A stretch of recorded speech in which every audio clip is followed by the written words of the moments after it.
Hello. Two African documentary feature films are up for an Oscar tonight.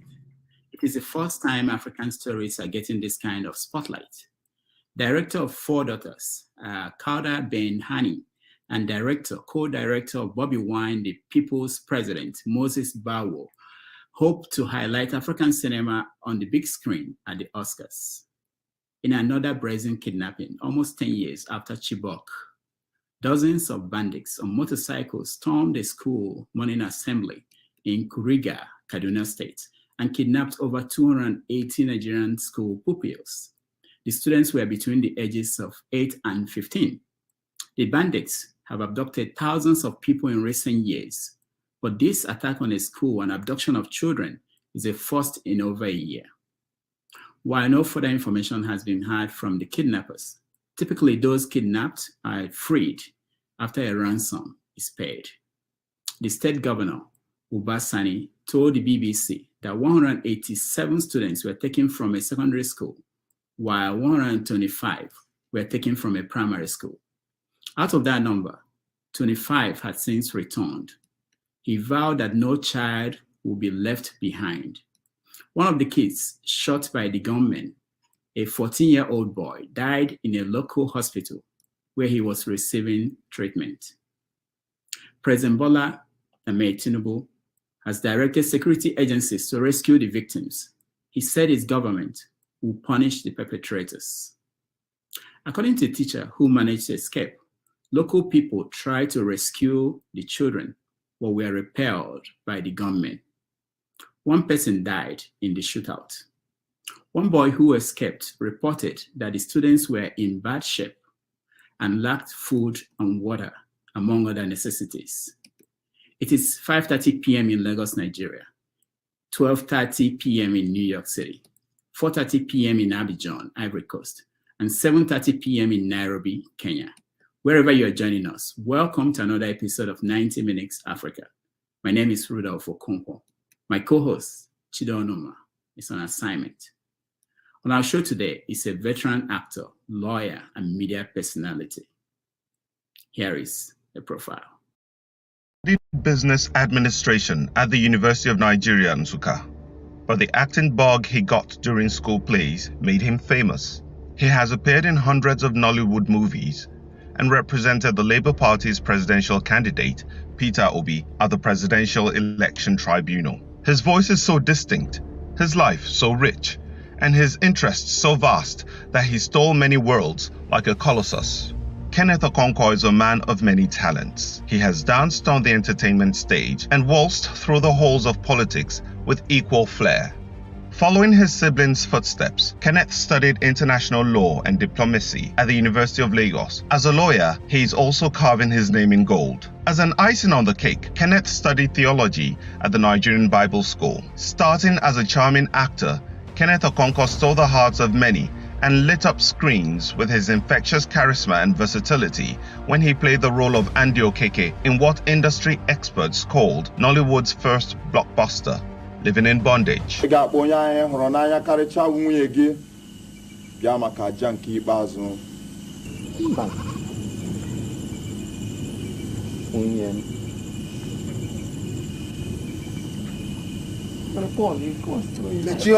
The movie was released in 1992 with a sequel the following year. He would star in many more Nollywood classics such as Arusi, Oganigwe, World Apart, and many others. In 2013, the Africa Movie Academy Award honored him with a special recognition of Pillars of Nollywood. The City People Entertainment Awards organizers also honored him for contributing to the growth of entertainment in Nigeria. Kenneth Okonkwo is a member of the Order of the Federal Republic.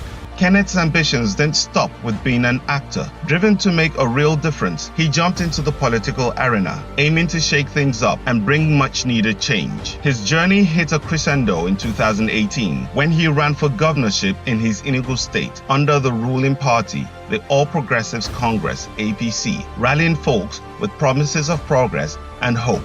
Although he lost to the incumbent, the Nollywood legend solidified his position as a politician. He resigned from the party in 2022, citing the Muslim ticket of the party as his angst. Soon after, he joined the Labour Party and was named a spokesperson for the Obidati presidential campaign. During campaign seasons, Kenneth wasn't just another face in the crowd. He drew applause whenever he hit the podium with his voice and charisma, rallying support with his passion and persuasive charm. That will take you from a developing nation to a developed nation, from a third-class nation to a first-class nation.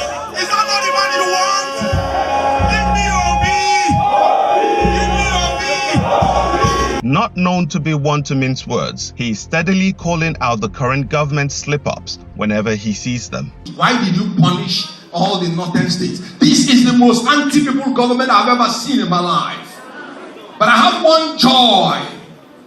We are not brought in by the Nigerian people. Kenneth Okonkwo is married to Ifeoma, a woman his mother handpicked for him because she possessed the qualities that would bring tranquility to his life. He has 2 boys, one from his previous marriage. Kenneth Okonkwo writes a weekly column for the Sunday Sun newspaper called Global Square. For a man who has spent the last 3 decades performing on the global stage, nothing is more befitting. You don't win when you don't have the zeal or spirit of winning, he said. Kenneth is a winner, not just because he has the zeal, but also because the spirit of winning abides in him. All right, please join me as we welcome to the show Barrister Kenneth Okonkwo. Dr. Barrister, I forgot to mention doctor. Where is our guest? Well, yes, it's unfortunate, they just did the Nigerian thing and took our life. Just give me a minute. All right. We'll get that settled and we'll bring back our guest. In the meantime, let me give you a little bit more of our guest in action. From the incompetence and dishonesty of leaders, not from the complicity of the people. Now, let me start by saying, so that you do not misinterpret me as ever supporting anything about oil fuel subsidy. If there is anything that irritates me to my bones, is the issue of subsidy. I wouldn't have voted for anybody who said he was going to maintain oil subsidy. And I'm very serious about that. What is the wisdom in an oil producing country paying more than 7-point-something trillion to foreign countries to refine your oil and send it back to you? You paying their shipping line, you building their refineries abroad, when you have your 4 refineries already built. So you support his move then? No, listen to me. Right. I am saying that I hate everything about oil subsidy. So our guest is back, Barrister Dr. Kenneth Okonkwo. Welcome to the show. Thank you very much. I hope it's bright enough. Yes. It's an honor to have you here, and we appreciate all you've done for the country and your career. So let me start by getting your view on the kidnapping that just happened in Nigeria. Where did you hear about that, and what did you think the first time you heard about the kidnapping of students in Kaduna? Well, let me first of all commiserate with the families that lost their dear ones in what has become a recurrent decimal of complacency from the ruling class and complicity of some of the undesirable elements in our midst. It is obvious that there is no way such an obnoxious kidnap of such a large scale will operate in any society without the complicity of some undesirable elements amongst us. But then the complacency, the incompetence, the corruption of the ruling class aiding and abetting such complicity. So the issue here is that to go to a school in an environment that is already insecure, to marshal out kids up to hundreds, and there was no confrontation by the security agencies for such number of hours until the marauders just headed the children into their destination is really deplorable. It is a sign of a decayed society and a sign of a failing state. It is obvious that the primary responsibility of government, which is the security and welfare of the people, is not in the agenda of this government and has never been in the agenda of APC government. So it is quite unfortunate. I do not believe by any stretch of imagination that such level of impunity can be done without confrontation of the security agencies, and nobody within 48 hours is called to take responsibility and to be sanctioned for such lapse, obvious lapse. So you can see how the government has failed, because it is their duty. And come to think of it, you have a government that will not allow people to bear arms. You have a government that will not even speedily authorize state police. You have a government that is having monopoly of force, and yet the government cannot use that monopoly of force to defend the people. So what it means is that you're tying the hands of the people at their back, and you're just allowing the bandits, terrorists, kidnappers to be hacking down, taking advantage of innocent people. And when they take them in, you will not bring money to bring them out. You start citing laws that it is illegal to pay money to them. And their people will be compelled in this harsh economic atmosphere to still run around to raise money to bring out their people. In this modern time, you're still purchasing your people, buying and selling them like slaves, while they are burrowing in the forest like animals. And some people are still purporting to be in charge of the government. No, I'm sorry to say it, but this is the greatest display of clownishness in power, because you're seeing your people dying. You're seeing your people being dehumanized, degraded, depraved, and there is nothing that you are doing about it. So it's a shame. Now, we can agree that the government is failing, but what should the people do, in your view? What should we do? That is what I said. You have tied the hands of the people to their back. Dr. Nnamdi Azikiwe said it's only a madman that will confront a man with a gun. The people are helpless. The people are hopeless. They don't have a gun. If you're caught with a gun, they will be fast to take you to court, possession of illegal firearms. Yet they cannot secure your life from the mad people that have the guns. There is nothing the people can do. Why do you think you have a lot of Africans in church?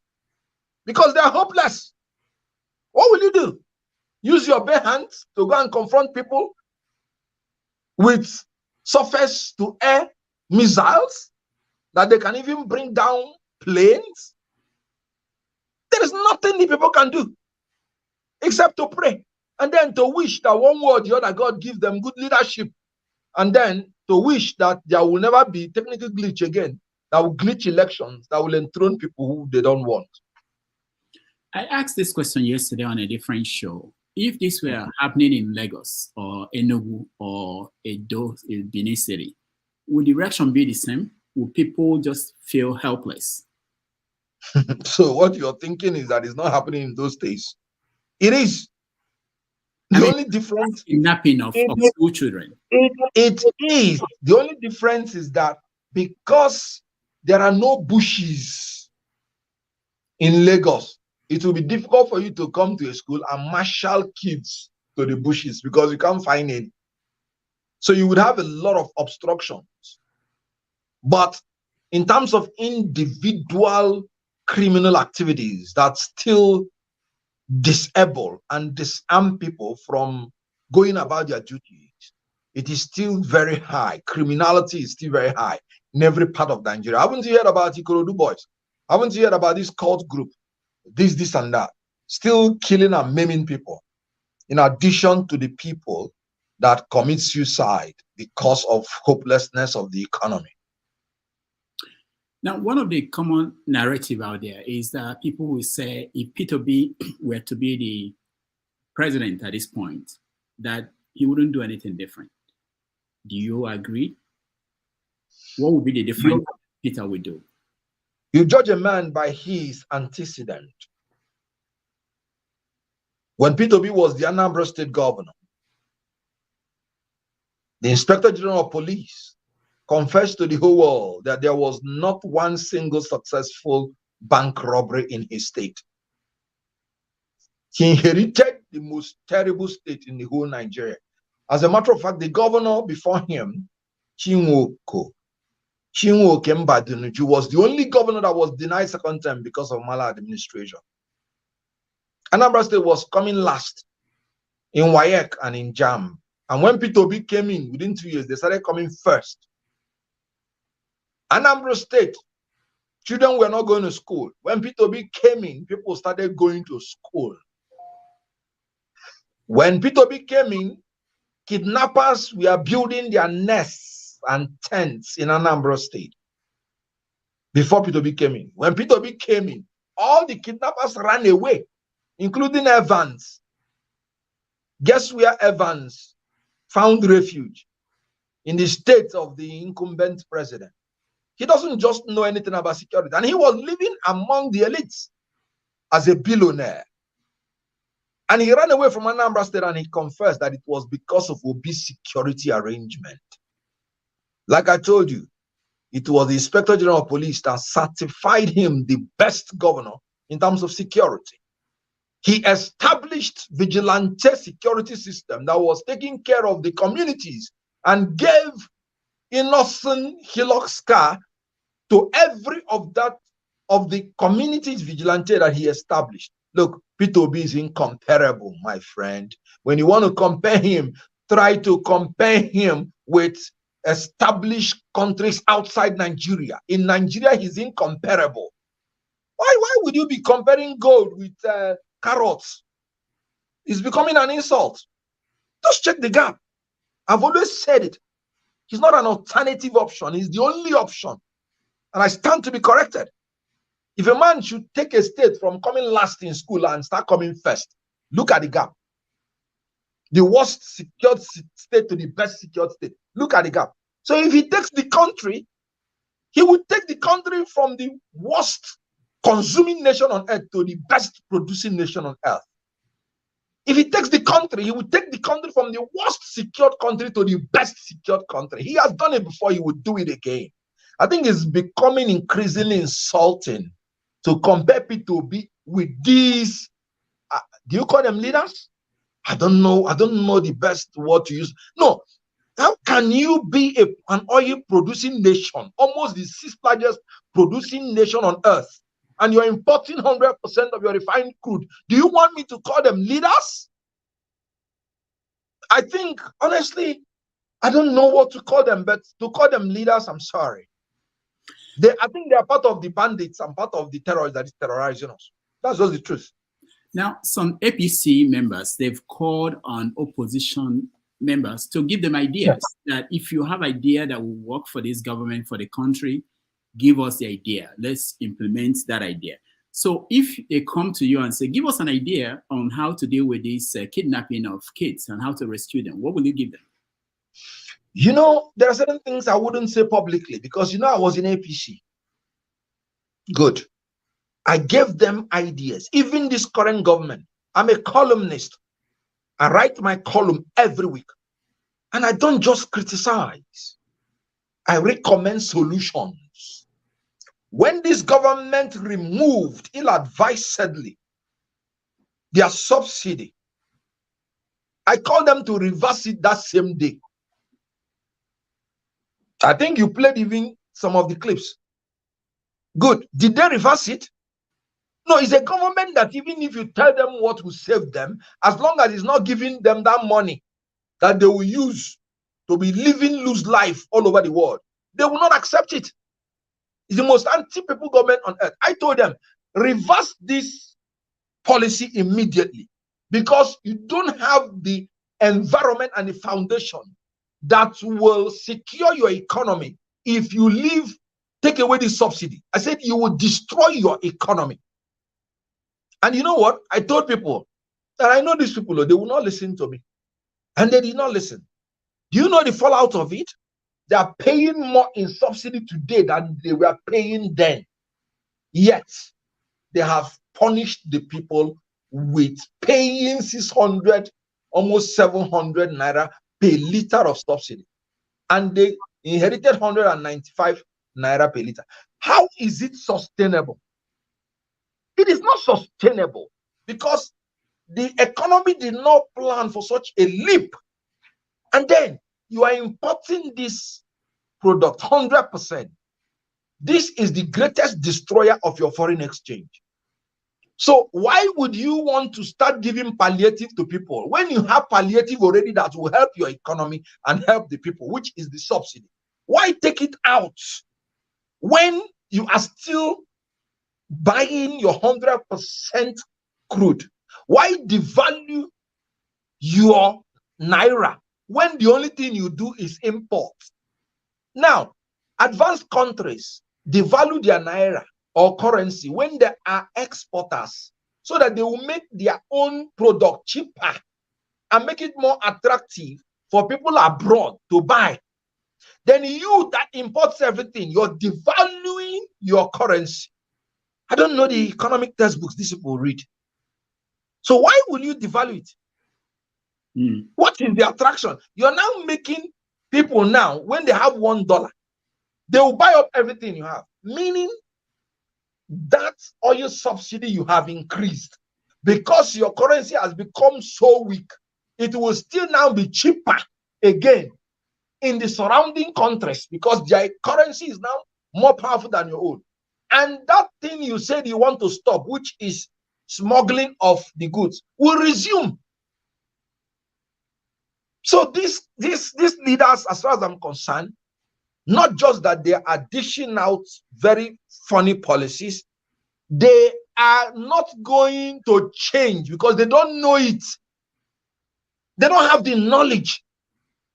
Okay, you said people are doing BDC and you don't like it. And then the best thing is for you to come down to start competing with them.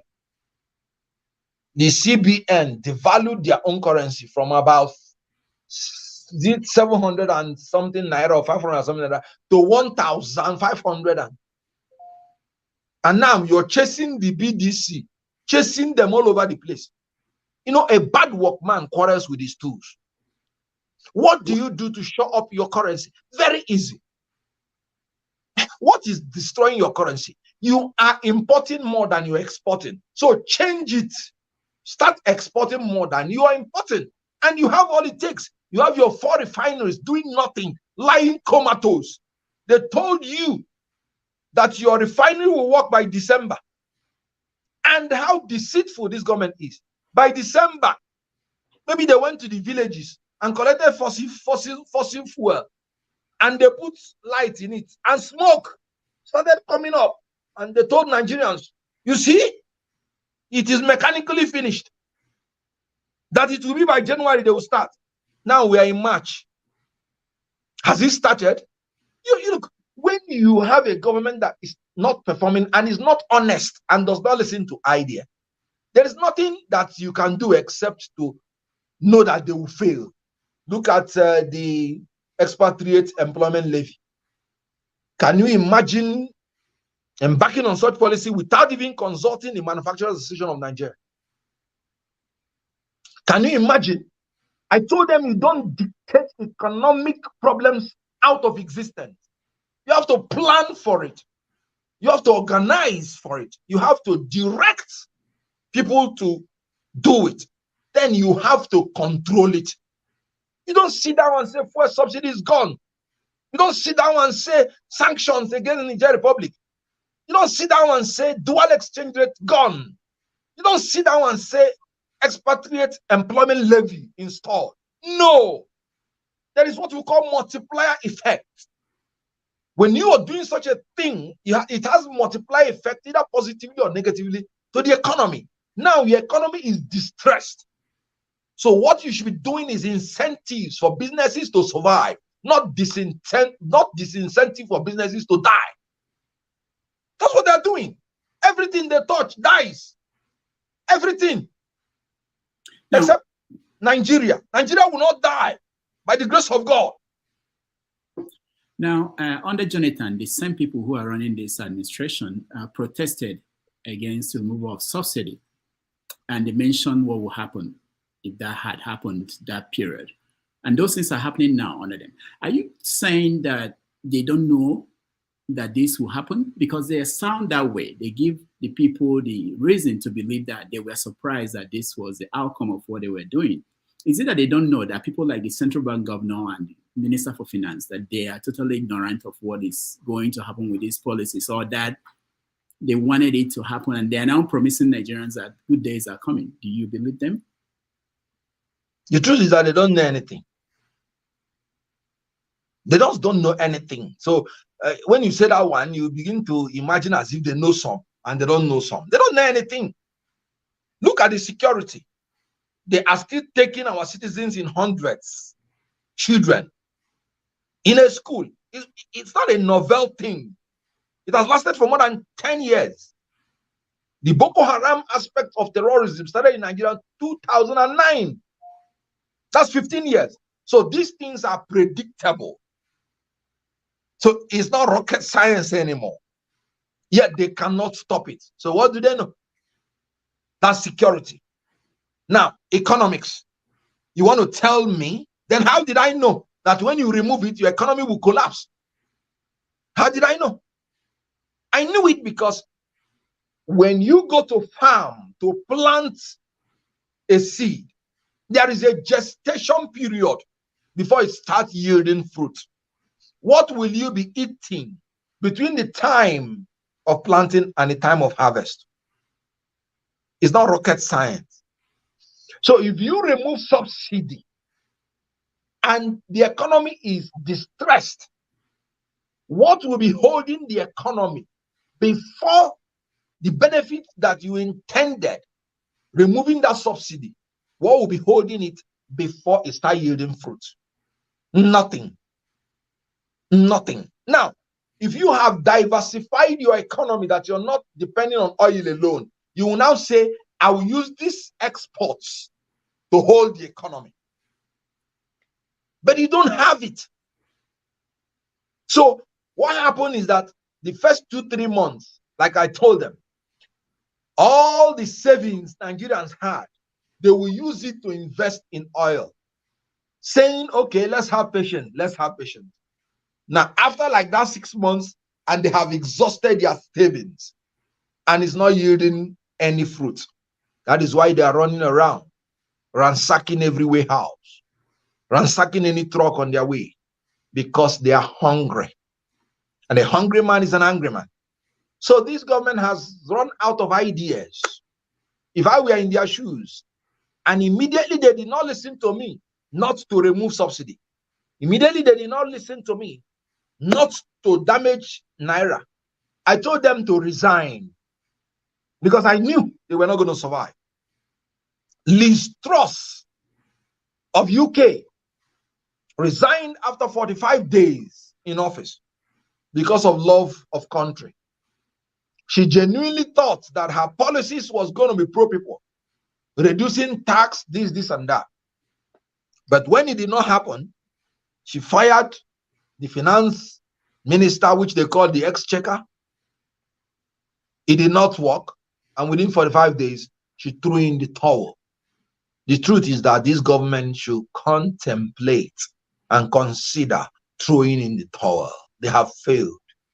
And the only thing they can achieve more is failing more.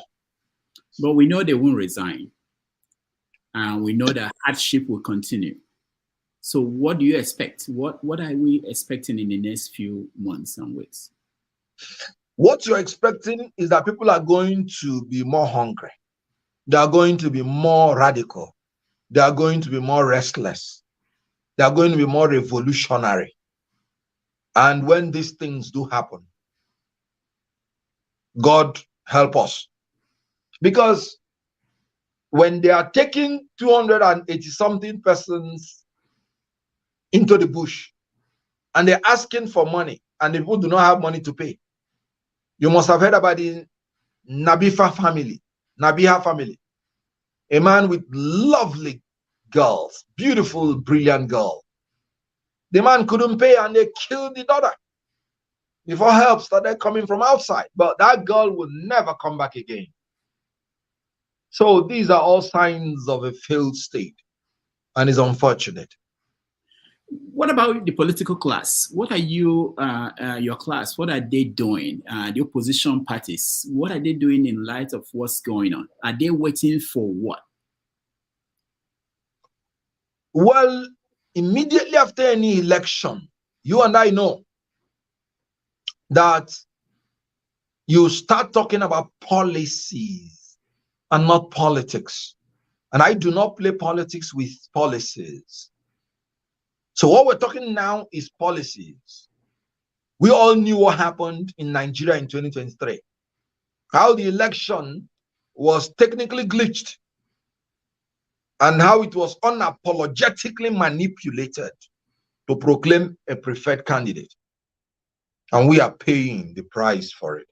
So the opposition is doing what I'm doing now, constructively criticizing and providing solution to a government that has proved that it doesn't listen. You know what this government is doing? They are using Nigeria as an experimental ground, trial and error. They try this, it doesn't work. They'll try that, it doesn't work. And of course, in a distressed economy, nothing works that is a guesswork. Why do you think that profits are booming? Because there's nothing that is working by facts, by figures, by statistics, by business forecasting, by business management, by public administration. Nothing. So nature does not exist in a vacuum. So they'll prefer to listen to a prophet. At least do give them hope. I prophesy to you that tomorrow rice will be 1 naira. Amen. They'll tell you to believe. Because there is nothing else that you're seeing. So it may sound foolish, but at least it will give the person hope till tomorrow. And if it doesn't happen, they will tell you the secret things belong to God. Only the things that are revealed belong to man. That God may have changed his mind between today and that tomorrow. You know, it's ridiculous, but that's why when you go to church, you see a lot of people, not because it's because they're hopeless. Now, I know that Labour Party is a minor party in Nigeria, especially in the National Assembly. But together, the opposition party could push the country in a certain direction. Why is that not happening? We're hearing stories about padding of the budget at the Senate, and the people who are in opposition, what are they doing? How are they fighting back? Even if they don't win, but at least the people to know. Good. First of all, I quarrel with your assertion that Labour Party is a minor party. We're just coming from an election in 2023, and no presidential candidate won more states than Labour Party. They shared it 12, 12, 12, and 1 for NMP. And I'm talking about the presidential election. So if that is your definition of being minor. No, I'm talking about the National Assembly, because I talked to Labour Party members, and now, they say that I'll prefer you to use the word opposition. Okay. I wouldn't want to use the word minor. Okay. Yes, Labour Party is the first political force in Nigeria today. That's why people will prefer to listen to an Obi to listening to any other person, because he is the main political giant in Nigeria and in Africa. If you remember what happened when he went to Ghana. So classifying such a force as minor is false in itself. So Labour Party for now is the main political party in Nigeria. So, but in the National Assembly, we are in the opposition. Have you ever heard in the history of Nigeria where any political party and a political candidate defeated the incumbent in his own state? Labour Party did it. So I would respectfully want you, have you ever heard in Nigeria where an incumbent political party did not make up to 25% in the Federal Capital Territory? Labour Party achieved that. So I would want you to respectfully withdraw that accolade or that that name minor. Sorry. All right. That's not a problem. What I was trying to now, I know what you're saying. Yeah. Coming to the National Assembly. Now, even though people come into National Assembly on party basis, but they talk on individual basis. So a party may have a limitation to what it can do with its members. You will agree with me that Labour Party members in the National Assembly, we are marked for extinction. And I give you an example. I remember in the Senate, the minority leader then was a Labour Party person. And I remember how he gave them water, even when they were trying to approve the ministerial list. You remember how he gave the Minister of Aviation solid water. And they went and ambushed him at the Court of Appeal. And from nowhere they said he is not qualified again to be there. So I believe that initially, and I'm not trying to hold brief for them, because personally I wouldn't have told that line. But I understand. I believe that initially some of them, and some of them were actually new in that terrain, especially in the House of Representatives. I think they were trying to be cautious so that all the legal issues will be concluded. So I am not fully in support of certain things that they did, but I understand why they were doing it. Because you have to be a fighter, and if you perish, you perish. You don't have to, because of self-preservation, not come out to fight from the one for what you believe in. So that reminds me, when you were introducing me, you said I contested for the governorship and lost. Sorry, I aspired and eventually did not contest at all. So I did not lose. Then again, you said I have OFR or something. MF. Good. No, I don't. I have not collected any honor or any honorary title from any government in Nigeria. Somewhere in your bio. Okay, someone. Okay. Good. Thank you. So I just wanted to, put that, in perspective, But your bio was reasonably, correct. All right. Plus or minus. So Labour Party, I want you to assess Labour Party by what the real symbols, which is P2P, which are the spokespersons, the symbols of Labour Party before they are elected into power. Because I know how our elected representatives emerged. Because we didn't have time before we entered the Labour Party, between the time we entered and the election. So National Assembly, some of them are doing their best, but their best is not good enough. So I agree with you. They have to, rise up. Now, the premise of that question was that I interviewed Baribe, Senator Baribe, months ago. And there was a situation where I said to him, what is the opposition doing? Why can't the opposition party in the National Assembly come together? Because they share this position, come together and push for that. Even though they are not majority, if they say that nothing will happen until this is addressed, that it will be addressed. So I wanted to know if the Labour Party is working with other political parties in the opposition to be able to have that kind of influence. Otherwise, it would be a free way for the ruling party to do whatever they wanted to do, including padding the budget. Yes, it is because the opposition party has the unfortunacy of having a party like PDP to be pretending that they are still in opposition when they are in the same bed with the APC. As you can see, there's no difference between APC and PDP. So what they are doing now, the strategy, especially in the Senate, is using those PDP compromised pawns in their hands to pretend that they are the opposition leaders, and all of them are hand in glove.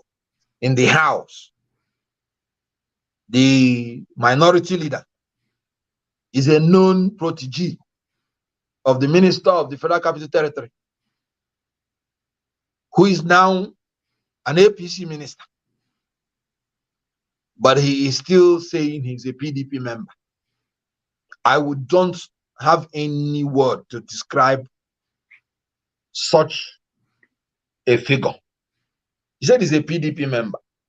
He's an APC minister. So you can imagine his protege is the minority leader in the House of Rep. And when they removed the Labour Party minority leader in the Senate, they replaced him with another PDP pawn. So the opposition now, the only opposition you see in the House Senate is Labour. Then how many are they? That's why anything they bring, they approve before even reading the words. They approved members of the INEC, even when they were proved card-carrying member of a political party. They approved. Take a bow, take a bow, take a bow. So there is no opposition now in the National Assembly, unfortunately. And like I said, it's not because of Labour. It's because there is a party that is called PDP that in all forms, in all shape, they are APC members in the National Assembly. So there is no opposition in the National Assembly. Are there some situations where you feel that the Nigerian people can do more to serve themselves, but they are not? Because it appears as if the elite can't do anything, the opposition cannot do anything. And what about the people? Do you feel sometimes there are things they could do to help change this story? Well, the honest truth here is that the people, when they are taken to this extreme, like I said, they hand over to God and anything can happen. Whatever is going to happen might happen impromptu. So the people should and will eventually take destiny into their hands. But there is no human being except God that can ever tell you how it will happen. Because they are not an organized, centralized force, like the NSAS kind of a thing. So it will just evolve, steered up by maybe hunger and anger. But I know that the illegitimacy, the incompetence, and the corruption of a regime cannot last forever. there will be a terminal end to anything that is poisonous. But how it will happen, I don't know. Because it's not going to be an organized thing. There might not be an organized thing in Nigeria that can bring a change. But I know that by nature, things cannot perpetually go bad. So something will happen. But I don't know what will happen. All right. We are going to go to your career, things you've done in your life. But before that, let me just find out what you think about the situation in the Southeast. How are the political situation in the Southeast? What is your reading? Well, you see what OT is doing. That's Labour Party. That was what we contemplated on when we were negotiating for power. Southeast is a place that ought to be number one in everything that they are doing, because they are men of craft, they are men of academics, they are men of industry, they are resilient, they have seen suffering. So hunger does not mean anything to them. They can survive in any atmosphere. So they are loaded. So Southeast should be and ought to be number one in everything. So, but Southeast is also bedeviled with the leadership problem, because they are not existing in a vacuum. You can imagine a governor from the Southeast was the person that came out to tell the world that Southeast cannot be president. And the most competent man of capacity and character is from his own state. But he came out to write a letter that this same person trying to contest from his own state is behaving like a paid agent by some people.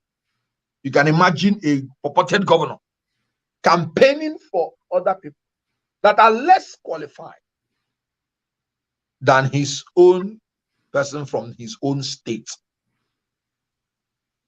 So Southeast also has its own problems politically. The elite class, they are behaving like people who have sold out at times.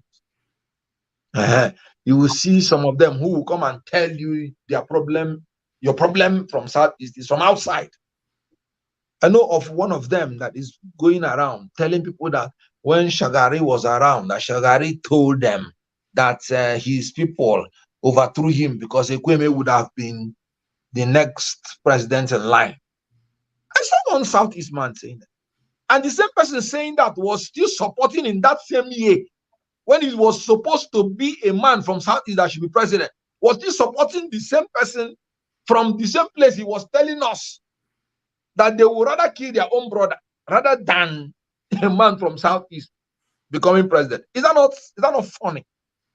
But this is the way of some of the leaders in Southeast.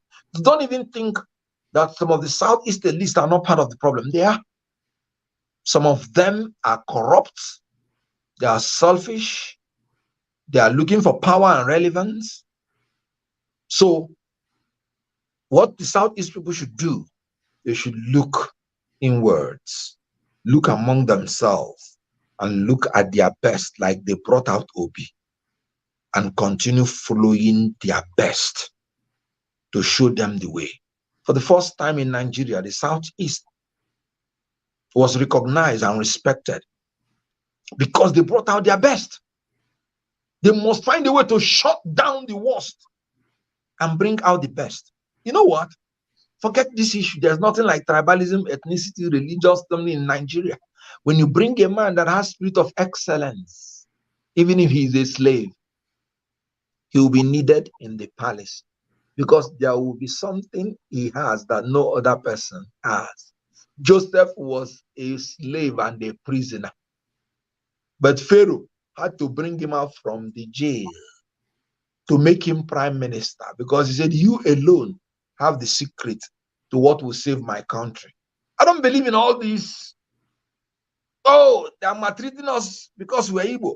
Oh, tribalism. No. What have you done? How much have you cohered among yourself? If you want to acquire power in a democracy, you have to cohere among yourself and then collaborate with others. So if you don't have the cohesion, why would you blame others who will not collaborate with you? What is your bargaining power? I do not simply believe anybody is marginalizing me because of my Igbo. I am unmarginalizable. The first film we did in Nollywood, everybody enjoyed it. Why? Because they said it was good. So whether you're Igbo, Hausa, or Yoruba, when you have spirit of excellence and you bring out something excellent, everybody will key into it. I'm asking my Igbo brothers, God has given you the spirit of excellence, the spirit of craft, engineering. Concentrate and be the best wherever you are. P2B is manifesting an uncanny spirit of leadership. And everybody is liking him and following him, irrespective of their religion, irrespective of their tribe and ethnicity and language. And you're there bemoaning, hey, Igbo, Igbo. Who told you? I have friends in the north. I have friends in the west, east. They don't joke with me, man. They just love me because, one, I'm lovable, man. You are. Now, how do you address the people, young people who are agitating for Biafra in the Southeast? They have opposing view from what you just said. They believe exactly what you disbelieve in, that they are being oppressed and that the elite are not helping the matter. People like you are not helping them, that they have to chart their own way. What do you say to them? If you are facing them now, addressing the Biafrans, what do you say to them?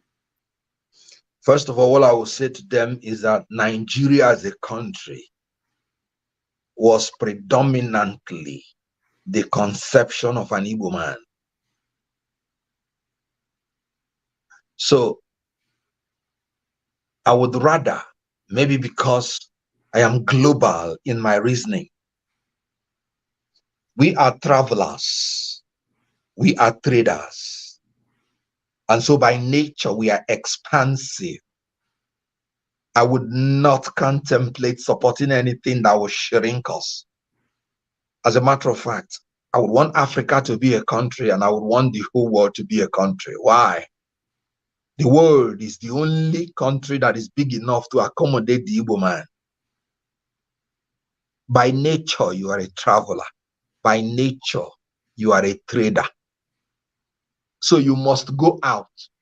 Whether you are in Biafra or Nigeria, if you like, make the Biafra paradise, make Nigeria paradise. You will still go to Ghana in their markets and you find preponderance of Igbo people. You go to Republic of Benin, you go to Taiwan, you go to... So why would you want to shrink yourself when you can fight for a better Nigeria built on equity, justice, and fairness? I do not believe, like I said, in a smaller thing. I would rather go for a bigger thing. Everybody knows that the first Biafra was forced on us. It was not our initiative. Before 1966, the Southeast was the most peaceful place in Nigeria. And so we have no reason being part of any war in Nigeria. It was visited on us. Nzogbu, that carried out the coup, did not do it in the name of Ndibo. He was from Western Nigeria at independence and Midwestern Nigeria at the time the coup was performed. He was never from the Eastern Nigeria. But permit me to admit that his ancestry, because you have Igbos in South, good. His surname is Nzogbu. I have no business denying that his ancestry is not Igbo. He's Igbo, full-fledged. But he's a man who was born in the north. He grew up in the north, was schooled in the north, and his first name is Hausa name, Kaduna. So every part of Nigeria has the responsibility and has a claim in Nzogbu. And he did what he did in the name of Nigeria, a true Nigerian.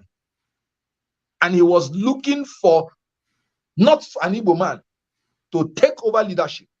Otherwise, he wouldn't have, it would have been Aguiyi would have supported the coup. But they were the ones who foiled the coup.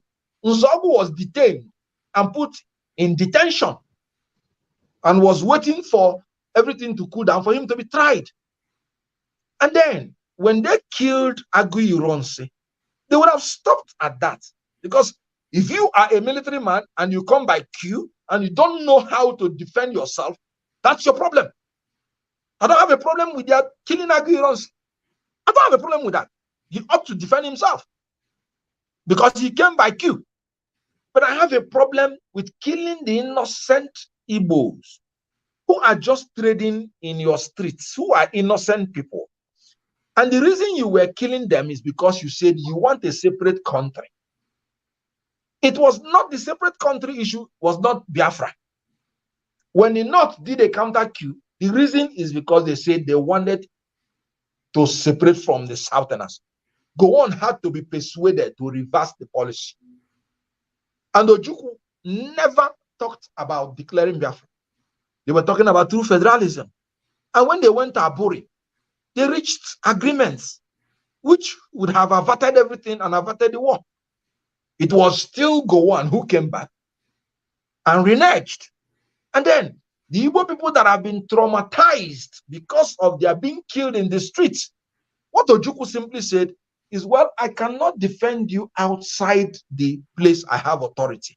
But if you can come within this authority, I will be able to defend you. And that was how they declared Biafra.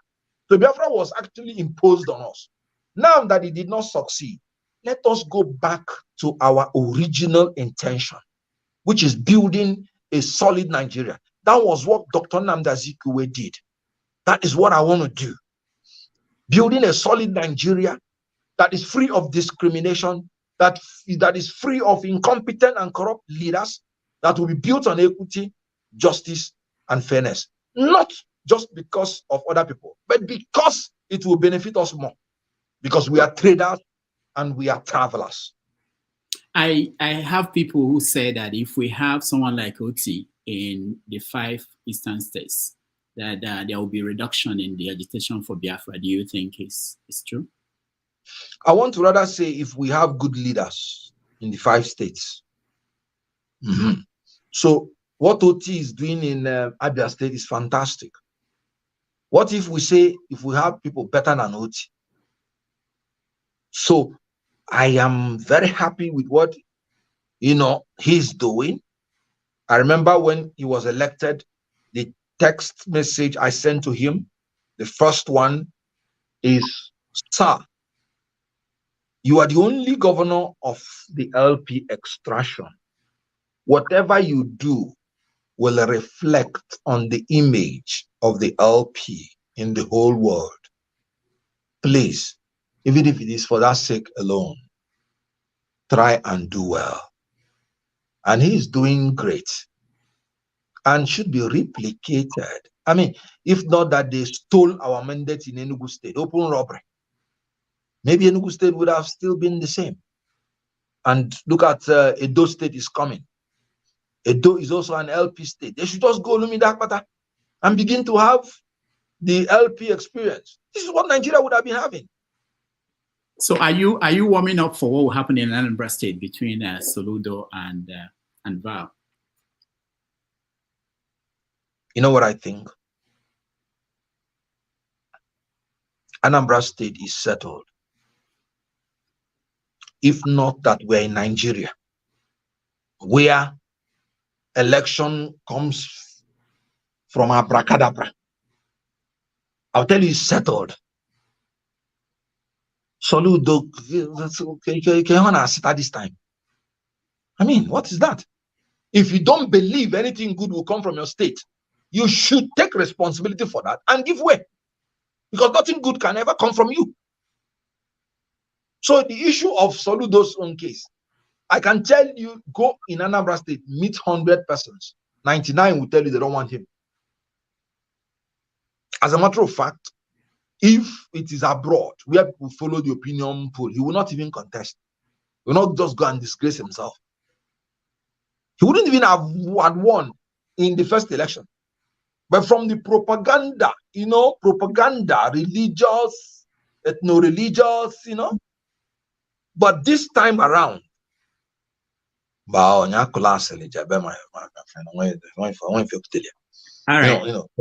Soludo is gone. Let, It's let's not the solution of Anambra State issue. What has he achieved? What? Tell me.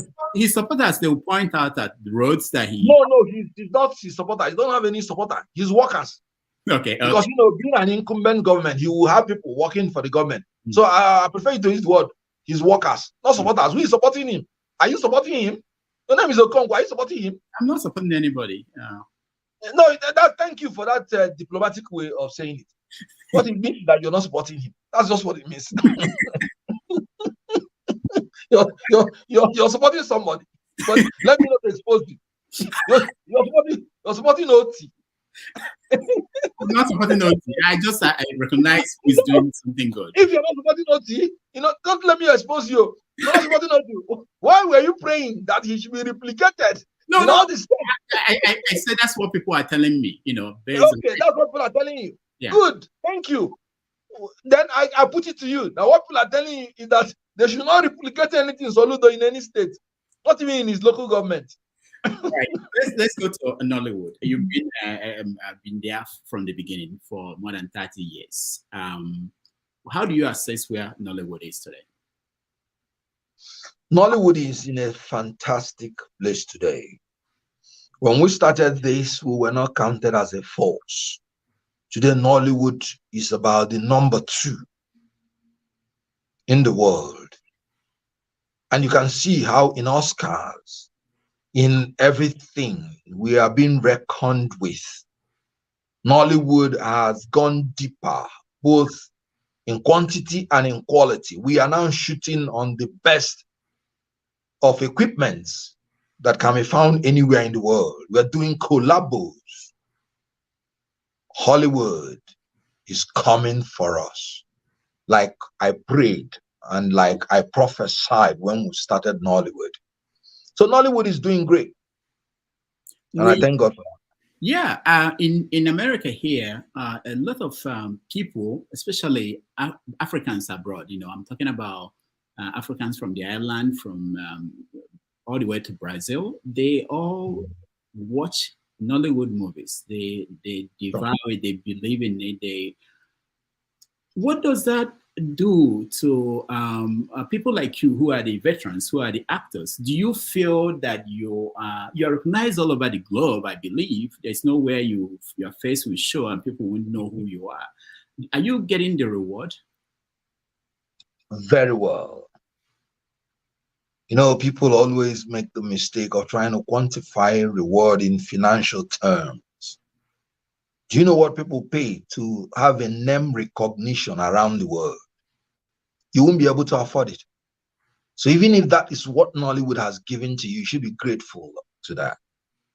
But when you come to a level, even in Nollywood, that you are pointing out, I don't want to take this movie, I don't want to take this money, this and that, you will know that Nollywood has been very good to you. If I am looking good, if I am looking beautiful, Nollywood is the foundation. And so Nollywood can make you to have fame and fortune. It is worth it, even if it is only one that you have in these 2. But Nollywood will give you the 2. Nollywood has given me the 2. And I'm grateful to God for that choice of Nollywood that I made. Mm-hmm. It is worth it. And it will continue to be worth it. Mm. Where do you see Nollywood in another 30 years? Number 1 in the world. It's as simple as that. With all the paraphernalia of stardom and the crescendo of excellence surrounding it. What is the profit, the financial model that you are operating on now? I talk to Nollywood actors, young people, young ones who are starting, who are not like you veterans, who kind of complain that even though you have theaters in Nigeria, that most of the movies don't make the money that they expect. How is that working for you? Well, the only thing that is constant is change.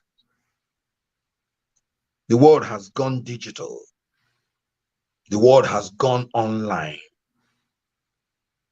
The streets of Ebing Bejo, of Pound Street in Aba, of Opiweka is no longer as profitable as the highways of the Amazon, of the social media apparatus. So you have to change with the time. You have to embrace technology and you have to move with the tide. Otherwise, you will be swept away.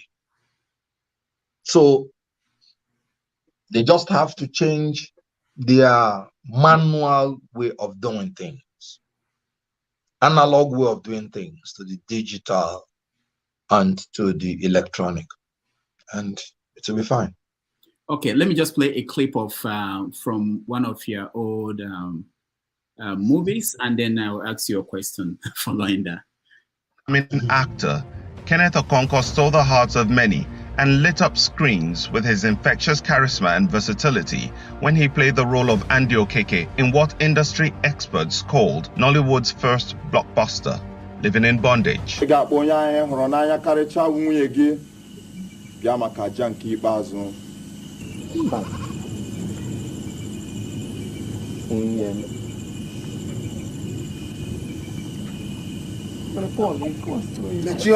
The movie was released in 1992 with a sequel the following year. All right. Paulo Akwas right for my dad is that although Paul did not explain this very well. A lot of people in the comment section, they're asking me to ask you, why did you kill Merritt? But beyond, I believe this is your most famous movie, I believe. But you know, it has a wider interpretation as far as I'm concerned. I'm thinking about when Buhari was in power, during the election he was elected, people said that, oh, we didn't know, they didn't explain to us who Buhari was, and we voted for Buhari. In this government, nobody will say that they did not know who Tinubu was before they voted for him, those that voted for him. I know that people contest whether the election is credible or not, but following the what is announced and what's going on now, is it that we don't explain things well, or that people do not care to listen and understand, like your character, Andy? First of all, when I heard Merit, my heart skipped because I thought she has appeared again. Somebody said, why did you kill Merit? You call us from here that you're going to play that clip. You call us from here, can miss what you know. Anyway, it's one of those beautiful, life-changing, destiny remolding thing that happened to my life. Living in Bondage was a classic that will live around us for a long time to come. I always believe that movie has a signature of God on it, because it's always difficult to do something that everybody will appreciate. Everybody, irrespective of your ethnicity or background. That movie helped to change my perspective about Nigeria. Because when it came out the first time, it was not subtitled. That subtitle that you are seeing in it, the original one that came out first, didn't have it. But the clamor of our brothers, the Hausas, the Igbos, for the movie, they were the ones who insisted we must subtitle it, because they were enjoying it and they wanted to know everything that was said in the movie. If they had anything against an Igbo man, if they had anything against Igbo language, they wouldn't fall in love with that movie. And so we went back and subtitled it. And that was how it kickstarted Nollywood. That is why I believe that the spirit of excellence is the greatest antidote to any primordial sentiment. This country, they do not have any problem against each other. It's the leaders that are formulating all these divisions in order to divide the people so they will continue to rule them irrespective of their incompetence and corruption. So that movie changed my perspective about Nigeria. And you cannot convince me against the Hausa, the Yoruba, the Efik. So when I sit down and say they love me, I am saying it factually because they've demonstrated it. When I sit down and say they don't hate Igbo, I am saying it factually because they have demonstrated it. So that's by the way. So that movie means a lot to me. It was the beginning of a whole lot of things, including changing my perception about my country, about the peoples in my country, and about everything. Then, the truth is this. The issue of this incumbent government is an eye-opener to Nigerians. To be very honest with you, whoever voted for this government owes himself and his generation an apology. A man did not come out to face the interviewers, to be cross-examined on what he wants to do for you, and you went and voted for him. A man came out. You don't know his primary school. You don't know his secondary school. You don't know his university. And you came out and voted for him. A man came out and the only certificate he showed you is, it is my turn. And you came out and voted for him. A man came out, did not subject himself to debate with other candidates. And you came out and voted for him.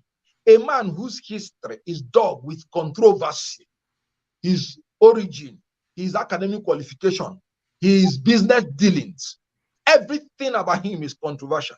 And you came out and voted for him.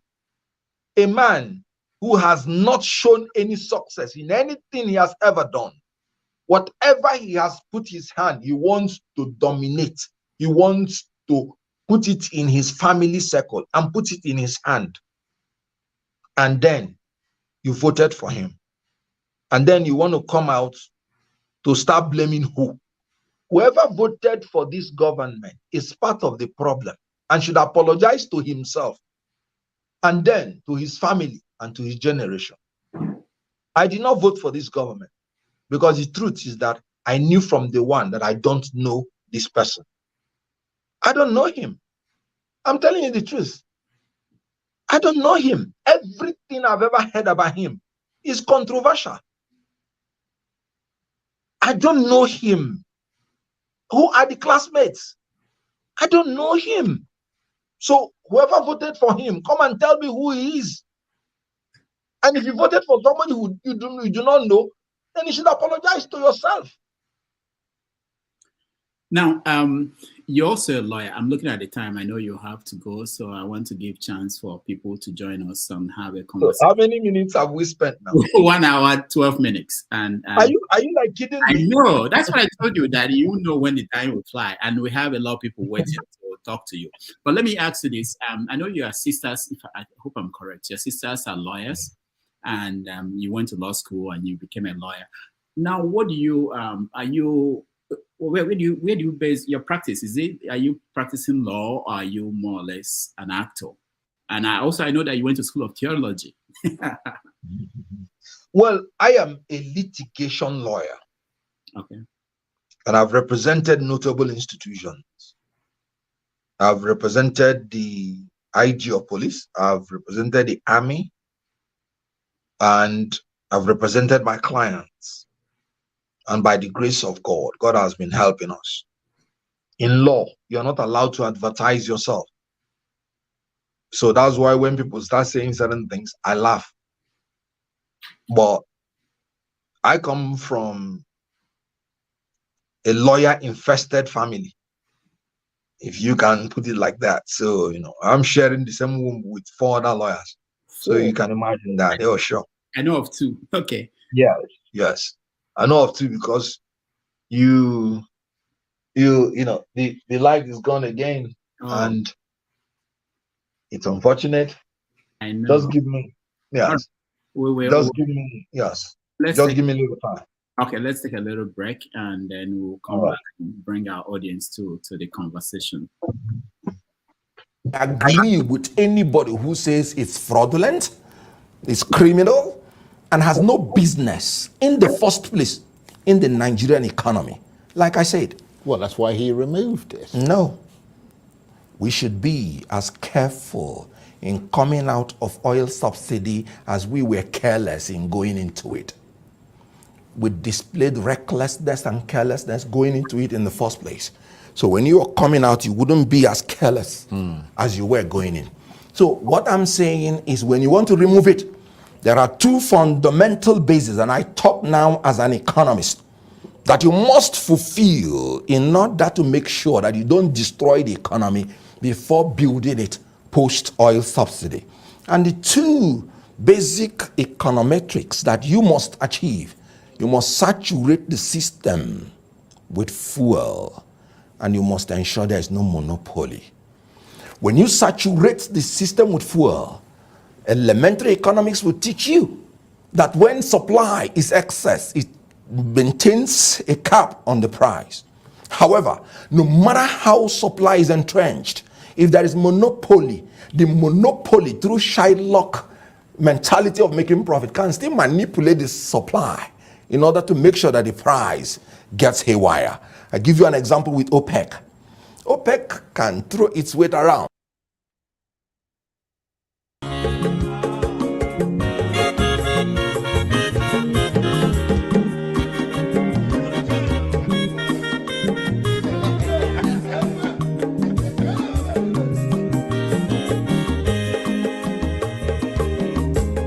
When your master bio, Aqua bio, Max, if you have no Panumo, no Fube, Nazo, Olaga, ni Piazigo, Mamulaga, Doni Piazigo, Aqua Wilo Chio, Bico Rapuzo, Conavazia. When your mother because Abamba water the sorry. If you're gonna move, Lagado di Piazigo, Lagado di Piazigo, Abamba will a china, bigger up. Mazi weko Odogu no kwerezu neka Onyoma niga dele mo Mazi ni bazi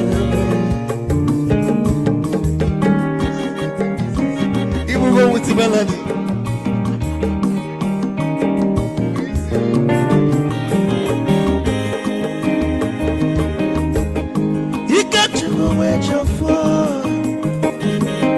Odogu na chala noka Ezi wande mliga delemo Olaga ni pezigo no Ma olaga ni pezigo Amama wilo chilo Bigora muzo Anabazi Te Onyama zoro de Sorry, if I were to Panama, Mulaga, don't Piazugo, Nazaboy, Mulaga, don't Piazugo, Avama Wilo Chilo, Bico Rapuzo, Anavazi, Ice. But don't can never be catching for. Ama kwa mnika kugogia Waligwe kwelo Ikeja mabele bege Hey, you want?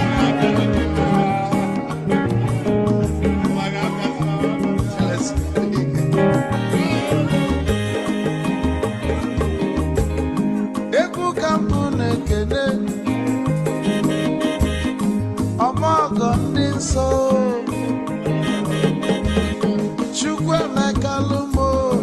Chukwu negaji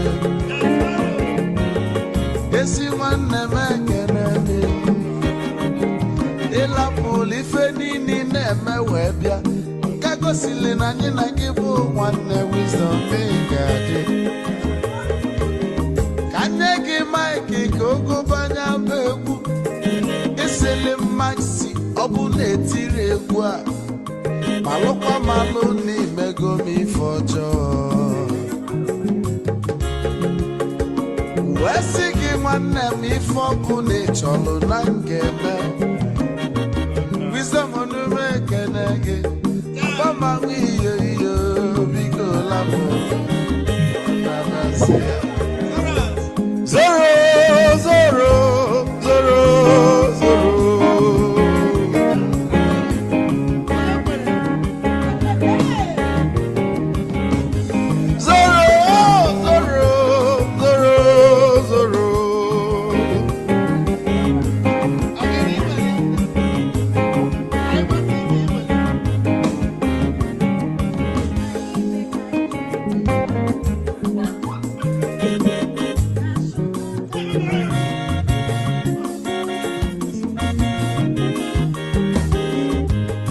Geduru joy na bugwu Hausa Sokoto Ujembe nwilo anụ solo nwe ma n'ọfịa na-ara onye nwụrụ zuru ike.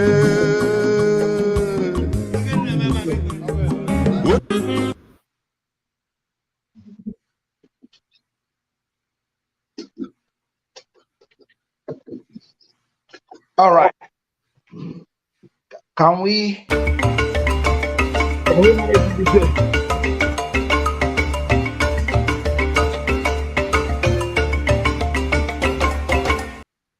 All right, welcome back, everybody. Thank you for staying and joining. We can manage it this way. Yeah. This is a Sunday. You know, that was why I was reluctant on a Sunday. So my aides all went out. Okay. So whoever is going to put on the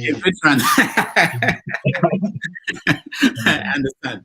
That's okay. Thank you so much for doing this, and we appreciate this. We're talking about being a lawyer and your goal as a lawyer, and how far you want to take it, and how you juggle the two things. Also, you're a theologian. What does that mean? Are you preaching? Do you preach? Are you a pastor? I am not a pastor. I don't like that. I don't like titles that much. I am a teacher of the gospel, and I'm okay with it. I am a teacher of the gospel. Just hold on. Okay.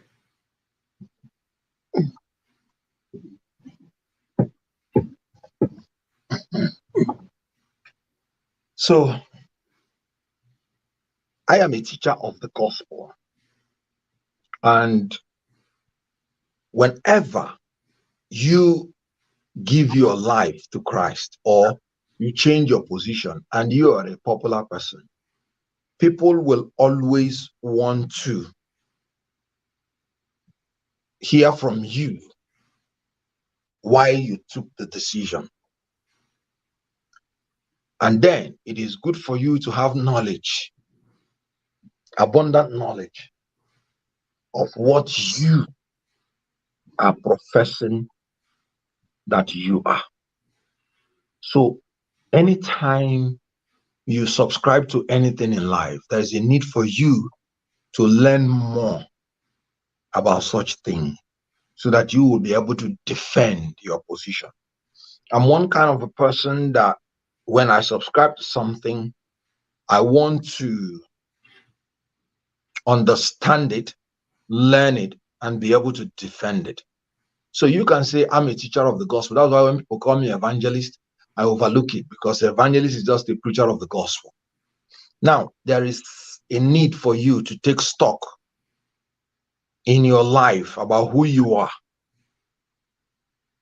and know that the more powerful you are, the higher you go, the humbler you should be.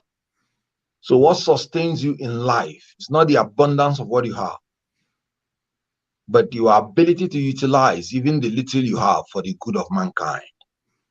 And such a mind cannot come to you by accident. It has to be guided by the Spirit of the Good One, who is Jesus Christ. who lived his life absolutely for others. So when you imbibe such spirit, it makes you to be able to live sacrificial life and to live a life of advocacy for others. So Jesus was an advocate. He was even a lawyer. Remember when they wanted to stone that woman they accused of adultery? And she stood as a lawyer and defended her. She was guilty, but he just used the lawyer's sense and she was set free. So you have to be an advocate. And when you really understand the nature of Christianity, you will discover that it aids your advocacy. I used to think that lawyers are liars. So when I now realize that Jesus Christ himself was a lawyer, I said, no, it cannot be possible. Lawyers are advocates. So we don't lie. So preachers and people who understand the Bible, in Nigeria, there are many of them. We have people like Odumeje. We have people like Apostle Suleiman. We have people like General Overseer Adeboye. So when you see all these people, what does that say to you in terms of where Christianity is in Nigeria? He says to me that there is only one person that should be a model for Christians, and the person is Jesus Christ. That's just what he says to me. But how do people, are you saying that people should ignore the pastors and follow Christ? I'm saying that the people should read the word of God and understand it. You shall know the truth, and the truth shall set you free. The truth is the word. You cannot ignore the pastors or anybody that proclaims anything. But whoever tells you anything, you have to subject it to the truth of the word of God. And you have the right to believe or not to believe anybody. So there is nobody you should give a blank check because the person is answering any name. Jesus Christ should be your model. The word of God should be your standard. And then any other human being that tells you anything, subject it to the will of God. You see, what has happened here today has shown you the story of Nigeria. There is no power, there is no light, there is no fuel, there is no security, there is no food. Nigeria for you. We have some of our people here. We call on each of you to have an opportunity to ask a question or to make a comment, but please leave it at one question. Find the best question you have for our guest, Dr. Kenneth Okonkwo. Just the best question, one. And he has to leave.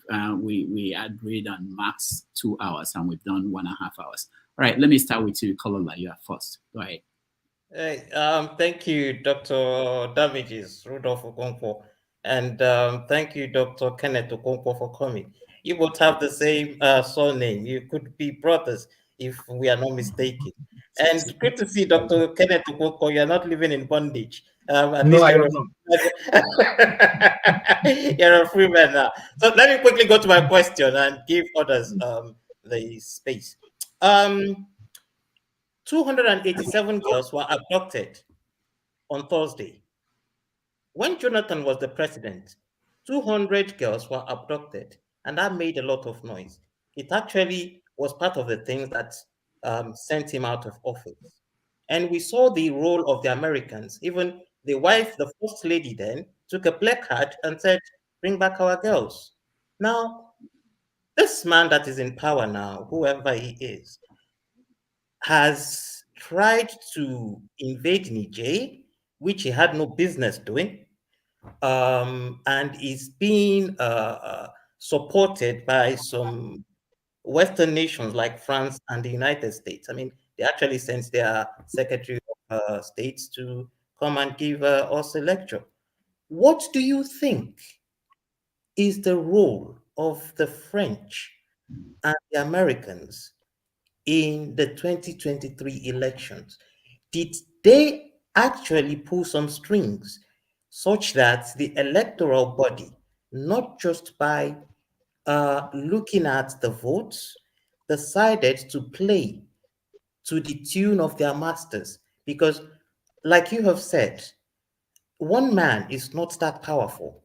This man cannot be that powerful.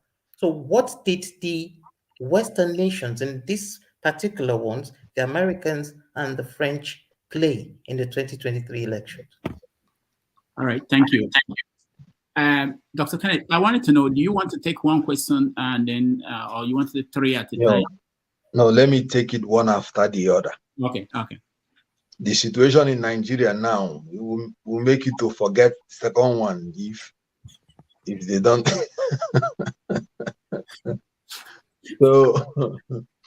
So now I want to ask you a question, or I want to answer your question with another question.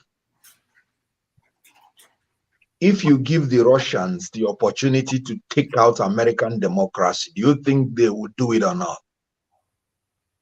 Now, do you blame the Americans or do you blame the Russians for what the Russians are doing in America? Now, it's a rhetoric question. And why I'm saying this is that the strategic interest of any country should be their driving force.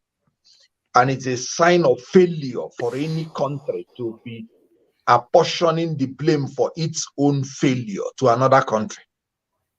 When you continue to give such an excuse, you will never grow as a country. By the natural order of events, there is a natural struggle for supremacy in the world. If you give the Russians the opportunity to take out Americans in anything, they will do that. And that is why America is guarding itself, guarding its democracy. The former president in America is facing 91 count charge. Yet nobody is called to account in Nigeria for all the malaise they are doing. You know what? It's not the French, it's not the Americans that did anything in 2023 election. It's Nigerians and the corrupt elite class that bungled that election. If you want to be corrupt, there will be people who will corrupt you to get away with whatever they want to do. So how can you begin to blame external powers for our corruption and for our incompetence? Americans will watch their system, get the collaborators amongst them, deal with them, take them out, and defend their country from external aggression. And an African man will continue to cry, oh, French, oh, when slavery was there, oh, slavery was your problem. When colonization was there, slavery ended. Oh, colonization is your problem. When independence came again, oh, the white neocolonialism. That's how you'll be crying until you die. My friend, let us grow up. We are an independent country and we should take responsibility for whatever we're doing. Thank you. All right. Thank you, Ikolola. Thank you so much. Mr. Maziovier, you're next. I don't like when Rudolph wear blue and tie. It's always appear very wicked. How can you bring a man of so many life and so many characters? We just ask one question. I'll go ask one and a half. Let me not go into praise and alcohol lady. I know you will receive a lot of that. Now, as a professional actor, if you are to act in Nnamdi Kanu, to play Nnamdi Kanu, what will you portray him as? But now, my question will go to the obedience side. You were making case for Nollywood when Rudolph asked you the question and what do you think of Nollywood? You were full of, from your expression, you were so proud of what you guys achieved in the space of 30 years. But you follow that defense by saying how you guys lost the future, because that's the future, to Amazon, to Netflix and all that. And I could see the disappointment in your face. That's now led me to the obedient question. You guys entered the obedient movement about eight months after losing the major election, which is the presidential election. I don't see any deliberate attempt to institutionalize it in our polytechnics, in our college of university, in our universities, or in our market square. I don't see any deliberate attempt to that. Is it lack of ideology, or it is the lack of what I accuse the Nigerian elite for, to which you belong in two dimensions as a politician and as an actor? Lack of vision and greed. Is that what is playing out again in the obedience space? Like just as you lost the future of the Nollywood industry to the external factor. All right, thank you. And the Kano, what would you put Kano as an actor? That's just the as an actor, I want to use my talent to portray Kenneth Okonkwo in any film I want to do. That's a political answer. I like that. Then, then the next question you did, I didn't say we're losing to Amazon. I said we must align with Amazon. I was just using it as a philosophical guide to show that we have to change our tune to the prevailing technological advancement so that we can remain relevant. Because the manual way of distribution is giving way for the technological and the electronic way of distribution. So I was actually saying that we should align. We have our own indigenous, technological, marketing outfits that are coming on online. So I was talking about alignment and changing, not losing it to. Amazon is recruiting some of our movies in its platform, which is commendable. The world is now a global village, and everybody must tune in to that global arena. So that's, by the way, the obedient movement is an organic movement. There is no one person in charge of it. They are in charge of themselves. It came up on its own, and everybody evolved with his own interests. So you cannot dictate to the obedient family worldwide on what they would do. It's not a political party. So because it evolved organically, you have to be patient with it to continue evolving until it is harnessed in a particular way and form a structure. It is a movement you cannot break into. And you talked about ideology. Ideology is what is actually sustaining that movement, not human being. The ideology of a new Nigeria. The idea of a third force has always been muted, but they've not found a compass. So that they saw in P2B, and that is why you saw them now galvanized. In 2019, they wanted that third force on them, but they couldn't find a mentor. In 2023, that mentor emerged in P2B, a man they can relate with, a man that they saw is a man of character, competence, and capacity. So immediately they saw the man, they were able to articulate that ideology around him. So it is not fading. The thing is that I would want you to withdraw the word that we lost election. No. INEC did not declare us winners. Till today, as I'm talking to you, INEC has not produced polling unit by polling unit result of that presidential election as required by law. And I'm talking about section 62 of the Electoral Act. When we went to court in the Court of Appeal, 3 orders were given for them to allow us to inspect those machines. They did not obey any. They rather went to the same court to get an order to reconfigure beavers, giving the excuse that they want to conduct a governor's election. So the issue here is that the honest truth is that whoever tells you this person won that election is a conjecture. because the INEC itself has not produced results to show the world. They just came and announced result. If you were writing a mathematics examination and they ask you a question and you go straight to quote the answer, they will tell you stole it. You must give the formula. Each formula has its own mark before you go to quote answer. So this INEC just woke up by 4:30 a.m. one day and quoted an answer. Till today, I don't know where they got the answer. Tell us now where you got the answer. They say they had technical glitch.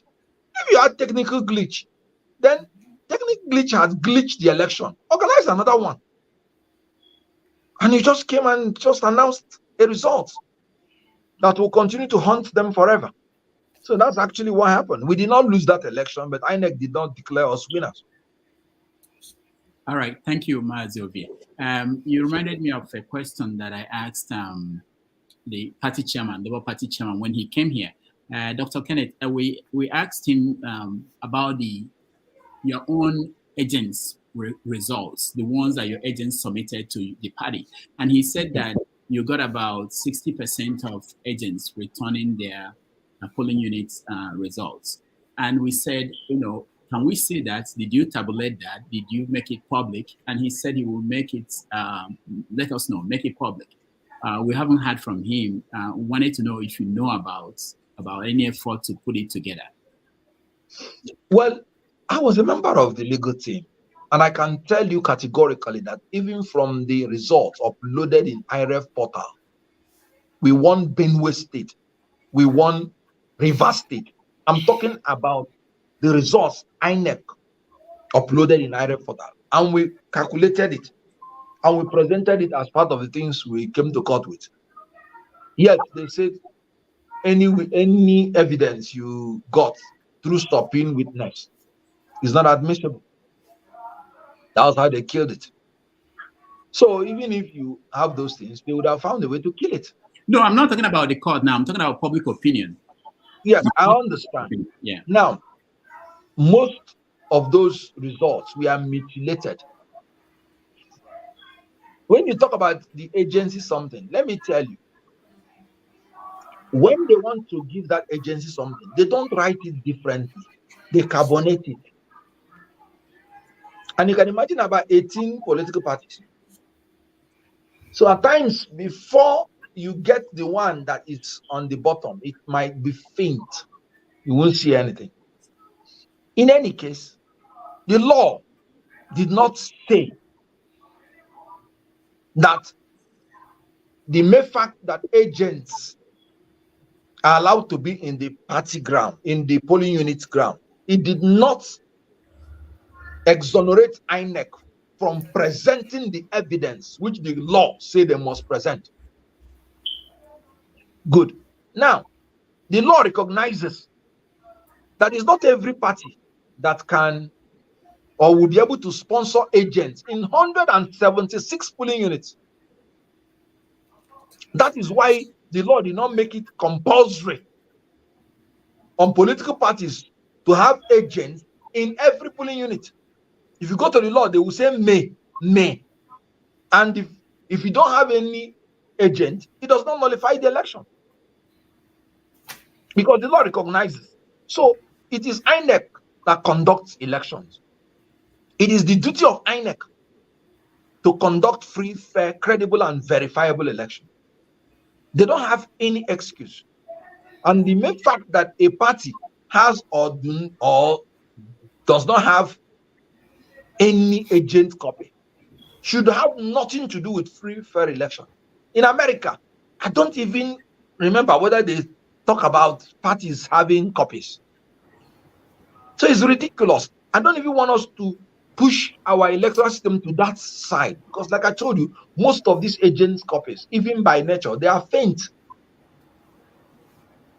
So nothing should relieve INEC of the duty to do what they are supposed to do in law. Yeah. All right. Thank you. Alaba, you're next. Oh, yes. I don't know what I would do with all these Okonkwas all over my life. First, correct me if I'm wrong, Rudolph Okonkwo. Living in bondage, Kenneth Okonkwo.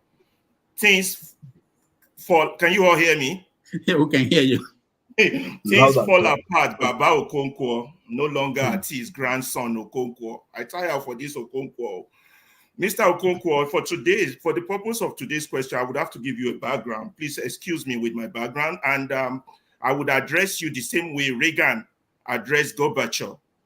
Mr. Gorbachev, tear down this wall. So when you hear me go, Mr. Okonkwo, there's a phrase coming behind it. But I got to give you a background first. First of all, I don't like to come here or listen to people who come to regurgitate our problems. We all know our problems. Our problems are worse than apartheid. Our pragmatic reality is that the country is gone and every aspect of our country is rotting. Apartheid is even more stricter than our current policy. But our current problem, impunity, bigmanism, feudalism, animal farm, born to rule, some are even more equal than others. All of these are self-induced, you see. It's like a cancer or the Warren-Barr disease. It's desirable, as deadly as it is desirable by everyone. Everybody wants to be this big man. They want to be a Tinubu. They want to be a Fashola. They want to be a big man. And it is invisible because it is connected to our livelihood. Now, Mr. Okonkwo, shouting will not achieve anything. We are all guilty and fall short of the glory of a nation because we are complicit in this Nigerian crime, whether we agree or not. We cooperate, we appease it, we wrongly diagnose it, and we don't evaluate our pragmatic reality correctly. We have a dead conscience, so we are complicit. Now, to my question, you're saying that, well, first of all, Mr. Okonkwo, party politics has failed Nigeria.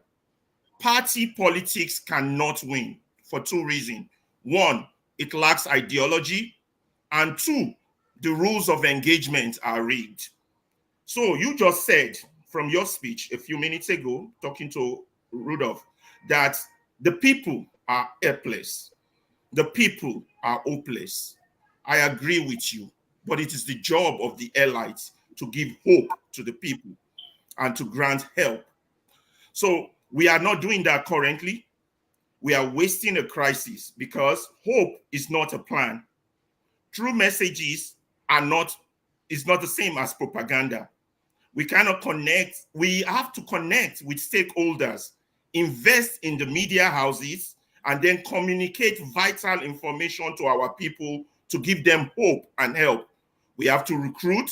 We have to pick the best ideology, and we cannot continue. We have to pick an ideology like we cannot continue like this. We need a new Nigeria and sell this to the people. That way, with the help of technology, we consistently put our numbers of those, a few good men who joined this movement. It should be a movement, not a party thing, where on a day we reach 6 million, we announce it. We raise it to 10 million, we announce it. When we get to 40 million, we have reached a critical number to act. So you speak well, you talk well, you say the right thing, but unless we act right, there's no way we are going in this country. Now, all right. By now, the Labour Party is not an opposition party. It lacks ideology. The party wrangling like the Abures and the Arabambis issues are all distraction to the real cancer that is killing us in that country. Yes, you might point fingers at the Tinumbus, but we are all like the Tinumbus. We are like the Babangidas. And no matter how rich we are, as we have just seen with NEPA taking your light over there, no matter how rich Nigerians are, it's still like pouring perfume on a pig. So we all have to come together on a round table and address this problem. The likes of you, the likes of Ati. I'm going to my question, Rudolph. The likes of Obi, the likes of Mayegu. You take this message to Obi. We have to come together and address this power issue, because you cannot have a revolution unless you have power, and you cannot have a revolution, a power without a revolution of the mind. So what are you people doing in an attempt to recruit to the purpose of regenerating Nigeria? Not all this finger pointing and wriggling, wongling, muzzle speaking and shouting. Mr. Okonkwo, shouting cannot achieve anything. My question is, are we wasting a crisis? Thank you. All right, thank you, Alaba. But next time anybody I called on, you have to care about other people. We are running out of time and our guest has to leave. So we want to give them a chance to get the award in. Go ahead, Dr. Okonkwo. Well, let me say that I agree substantially with what he's saying. And if he heard me from beginning, I told him that people should stop pointing fingers at others as being part of their problem. Nigerian problem was created and caused by Nigerians, and we should take responsibility. I say we are hopeless and helpless because even if you give these people the advice, they will not take it. I am not the kind of person that comes to shout. I told you, I don't play politics with policies, because if Nigeria is working, we all work. I want any regime to work, whether it is my own support or not. Because, okay, look at this light now. If this regime has made light now 24 hours, I won't be going what I'm going through. I am not enjoying it. I must allow my aides to relax at least, even if it's one day. And Sunday is the best time to do it. But then, when you tell them that, look, without electricity, you're running around spending our dollars saying you want to chase investors, what are they coming to do? You don't have electricity, you have to power it with either diesel or petrol. And then you're selling it to them at almost 1,000 naira per liter and 1,200 per liter of diesel. It's not sustainable. That's why I say we are hopeless and we are helpless. And even when you advise them, they will not take it. So I agree with you. The only thing the opposition does is to shout. Sorry. You don't have the army, you don't have the police, you don't have anything. So you have your say. Your say is the only thing that you have. But it has to be constructive. When you point out the problem, you should be able to recommend solution. When I pointed out the problem that they should not remove subsidy, I told them, go and repair your refineries. Make sure the supply is sufficient. Then make sure there is no monopolist. In other words, break the monopoly of NNPC. License modular refineries. The mere fact that you say you are destroying the refineries of Nigerians show that there are a lot of people that can produce refined crude in Nigeria. Why destroy them? Encourage them to come out. License them. We don't have problem of fake fuel in the market, meaning what they are refining is original. So this country destroys even the little it has when it has none. So what I'm saying is that not just that I will point out the problem, as a trained business administrator, I will provide solutions. In the issue of the dual foreign exchange, I said no, sustain the value that you want, then make policies to suit it. How? Ban importation of some luxurious items. You know what this government did? Even the one that Buhari banned, they lifted it, including toothpick. You can import toothpick and the government will give you foreign exchange to import it. Is that not shameful? How would you survive by that? So my brother, the truth is that I agree with you that Nigeria has failed. That's just the truth. That's why I told somebody that God has to come to our rescue one way or the other. And that way, I don't know. If we continue like this in the election, 2027 election, there will be no election. They will write the results in the state houses and give to you. It happened in Kogi. It happened in Imo State. They call it pre-filled results. They just sat down, write the results in advance, give it to the polling unit presiding officers, and they transmit it through IREV. And you can see obvious manipulation, even in the IREV. So it has come to a level where hopelessness has set in. What we have now is renewed hopelessness. And when you get to that level, it's only God that can help you. That's the truth. All right. Thank you. Eagles Air, please go straight to your question. I'm worried about time. There are questions on the comments. We have to make sure we get to a few of them before our guest leaves. Go ahead. All right. Thank you. Thank you so much, Rudolph Okonkwo and Kenneth Okonkwo, the only man that added living in bondage, while Nigeria is living in bondage right now. So I want to ask a question. Yes, he added living in bondage. Right now, Nigeria is living in bondage. So I want to ask a question. The question I want to ask you, first of all, good morning, everyone in the panel from India. I'm all the way from India right now. So I want to ask this question.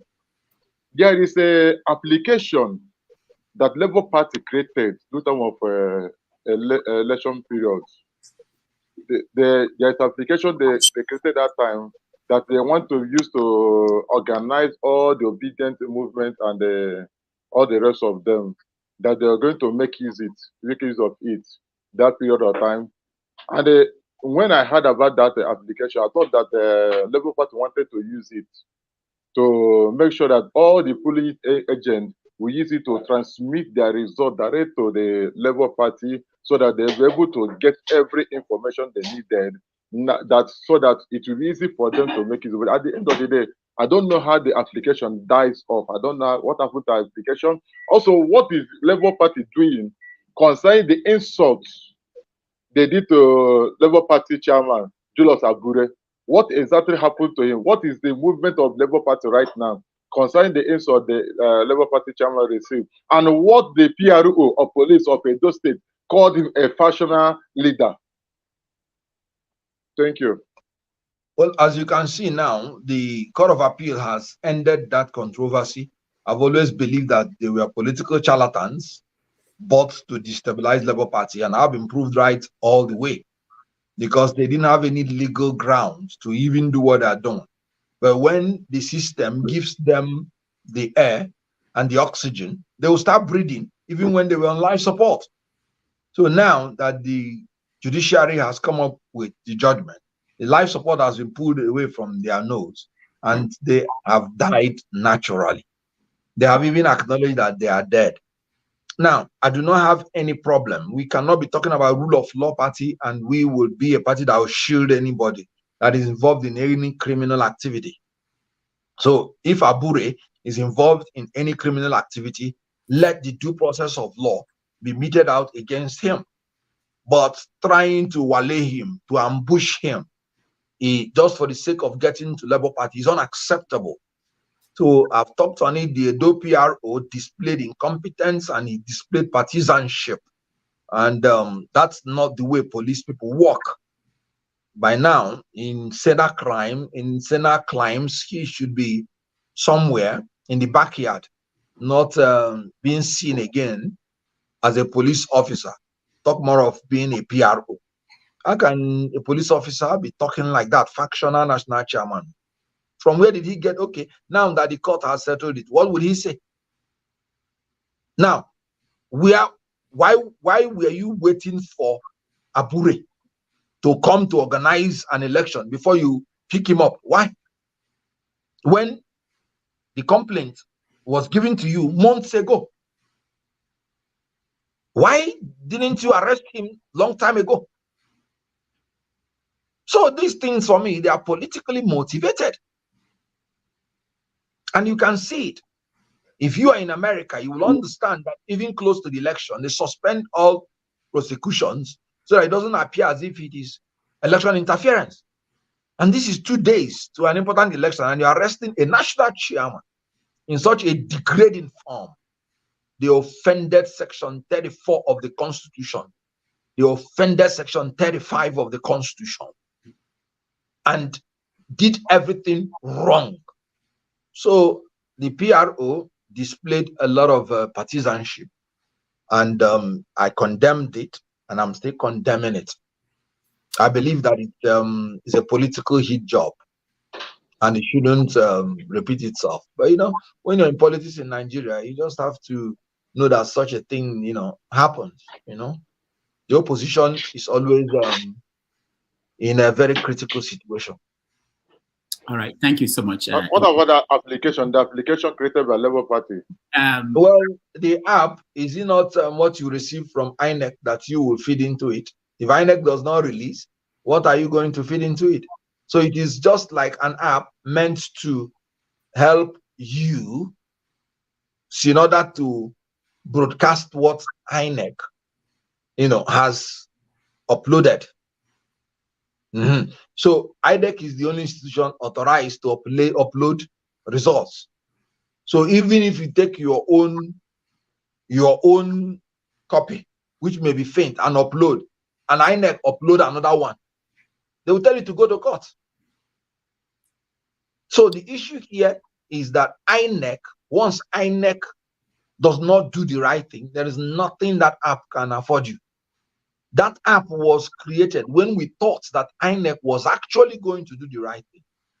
Remember, INEC conducted good election in Edo State that brought Obaseki. In Ondo State that brought Aketi, the late Aketi.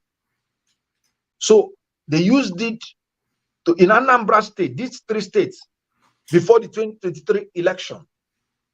And they used it to make the people to have confidence that they were going to do the right thing.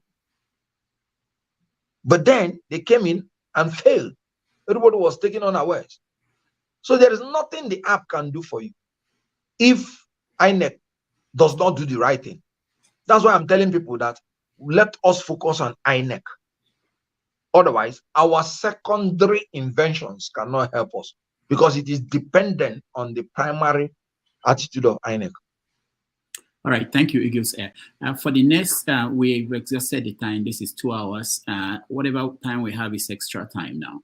I don't know how long our guests will stay. So if you ask more than one question, I will remove you and your question will not be answered. I really care about people who are here, people who are waiting, and I want to give them a chance. So Prince, answer Prince. Now, is it, are we in extra time or injury time? Injury time. Injury time. So I'm worried about, I want to be fair to people who are waiting. So one question only. All right. Let's make it that by 8, we are done. Okay. All right. We have extra time now. But one question still. Maybe Prince, go ahead. Dr. Rudolph, good morning. And Barrister Kenneth Okonkwo, good morning. I know whenever it comes to my time, that's when the rule changes. That's when it changes. However, I'm not going to ask any question. I'm only going to praise you, throw encomiums on you. Keep up the good work. I'm a very, very ardent follower of yours. I follow you, on all social media. And all I can say is just keep up the good work. Thank you. All right. Thank you. Right? I surprised you, right? Thank you so much. Let me use your time to pick a question from the comments before we continue on the people here. There's a question about accounting for the money raised by Labour Party. I know that it's been coming up and it's been an issue. I don't know if you are aware of where that stands. Has there been a published account, audited account? Yes, there has been a published account, audited. Okay. All right. Let's go to KJ. KJ, you're next. Thank you so much, Dr. Rudolph. Dr. Kenneth Okonkwo, thank you so much. Also, I am one of those who got into the media because of living in bondage. Yes, I became, we had a video camera lying somewhere in the house, and after Kenneth Okonkwo's production of that Living in Bondage, I decided to become a cameraman. So that was what brought me into it, and eventually became, part of the profession I've lived. Where are you from? I'm from Abia State. Okay. All right. So, so I've listened to you. It was quite educative, entertaining, and every other thing that goes with entertainment, came with all your answers and your in this interview. So I quite enjoyed it. I enjoyed listening to you. And I want to praise you, like just my last speaker. I want to say all that you have done well. Like Igbos have a proverb. When you ask coach, so you do very well. And we like the way you have also come out to defend both the opposition, the Labour Party, the politics. Your presentation so far, because I follow most of your interviews. Now, the only place where me and you may probably disagree a bit is on the issue of Nigeria. One person who I still ask the question: do you think, and that's maybe my question for you today, because I don't really have any question for you based on all that you've said and done. And I like the way you also been able to distinguish yourself. And maybe two questions, just very briefly. One. Take him down. He said he doesn't have a question, and now, nowhere. Just one, KJ. All right, nature has helped us, froze him out, not us. KJ, you can come back again and you ask your question. If you try to ask two questions, nature will help us freeze you. To be honest. Hello, sir. I would like to go straight. I think you've had enough greetings and econyms put out to you. I'm going to come from a different angle from my training, and from what we've seen so far with the APC, with the MO. I do not think the way we're approaching 2027 will work. Number one, let's just call it spade a spade. We don't have a judiciary. These people are even going to surprise us more in 2027. Tinubu obviously is sort of grooming his two boys to take over with the criminal gang, because I call them a criminal organization, APC. It's just a total. And if you're dealing with people that are civil and understand the rule of law, is a different thing. But this APC people have shown themselves to be a well-organized criminal organization. My hope is something dynamic, something kinetic happens to unseat them. But then again, let me move my attention to the Labour Party. Do you think the Labour Party, because I believe there are some criminal elements within the Labour Party that is trying to unsettle, it's all the distraction that I see now, it's trying to unsettle the Labour Party and cast aspersion on our principle. I personally, what I'll be saying to Mr. Peter Obi if I see him is, I will tell him respectfully, sir, if you could consider leaving the Labour Party and start organically a new movement, because the Labour Party is corrupt. Come 2027, they are going to use the people within to destabilize and cause a lot of confusion. That's my observation. So I don't. The other things I want to say, but with time, yeah. Okay. Well, like I said, we are in Nigeria, and I cannot vouch for any organization within Nigeria to be free from the environmental influence that is called Nigeria. I would not want to accept the fact that Labour Party is corrupt, but I would accept the fact that I cannot exonerate everybody in Labour Party, just as I cannot in any organization in Nigeria. So we've been able to do things right as a party since Peter Obi came in. But whatever individuals do that is criminally culpable, they should take responsibility. So I agree with you. The nation is in a flux. We do not have provision for independent candidates in our constitution. So you must have a political party. So if you can salvage the one you have and make it to be what you want it to be, why not? Well, surely it's not rocket science to set up one now. 2027 is not too long for us to set up something. And if that virus reaches that one, then you set another one up. You set another one up. Or are you going to import people from the moon? So what I'm saying is that the first option should not be running to set up parties. The first option should be to identify the virus and the bacteria that infect such ones and neutralize them. Because if you don't, look at what is happening in Nigeria. They set up ICPC. It was not working. They went and set up EFCC. The same virus. Now you have bloated bureaucracy and nothing is still working. They're not talking about shrinking. So you see, my first choice is identify the virus and the bacteria and give them the medication that will destroy them and see whether you can salvage that institution. If it becomes unsalvageable, why not?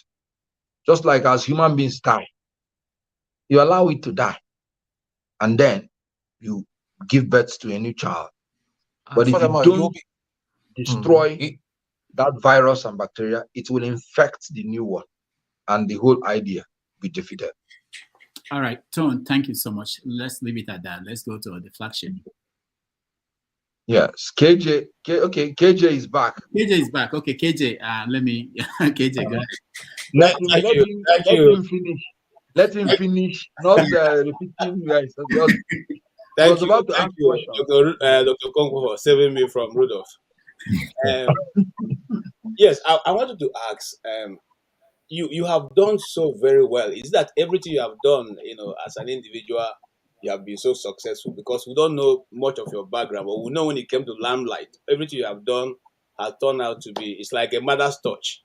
So what is responsible for the mother's touch that you have as an individual? Secondly, I don't like, I have a bit of problem. Do you think Nigeria is redeemable, by your own observation? Thank you. That's all I have to say.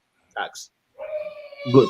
Well, the Midas touch you're talking about, I did living in bondage at the age of 24. And prior to that, I was in school and still had one of the best grades in the university. University of Nigeria gave me a certificate for academic excellence. And that was before I came in to become an actor. I think it's because from the one, I have a sense of shame and I do not like defeat. And so I built a sense of responsibility. And then I believe in God a lot. And then I believe that you should, as you're praying, you should work hard. So I believe in hard work. I believe in honesty and sincerity. And one thing about honesty and sincerity is that you cannot be telling others the truth and be telling yourself a lie. So when you are doing the wrong thing, you'll be honest with yourself to know this cannot take me anywhere. Because to thine own self be true. You can't give what you don't have. So the way I am honest with you is the way I'm honest with myself. I know my weak points and I run away from it. I tell myself the truth. So when I mess up, I'll tell myself, boy, you messed up. So it's not because I am free from mistakes, but you don't see me making the same mistakes twice. And once you don't repeat your mistakes, people think you don't make at all. So the issue here is that what I believe in life, I'm a perfectionist. I do not believe in coming second. I believe that the only position you should aspire for is first. And I believe every human being has what it takes to be number one, because you don't have two heads. I believe that if you have 30 members in a class, 30 of them can come first. So, when you propel your mind to the propensity of excellence, you can only be successful. Let there be moderation in your life. Even virtue should have its own limits. Do the right thing at the right time. There is time for everything. When you're supposed to be playing and you're reading, you won't come out a successful person. I am telling you, when I became an actor, it was not the spirit of academics, it's the spirit of entertainment in me. But it couldn't have come out the way it came out if there was no academics inside of you. So knowledge is the charisma with which, knowledge is the ingredient with which charisma is built. So you have to work for the knowledge and you have to be charismatic and you have to have grace of God. So I think that the only thing you know about me is what I know about myself, because the first success I hit was public. And once you go that public, there's nothing you will do again that will not be in the public clear. I am not in any way perfect. I'm not in any way a saint. There are still things I would want to change in my life.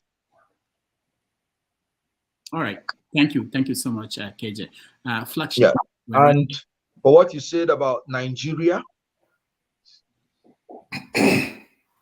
I will be wrong to myself as a preacher of the gospel to say that it is over. And the only reason is because I have seen a dead womb bear a child. So because I still believe in miracle, there is something historically I have seen about Nigeria. And I'm waxing theological this time. Whenever Nigeria comes to a head where it appears that there's no solution, something will happen. Maybe unexpected, maybe expected. We've passed through queues. We survived. We passed through civil war.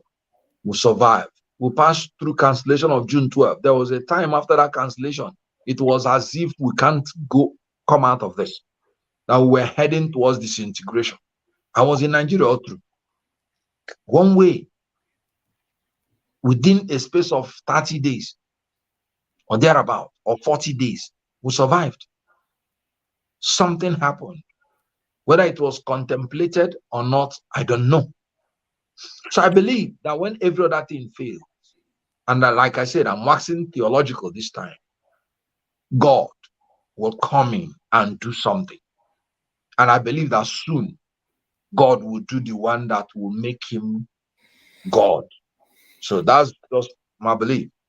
I do not think as an Igbo man, I would prefer a smaller territory to a bigger territory, because I have what it takes to compete with any human being in any part of the world. So why would I accept a smaller territory for a bigger territory? Is it because I can't compete? Why? Why would I run away and go back to a smaller territory when they told my forefathers that no, you cannot go to your smaller territory? We are now Nigeria and we are Nigerians, and it will be good for all of us. And in fairness, it is good and better for all of us to be one Nigeria. Nigeria is the only hope for the black man. Look at what's happening in Haiti. Look at what is happening in this and that. If there is no country that is powerful enough to safeguard the interest of the black man, it's going to affect every black man on earth. Nigeria is the hope of Africa, the most populous nation in Black Africa, the largest economy in Africa, the most populous black nation on earth. So Nigeria has a lot. And if you take away the Igbo in Nigeria, I'm sorry, Nigeria will never be the same. The Igbo man is the best gift for Nigeria, and Nigeria is the best land for the Igbo man. All right. Thank you so much. Flagship, you're next. Thank you, Dr. Rudolph, and good afternoon. Good afternoon to our esteemed guest, in my opinion, Barrister Dr. Kenneth Okonkwo. It's actually a great privilege speaking with you today. I won't want to take time to go back to all that I have to say, but it's pretty encouraging and amazing to me to see someone like you who has reinvented himself over time and has always excelled in everything that you put your hands on to do. It gives me hope about our country, homeland, Nigeria, to know that there is still a chance to make things better. You have touched on my questions briefly from two questions that were asked in the past. And I would come up this way in a few seconds. Nigeria, our great land, has never been blessed with great and good leadership since its inception. And even up until the time when we transitioned into democratic form of government, it's always gone down since then. It seemed like the crop of leaders that we get don't understand what leadership really is. Fast forward to now, we've been blessed and privileged to have someone who seem to have an idea of what true leadership is. 2023 came February, and we all know what happened. He's currently in a party that seemed to lack leadership as well. Thank God for the judgment that was just recently given with reference to Aburi. Here's my question and maybe comment. Peter Obi has demonstrated leadership to a great extent since the election started and even after the election.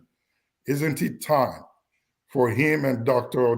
Dati to take this leadership quality that they have, which is exceptional, and take it within the Labour Party and try to fish out that virus, like you rightly said, which I agree with.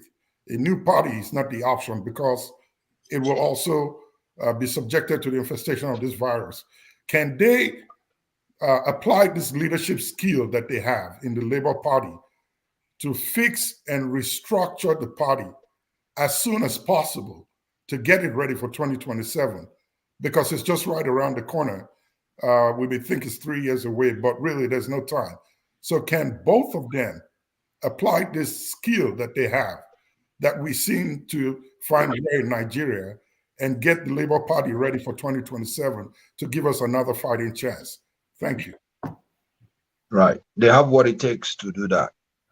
And like I said, if an institution does not want to receive the medication to neutralize the virus and bacteria, then the only choice you have is to allow them to die, to be killed by that. Then you now have a new baby. So at least they have a choice now. So I believe they have what it takes to cure the Labour Party. Then if the sickness or anything becomes terminal, you allow it to die and then you go for a new baby. So, but my own opinion is that Labour Party is still the best amongst all the other parties. And I know that they will harness what they should. I'm not making promises because they came into Labour Party and they met some people. So if they meet too much opposition, they will take the right decision. But I want to believe that the people in Labour Party should be amenable to whatever they want to decide, because their presence or absence is going to affect Labour Party one way or the other. All right, thank you, Flagship. We'll take 4 more questions. Those are in the studio from Forefathers, Pansat, John Abba, and Man of Presi. Just your question. And let me tell viewers at home, everybody watching, that P2B is coming on this platform in few weeks. Sometime it's and also Aisha Yusufu is coming on next month. So if you can't exhaust all the questions for Labour Party on Dr. Kenneth Okonkwo. So there are more Labour Party people coming here. We are trying to get the PDP people to also come. I don't know about APC. They are not responding to me. But if we get them, they will also come. So don't feel bad if we don't get to you. I know a lot of people trying to ask questions on the comment section. So we just take the 4 people here. Just your questions, please. Forefathers, you're next. Thank you for having me, Dr. Rudolph, and greetings to everyone on the panel, and special greetings to Dr. Kenneth Okonkwo. Thank you for joining us here.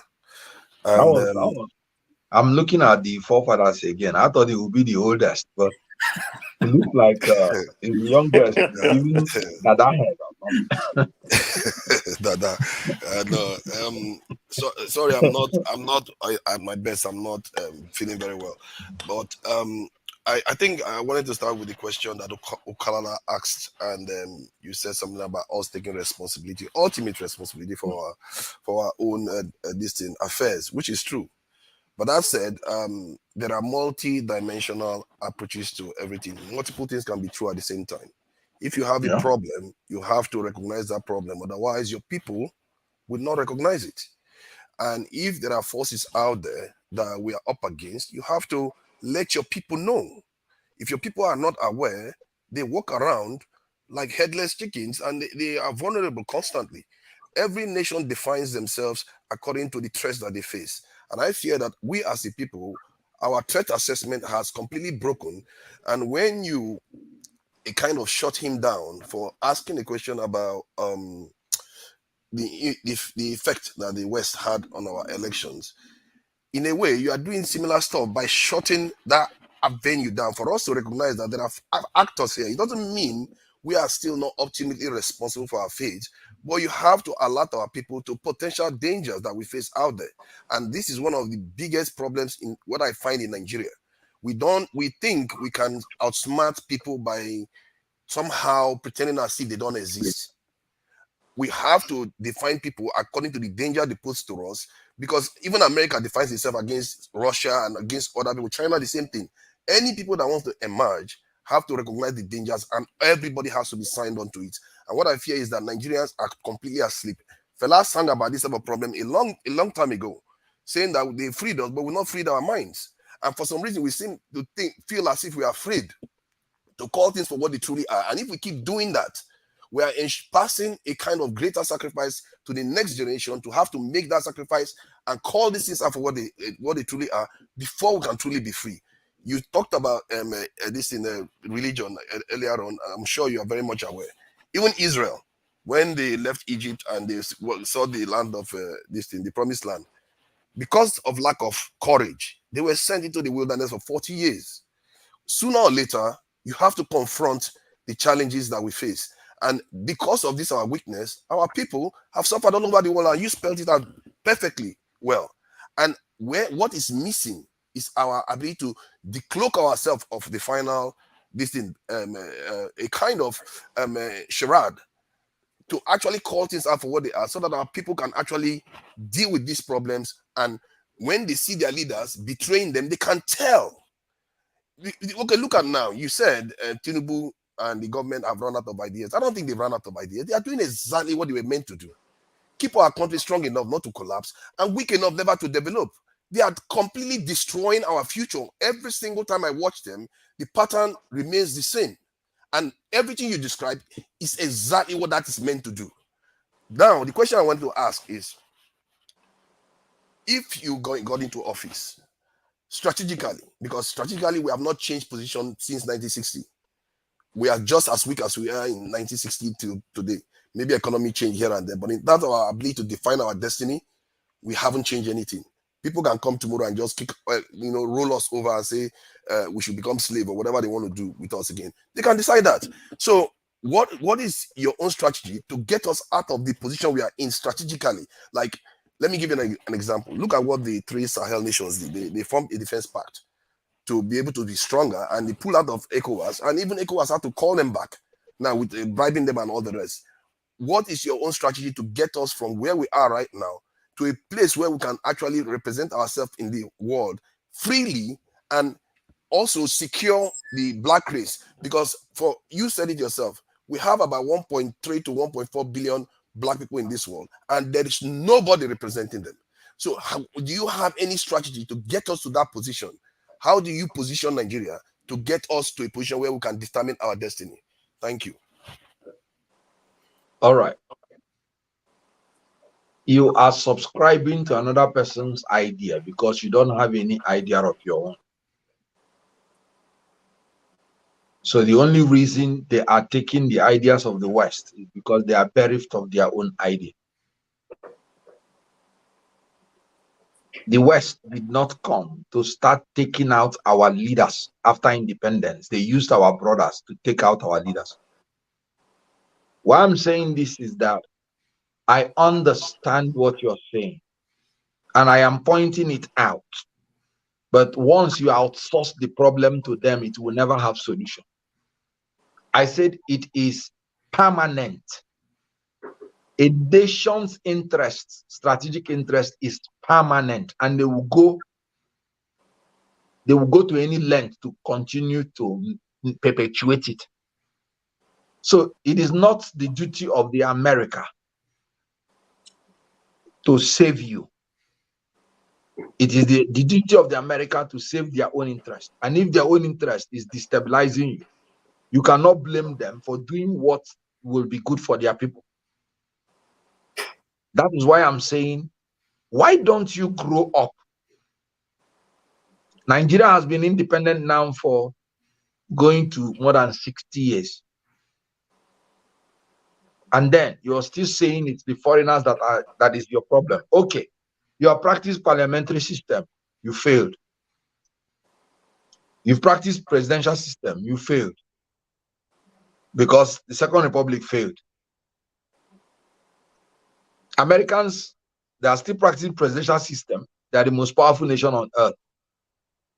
Britain never wanted America to be independent. They fought for it like any other African country. They declared their independence. They held forth their powers. And the British are now collaborating with them. So when you become powerful and reject slavery and subordination, they will come and collaborate with you because they need you. So I am not wishing it away. I am saying that we must take our destiny in our hand. Look at Saudi Arabia. Look at the way it's going. They are buying every footballer in order to develop their own team. Do you think the West like it? But the West must accept it. Why not you? We were sending aids to UAE. Now, they've even stopped giving us visa to come to their country. So the issue here is, if you don't say I am, nobody will say thou art. We have to stop pointing fingers. Why? It will continue forever. Forget it. It will. But the Americans point fingers. Everybody, you have to let your people know dangers out there. If you see a snake, you don't tell your child, oh, ignore it. Good. You are responsible for it. You have to tell your child that snake is dangerous. Good. You are the one who is not telling them the problem. I am telling them the problem, but I am also telling them the solution. Good. I started telling you that Russia is a problem to America, but America confronts them every day. Good. I made that analogy. So I said, yes, they are a problem because they are fighting for their strategic interest. It is our duty to confront it and end it. Good.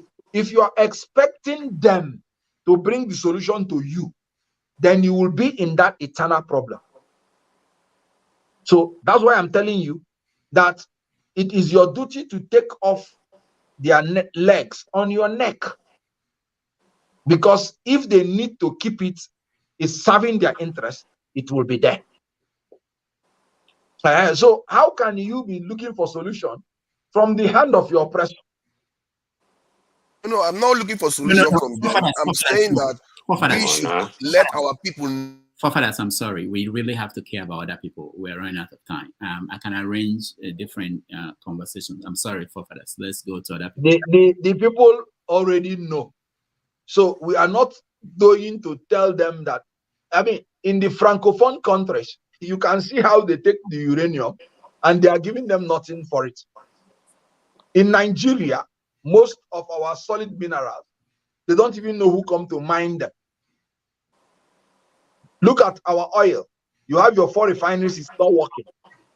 It is helping some people who are outside the country. So how would they come to help you to repair the refineries when they know that you, the corrupt ones, do not want it to be repaired because you, the corrupt ones, are gaining from it? So people are paying subsidy when they are not importing anything. That's corruption. It's because the refineries are not working. If the refineries work and they are no longer importing, that corrupt money will not be paid. So how do you blame the foreigners for taking advantage of that when it is your people that are doing it? These things are there, but accept it that it is not the foreigners, it is us that are the problem. All right, thank you. Let's go to man of prestige. Jonas. Yeah, good morning, good afternoon, everybody. Thank you, Dr. Okonkwo, for coming to this platform. It's nice to see you. So I'm going to go straight to my question. I think Flagship has asked a little bit of what I was going to ask in reference to leadership. So my question, I'm just going to be direct to what I'm saying. Does P2B has the guardianship to lead Nigeria? Because I'm very much concerned about what's going on in Labour Party right now. The financial wrangling and everything, is very disheartening. So if we can't handle a party like Labour Party, can he lead Nigeria? So, I mean, you are very familiar with P2B. So can you enlighten us a little bit? I'm just concerned, okay? I'm a supporter of P2B, but he seems he's not taking the mantle by the horn and just make a decision and say this is this. So I'm concerned about that. Thank you very much. Yeah, first of all, there's no wrangling in Labour Party about money. I know of allegation against some people about money, but there's no wrangling. There are no two people in Labour Party that are struggling for any money. But some people are alleging that some people misappropriated. These are two different things. Wrangling about money means that we are struggling for money. I'm not aware of that. But me alleging that a leader took money when he's not supposed to take money does not mean I am contesting the money with him. So that's one. There is no institution in the whole world, including in America, where you don't have allegations against people for corruption. I think last month, a senator was alleged to be piling up gold and money in America for what they believe that it was corrupt enrichment, for which he is going to go to court. And a high senator for that matter, a chairman of the Foreign Affairs Committee for that matter. So you can't stop allegation. Ironically, none has been proved against him. And again, this is a party affair. This is not a governmental affair. So bringing P2B is like saying you want a dictator who will sit down in his house and dictate to the party what they should do. So these things evolve. As P2B continues to be the leader of the party, you will see the party transforming to reflect his character. P2B entered Labour Party almost like a month or 2 months before the election.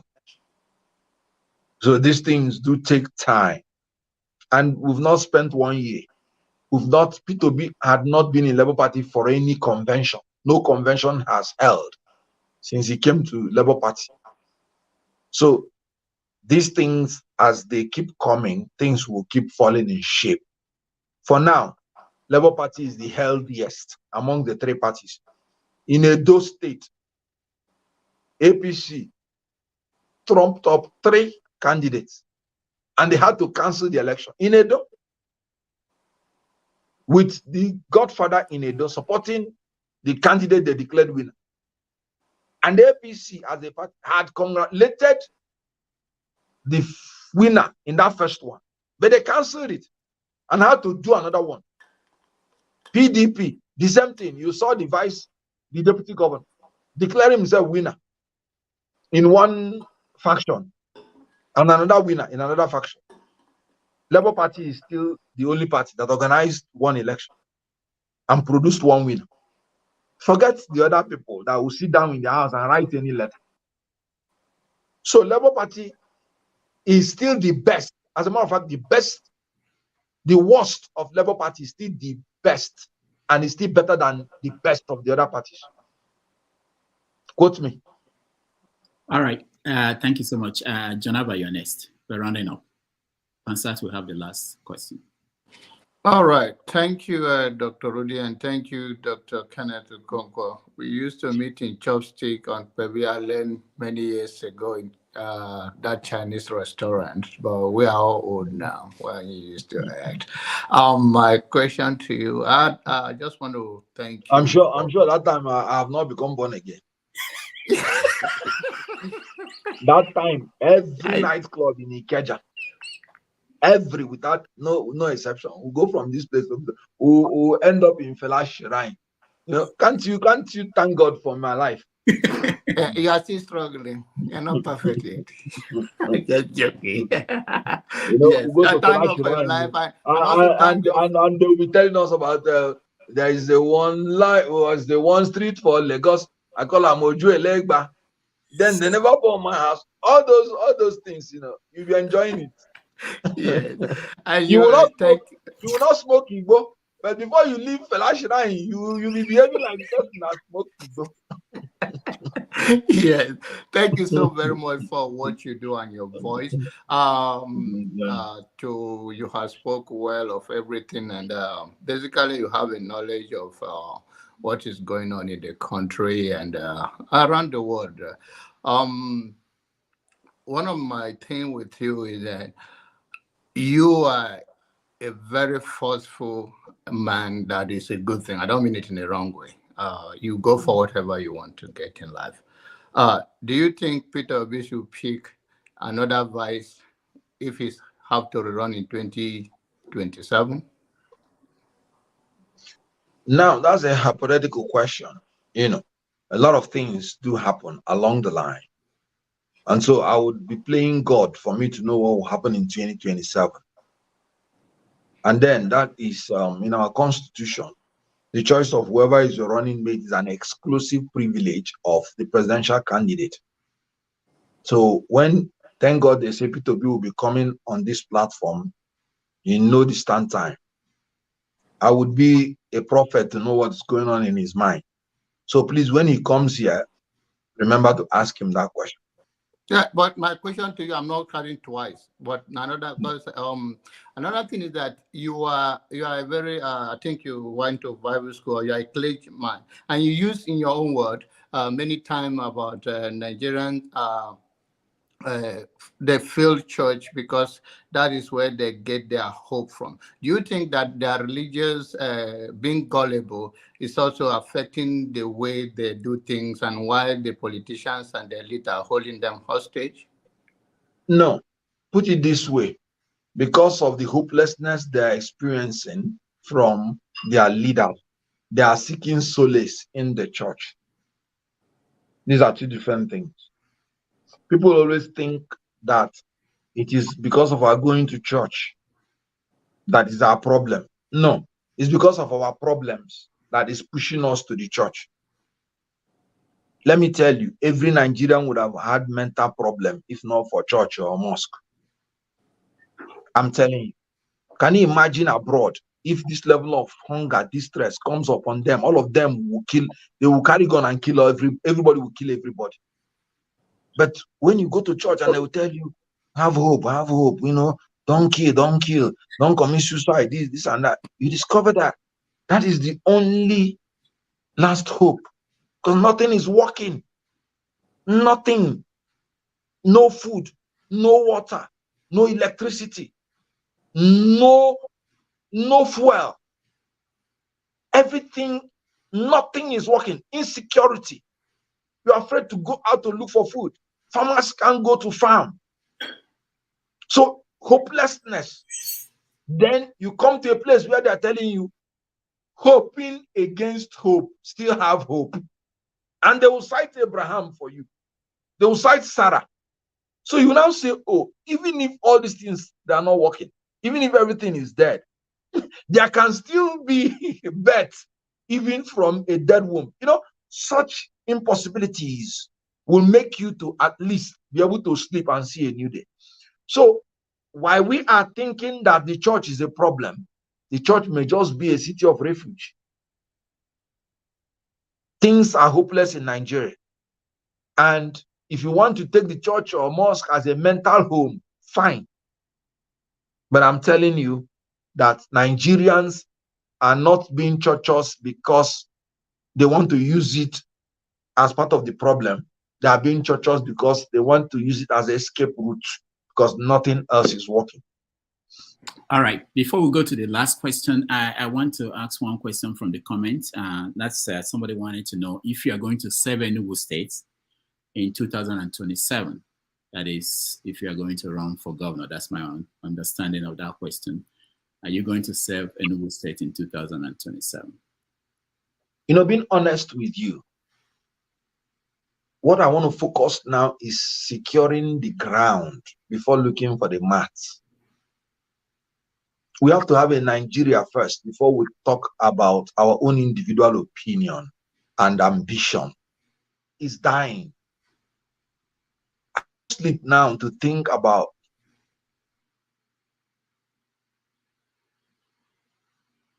Right.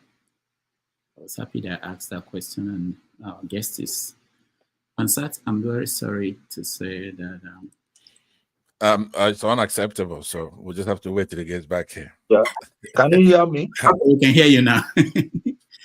Okay. I think it's telling us that, yeah, time really, is, yeah, I know.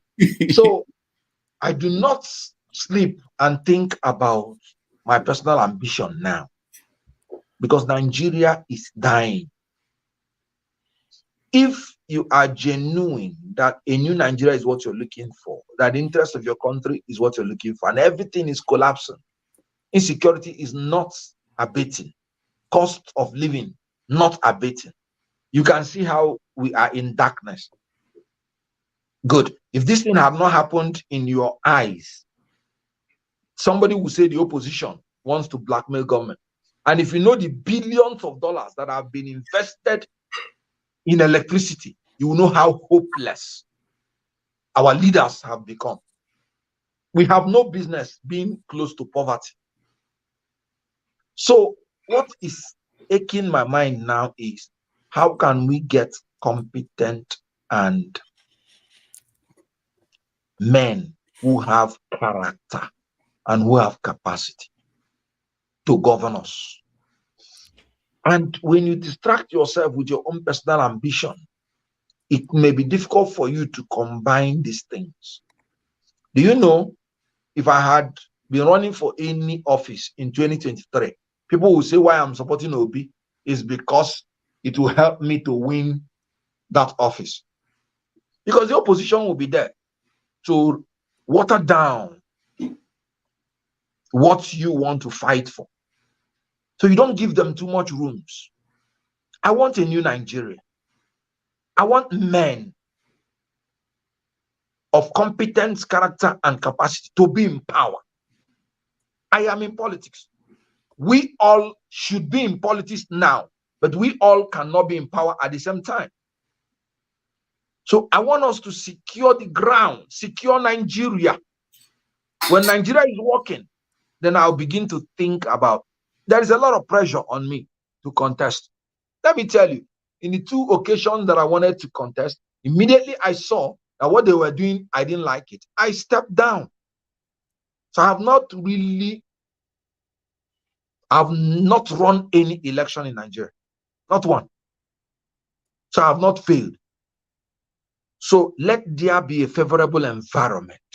I mean, if you don't want to rig election, and you know that if you go and contest for election, you will either rig or you will lose. If you don't want to lose and you don't want to rig, what will be your best option? To fight for free and fair election first before you go to contest. I am not power hungry.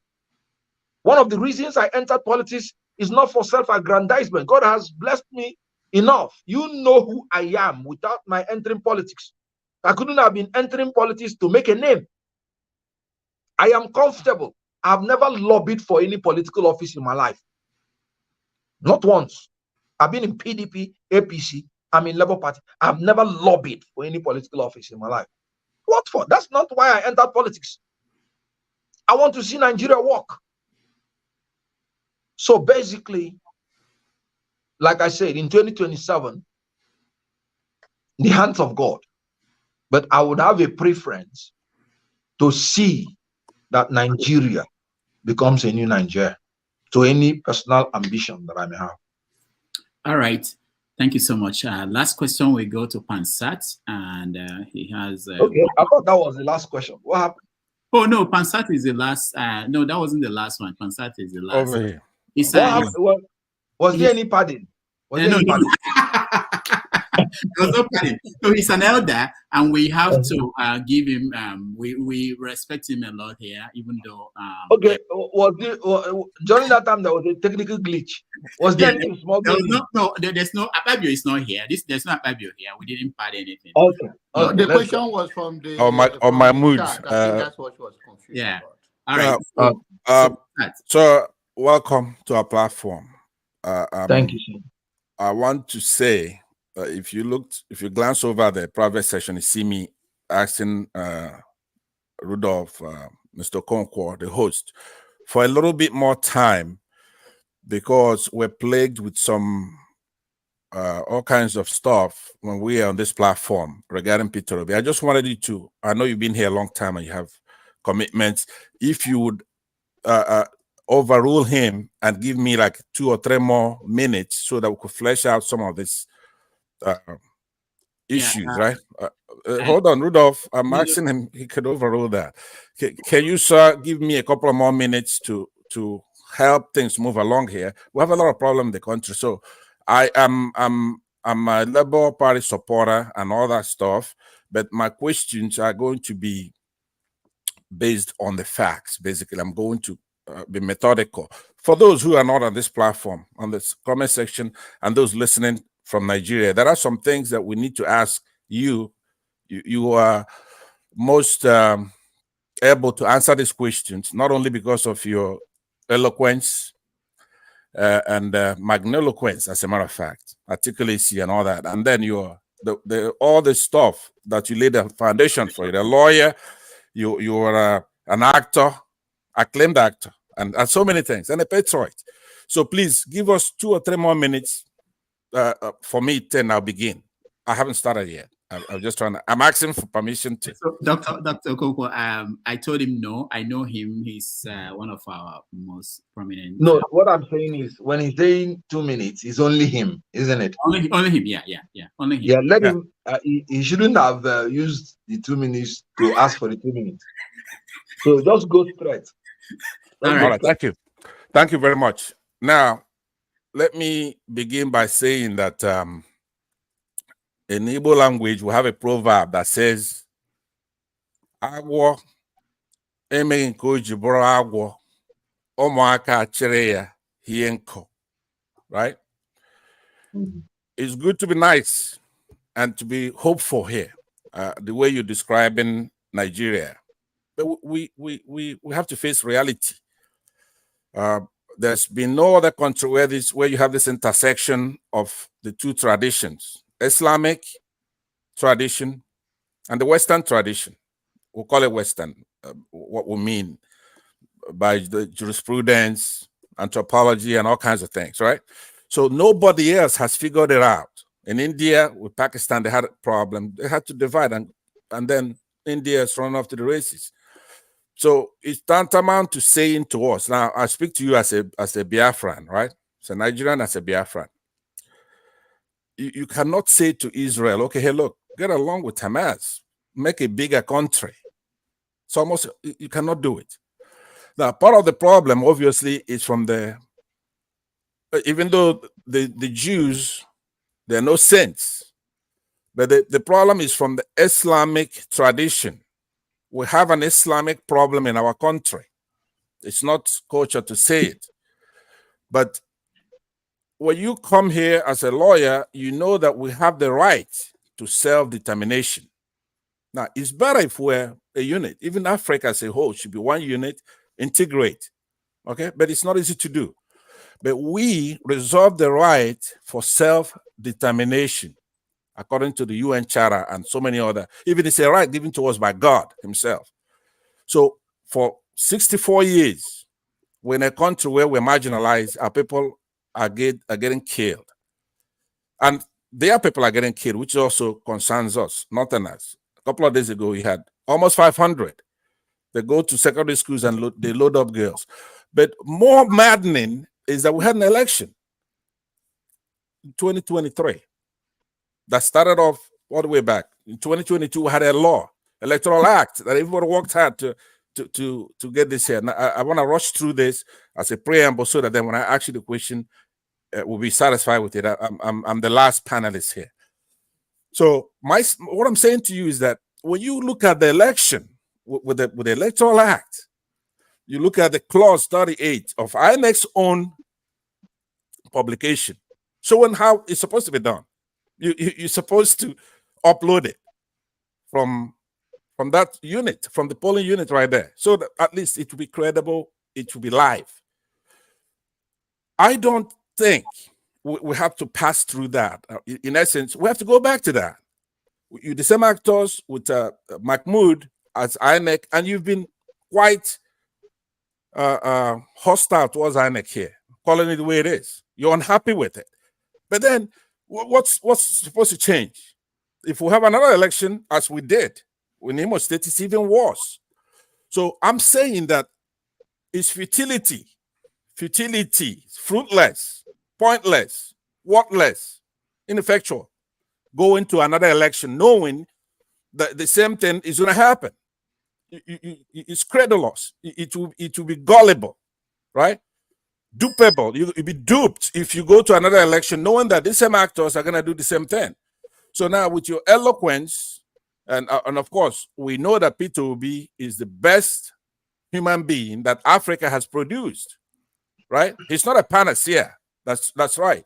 He's not the solution to everything, but he's better than Obama, for example. He's better than Nelson Mandela, and I've said it. Not because he's an Igbo man. This is a man who's humble. If I was given a couple of minutes, what I wanted to clear up, there are some things that are holding some people from all of us saying, okay, we got one good one here. Let's nurture it. Let's help him. I was going to ask you yes or no questions. As a lawyer, there are rumors about Peter Obi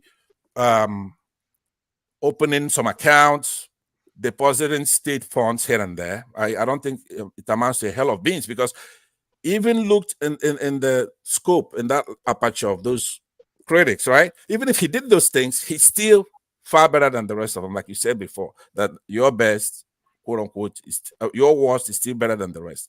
So now, if Rudolph will give me a minute, I want to ask him yes or no questions on that. So those will be cleared up for those who really mean well, right? Maybe they say, okay, look, why should he deposit money here and there? I wanted to know, does Peter have any criminal records? Does he have clear up? Before I then ask my main question. Now, Rudolph, it will be unfair, right? If it be unfair, we have a man of this caliber here, and me, by the way, I'm nothing to sneeze at either, right? But I'm here to ask him a question. It's going to make for fascinating television for him to answer it. Don't be in a hurry right now. You let John Abba go on, and he had nothing to say. Let me just ask the question, then he'll end it for us, and okay, my wait would have been watered. Okay. So what I'm saying, with your facility, your persuasiveness, right, your diction, and everything that we all know. So with all that, I asked you a question about our right to self-determination as a Biafran, right? If you could make miracle happen, fine. But if they turned off that IREV, what the hell they call that machine they used in that election, right? If they turned it off with impunity, nothing happened. No, we have the right, God-given right, not UN even. We have that right from UN, but we have God-given right to succeed and actually defeat this country, this Nigeria. We tried it before.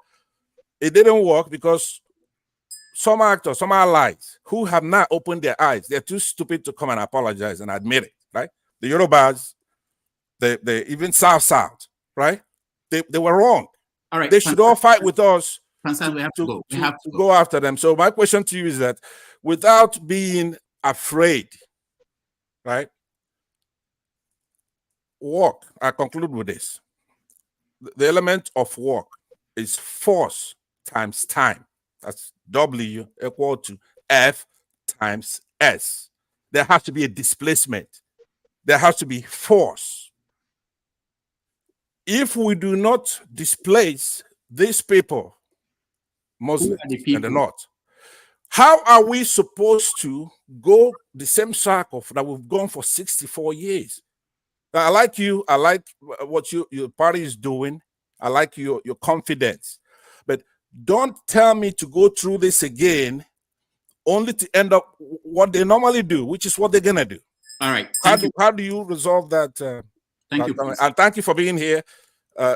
You guys, you do what you have to do. If they don't respect you, then we're gonna have to bring democracy down there by force to take it back. That's my pledge to you. Thank you. All right. Sir. I talked about virus and bacteria, and knocking them out is the best solution to treat an organism.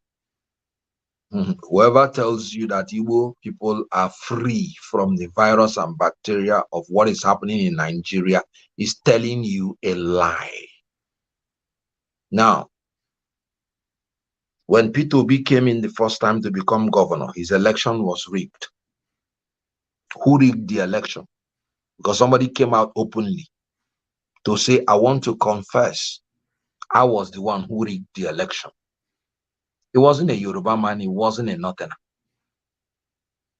Good. They went to courts. The people that gave him judgment in all the courts he went to, they were not Igbo men. So you see, you have to analyze the problem. The problem we have in Nigeria is not outside Igbo Yoruba, it's the elite class of all tribes and all religion. When you get to Israel, the analogy you made, there are more Christians in Palestine than there are in Israel. You have Arab Israelis who are Israelis. The problem is that you have an organization that is engrossed in their theological belief that they own the Palestinian land and that the Jews do not have the right to exist. These are two different things. If you have an election in Palestinian land, majority of the people will say they don't agree with that philosophy. But when people use the force of arm and take over power, they become the alter ego of the organization. So please, I have told you, if you are somebody, the kind of administration you should be looking for is the one that should suit your nature and your nurture. We are traders, we are travelers. Do you know that what the white Jews are fighting for till today, till tomorrow, is land? If we, as traders and travelers, have Nigeria, we will not have any need to fight for land.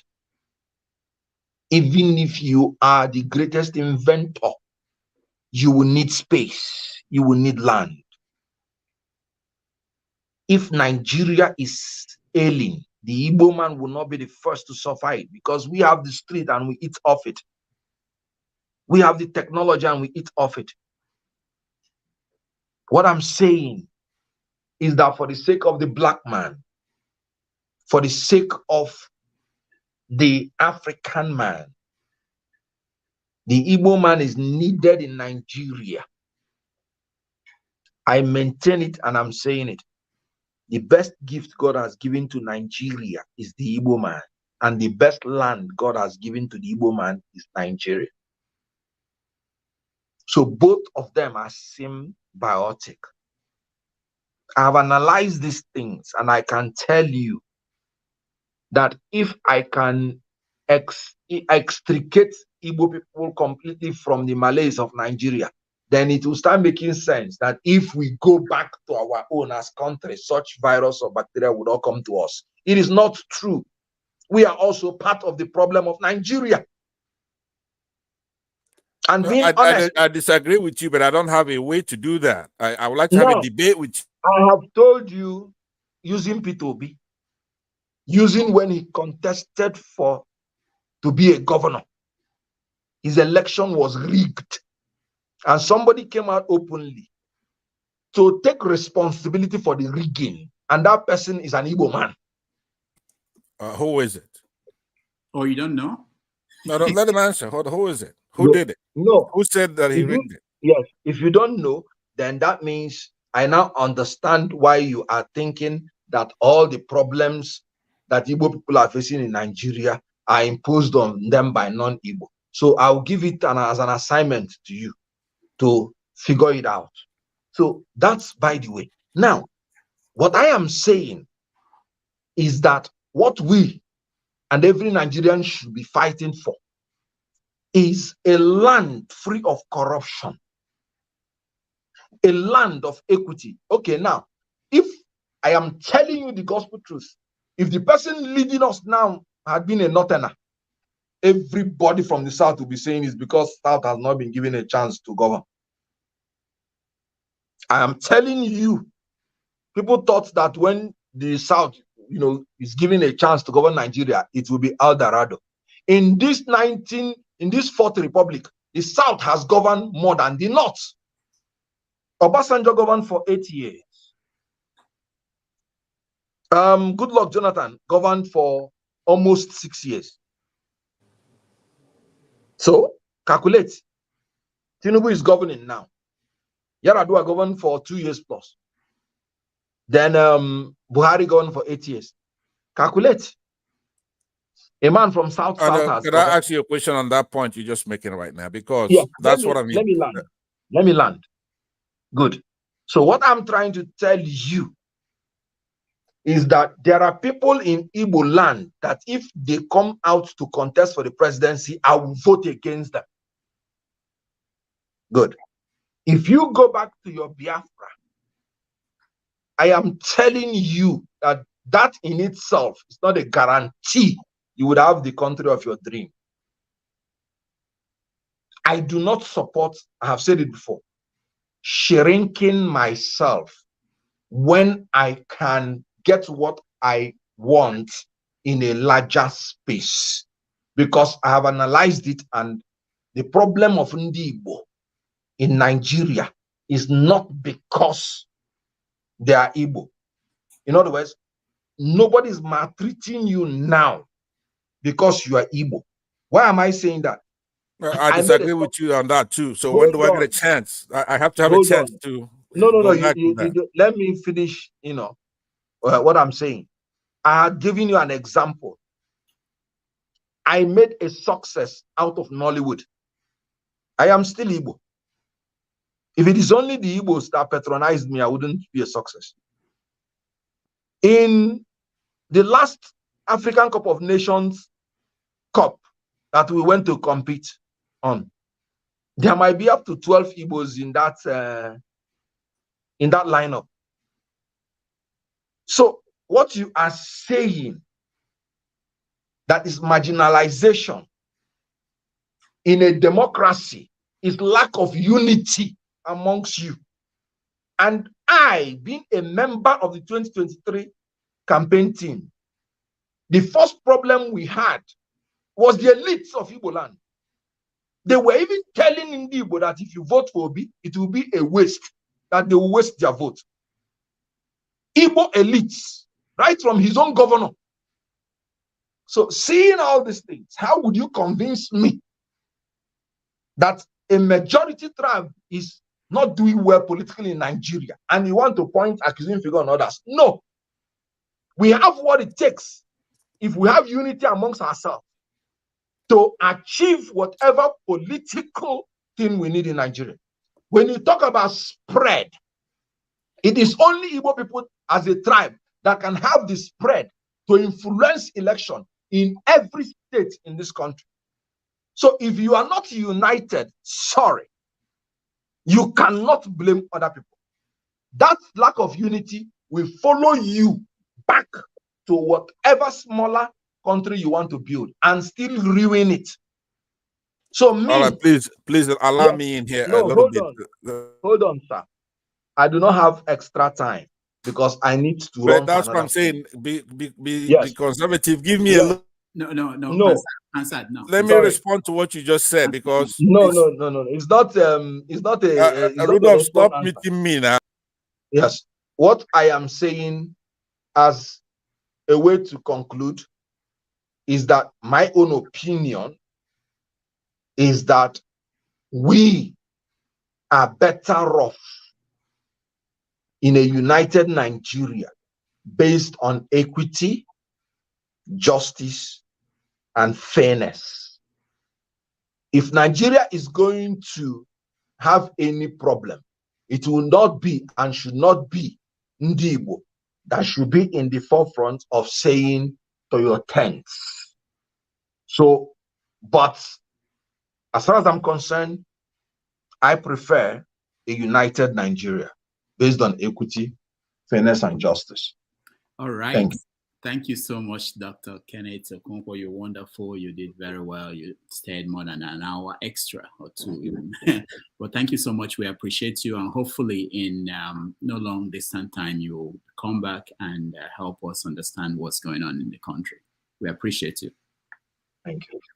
All right. We are going to take a break. When we come back, we do feedback on what we had to do. So, yeah, I have to say I respect the last statement he made. It was excellent, I must say. Excellent statement. All right. Thank you. We take a break. Thank you so much. Thank you. Okay.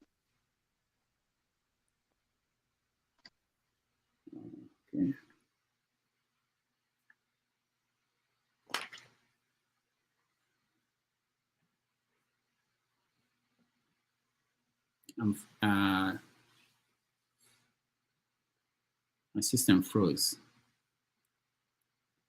You want us to bring them back? No, play the music. Play the music. Let's take a break. All right then. Let's get that on. All right.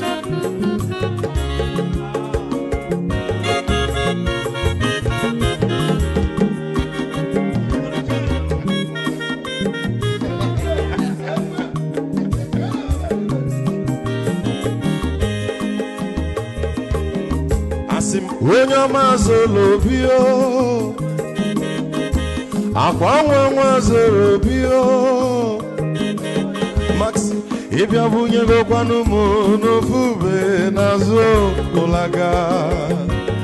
ụlaga n'ịbịa zigo, mmanwụ ụlaga do n'ịbịa zigo, akwa nwa ilochi o, biko rapụ zoro ka ọ nabazi ya.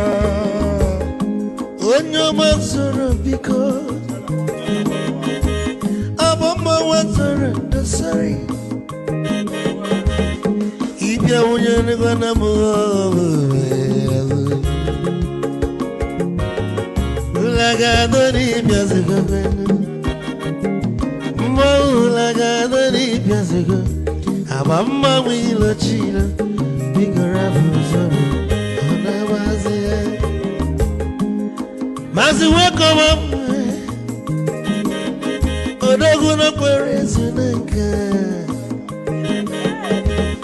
Onyo mani gadele mo. Mazi ni mazi kame. Ibu go with melody.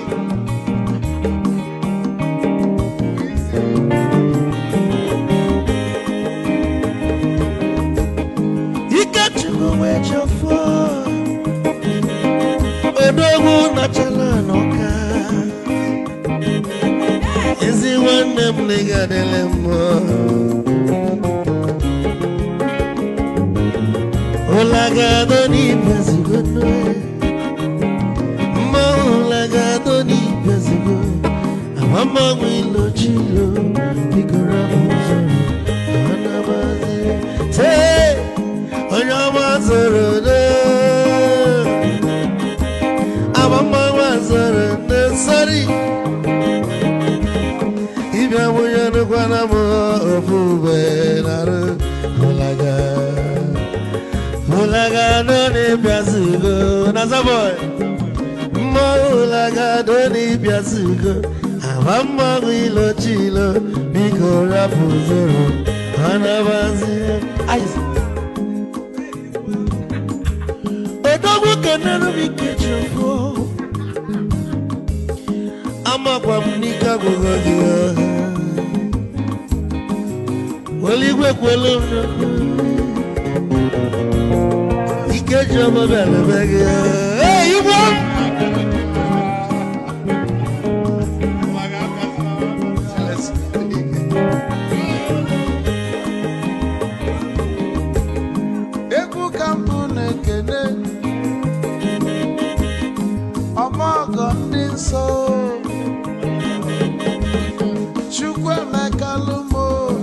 chukwu negaji esi nwanne m ekene ịlapụlụ ife niile na-eme wee bịa nke gosili na anyị na gị bụ nwanne wisdom ga-adị ka nye gị maịkị ka ogobanya bụ egwu isili maxi ọ bụ na-etiri egwu a malụkwa malụ n'imego m ife ọjọọ wee sị gị nwanne m ife ọkụ na ịchọlụ na ngeme wisdom onume ekene gị agbamanwụ iyo iyo biko lapụ nabasị ya zoro zoro zoro zoro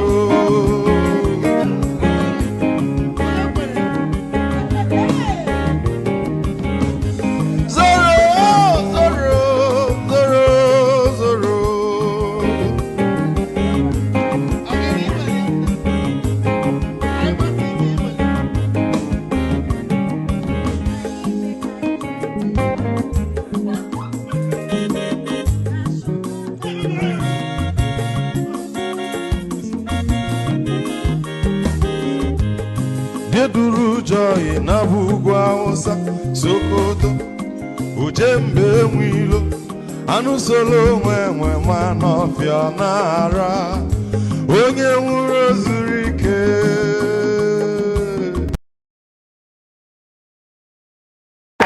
Thank you so much for watching. Thank you. Have you subscribed? Yes, you. Have you subscribed? You. Yeah, before you go, click. It's free. Click. Just that's it. Have you subscribed? You're laughing. Have you subscribed? Have you subscribed? Thank you. Thank you. Thank you. Hey, madam. Thank you so much. I can see you. I can see you. We have to get to 100,000 subscribers. This by the end of the year. How are we going to do that if you don't subscribe? Yes, you.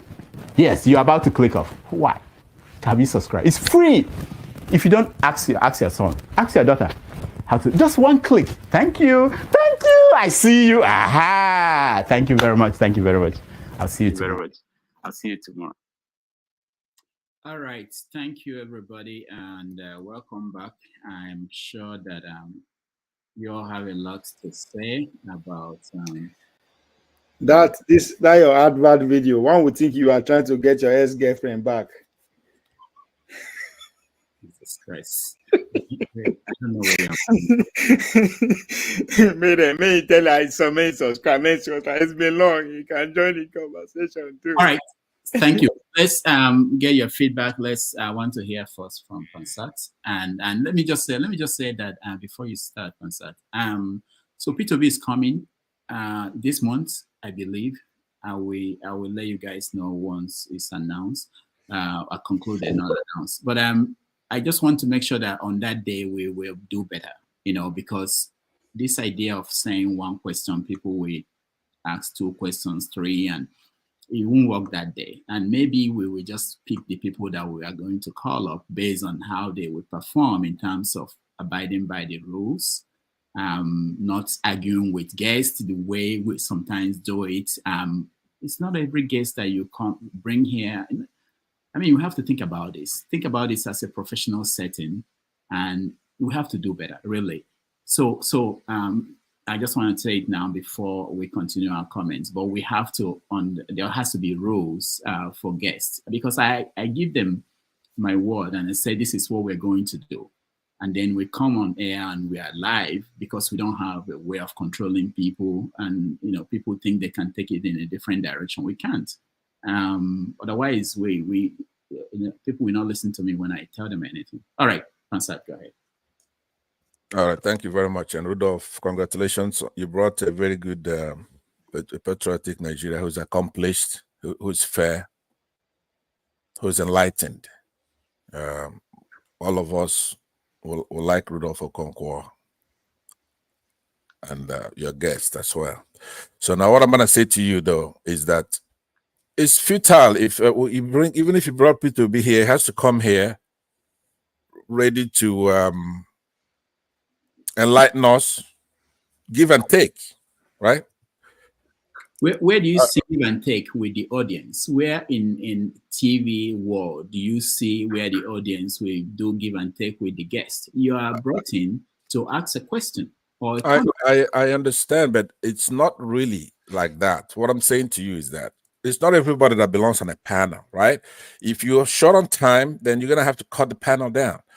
We can't have anybody coming here to just lecture us, even those who agree with. For example, like Rudolph Okonkwo, I agree with him. Maybe I keep saying Rudolph Okonkwo, Mr. Okonkwo, Barrister Okonkwo, right? Kenneth Okonkwo. I agree with him 90-something%, but he's not inerrant. There's nobody like that. When Peter Obi comes here, as much as we love Peter Obi, he's not gonna be inerrant, right?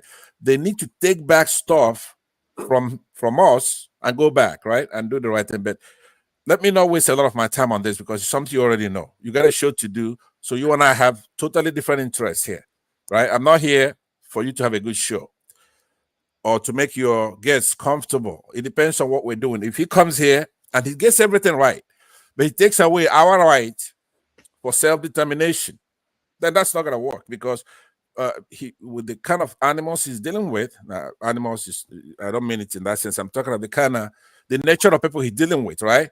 They're not going to do the right thing unless they do know that we have that right and that we're going to exercise it, right? They have to do the right thing.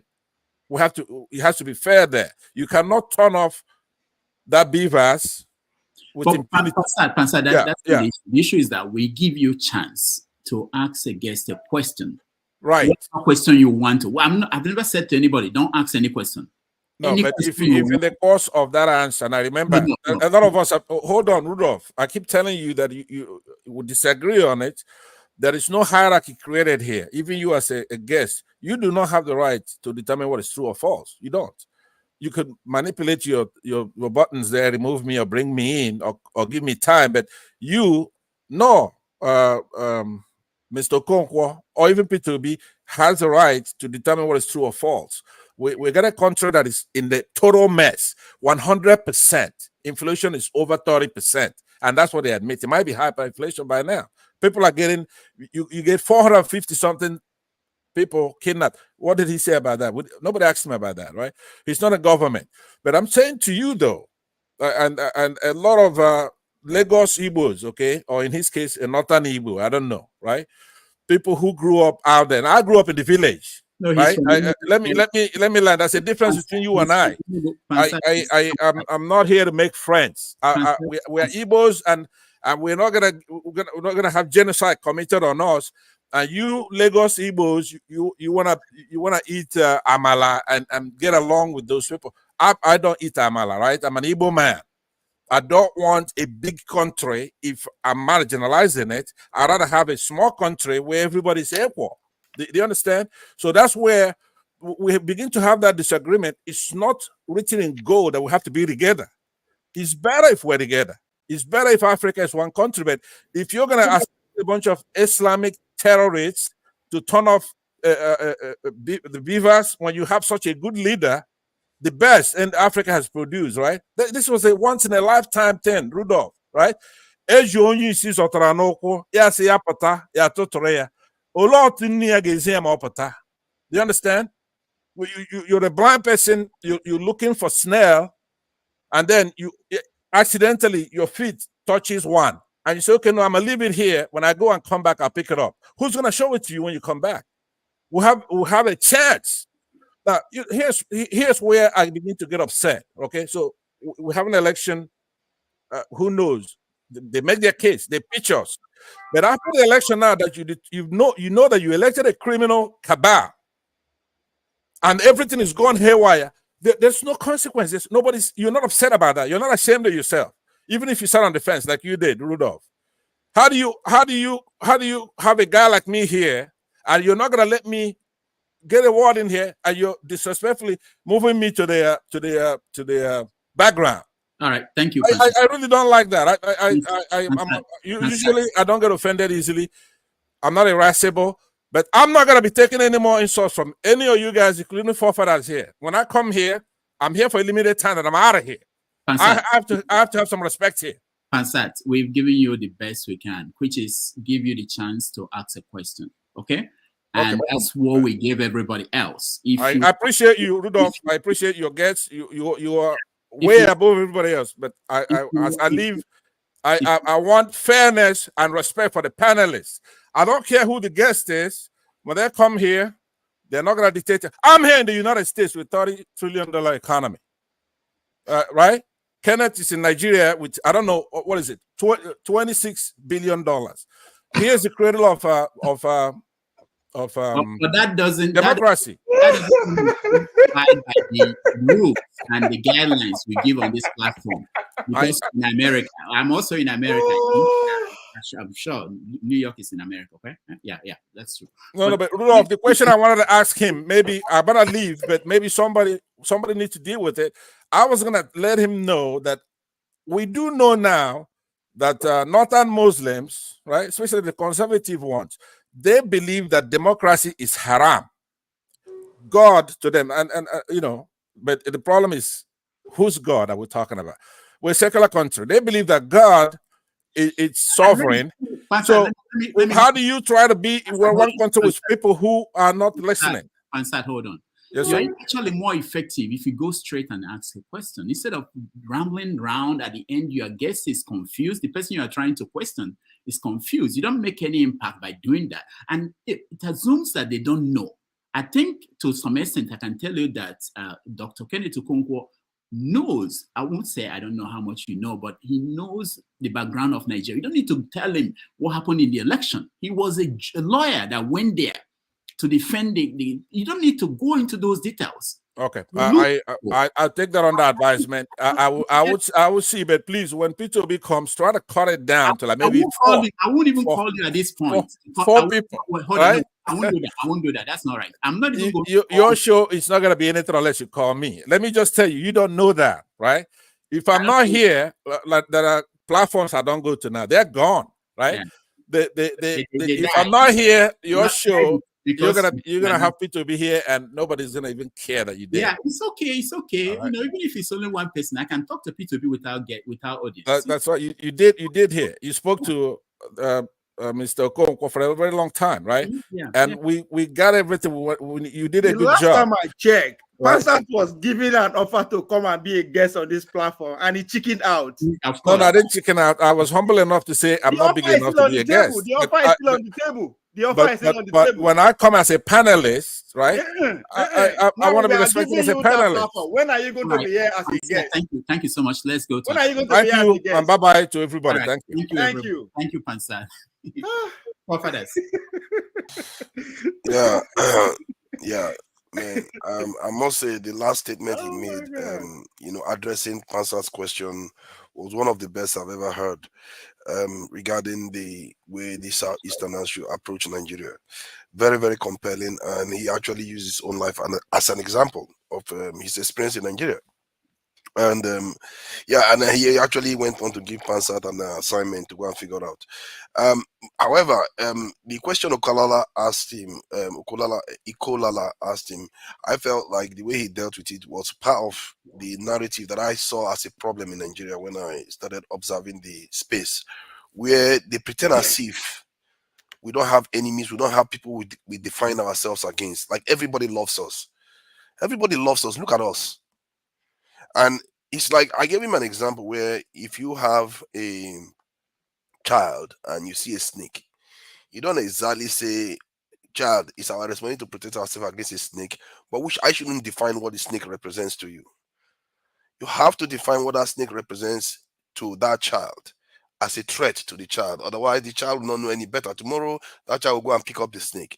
The same thing goes with America. He used America as an example, which is also weird because America defines itself against other nations all the time, including Russia, including China,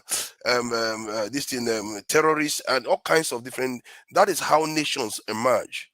And I fear that sometimes there is this vestige. This is one of the issues because I heard him say that the elites in Nigeria are the problem. It's true, but he's part of the elite. And I think the truth is that we too are part of the problem, and we have to start acknowledging that there are areas that we are compromised, wittingly or unwittingly. We've been compromised. He used the Christian faith to define his reality to an extent, And I gave him the example of how the Israelites were sent back into the wilderness because they refused to be courageous to confront their enemies. And the idea that you say, okay, we are ultimately responsible for our fate in terms of the West, that is true. But it's also true, you have to highlight to your people that these people are nefarious. They are not just there to help you. They have their interests and they have their what they are supposed to do. And rightfully so. It's not like I'm saying that when you call them out, you are saying they are evil. They are doing what they are supposed to do for their people. But you have to let your people know that this action that they will take may not be in your interest. And one other area that I found as an issue was the way he described the current government, that they are out of ideas. To an extent, I don't know whether that is his own understanding of the situation or whether that is just a strange way of understanding stuff. Because personally, if I look at Tinubu, he doesn't come across to me as somebody that doesn't know the economy compared to Buhari. Tinubu knows the economy very well, to an extent. Maybe not very well, but to an extent. The idea that he came in and just did all this crazy stuff that didn't work very well compared to Buhari, it's not true.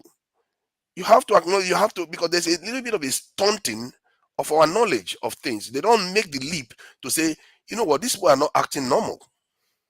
Clearly, they are not acting normal. They know. They know what they are doing. They are sabotaging our country.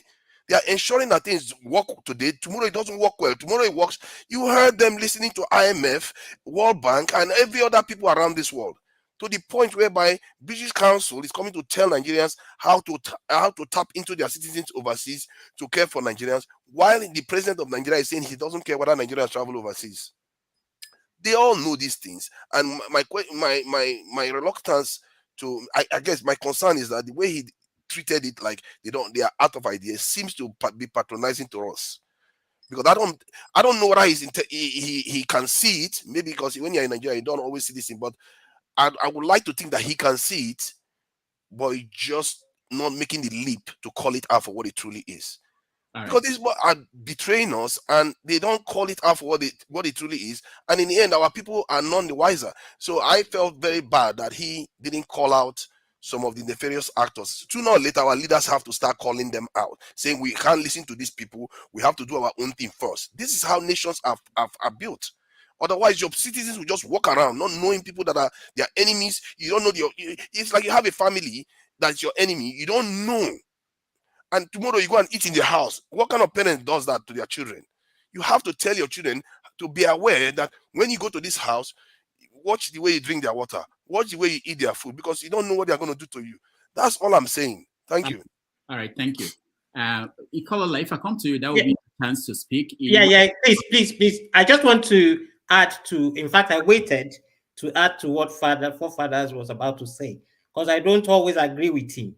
But for some reasons, the clouds aligned to, or the planets aligned today. You see, like you have said, Dr. Damages, it's not a back and forth. So I ask these questions and I leave them to answer whatever they answer. It doesn't mean that I accept it. The way he said it was, he answered it in a very shabbish manner, but it wasn't my place to come back to him and say, look, what you're giving me is not right. Because let's be very honest, during that election, we saw Chimanda, writing to the president of America. We saw most of our youths hoping that the foreign nations were going to back them. But it is left for the people that they are backing, or these elites in the name of Labour Party, to make them understand. Just put it out there that these people you are going to are not going to support you. They are not behind you. Because you are seeing ignorance in the face and you are not saying anything about it. And you are believing, yes, he has a point that, in fact, there's an adage that if the wall doesn't have a crack, a lizard would never get into it. That is a fact. But you have to let your people know that there is a crack. So what he just said he answered it in a very shabbish manner. But I mean, like the rule of the places, it's not a back and forth thing. So when I ask these questions and they give answers, It's not that I accept it, but I mean, it's just you have to play by the rules. So, forefathers, I think our planets aligned. Have a good evening. All right, thank you. And have a good time, everyone. Thank you. Master Prince, when I call you, you know it's your chance to weigh in on feedback. That's it. Definitely, I accept that. But I wish Ikonola is still here. You know, one thing with people is this: when a guest is being invited, he is not in power. He's not the minister of defense. He's not the minister of what do you call it, foreign affairs, and all this kind of a thing. He is just a human being, just like every one of us. Okay? Is it that we are saying that anytime a guest is being invited, then that's a hot seat for the guest? Come on now, people. Let's be reasonable. And forefather, like you, when you want to ask a question, you don't have to read an episode in order to ask a question. You go straight to your question. That's it. We leave people that we're supposed to hold responsible, and people who come here to, share, kind of like share ideas with us or interact with us. We are, we're placing them on a hot seat as if it's a do or die. I will not be part of it, and I resent that. Please, thank you. Right, thank you, Master Prince. John Abba, you're next. Thank you, Dr. Rudy. I think we are getting there. He's a brilliant guy. I have a other way I wanted to ask him questions before. I know him very well in those, but then when I heard him throughout the your conversation with him, I kind of like him. He have a broad perspective, and for coming from a bigger tent, to go against what I have spoken all this while, that what people are agitating for is a sectarian. It's not a regional government of people for the people. For instance, when you say that you want a Biafra, you want Dudua, or you want Ariwa, what you are saying is that you want the same people in power that make Nigerian decision to go separate way and go and oppress their people. But some of you have heard it from those of them like Kenneth. You have a broad understanding. Nigerian is a very good land, but oftentimes we are very gullible. We buy into a talking point of politicians and buy into the talking point that the politician influence the pastors and they go to the pulpit and preach it. And over the years, I don't think my 4 minutes or 5 minutes or even 1 hour on this platform can change the damage that they have done to us as a people that are so gullible that we think our differences is somehow a problem, or somehow that Hausa man is your problem or Igbo man is your problem. We are bigger than that as a humanity. World is looking for an ally. Even if you created that division, you will still build an ally to be successful. You still have to trade with the country, the next neighbor. And these are what is limiting us. And when it comes to this question of, he understands what forefather is asking him or Kolala. The only, from what I said and heard him, is that he said that how long can we continue to blame the West? But I don't think he dismissed or he doesn't have understanding that there is a foreign interference in our government. And he made it clear that those things are not supposed to be what we shift our blame. We can build our nation and become relevant, and those things can change. And you will never let your oppressor will not just let you go. It is left for you to build yourself to that level of resistance. And I think if we have a leader that is ready to die for Nigeria, is the only leader that can cut us out of this. And because oftentimes your life is at danger of the West, if you go to a certain level, they will use another powerful man in your country and to take you down. And those are the things that have been there. So I think you have understanding, and it's not dismissing it. It's just like you say, okay, how long can we go? So I think it's a very good meeting today. And my other brothers and sisters should know that we are all one, and together we can do better as a bigger nation, not to limit yourself to your own tribe. Thank you. All right. Thank you, John Abba. Eagles Air. Thank you, Ruto Okonkwo. God will continue to bless you, especially this kind of program you're organizing. Because the reason I'm saying this, in every time I'm this panel, I learn a lot, I grow a lot. At least Kenneth Okonkwo, who is a special guest here, trying to give us an enlightenment that we need to know. And some of us had the opportunity to do what? Asking some certain questions. But we are not made to put him on the hot seat. They are not Buhari. They are not advisor to Tinubu. Talk of being a minister of finance or minister of economy of Nigeria. But what we are trying to know that if there is any perspective that we are going to get a solution or come in alignment to make sure things work out, not to see him as the one that is going to give us the solution or what he said is going to be a solution to Nigerian problem tomorrow. Yeah, it's not possible. Rather, we are looking at a way to get the truth and be in alignment to make some changes, which I agree with him when he said that our destiny is in our hand to take it. That's the only thing I believe in him, is what he said. Our destiny, Nigeria, is in our hand for us to change it. For instance, here we are in India here. Do you know that a foreigner cannot come to India and invest in his own name? It's not possible. That is the law of India. You cannot come to India to invest in India or to buy a land or to buy a house with your own name. And the law make the Indian man first of all use the name of India person as the first name. Probably you that come with your cash supposed to be second or third. They don't give that kind of space because they put their citizens first before every other thing.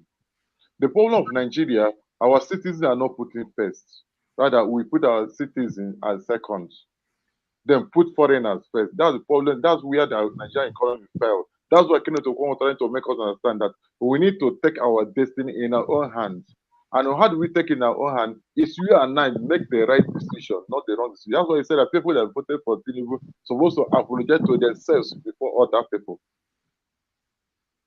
Sometimes when we come to panel, we learn or we hear from the special guest and learn and know what they are meant so that things will go on. Rudolph, he always cut me time. Other people said 10 minutes. But once in my own time, you remember there's a rule of law. No problem. The rule of law in some people, that's Nigeria. Thank you. Thank you, Eagles. Yesterday I gave you extra 7 minutes. You had nothing. You said thank you very much. So I was trying to, if you want, I can give you another 5 minutes.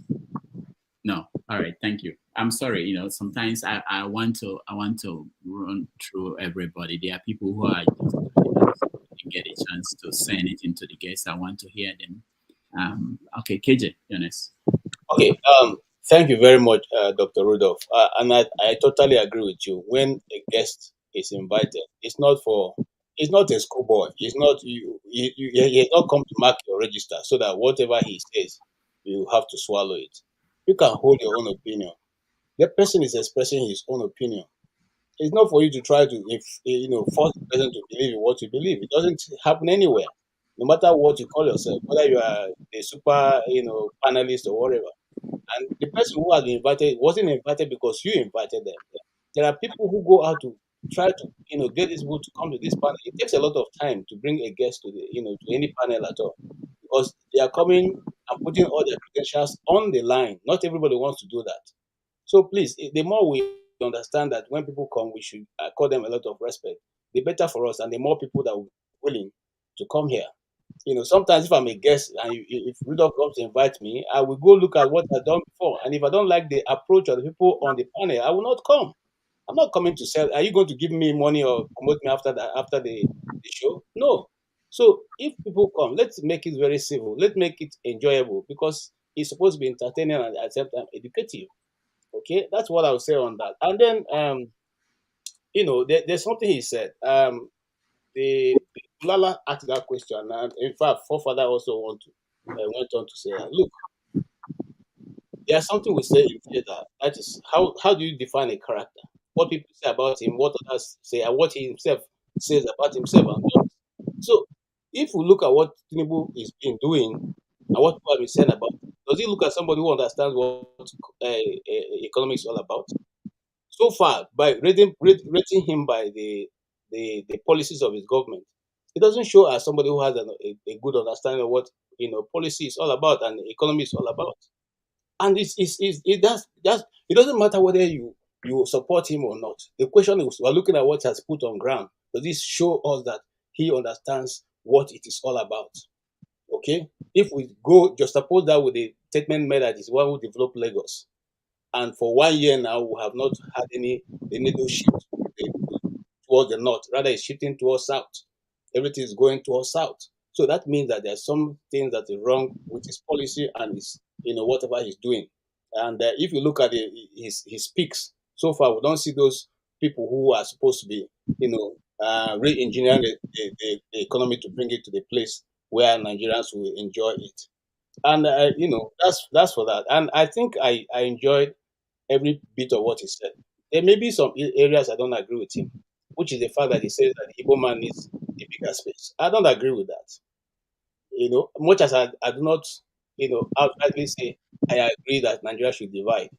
Okay, but the reason why people are asking for nations of their own is because they're not able to make a meaningful life in the construction right now called Nigeria, and nobody is accepting for us to sit down and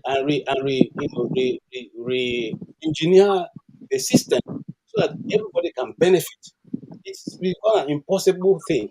So much so that some people who are now vice president can say reconstruction my foot.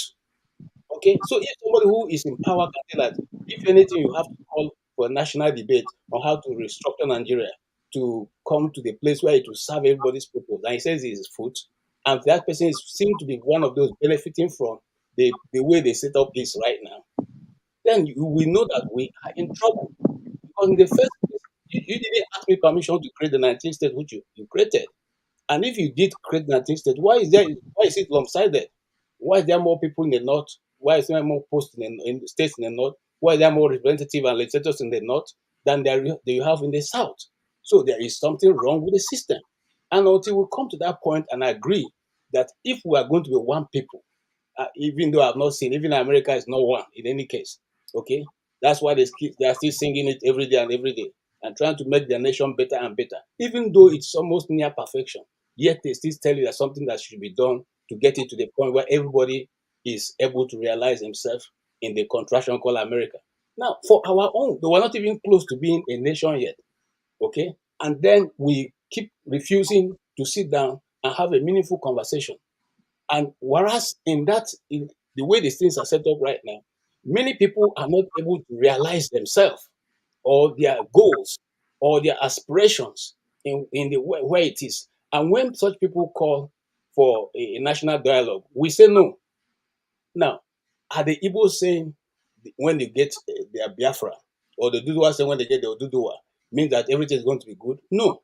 But when people are beginning to, when those people can now hold their people accountable without anybody saying because it's Yoruba, because it's Igbo, because it's that. All right. So before is that the bell for me? Yeah, All right. that's for you. I want us to go Okay, let back. me round up. Finish up. Yeah. Yeah. So what oh sorry, you've caught my train of thought. I'm sorry. Okay. Okay, so now those again let me leave that alone. Those people who are saying that people are Nigerians should not be looking forward to the other nations. No, the government itself introduced it. When people went to Chatham House to go and give their what they're going to do, when they were scouting all around the nations of the earth, talking to governments and foreign, you people didn't see anything wrong with that. Okay, you didn't see anything wrong with that. So it is not the movement that has brought in this what we see now. It is the government of Nigeria. It is what we have established. You go to Chatham House to go and tell them what you will do, and based on your acceptance, you become a leader in Nigeria, and you do what exactly is foreigners want. And after a point, you say we're listening to the foreigner. No, we have always listened to them. We have always followed them. We have always keep one ear and one door open for their advice. And so even the people who are I give an example. Do we even look at what is happening and replicate it? No. I give an example. The government just appointed whose son, the Gamdola's son, to be in charge of rural electricity. Okay, but there is a man who we can see his example somewhere in Abia State. He's not been looked at. He's a proven record. They didn't look at his own company. They were appointed someone who have not known whatever the person can do as the person in charge of rural electrification in Nigeria. Do you think there's going to be a result after 4 years? There's not going to be any result. There's no need for us to talk about it. So I rest my case. All right. Thank you, KJ. No, Olumide, hold on. Hold on. What are you saying? Unmute yourself. Let me hear. Unmute yourself. Thank you. No, Go ahead. What do you want to say? So I just want to say quickly that what Ikolala came in on to say was very distasteful, and he already had an opportunity to ask a question of the guest, and then he came back to speak when you wanted people who had not spoken to the guest to speak.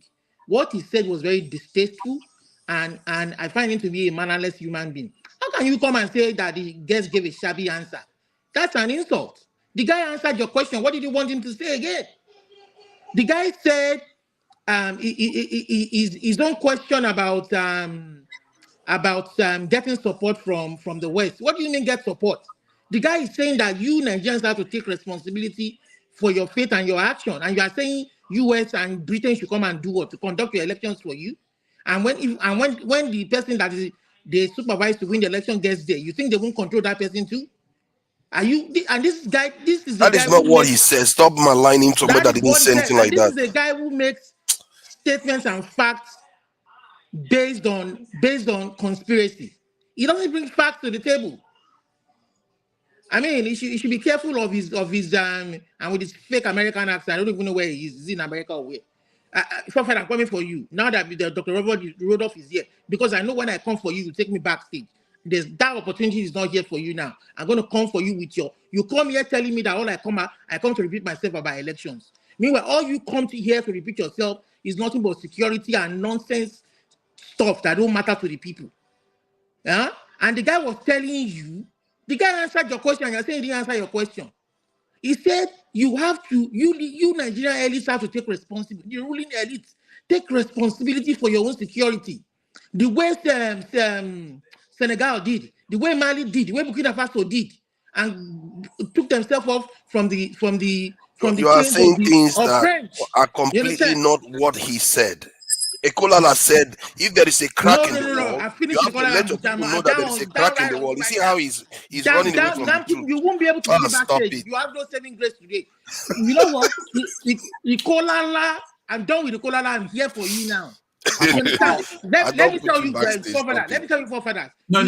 Your ideology is one of an ideology where you can support, you can take your ideology and all of your ideas. I don't know if muting me? I don't know if it's a PhD thesis. All this security stuff. I don't know if it's a PhD thesis or not. Take it to a political party. Take it to a candidate who can pass if you win a free and fair election, can implement your strategy. You understand? Otherwise, you're just going to keep blabbing about this security stuff, nonsense stuff that you talk about. And then it is a free and fair election. You don't expect this political elite, those who can change the fate of the people, are the political elites in power. They are the ones who hold power. They are the ones who can implement your ideas, your grandiose ideas. You understand? If they don't implement it, because they don't get elected in a free and fair election, they don't give a damn about what you think. They don't give a damn. We want people who will give a damn. If you want somebody who gives a damn about what you think, let's have a free and fair election. But you come on here supporting them, expecting them to do what you think when you never elected them in the first place. All right, Olumide. Okay, and the guy is telling you that you are failing to realize that. Thank you, Olumide. I went to Olumide before Lekon because I know that Olumide, he started raising his hand. Thank you, Rodo, for being my saving grace. He wasn't able to put me backstage. Enough for people. So I went to him so that we can hear other people later on. All right, Lekon, welcome to the show. Thank you, Dr. Damages. I'm happy to be here again. Forefather, respect. Everyone, I greet everybody here. I want you guys to know that for you to be on this program, you are conscious and you are committed to seeing a better well-being for your people. Sir, can you speak more into your mic? You sound distorted, please. Okay. For you to be here, I want you to know that you are appreciated. It means that you're looking for better life for your people, maybe particularly not Nigerian, but your people. Is it better audio now? Yes, it's better. Yeah. Okay. So these are my few cents. If we look closely at what we have at hand, we are all looking at the problems. We are not asking questions. Why do we have these problems? And everybody is just raising the same problems we all know. But why do we have this problem? As a child, we have been discouraged to believe in ourselves. So how do you expect me to then grow up and suddenly start to believe in the nation? When you beat me up as a child for speaking my language, when you tell me as a child that no, English language is the best, now I'm grown and I want to japa, and you are telling me that why am I japping? You've been training me from a child that everything about me is not worthy. So I've been looking forward to when I will use everything you've put in my head. And now I'm grown, I want to japa. Economic problem that we're looking at. Have you seen the traces of us not believing ourselves? These two solutions I will give to you. They are spending about 3 trillion or whatever on, what's it called? Fuel subsidy. Imagine the $3 billion given to Dangote as part of investment on his refinery, given to the people they are calling illegal refiners that they are sending soldiers to, regulate their activities and supply them with crude, give them a kind of SME account, that $3 billion, register them, monitor what they do. Imagine the supply that Nigeria will be getting from the people in that region now in terms of crude oil. In terms of PMS and AGO. But why are we not doing that? We don't believe in ourselves. Imagine innocent motto. Let's say Nigeria say all government vehicles shall be innocent vehicle. Any government money will always buy innocent vehicle. If they have opened assembling plants, one in each region, imagine how many people will get job. Imagine if Innocent is producing the tie rod of the car from Kogi, Ajaokuta, and they're producing the tire from wherever the rubber is and all of that. Imagine how many people will have job. But why are we not doing that? We don't believe in ourselves. And this is what it goes back to. Nigeria as a large is wasteful if we can do better as a region. Go and look at the short time they have as a region. Look at the results they recorded in 14 years of regionalization. Look at the growth that each region recorded. Now, look at it from 1966 that we lost that opportunity till now. Highlight the growth we've recorded. All we've recorded is fight, fight, fight. When people don't have control over themselves, they will never develop patriotism because there is no ownership.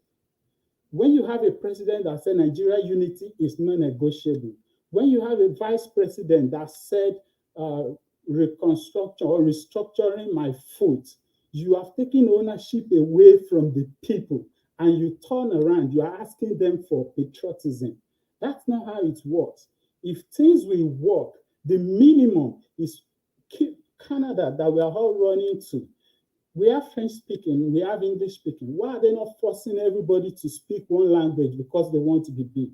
The UK that many of us are today, UK has, Wales has representation in World Cup. England has its own. Scotland has its own. That's how you keep your identity. When people are protecting their identity, that's when they become patriotic. They have something they can fight for that no, you can't destroy my land, you can't destroy my language. But taking this ownership away from people and asking them for patriotism is not going to work. So for me, I believe that going back to regionalization, at least by minimum, going back to regionalization, then you can define your boundaries and define how you relate with other people. And for the people that comes up with argument of say, oh, the same set of people that are destroying Nigeria are from each region and they will just return back to the region and destroy it. I will tell you, the reason why they don't care about Nigeria is it has become national cake. Everybody go there and cut your own. But when you return to your region, now they have an identity they want to protect. Now they can say, I'm a Yoruba man. I want to clean up Yoruba land. I want to give Yoruba people education. Igbo can be giving their own people trade knowledge or whatever. Hausa can be doing something different. So people that are coming up with the argument of, oh, when they return back to their region, they're going to do the same thing they do in Nigeria. It's sensible, but in the real fact, when people have things to protect, their behaviors will change. Until we start to build a better society where we allow people to be who they are, be proud of their own identity, we are going nowhere. If we are going to do a marriage now in Nigeria, we're going to do 2 or 3. Why are we doing white wedding? Are we Americans? Why are we doing white weddings? If so, in submission, we need to first go back to being who we are. Then by the time we start defending who we are as we believe in it, we will be able to actually stand up for growth and betterment. I don't have anything in common as Nigeria. If you ask me, show me something natural that makes you a Nigerian. Nigeria does not have language, you don't have culture, Nigeria don't have tradition, Nigeria don't have food. But if you ask me, show me something that makes you a Yoruba man. Yoruba has language, Yoruba has culture, Yoruba has tradition, Yoruba has food. So if you ask me, which one would you be patriotic to? I would be patriotic to a Yoruba that have these identities, these things that make me who I am, than a Nigerian that I cannot point to something. And can somebody tell me, for God's sake, what is the meaning of Nigeria? If you go by dictionary, Niger means black, right? Area means the concentration of people, where blacks are concentrate. What is the derogatory word they use for nigger? Negro. Negro area, concentration of blacks. So why do I wake up in the morning and be proud of answering somebody, a slut, an harlot, calling me Negro, Negro area, and I wake up and say I'm proud to be somebody from Negro area. So we need to really define who we are, believe in ourselves, and that will transform into the society. The leaders we have are not from Britain, they are not from Cotonou or Cameroon. They are all from the same society, and they are the symptoms that is telling us that the society itself is sick. And until we try to rebuild our society, rebuild the confidence and self-value in ourselves, I'm sorry, I don't think we're going anywhere. So, all right. Lekon, thank you so much for that input. Let's go to Righteous Man. Yeah, good evening from here. It's been a very, quite a little long time. Quite unfortunate that I don't have good friends from this platform who would care to find out what is happening to you that is always here every Saturday and Sunday. But well, that's such, it's part of life. Rudolph, I'm accusing you. You are a very partial individual. I will accuse you to your face, and I know you won't beat me. Even if you have the stamina to beat me, you will not beat me. Maybe I'm older than you or we are the same age. You are the owner of this platform. When your panelists are missing, you don't even show care. Maybe because we're in Nigeria and we don't watch anything, we're not spending dollars. You know, the way you handle the guy that is from India, you know, he protested. And I have told you before, people are watching you. You are one of the elites in Nigeria today. And your platform favors some group of people. And you can't deny it. Sometimes you try to be logical, but we're all adults. And Righteous Man, it's not that we were not asking of you. We know you were busy chasing Gary. We don't want to disturb you so that you don't miss your life. I support righteous man. I support righteous man. We Rudolph always is one of our remember problem. He's you in an our elite. prayers, though. He's one of our problem. Let's hold him accountable. Okay. There you go. Okay. So back to the issue. I think the last speaker, Leko, spoke my mind. The truth is this: we continue to X-ray. None of us, let me sound a bit religious today. The Bible said the truth you know and you do not do it will never set you free. It is the truth you know and you do. Be ye the hearers of the word and the doers of the word, not only the hearers alone. We know that the way Nigeria is composition today, is structured today, Nigeria can never work in the next 200 years. The way it is today, we can play with words, we can try to show we are more Nigerian than others, we can show sympathy, probably because we have the privilege of being in the Western world, and then every month or every two weeks, you dish out $50 and $100 or 50 pounds back here, and you think you are solving a problem. You're not solving any problem. Nigeria is dying. The country called Nigeria is dying, and nothing is done about it. Nobody is showing interest to solve the problem of Nigeria. And if the political elite and business elite, the bourgeoisie in Nigeria, discover that you have this willingness to get Nigeria working, they can never allow a free and fair election to get you elected. You see, I'm just laughing. You know why I'm laughing? I am here in Nigeria. I'm here in Lagos. I meet people on daily basis. I interact with Nigerians on ground. I see their suffering more than you do. What you reflect on is either phone calls that your family members or friends put across to you, or what you read on newspaper. But I'm here. Kenneth Okonkwo is here. I never least expected him to say what he said. He's a politician. If anybody is expecting Kenneth Okonkwo to come here to say he supports Biafra, that person should be dreaming. This is Nigerian politician. He has a dream, a vision. It may not be true. He said he wanted to come out 2 times, but the ground was not conducive enough for him. He retreated. Maybe 2027 is coming out. And do you want him to say that he supports Biafra when he wants to be a governor, or when he wants to be a senator, or a member of the rep? He can't say that. But the question I was asking, and I was begging for somebody to ask him, he said he wants a Nigeria where there is equity, where there is unity, where there is togetherness. In the absence of those things he mentioned, what should be the next line of action? If I was given the opportunity, I was begging Rudolph to bring me in. I just want to ask him, sir, in the absence of this thing you said that you want in a Nigeria that works, if these things fail to work, what will be the next line of action? Because the best among the candidates in 2023 was Peter Obi. There is no gainsaying is repeating it. Look at how the election was handled. How do you think we're going to have a Nigeria that works in a country where people hate truth? When you say the truth, they say you are a propagandist. When you say the truth, they give you name. How can it work? A bag of rice is 95,000 naira today.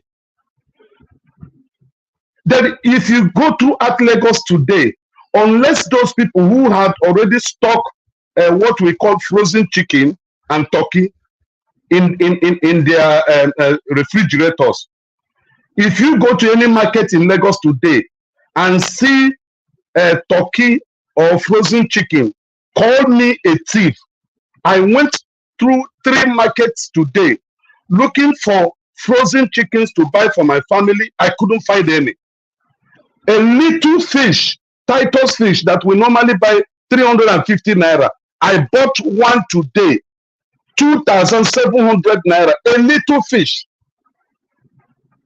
Is that a country that is working and people are not thinking that something is wrong?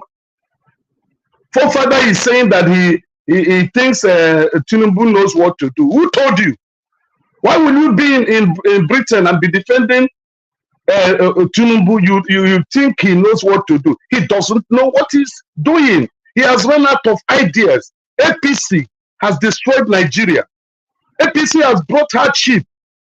Look at the number of children abducted from Sokoto today. Have you heard of it? We are talking of the one of Kaduna. Another abduction took place today. Is that a nation that we are waiting to see a good election in 2027? Rudolph, since you are a journalist, I think any man that comes here as a politician should be on hot seat. The panelists should not pity anybody. Once you are a politician in Nigeria and you have opportunity of coming here, you are on a hot seat because they are the one that is following the policy that is governing this country, bringing untold hardship to us. There is no job, no electricity. The light I'm using in my house now is electricity that generated by buying a liter of fuel close to 700 naira. And you are telling me that a Nigerian politician comes to this place, I should spare him? I am not going to spare him. If you don't want me to ask a big question that day, if I come here, take me off. But I'm going to ask him question because he's the one that, if he's elected the president, he will manage my destiny, the destiny of my children, and my grandchildren that are already born. And they're telling me he shouldn't be on hot seat. Nigerians have right to ask him question. Thank you. God bless you. All right, righteous man, thank you so much. Let me repeat again that this is a TV production, even though it may not look that way. We're producing a show. There are a lot of things behind everything you see on TV. This is not a classroom. This is not a debating society.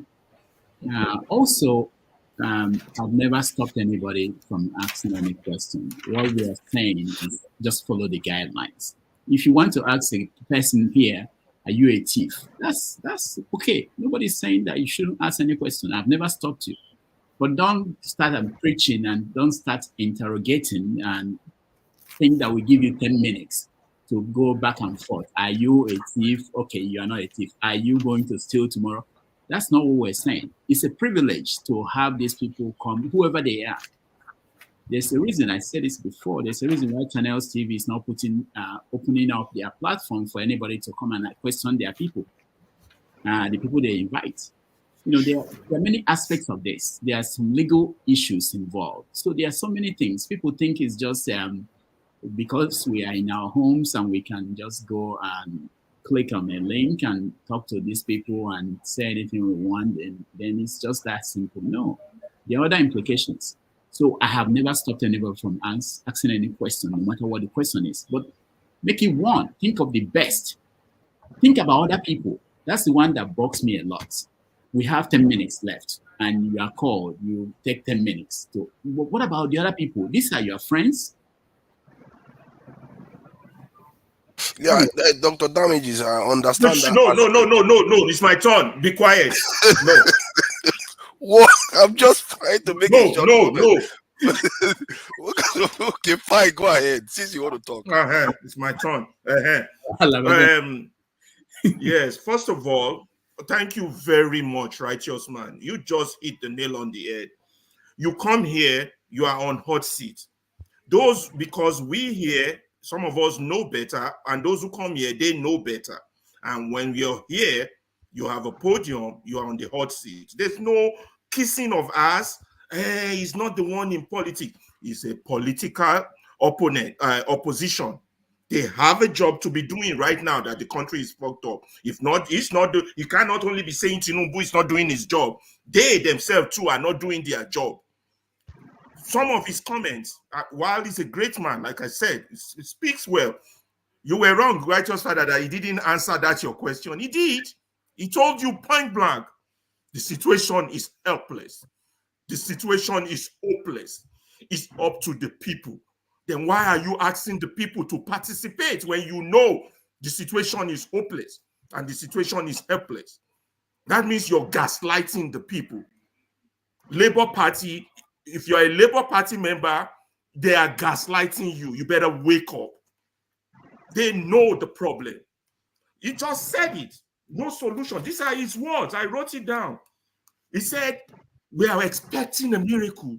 When Nigeria is like that, something miraculous will happen. Those were his words. And that the danger of waiting for a miraculous thing to happen is that if the revolt to what is happening currently is not organized, if it's not planned, what we are going to get is going to be chaos. It's going to be worse than Somalia. It's going to be worse than Haiti. It's going to be worse than any of these troubled countries, Sudan.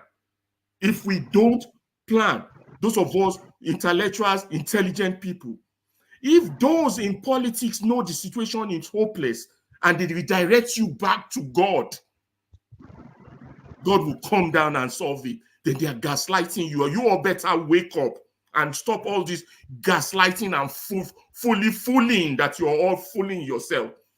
Those were his own words. That's the position of your so-called Labour Party. That's the position of what you're going to go try in 2027. The situation is hopeless. And I was trying with my question to push him to alternative things we could be doing. We could be doing that would not lead to chaos and violence. That is, be more organized, be more planned. Help us fund the media, fund Rudolph, fund Niger World, fund Mayegun, so that our people will be enlightened. Nobody wants to invest in that because they got the likes of forefather here who likes to point finger at the white man rather than point finger at these people who don't know what they're doing. We should put them on the hot seat. They should be on the hot seat. The country is dying. There's nothing there that works. I mean, we know the problem. I don't like to regurgitate it. The key is, what is the solution? That was a good question from Righteous Man if he had a chance to ask him. And he answered it. He answered it. The situation is hopeless. The situation is helpless. Then our job as people who are enlightened is to provide help for the helpless, is to provide hope for the hopeless. What are we doing now to do that? Nothing. All these politicians. Obi is on the hot seat, and so is Kenneth Okonkwo, because they have a platform. They got 6 million votes. They have a platform. I don't. Rudolph has one, but his platform, I don't know if it's even up to 1 million.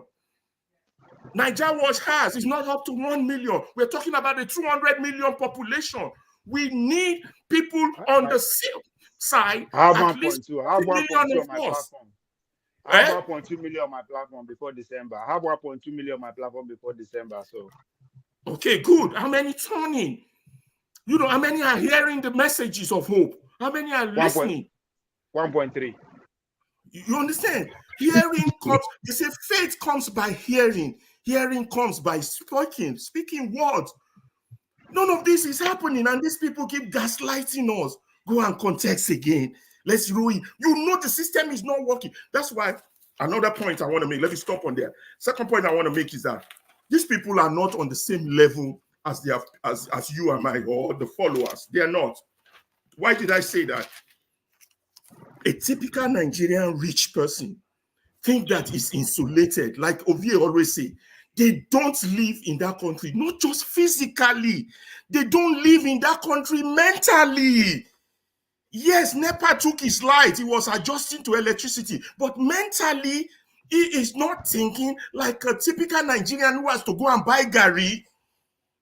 He's not thinking like a typical Nigerian who doesn't have rice in front of him. So there's no connection between him. And these are the best we have. Kenneth Okonkwo is one of the best we have. But it's mentally, it's not on the same level as a Nigerian who is looking for Gary to eat as I'm speaking now. These are the things you guys, intellectuals, should understand. He told you, we will wait on a miracle unless something happens. We should be doing. I don't want to talk. Others should talk. I'm tired. I think you guys are missing the point between the lines. You're not getting it. All right, Lava, thank you so much. Ike, it is well with my soul. Welcome to the show. Good afternoon, Rudolph. Yeah. Uncle Ike is born again. Congratulations. I'm coming. Hallelujah. Hallelujah. Happy New Year to everybody who is in this platform. I believe that I want to stand on the same foundation of Mr. Righteous. I think Mr. Rudolph and one other person in this platform, I sent them an email when they had my phone. It was in December. And up till now, I never had anything from any of them to find out what actually happened when they had my phone. You know? And none of you have seen me in this platform this year. And I've never seen anybody who asked, where is Mr. Ike Alamefle? What has happened to him for all this month that I have not seen a platform? You know? But that is what it is, you know?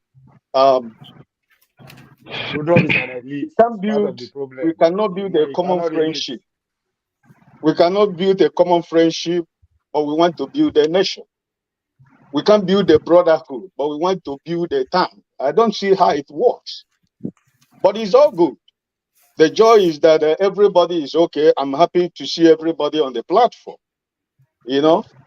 But it's very, very unfortunate that even though we know we live in different parts of the world, but this platform has become a place of a rallying point for all of us to get used to know each other, to feel for each other, to smell for each other, to carry the pains and the tears and the joy of every one of us. We carry it together. When it is good, we rejoice together. When it is painful, we'll be able to share the pain together so that the pain will be more less for every one of us. But like I've always said, it is what it is, you know. So, but I'm grateful to God that I can see everybody today in this platform. And it hasn't been easy for me not to be on the platform, but this is what it is. But I just want to say that, righteous man, I share your pain, but also I want you to take your time. Don't allow emotions to take over you. I want you to take your time. If you can replay the interview of Kenneth Okonkwo with Dr. Damages and the question that were posed to him, I think you'll be able to find that both of you are speaking the same thing, but it depending on the message or the way you are passing your message and the way he's passing his message.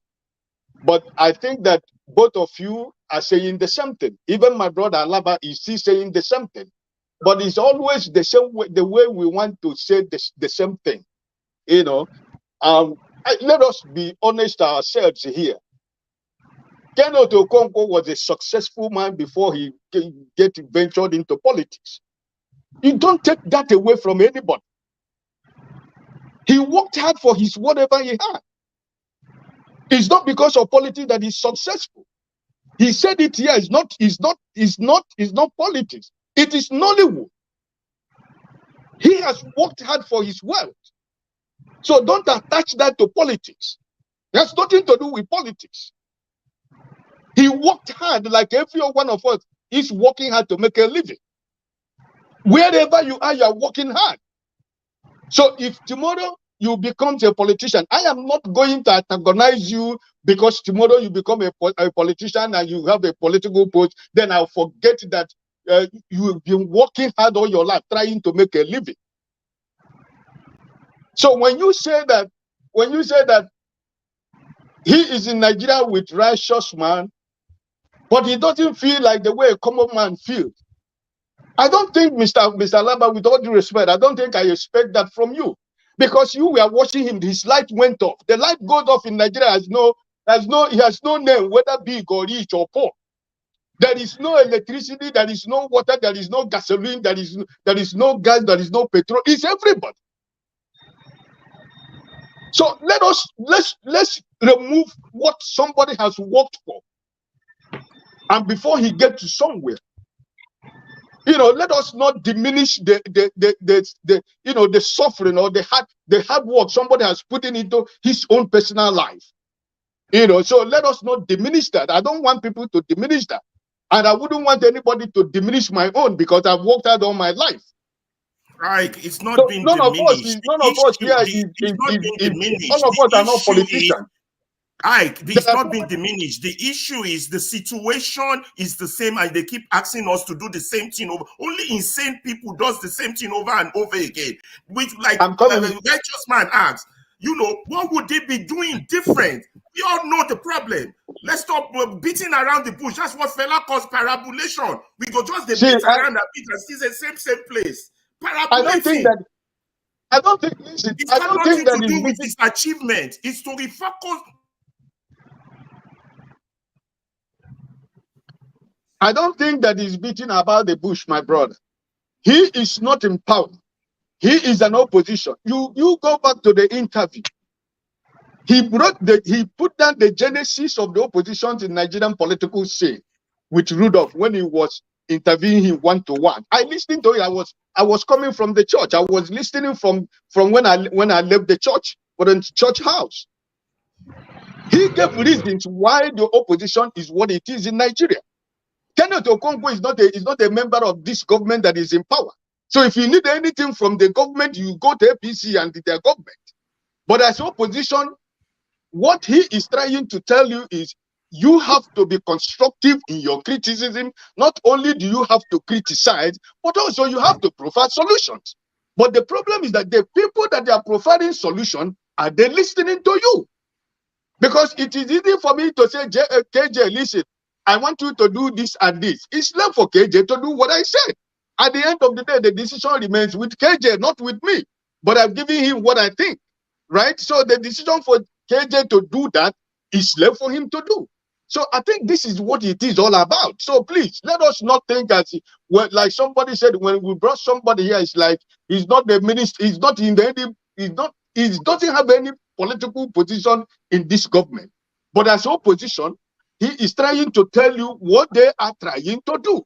The only way they can do it, and they're doing it the best that they can do. But he's also telling you that they can do better also. He is not denying the fact of the anger and frustration that people like us are showing. He recognized that, he accepted that, but also he gave you an idea, the environment that they are operating also, right? So the pain in Nigeria is not peculiar to one person. It's everybody, right? Whatever I am doing to help people in Nigeria, I'm not going to come to this platform to say it. Kenneth Okonkwo is an individual person. There are things he's doing to people he is not going to come here and tell you.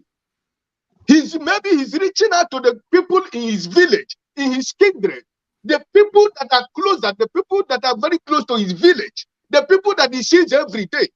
You don't know what he's doing to those people. He cannot come in this big Nigeria, 200 and something million people, and begin to advertise what he's doing, right? So individually, we are playing a part. All of us don't have the opportunity to have a platform, but he has a platform and he's following somebody.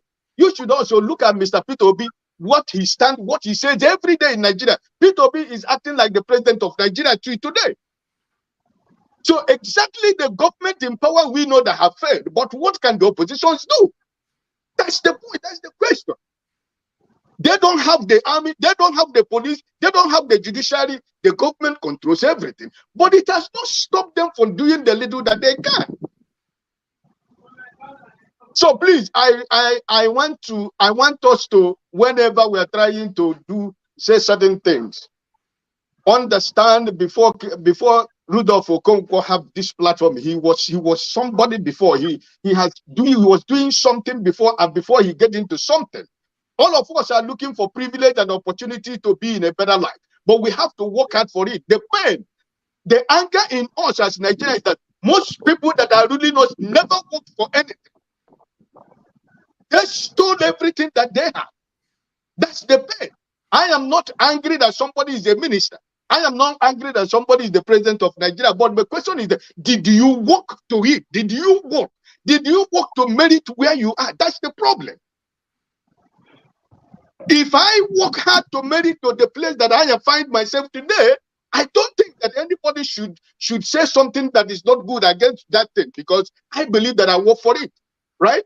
So listen, I want to encourage us. Whenever somebody comes, like Rudolph just said now, he never stopped anybody when I'm constant with platform. He have never stopped anybody not to ask any question you want. But also, we should also remember that there are regulations and laws that are controlling all this platform and journalists and whatever. So there are many things you have to choose.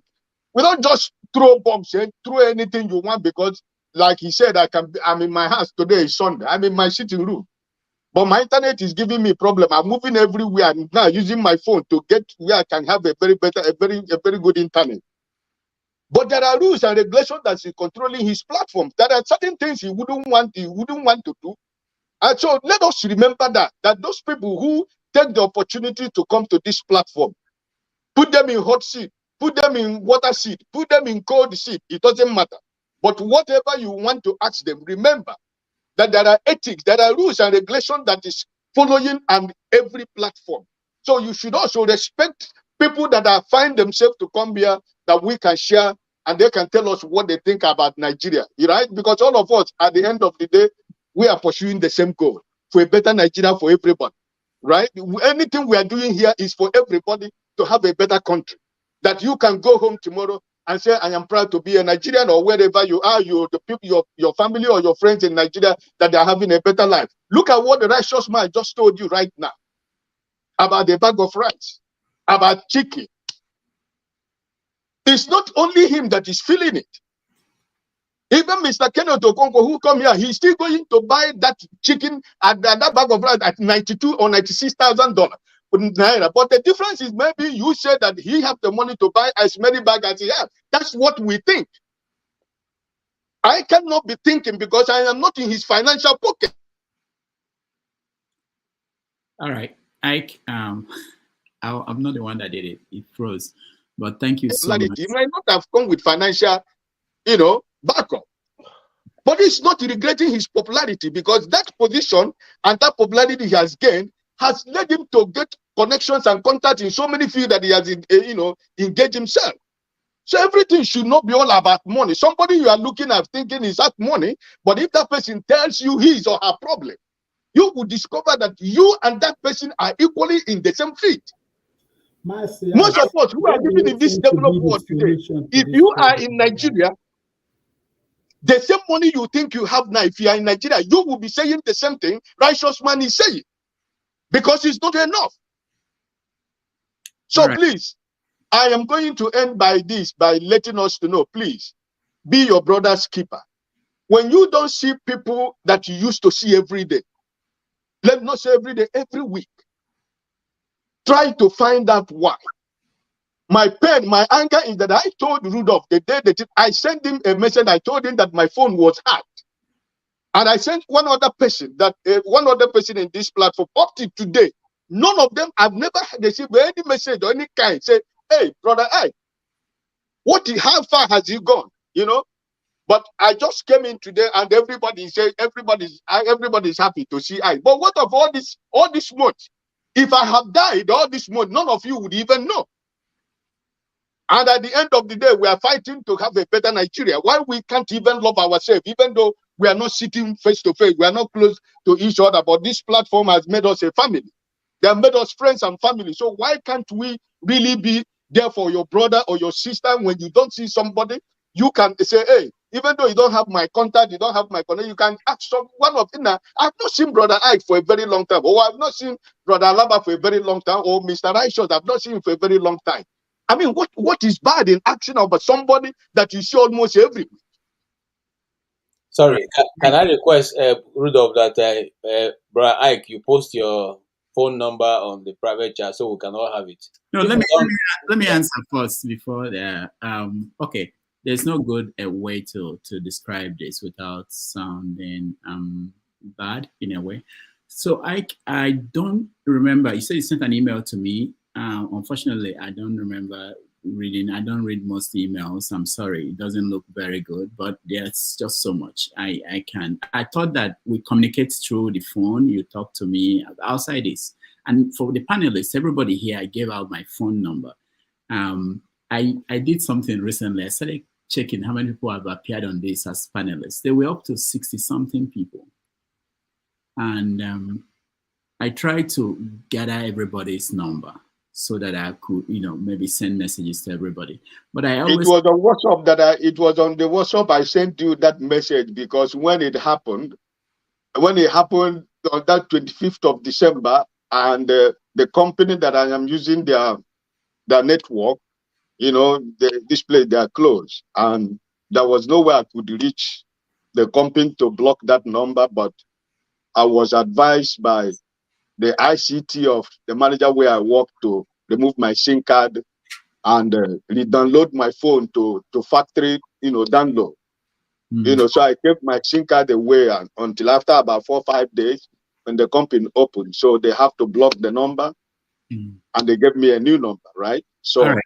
Sorry. But I think that you have my Gmail. I know I sent you the first time we get in contact was through Gmail. So that was my thinking.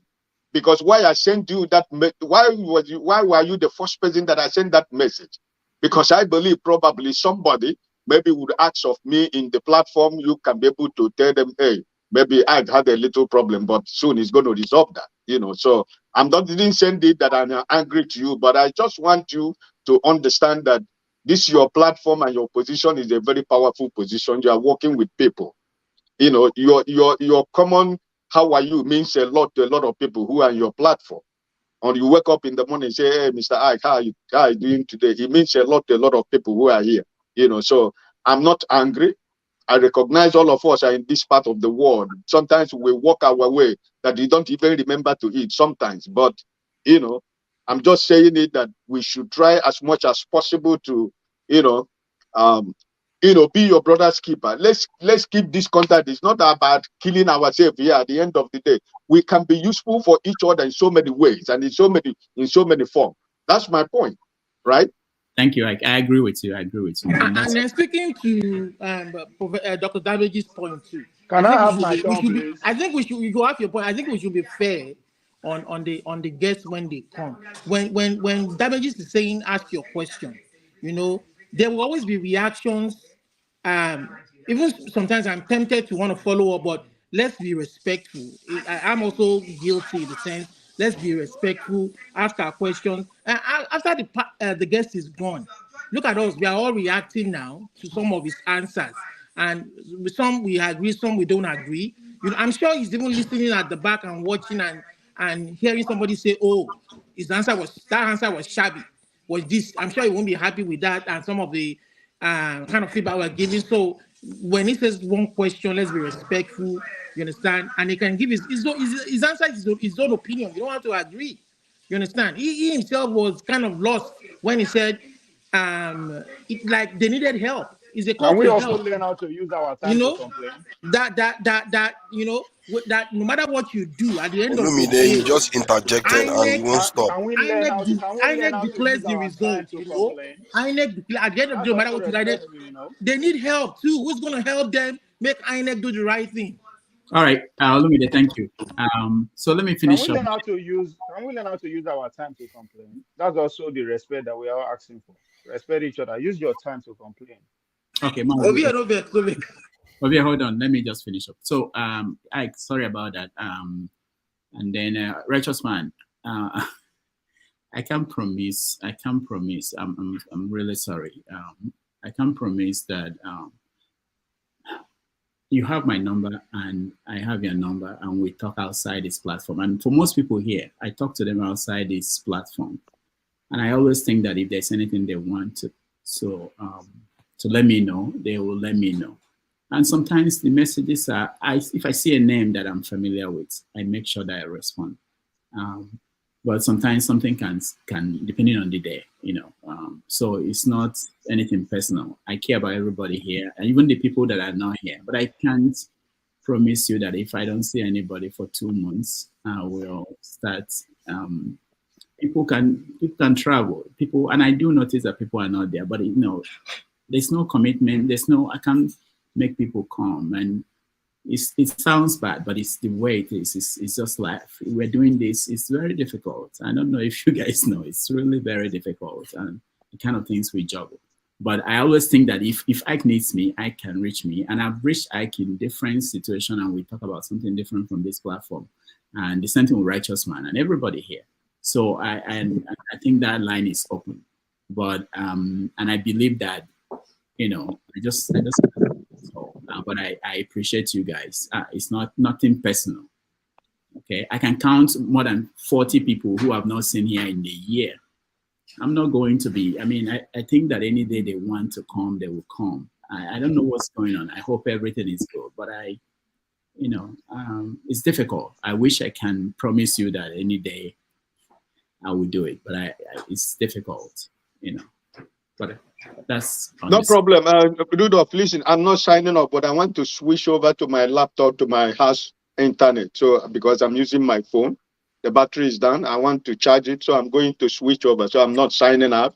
Okay. If I can't come back into the studio, I'll be listening because my provider since 3 weeks. I don't know what's wrong with my internet. It's not strong. Okay. All right. Thank you. Ovie, you're next.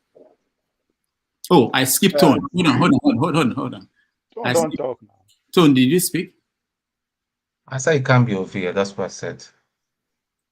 I said it cannot be obvious. Oh, okay. So Here. Tone, go ahead. Okay.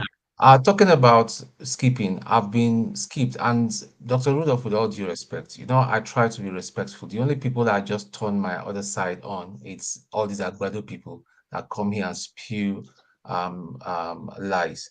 Now, I don't think I'm just addressing everybody respectfully, and forefathers do it, Ovi does it.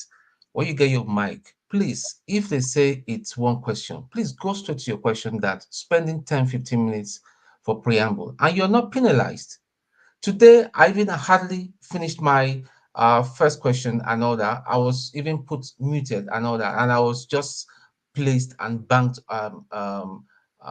at the background and all that, which I don't have a problem. I mean, you are managing everybody and all that, but I think again, if you look at if people that have stayed too long, the order they came in and all that, I don't kick any force and all that. I try to manage myself even before people tells me to shut up. I mean, forefathers can even attest to the fact, even when he moderates and all that, I try to manage my. So let's just be mindful about other people. I know sometimes we are so carried about with preamble, but with today, that was what ate up our time. Not that we did not have enough time. A lot of people just went off on and on and on and on, and that was what just ate up all our time. Now, in saying that, going forward, what Ferreira was saying, I think people are just kind of misunderstanding him. What he's simply saying is that this thing must be beyond political party. It should be a movement, and that was what I was saying. I too, I was a bit disappointed with Mr. Okonkwo, although he tried to be as professional as possible and fair.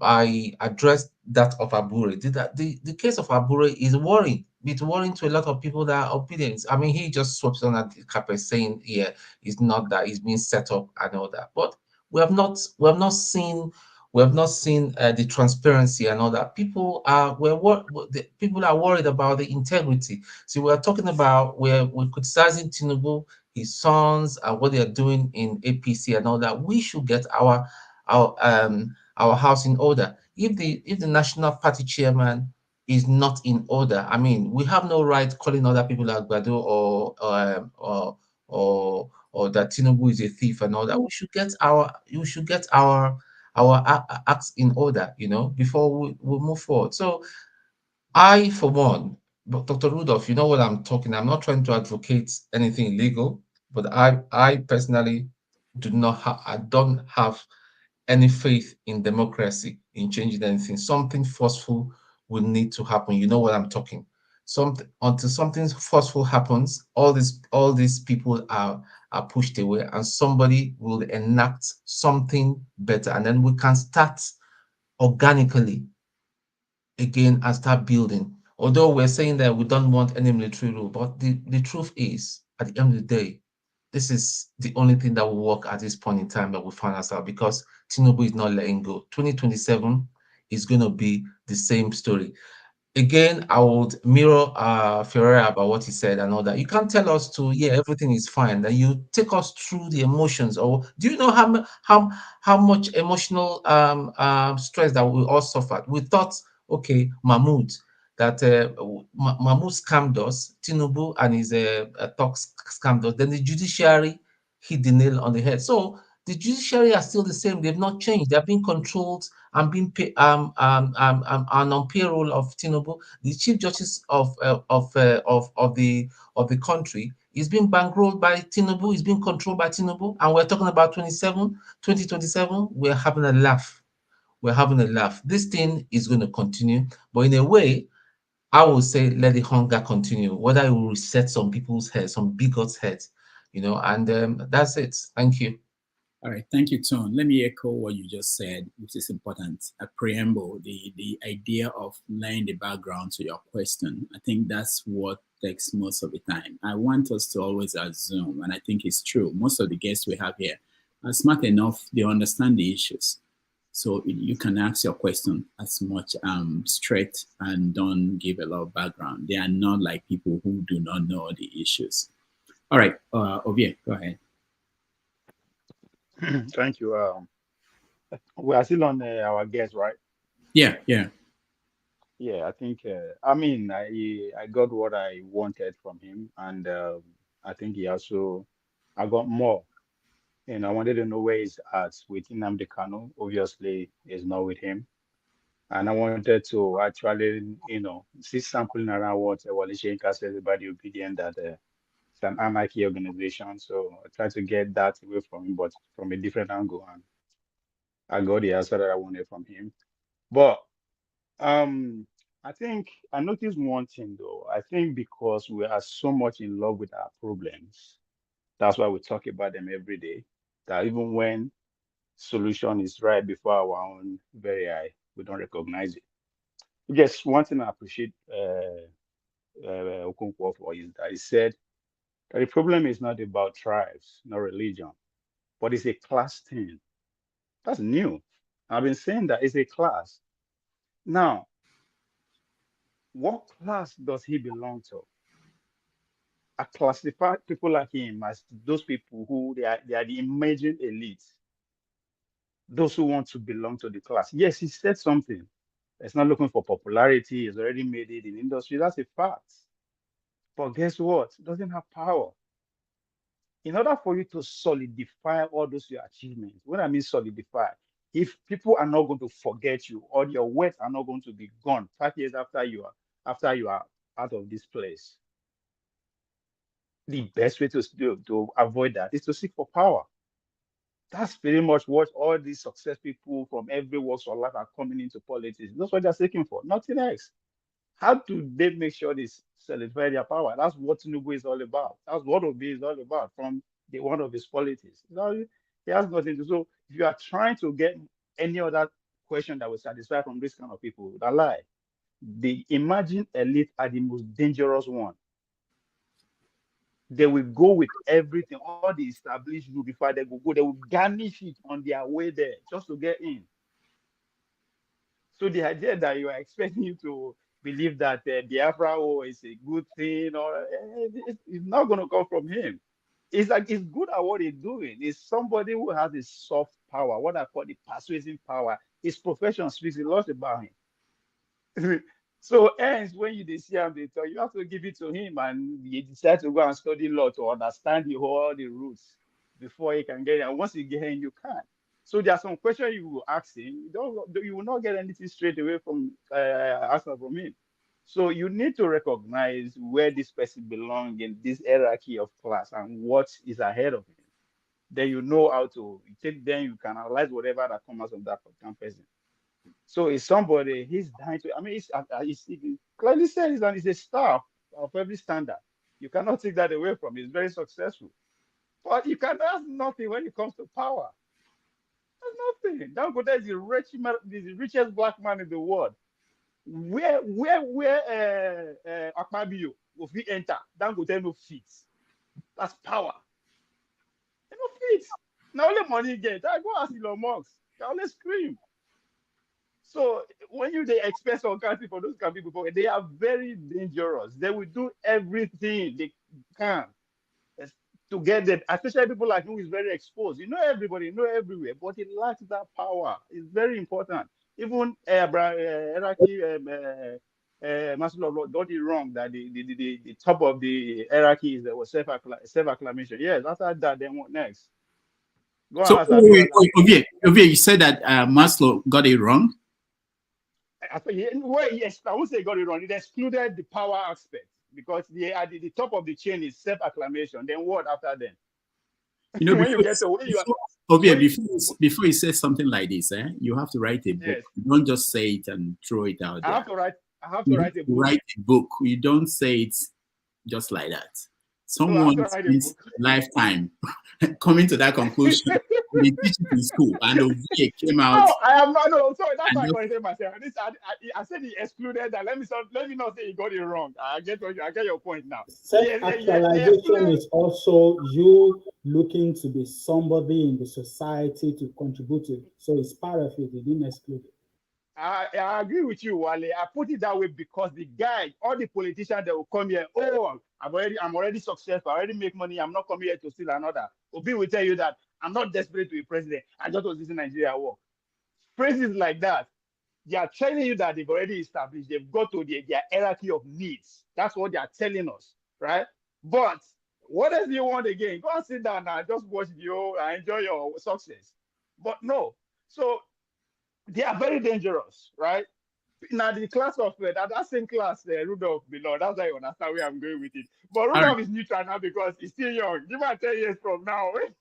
When he wants his opinion to another way again to identify these people who are desperate for their opinion to matter in their society or whatever constituency they belong. Those people also are very dangerous. They will play to the gallery just to go where they want. All right, thank you, Ovie. Let's go to Mr. Shaw. I seen the visit to. I'll come to you, Mr. Shaw. Welcome to the show. Yeah, thank you, Rudolph. Good evening to all the panelists, the chat gang, and to the viewers. And happy Mother's Day to those in the UK. It's Mother's Day in England. I'm not sure if you've discussed it already. I only saw the last 5 or 6 questions with Dr. Okonkwo. I've been celebrating Mother's Day with the mother of the house, so I joined quite late. But happy Mother's Day. Just came on to say a few things. I heard what Uncle Ike said, and his disappointment at the fact that people didn't check on him, and Righteous Man as well, my favorite panelist from Nigeria. Like Rudolph said, it's hard to keep track of who's been here, who's not been here. It's not that people will notice, but just for Rudolph alone to take the burden might be a bit much. I think all of us are guilty of it. We should check on each other. I agree completely. So having said that, there are a few faces I've not seen in a while, and I just want to mention a few names. And, I know the chat section would help me in checking on some people right away. So let's just go through a few names. I haven't seen Ify in a while, or probably because I've been away for a while myself. Maybe they've been here and I've missed them, but, someone like Ify. Mama Icho is well documented. She's explained to Rudolph that she's taking a break. But we'll still check, Mama Icho, if you're listening, Ify. There's Body as well. There's TA, Mr. Loverman. I haven't seen him in a while. There is Chim, who I only found out, I think it was last week, I found out that he actually said he wasn't going to come back. I missed that completely. I think it was off the back of the Super Eagles game and the back and forth. And Dan actually apologized on air last week to say, he's sorry if he was the one that rubbed him the wrong way. So Chim, if you're watching, we miss you. Of course, we'd like to have you back. You can't, because of one small argument, say you won't come back. You want to fix Nigeria and we argued over Super Eagles and you won't come back. You have to come back with Chim, So, and, someone like African Queen, she was here way back before the election. She was a regular, so there are a few names I might forget. And that's the rabbit hole you don't want to go down. Once you mention a few names, then some people will be like, see, they mentioned this name, they didn't mention my name. But if I've missed your name and you're regular and, we haven't seen you in a while, we'd love to have you back. But like I also encouraged last week, if you need a break, please take a break. As sad as it sounds, you are not the solution to Nigeria's problem. So you not being here won't break Nigeria. So take all the time in the world that you need. Some people actually do need a break from this. We are tougher than one another. Some people can take it every day. People go and Mayegun every single day. Sure, I challenge you. Name them. People listen to Nigeria Watch every day. They run a daily show. I couldn't. I listen to them from time to time, but I can't take Nigeria's matter every single day like that. That intensity is too much for me. So that's why I come here more often, because it's a weekly show. So for those who feel like they need a break, please take a break. Your mental health is very, very, very important. If you lose it and you're gone, Nigeria will continue. They won't even know that you were once in Nigeria, and the Nigeria won't know. You won't stop for a second. So please, anyone who needs a break, please take a break. Having said that, now let me quickly, hey baby. So let me go quickly to the issue of the hot seat. I've had a few people come on to say, politicians are on the hot seat. We have to ask them questions. And I totally agree. But let me borrow what Ngoseka would say. Two things can be right at the same time. I don't think Rudolph is saying spare them. I don't think he's saying don't ask them the tough questions. Ask them the toughest questions with respect, of course. Ask them the toughest questions. Don't be unnecessarily hostile towards them, because what would happen is you would chase them away, and they will go to a friendly place where they'll be mollycoddled. No, they won't even ask them any question at all. So ask them the toughest questions. Now, they're politicians. It's in their nature to try and be slimy and not answer you. That's why they are politicians. Water is wet. You can have a slight pushback, but this segment we're having, we have it so that we can come and deliberate and say, you know what he told me, I totally disagree. And he knows that I know that he was not telling the truth. We can have that at the end of it. So we don't necessarily have to have imagine if we allowed Pansat to say everything he wanted to say because it's hot seat. The rest of you won't get a word in. So while we're asking for that, let's have a robust debate with them, you can't have a robust debate, because it would mean nobody else will get to ask a question. And let me break the news to you. Your question and the answer is going to give you is not going to solve the problem of Nigeria on its own. Let's all agree. None of us as an individual is that important. Collectively, yes. But if you think my question, if I don't ask it, Nigeria will break tomorrow, go and touch grass. It's not that deep. So ask your question. Let them lie to you. Come back and let people know that what he said to me, I don't believe. And like someone rightly said, Mr. Okonkwo is probably watching. Or he would watch this later to see what they said about him after. So let's not get to that point where we're just unnecessarily hostile and we chase them away completely, except we don't care if they come or not. But I would rather have them come. And I'm not saying, wear kid glove with them. Ask them. I want to ask them tough questions. Most times, people ask the questions I want to ask. So I don't bother just for the sake of asking to ask. That's why I stay away from a lot of these questions, because I know that there's nothing I want to find out that this panelist won't ask. I trust the people who come here to ask those questions. So when they bring guests, you often see that I'm not here asking them questions. Dele Farotimo was the last one I spoke to, and I said, thank you for all you do. And I was off. Do you understand? So please, let's be circumspect when we deal with the guest. It's a tough job getting them to agree. That's why you won't see APC people. They won't come here. We have a reputation. They know what we think of them. They would never come. I mean, one man comes to this place and look at the whole place just goes up in flame. One man. Who is he in the grand scheme of things? Who is he? So imagine a strong APC big shot comes in. The way we would attack and go for him, it won't solve any problem. It would just mean the rest of them will not come. So let them come. Let us ask them the question. Nigerians are not stupid. They would watch it and they can see that this guy is lying to the panelist. That's all I've got to say. I would stay in the background. If there's anything else I need to say, I'll come back. Otherwise, lovely to be with you guys. Have a wonderful show. Thank you, Mr. Shaw. You helped me to explain some of these things better. Hold on. Let me hear from Lubisi first. Lubisi. Yes, thank you, Rudolph. Good evening, gentlemen. It has been a very eventful session so far. Everybody wants to jump on the tough questions and all that. Well, our guest has done his best. I'm satisfied with all the answers he gave. And he said he doesn't have all answers to everything. But we all agreed on one problem, that Nigeria is not working and we need to fix it. The only area I would have asked him about is about the constitution of the country. That the constitution as we have it today, does it think is a working document? Looking at all the problems it has, all the contradictions in it, and the way the judiciary that is supposed to interpret the constitution do their double standards sometimes, with the election tribunal and the Supreme Court ruling being a typical example where they let go of what the constitution says in some areas, like if somebody forges his result, or if somebody presents a forged document to INEC, and the court just ignored it. But I know, like a lawyer, probably he will say they have taken their decisions, and like they say in law, even if the judge is drunk and gives a wrong decision, you have to accept it.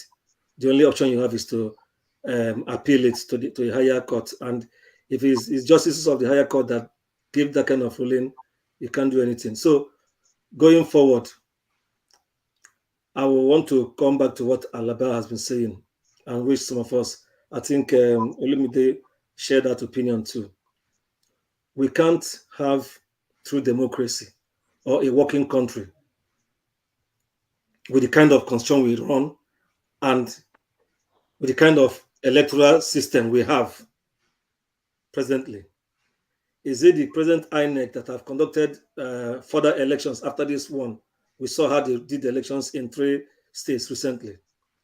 Are they the same INEC that we're expecting to do the same?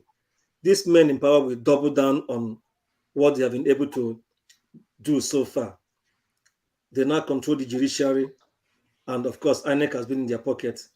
So if all this are said, the only thing we should start doing now is to how we can galvanize ourselves as Nigerians to put pressure on them to do further electoral reform if we're talking about election. But beyond election, Nigeria has a more fundamental problem of this non-workable constitution where the federal government is so powerful, where we say we are practicing federalism, but many of us who are here in the US or elsewhere, where true federalism is practiced, we know that this is not the way we do it back home, is not the right way.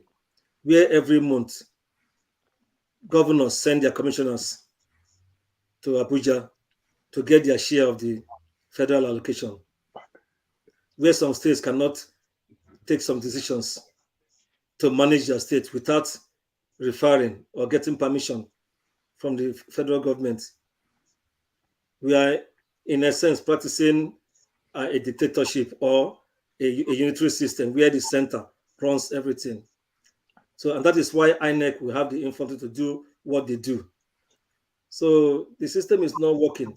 If you're talking about the election, when how to galvanize people, get people together to support a particular candidate who we all know is good, like P2B. But what if the system being controlled by this vested interest and these people who are running Nigeria down over the years decides to crumble it like they did in the last one? So the issue is still there. We can't be scratching the surface and leaving the main issue, which is our very existence. I'll still repeat what I used to say. All ethnic nationalities that make up Nigeria must come to the table and decide, do we want to remain as one country? Under what terms? Under what condition? How? And this time to be level. No minority, no majority. We are all equal. That is how we should do it. If we don't do that, we'll keep having the same problem where some people feel they are bigger than the others, where some people want to dominate, where some people feel that they are born to rule. And those who resist them, they will go after them. And then when some people who feel that, oh, the only way is to join them, then they become collaborators with them. Either they are from the south or from the north. So Nigeria is not working. In everything I see going on in that country, I see these ethnic tendencies, religious tendencies, and they cash in on the largely illiterate population we have. They've now made it worse by using hunger and starvation as a problem in such a way that people don't even think about, okay, let's come together and think out a way of resisting these people positively. But everybody's struggling every day. How will I eat? How will I feed my children? So even if you call people to galvanize, it will take a very serious effort to get people together before you begin to talk of their ethnic divide. All these people who are even saying that they are hungry, when the time for election comes again, they will still use the same tool they use in wiping them down to use them. It's a big problem we have in that country. So, but we must come down and sit down together and discuss Nigeria, because it's not working. It can work.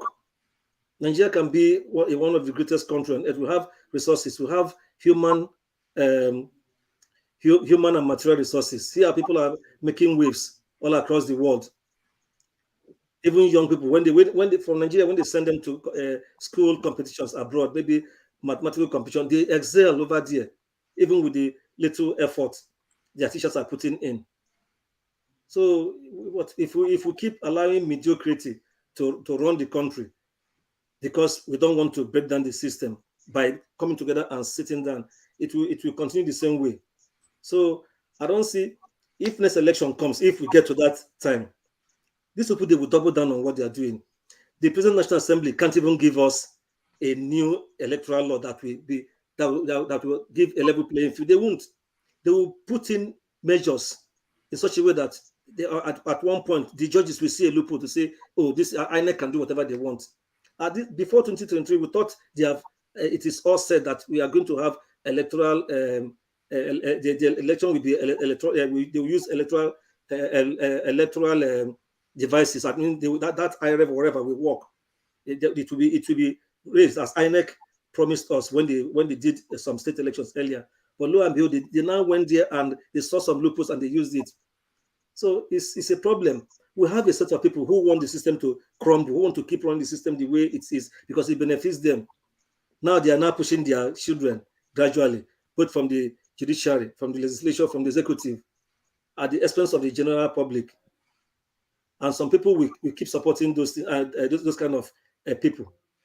And they don't look at, in the next 8 years now, some of us will add 8 years to our age. All those youths supporting them, some of them may be in their 20s, 30s, they will get to probably late 30s or into 40s. And their life will not be better because of the system we run. So I'm happy that Kenneth came here and threw more light on some things that happened during the election and what Nigeria should do. I know he has more to say. Maybe Rudolph, as time goes on, you can invite him in future and then we'll have some more talk with him. Then I don't want to say anything about our panelists. You are in charge. You know how to show us, put it succinctly, the way we should do. Everybody should be limited to one question. If you can, when you usually give us a prior notice of who is coming, like even sometimes 3 days, 4 days, everybody should write down who they want, the questions they want to ask. And since you are limited to one question, take the one that is your priority and go straight to the point. You can greet the person. If you want to praise him for less than a minute, you can do so, or you want to do a little chat with him. Then use the next 2 minutes and ask your question. So that more people will have time to ask their own questions too. I think that is the way we should go. Let me stop so far. Thank you. All right, I will listen to OT and then hand it over to fathers. OT. Good evening, everyone. Right. Unfortunately, I wasn't available to listen to Kenneth Okonkwo, but I've been listening to their reactions. Look, the only thing really I want to say is this: not necessarily related to the interview and the discussion of his responses, but rather, okay, the guy that came yesterday, the investigative journalist, Usayo. Okay, and also, I'm sure forefathers would have, some of us at least, listened to the interview or the speech given by Professor Mogalo. I didn't listen to the speech, but the interview he gave, he granted a rise. The reason why I'm bringing this up is this, because we come here. I just hope that we learn something as well. In other words, we make improvement, and we're learning. It's no use coming and talking and not listening, not learning things. We always learn and grow in our understanding of issues. That's my hope, and that's my aspiration. And if we're not doing that, we're not doing ourselves any good service. So, and I may really direct my question to forefathers, because he's the one that is the more argumentative, fellow. And nothing wrong with that, but it's part of it. No, but I'm interested in people learning things, taking things on board, okay, and not talking all the time, but also learning. That's important. So from first, let me ask you: did you listen to either the speech given by Professor Magalo or the interview he granted at Rice? No, I didn't get the interview, but I saw some of the speech. Oh, okay. So, and how about of course, you were here yesterday listening to the journalist. So the question he addressed, this question was asked to him about perhaps, like the solution to the Nigerian problem, the way he identifies it and the solutions or a solution he prefers. I wonder, do you have any view on that? Any comment? Did you learn anything from that? Did it not make any impression on you? He's saying that we should get $30 billion IMF stabilization program. He's saying that we should get $30 billion IMF stabilization program, from what I can see on the headline. That's referring to okay. Let me put this question to you this way. Now, for example, referring to the interview he granted, in terms of the Nigerian, because you really can't solve any problem or any if you don't have a proper diagnosis. You have to understand what the problems are before you can begin to look for solutions. So the problem of Nigeria, because that's what we're discussing, is so now the thing about the structure, okay, that is not just that's not the only problem, but the basic structure of Nigeria, the way the system is set up. I think he put his finger on that. I'm talking about Moralo now.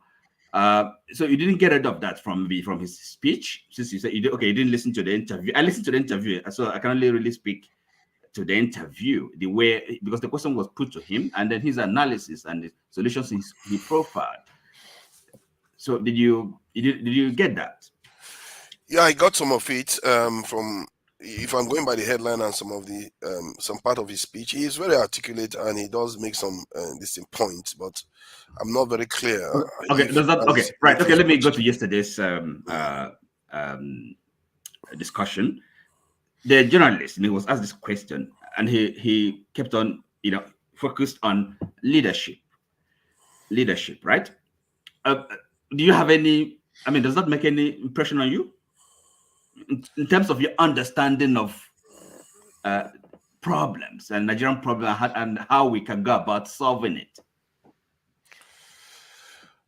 See, the reason why I'm asking these questions is because, look, if we cannot understand where we are, the problems we are facing, it's no use. We can just sit down. There's no use asking me a question when I start talking, you interrupt me. If we keep doing that, then okay, sorry. I'll give you a chance. I'll give you time to respond to my question. No, what I actually think we should do is that let me round up, and then you guys can take it down, take it up if you want to. But I wanted to say that today is Mother's Day for some people in Nigeria. I don't understand why Nigeria cannot find one day and celebrate it on one day. You see, these are small things. I don't know why it's difficult for why they are doing it different days. Even America, UK, they have one day, but in Nigeria, it's still something that is too difficult for them to figure out. But anyway, the same reason that is making you not to speak your English, because you can't create anything for yourself. You have to copy what other people are doing. There is nothing original about you as Nigerian. Say it again. No, sorry. Let him say it again. The what? I said the same reason that makes you throw away your languages to adopt another person's language. There is nothing unique, or there is nothing you can create by yourself. You just have to copy from other people. Okay. All right. So yeah, I was saying that, that's something that we can also think about. There's a video I saw that was interesting. One woman was reading 10 commandments, I think, of how to be a good mom. Let me play that just as an aside, and then I'll play one other video, and then I'll. Number one, that thou shalt not have another man.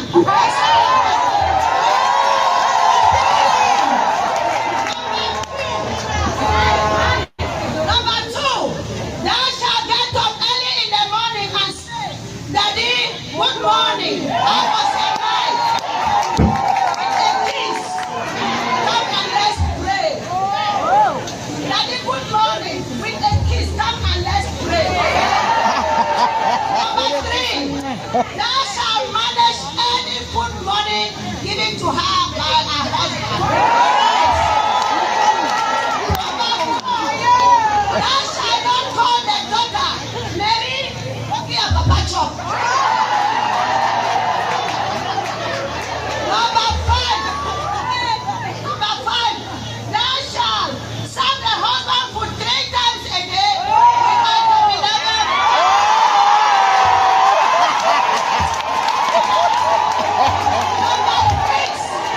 Number six, thou shalt observe the husband when going out and say, Daddy, you are looking good with a kiss. Have a nice day.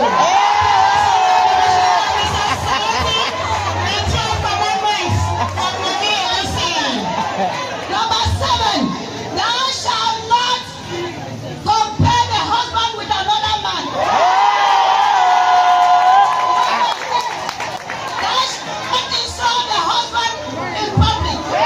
People should know how stupid you are. Number nine, thou shalt honor the mother-in-law and father-in-law.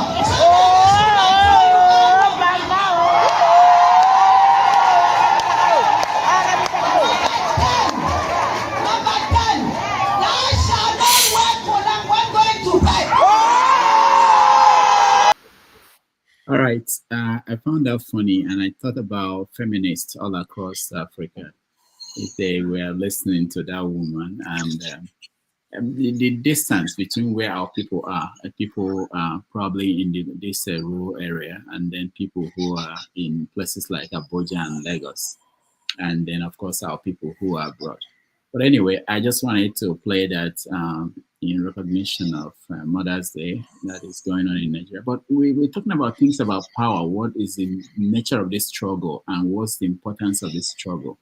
And there was this video I saw where Labio and the governor of River State, and I think an event, I don't know what event was, they were speaking and they were talking about this struggle. Let's listen to them. This one has to do with our political class. What is all this struggle all about? You want to kill, you want to bury. What is it all about?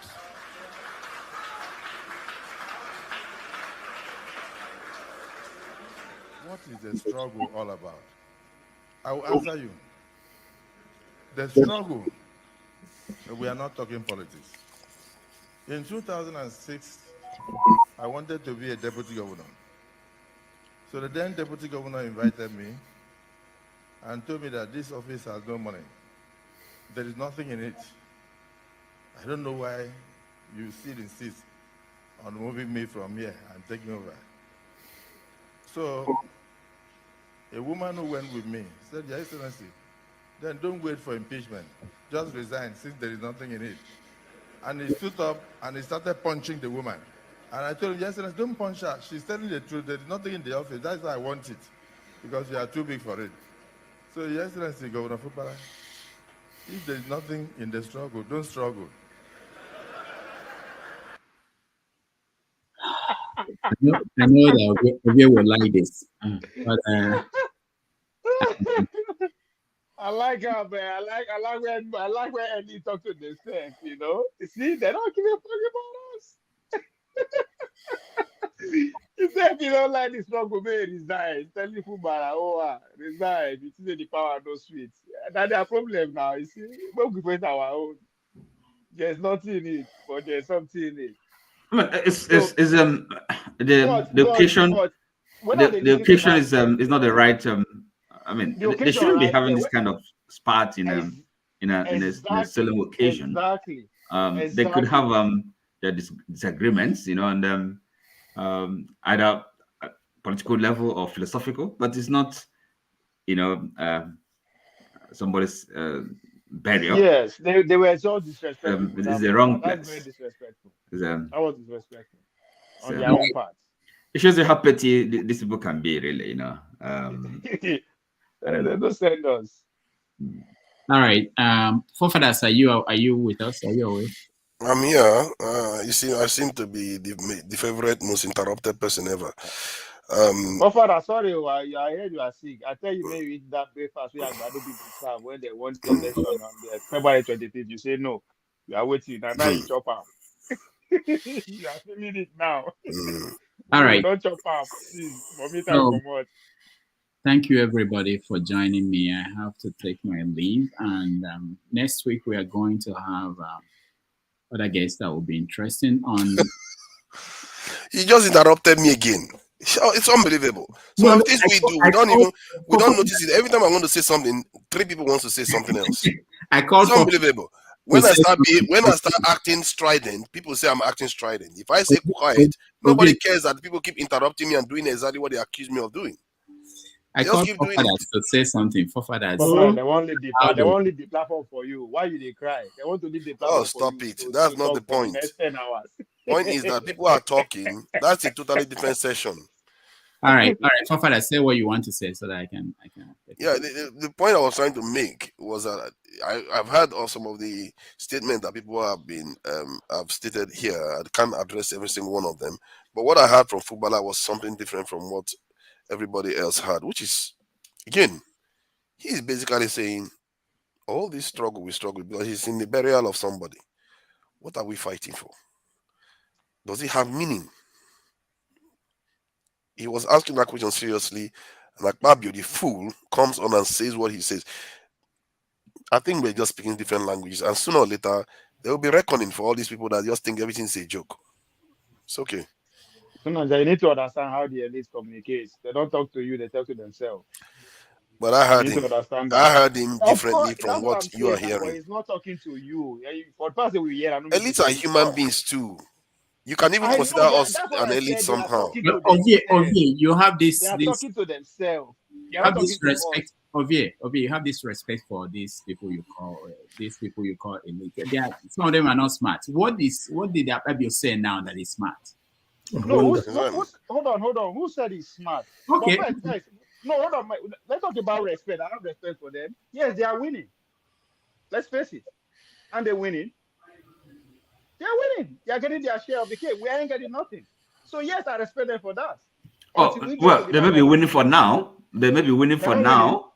You know, and you see, look, life is now. We live in now. Me and you are here now. We live in now. I don't live in tomorrow. I live in now. I'm here now. I'm feeling the brunt. Well, but there's tomorrow. I hope you know that. Well, the best tomorrow is OT, they will keep winning unless there's a change of action. Or none of you are taking action. They will keep winning.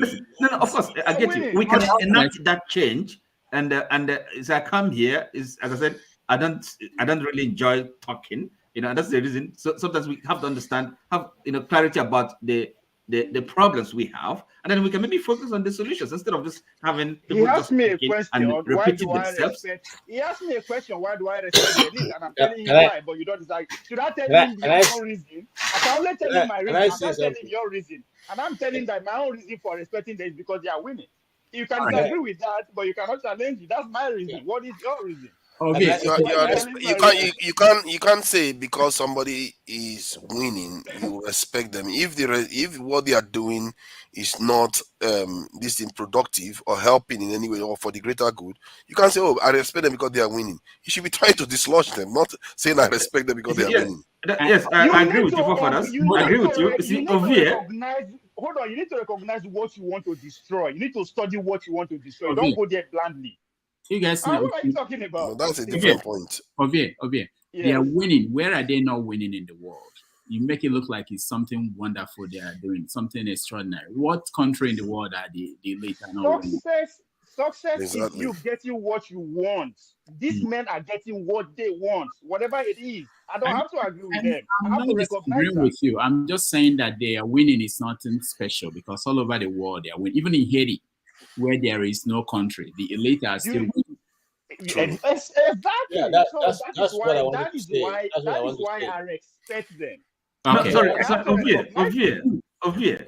Do you have Yes. any sense of, I mean, what you might No, call? hold on. Don't go back to your query of anybody. Let me hear from you. No, let him ask the question. I'm No, I'm not I know taking you any enjoy offense. it. I know you enjoy it, but let's hear from KJ and Yeah, see. what I wanted to say concerning that video, I watched it and I followed the argument he was putting forward. I don't think any of us here sitting here want to think that Fabio is a very intelligent man. Is anybody thinking that way?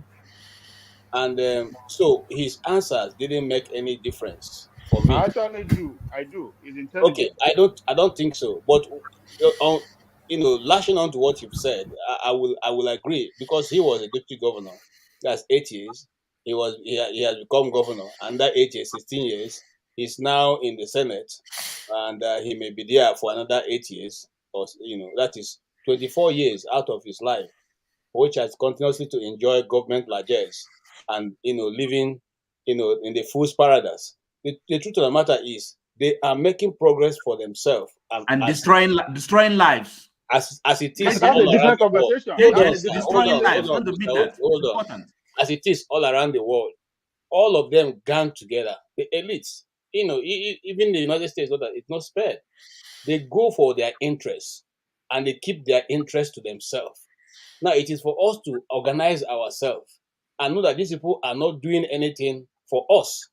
That's the truth. The only people who have come close to that understanding is the people of Abia State, who insisted that they wanted Alex Oti, and Providence or God, if you want to put it in the way I will put it, decided to help Alex Oti by bringing a force called Labour Party, and that force, roller coastered him into where he is, and he has made good so far of that promise. So if we all wake up as people of Nigeria, okay, like I said here, it's only in Nigeria that the Nigerian government calls their people the masses. Let us do something for the masses. They are not citizens, they are masses, wretched of the earth. You okay? Okay. So it's only in Nigeria, and that shows you how much regard they have for you and I. All right. Is it that we can't do what they're doing? We can do what they're doing, but some of us here believe in higher power, the God that we serve, that sometimes we'll give account of what we have done. That's the only reason why we refuse to play the game. It's not because we cannot do that. It's not because we don't have people who can bring us into those same offices to do this nonsense they're doing. But we just want to appeal because some of us are choosing on the other side not to go this way and to keep speaking until the truth is done. It's everywhere in the world. All of the elites gang together to make sure. In fact, one of the quickest examples I can draw to is I used to think that the Republicans are totally different from the Democrats, but I come to realize that all na politics, according to Ovie.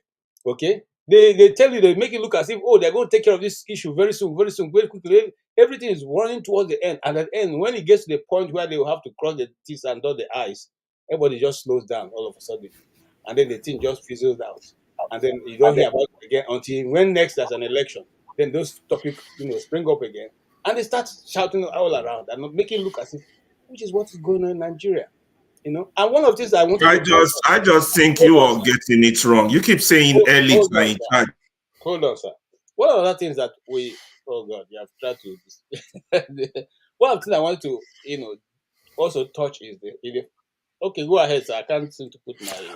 Sorry, let me just ask something You about all the elites. hold That's on, the problem. You Ferrari, keep Ferrari, saying hold on, elite, please. elite. Ferrari, hold on. I wanted to ask something about the kind of way people should ask questions to guests. I agree that maybe setups for questions may be taking too long. I think that's something people can judge for themselves. If we all agree on that, then we'll just go ahead and ask questions. But I actually think that sometimes people should be allowed to challenge some of their answers, because like we have questions time in the UK now where people ask questions, and sometimes if the politician give a very an answer, then the audience member will challenge their answer. And it's an art. It's not like for everybody. Like not everybody should be doing that, But now and again, people should be allowed to challenge the question, the answer that they give. Otherwise, it will just be one stale situation whereby people come, ask soft questions. Then the politician might just bring a speech and read it and go away, and then we will not get anywhere. I really think that we need to push them sometimes. No, I think I disagree with you on that, because first off, we have to recognize the platform. Two, who the guest is. Do you want the guest back? This is not an interrogative platform, right? And again, in a situation like, hold on now, in an institution like this, intelligence tells you that if you ask a question, right, for you to have a question, you have a pre-mindset or you have a curiosity. There is no way, it is not 100% certain that that question will be responded the way you want it. That's not how life works. Of course not. It is exactly. It is your intelligence demands that when somebody gives you an answer that you don't accept, you don't have to respond. But no, it's not. See, I said it's not for everybody. Let me finish. The most important thing that you got what you want. Just like when I asked him about Kanu, he didn't tell me no or yes. He just said, "Oh, I will only play myself." Instantly, I got what I want. But you see what you are doing here. What you are doing here is that a guest can come in, you ask a question, they just answer, "Oh, I went to buy ice cream." It's okay.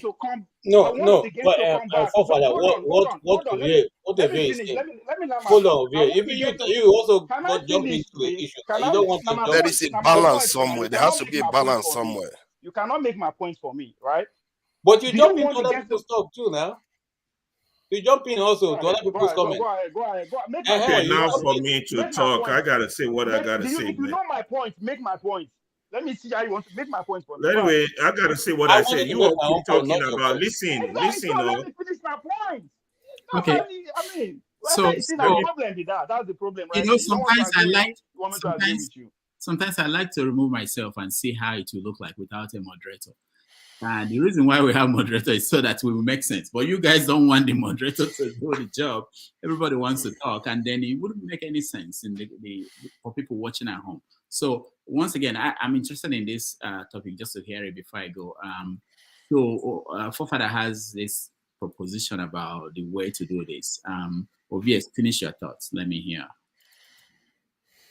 Unmute yourself, Ovies. Okay. First, we have to ask: do we want the candidate? Do we want the guest to be back? Right? But at the same thing, if I ask you 1 + 1, you tell me, say, 1 + 1 is equals to 3 - 2 and this. I don't have to argue with you. I don't even know where you are going. So, and again, that for the purpose of respect for others, somebody might, just like Pastor, they always try to make the point that I'm only here for some time. I can say I want to be here for 1 hour. Respect that, because by the time you talk more than necessarily, you don't eat the other person time just because you disagree with what the answer that you receive. Of course, you will disagree. The person is not going to give you exactly what you want, especially if it's a political figure. It is now for you to, before you ask that question, you should be able to actually say, okay, this is where this man is going. Just like when I asked him about Nnamdi, he said, oh, I will act myself. Do I need to start saying, oh, you're an actor, you can't act yourself? I could do that, but for what sense does it make when I already get what I want indirectly? So going back and forth, it's not that it's not good, but look at the flip side. The guy might not want to come back just because you want to prove to him that he's lying in front of everybody. No. It's not about lying. It's about the viewers having better insight into issues. It's not necessarily about calling him a liar. Sorry. Hold on. Let Ovie finish so that Ovie will not speak. To respect the audience, your question is one perspective. His response is another perspective. It's not left for the audience to go with 2 perspectives and marry them and take whatever I want. It's not 2 perspectives. One is a question, the other is an answer. You are interrogating the guest. You are forcing him to. You are not forcing the guest to go with one perspective, which is yours, because you want him to. No, that is not what is happening. Because if let's say I ask you a question and you decide to go and answer something else, the audience deserve to get the answer that you ask. So you can just politely highlight the question that you answered. You asked. I mean, so that the audience get the. If you ask me a question, I answer. That's. But if you ask me, anybody can just come here and do whatever they like. The sense that you can't force somebody on this kind of a forum to accept your own answer or opinion answer the question about an issue. We come here No, every no, it's Saturday, about Sunday. answering the question, Some not people they about. change To their Naija, opinion to about an Naija, issue over if you time. ask me question, You don't get them to change to the same Naija, day you are making to your Naija, let's point. You make don't force it down people's throats. No, it's about answering questions. It's not about All right, forcing all people. right. Hold on, See, hold on, to hold on, Naija. So everybody. you want them to Look say at the it. kind of answer you want to Look at hear. it. Abi? no, answer the question. See, if I ask you a Naija, question look at it. about politics and you go and answer a question about going to a picnic, that is not an answer. And the viewers deserve an It answer. is an This is answer. why No, it interviewers is. ask Hold follow-up on, hold on. questions. Let Yeah, me respond to you. I study see, I feel not to speak grammar or English. I study communication. That is an answer. yeah, What? Obie, It is that's an enough. answer. If you Obie, ask a that's enough. political Obie, that's enough. So what we're going to do, the point is this, okay? Forefathers, there's a difference between being called in to ask to a guest and being the person interviewing the person. So if there's a call-in program on radio, and I call in, and I do that all the time in New York here, I call in to ask a question. I'm not going to think that I'm interviewing that person. I'm going to ask a question, listen to his answer, even if I don't like his answer, even if I don't think he answered my question. I go. And also, you have to trust the audience, people who are listening. If you ask me about orange and I'm talking about apple, they know I don't want to answer that question. You made the point. You don't have to just force the person to agree that they are avoiding No, answering. but what you are doing Thank there, you, Dr. Dameji. Thank Ovie, your you. head is going to drop off if you keep nodding like that. See, at that rate, see, I don't know what you think you are doing. Whether it's going to make it any more correct. See, the point I'm making is that if the viewers I've been in a situation whereby people are asking politicians questions and they are not answering it, and the person just moves on to the next thing. But maybe that person has an answer for you just because the person wasn't nudged to actually answer the question, then you miss that insight. And I've seen cases like where I'm so frustrated that they didn't ask the question, a No, follow-up forefathers, question. your ideas are the kind of ideas you Forefather. want to It's not, package and take it to political I want parties to and it's sell it understand. to never about banners. you. I It's don't know what never you guys about are you. out there for to listen to people. You don't Forefather want to is about understand the guest. anything. It's not about you or the audience. It's about the guest. That you And should know. It's Actually, it's always about about the the guest. audience. No, What it's are you not talking about about? the It's about the audience. guests. It's about It the is not audience. about the audience. It is not about the audience. It's about the guest. You It see, is your about the problem is guest. that you are a big manism kind of character where No, it's always about the big guy. why did the guest choose to go No, there? The guest, it's about the no, people. the people choose to go to that platform because of that guest for that day. Yes, they want So to it's hear not the guests actually exactly. answer questions. So Forefathers, it you're is not not going to about ram your me. security ideas down No, our It's you not throats. have to about ask me. You I don't questions. go came have. yesterday. I all came right, yesterday because of Okonkwo. I everybody came calm because down. of That Okonkwo. is so weird. Then what is the point of having presidential debate if you don't want to ask questions? How can there's no insight into anything then? All right, let's hear from KJ. He's You are obeying not the a judge. It's not rules. a presidential debate. You are just allowed to ask one question. One, you are allowed to ask one question. It's not a presidential debate. All right, let's hear from KJ, please. Okay. I have faithfully put up my hand and waited for my time. Please let nobody interrupt me. All right. Yes, I totally agree with what Rudolph and Ovia have said so far. You see, when he answered the question, I would have jumped in. When he answered the question of I will act myself on the case of Nnamdi Kanu. As an actor, my first degree is on theater arts. So as an actor, I know that already that was wrong. We're not asking you to play Kenneth Okonkwo. We're asking you how will you portray the character of Nnamdi Kanu when you are given that role to play. It's not about you now. But you can clearly see that he didn't want to touch that question. So No, he he said, touched it. He answered it. He answered it. I I will got my play answer. myself. That ends it. We all understand. Anybody listening to him would know that he doesn't want to answer it. We don't have to bash him into agreeing to do anything extra. Okay? Remember, when you invite your guests, you also want to hold them in high esteem, both before yourself and the audience that is listening to them, so that the audience can listen and be able to respect whatever views they are following. If you are the one who asks the question, decide to mess them up, the people who are listening to you will go find something else to do with their time because it means that the person does not have any knowledge that they want to expand them from. So when we come, know that anybody who comes to this platform has the ability to defend whatever view he puts forward. Nobody is going to come here who cannot hold his view, whether you like it, whether you accept it or not. So sometimes when we ask these questions, let's not make it look as if we are trying to, it's a teacher and student way. You want to mark me? Hey, okay, what you have said is correct. 100. No, no, no. This one you failed. There's no correct answer. That's how you feel. That's your worldview. That's how you see that that topic. We shouldn't be. If you have a contrary, by the question you ask, the guest himself is going home to go and look at what you have asked, and that can help him, correct or upgrade or make an adjustment, whatever he's saying, whatever he has said in this interview, or even try to remodel himself. But when we try to make the person look as if what you are presenting doesn't make sense. I mean, look, as an Igbo person, I disagree with him thinking that the Igbos don't need a smaller space. I don't agree with that. Israel, how big is Israel?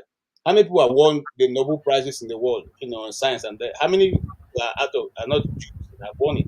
How many are the Jews? So it's not about space. How big is another land that is giving the world so much? So what I'm saying, how big is Ukraine that is giving us a grain free of charge to feed the hungry people in Nigeria?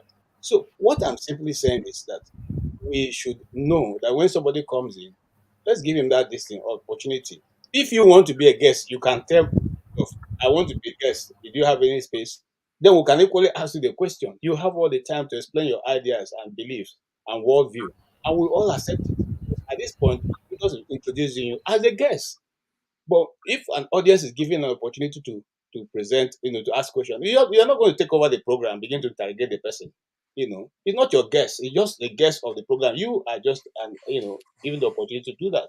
Please, let's get this incorrect. No, So but we can but get more even people. in Western media, people are allowed to ask follow-up questions, even when on radio, any platform, even on TV. The idea that Yes. you just this thing that we do is going to kill us. Where somebody just says one thing, like the way they answered Ikolala, I didn't like that because You, he just completely sideswiped the question, and you, most you, people would think that is so good an answer. you see, When my if you don't question, highlight the flaw in the my answer, challenge they'll to go away you, with my it. brother, is that you only want to think that your idea is the See, best one. That is No, another idea. no, It's not. yes. Okay, if So, I Tuna, so think my when you idea is say the when you best, say the the job problem is will trying be to flesh it out. that's always trying to remove yourself and make yourself to be the one who Are knows you looking everything. at Nigeria? Doesn't help.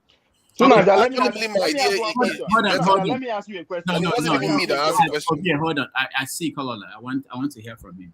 Hold on, Obia, hold on. Okay, The I reason, was hold on, Nicole, before you speak. The reason also I want to put this out so that people know this is important because we're preparing to have some, I don't want to say bigger guests, but guests that, for whatever they've accomplished in life, whatever position they hold, you have to respect the position, even if you don't respect the person. So if Tinubu comes here, I'm not going to say, hey, did you forge your certificates, as a reporter who is interviewing him. You have to be respectful of whoever the person is, even if you don't respect them, the position. There are other ways to put the questions out. And also, this is something important I want to put out here. If people ask a question that you're not satisfied with the answer, it's enough for you to sacrifice your own question and do a follow-up question that will clear what you think was not cleared. So, for instance, when Ovie asked about Nnamdi Kanu, if I were interested, I felt that the answer he gave was not good enough, and I think I'll find another way to fashion the question to get another answer I want. That's the way to do it. But it's not that we are going to stop what we're doing and allow you to have one-on-one exchange with him so that you'll be happy, satisfied. Because one question, if I say one follow-up question, it won't be enough. Then you need 3, you need 4, you need 5. Like Ansat, we need 10 minutes. That's how it will end because you are talking to someone who is smart, who wants to say what he wants to say. Hold up, I can tell you why that did not happen, though. Because can their I stars There's aligned. a reason. There's a reason we did not jump in. can I Olufemide. The speak reason now? why for a reason. All right, hold on. Let me hear it, Kalola. Go ahead. All right, you've actually just mentioned what I wanted to say because it's two ways. We can either donate our questions to you, whereby when you ask them, we listen to the answers given. Then at the end of the show, when people are brought in, then they could give the rebuttal to say, we are not happy with what you have given. Because I was very happy. I will still say it again. The answer he gave to my question, because if you look at the American election, they always tell their people the Russians are colluding in this election. They're not telling you to go fight the Russians. They are making you aware. There was no awareness brought by the opposition to let them know that a foreign body is colluding in this election. So I was quite happy when Forefathers brought. His answer to me wasn't favorable. I wouldn't, if I was on a one-to-one room with him, I would tell him to the face, you're giving me a wrong answer. But this platform is not for it. So I took it and went away. Luckily for me, Forefathers came and gave a rebuttal to it, which, yes, was satisfactory as far as I'm not concerned. And the third thing as well is this. At the end of the show, which is what you're doing, I've been listening to you all. At the end of the show, it is also a room for us to say, look, if the audience are there, that answer that was given was absolutely wrong. Because like someone has said here, these people have their own interests. They are humans. Whether he's a politician, whether he's a barrister, whether he's a film actor, he has a goal in life. And he's not going to come and give you an answer that will jeopardize his dreams. You know? So it's whether you agree with it or not, then we can come here and still discuss it. Whoever wants to say no to it is fine. Whoever wants to agree with it is fine. That is why it is a democracy, and that is why it is a discussion. So that is what I have to take my take on it. All right.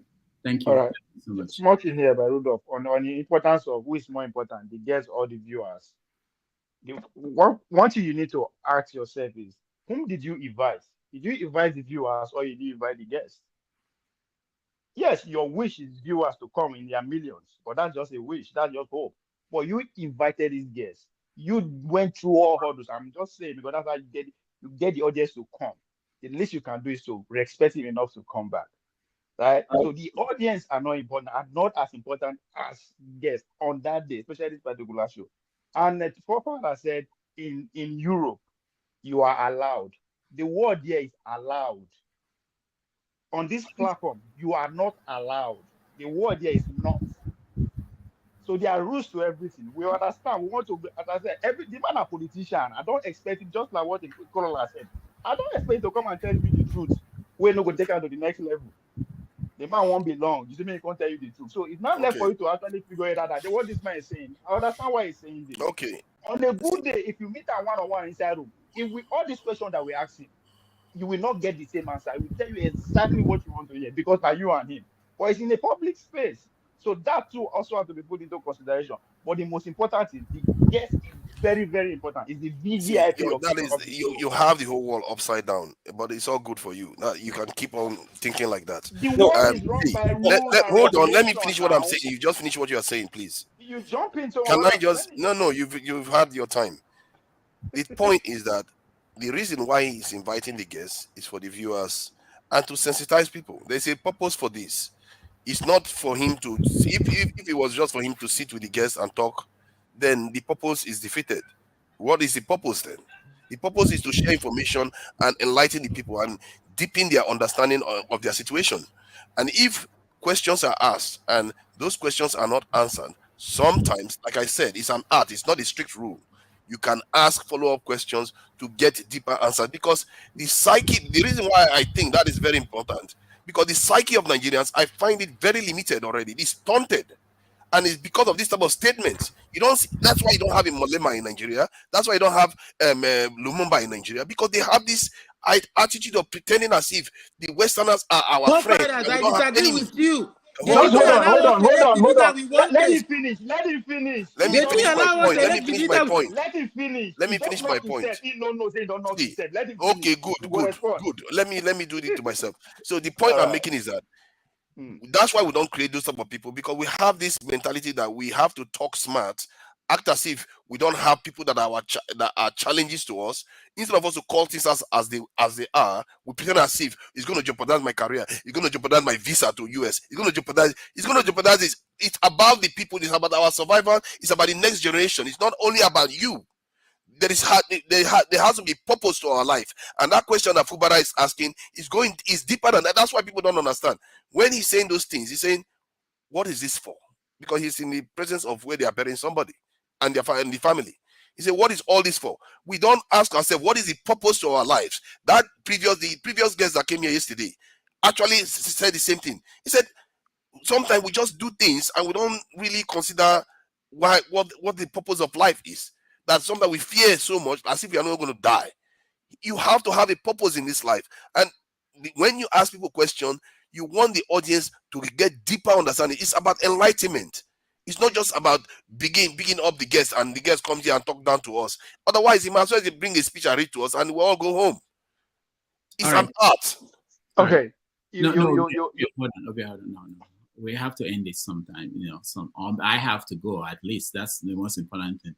I want to thank. Okay, Rodolphe, you can go. Let us continue. Yeah, you can continue. Okay, let me just remind you that even if we make, this is my concern, even if we say one follow-up question, the people who are willing, who are in the mode of maybe, and I do that sometimes, nail the person or bring them down, get to the point where they will not need more than one.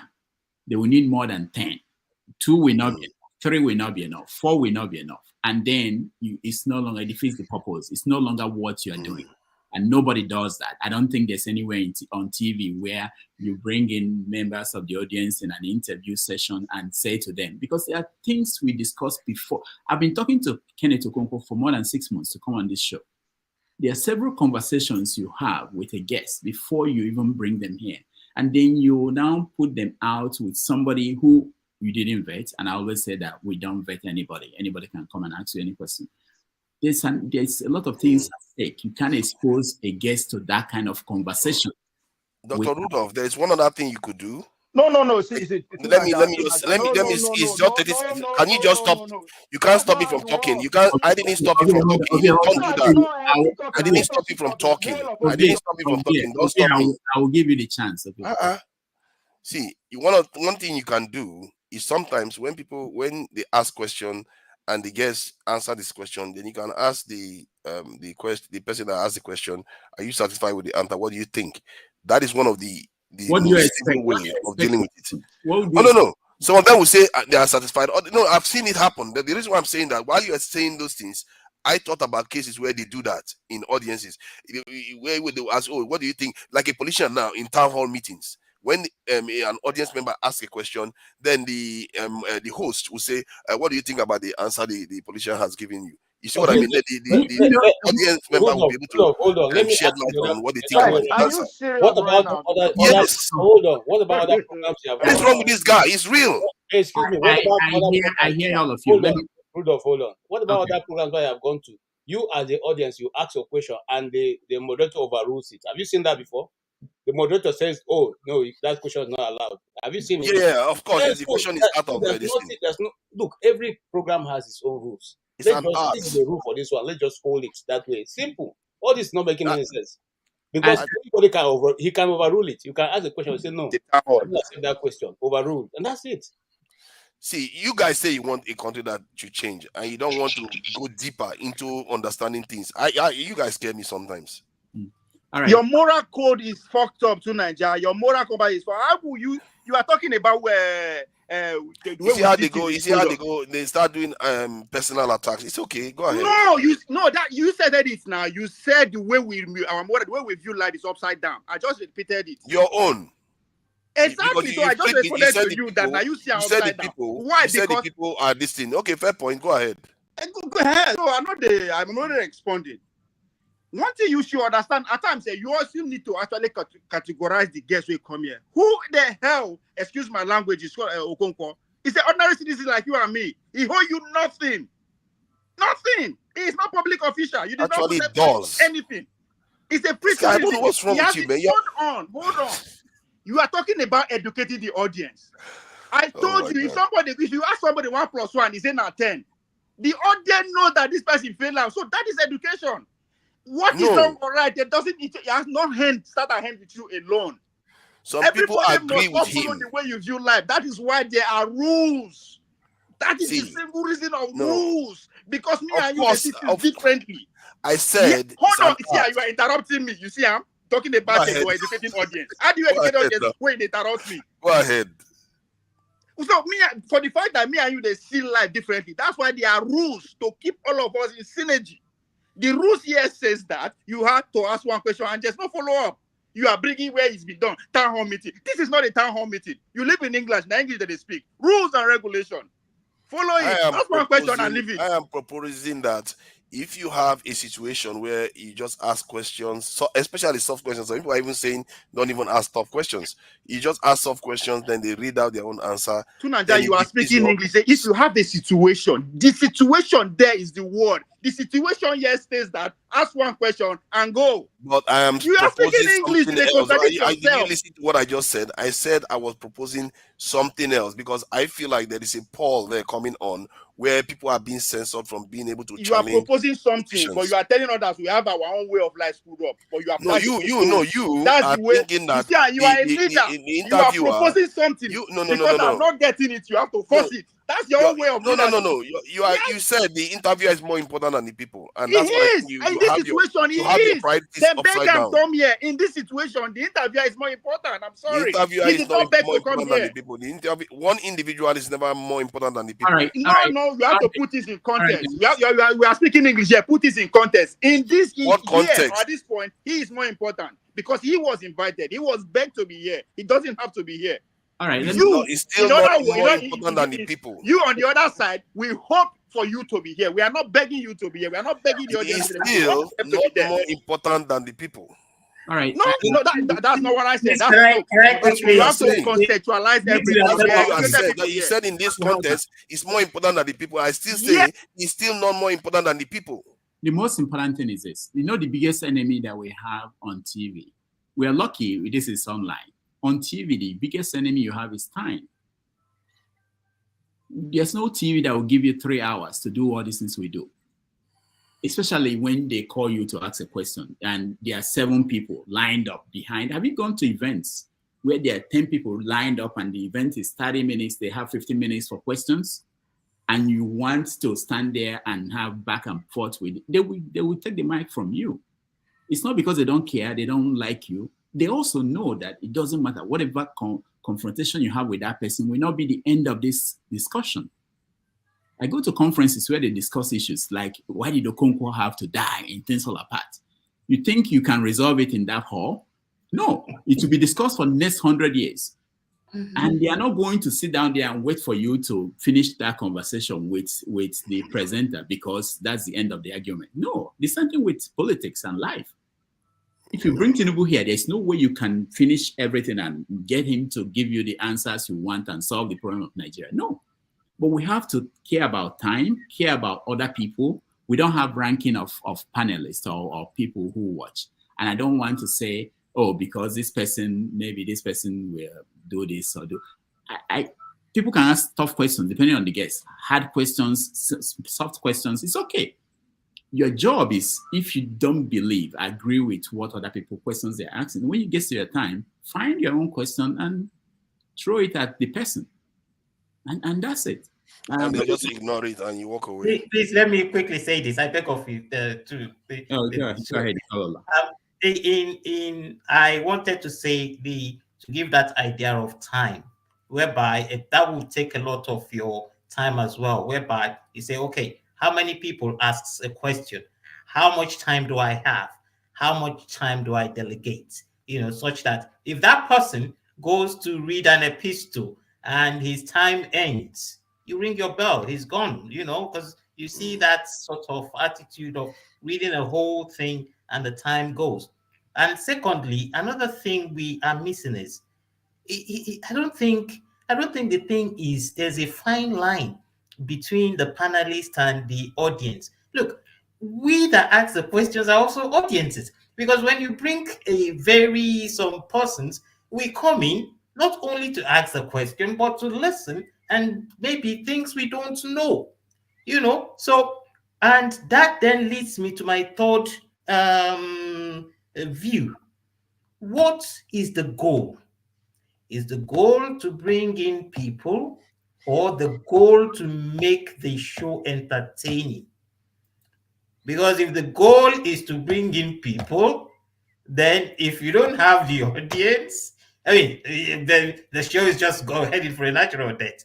But if you make the show entertaining by putting in logical steps, which is not easy, is not easy. In fact, that is why I came back in when I had you saying what is the way forward for this show. So if you look for logical ideas whereby the show can be interesting, the audience would come. And the audience would only come when they know that that show is going to be informative and they love fireworks. Whether you like it or not, they love fireworks. So you have to think of that, because this is what I said to KJ sometime. Look, it's not a place where you come to correct others. No, if you're that learned, go and write a book. If you're not smart, go and do something else. Let people come and cherish you. But it's a place whereby if you think someone is not stating the facts, you put the facts out there. Whether they take it or not is their problem. Whether they try to hit their heads on the ground, that's their problem. But you stated the facts. All right. So that's my 3 submissions, please. All right, Oti, final word before I go. Well, I think from what the last speaker, I think really it's a matter of balance. This is we can have rules, but no rules are without exceptions. So it depends on really people being sensitive and alive, but the audience and the interviewee. I think it's the kind of it's a give and take. So whoever is the person asking the question should also know when you get the answer, you have to ask yourself whether it is good enough, and it doesn't have to be the answer you expect or what you think is the correct answer. It's politics, and there's hardly one correct answer. So I think that's Rodolph, I just want to react to what is being said in the way I want to react to, particularly because when pot calls kettle black, when people make statements in the fashion that pot also calls kettle black, it's very, very disingenuous.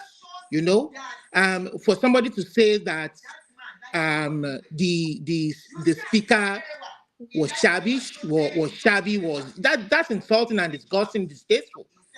You go write a book yourself too, if you feel that that was insulting too, and go write a book. If you don't agree with his answer, his opinion, you should go write a book. You don't come here and tell people what to do or tell the owner of the show how he runs the show, and then they talk nonsense and bocom nonsense, BS. All right. I've been here over a couple of months or a week, and I have my own opinion of you too. Your answers are shallow. They lack depth, and then you come here. Your answers are based more on fiction than facts. Conspiracies made up. All right. Thank you. And then you come here to insult somebody for what? Thank you, Olumide. For now, Have a good evening. I understand now why they call you a tout. I must go. We are conquered people. No, sorry. Let me just put out there. Sometimes people come and they present this all-knowing, and I've said it many times on this panel. Nobody has monopoly of knowledge. You may think you know so much, but there's somebody out there who knows even much more than you know. Where you stop knowing is where the person started knowing. So your own knowledge, as vast as it may be, there's some certain little things you may not know. So I always say when I come to public gathering, I don't present myself as all-knowing, And I'll quickly take one example. In this same platform, we said here that Abia State has a leeway to the ocean. They said no. People fought here overnight that there's no way Abia can be linked to the sea. But today, Alex Oti is building a what? To the sea. we have not seen people on this panel come and say, "Oh, we were wrong," and that You started again. No, you started again. Now you want us to bring the map out again? Don't start this debate again. Don't start again. Rudolph, you don't go today. Rudolph, you will not leave today. There was no way connecting to the ocean. Okay, we're having a seaport in Aba. Yeah, but the seaport is going through other territories. Jeez, man. There was no way that the river was connected. No. There was a way. I just told you that it has to go through other territories. That you don't have monopoly of knowledge. Nobody has it. No, I agree with you on that. All right. Let me just say thank you, everybody. Let me just say a final thing. As of now, this is our priority. This is how I see this show. When we bring in a guest, you are free to ask a question, any question. And I tell the guests before they come, people will come in. I don't know who is going to come in today, and they will ask you questions. And I say to the guests, you are free to answer. You are free not to answer. It's up to you. The same thing to anybody who is participating. You are free to ask a question. But what I think is not helpful for many reasons is to allow one person or two people to dominate. And I value everybody at the same time. And we can't get everybody to answer all the questions. He wanted to say only 90 minutes. Only 90 minutes. So we cannot allow one person to stay and ask follow-up until they are satisfied. That means that a lot of people who couldn't even get into the studio will not get an opportunity to even ask a question. That's not fair.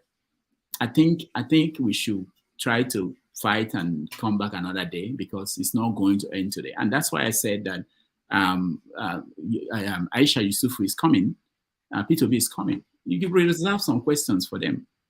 Kenneth is not even one of the Labour Party's officials. No. So there will be opportunities to have this conversation. It's not going to end in one interview. So I think people should understand that. I hope that Pansat is listening, because sometimes he makes it personal that there is anybody trying to stop him, And when I'm talking to people, I want to believe that they know.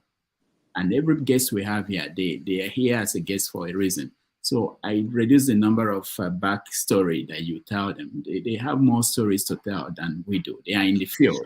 They see these things happening. So we don't have to remind them of 1969, this happened in 1950 something. They know this, So that will help us get things going, get more people involved. I don't care the question you ask, but at least be respectful, don't be rude, Think about it. I don't think physically when you see these people, you can, fine, go to events.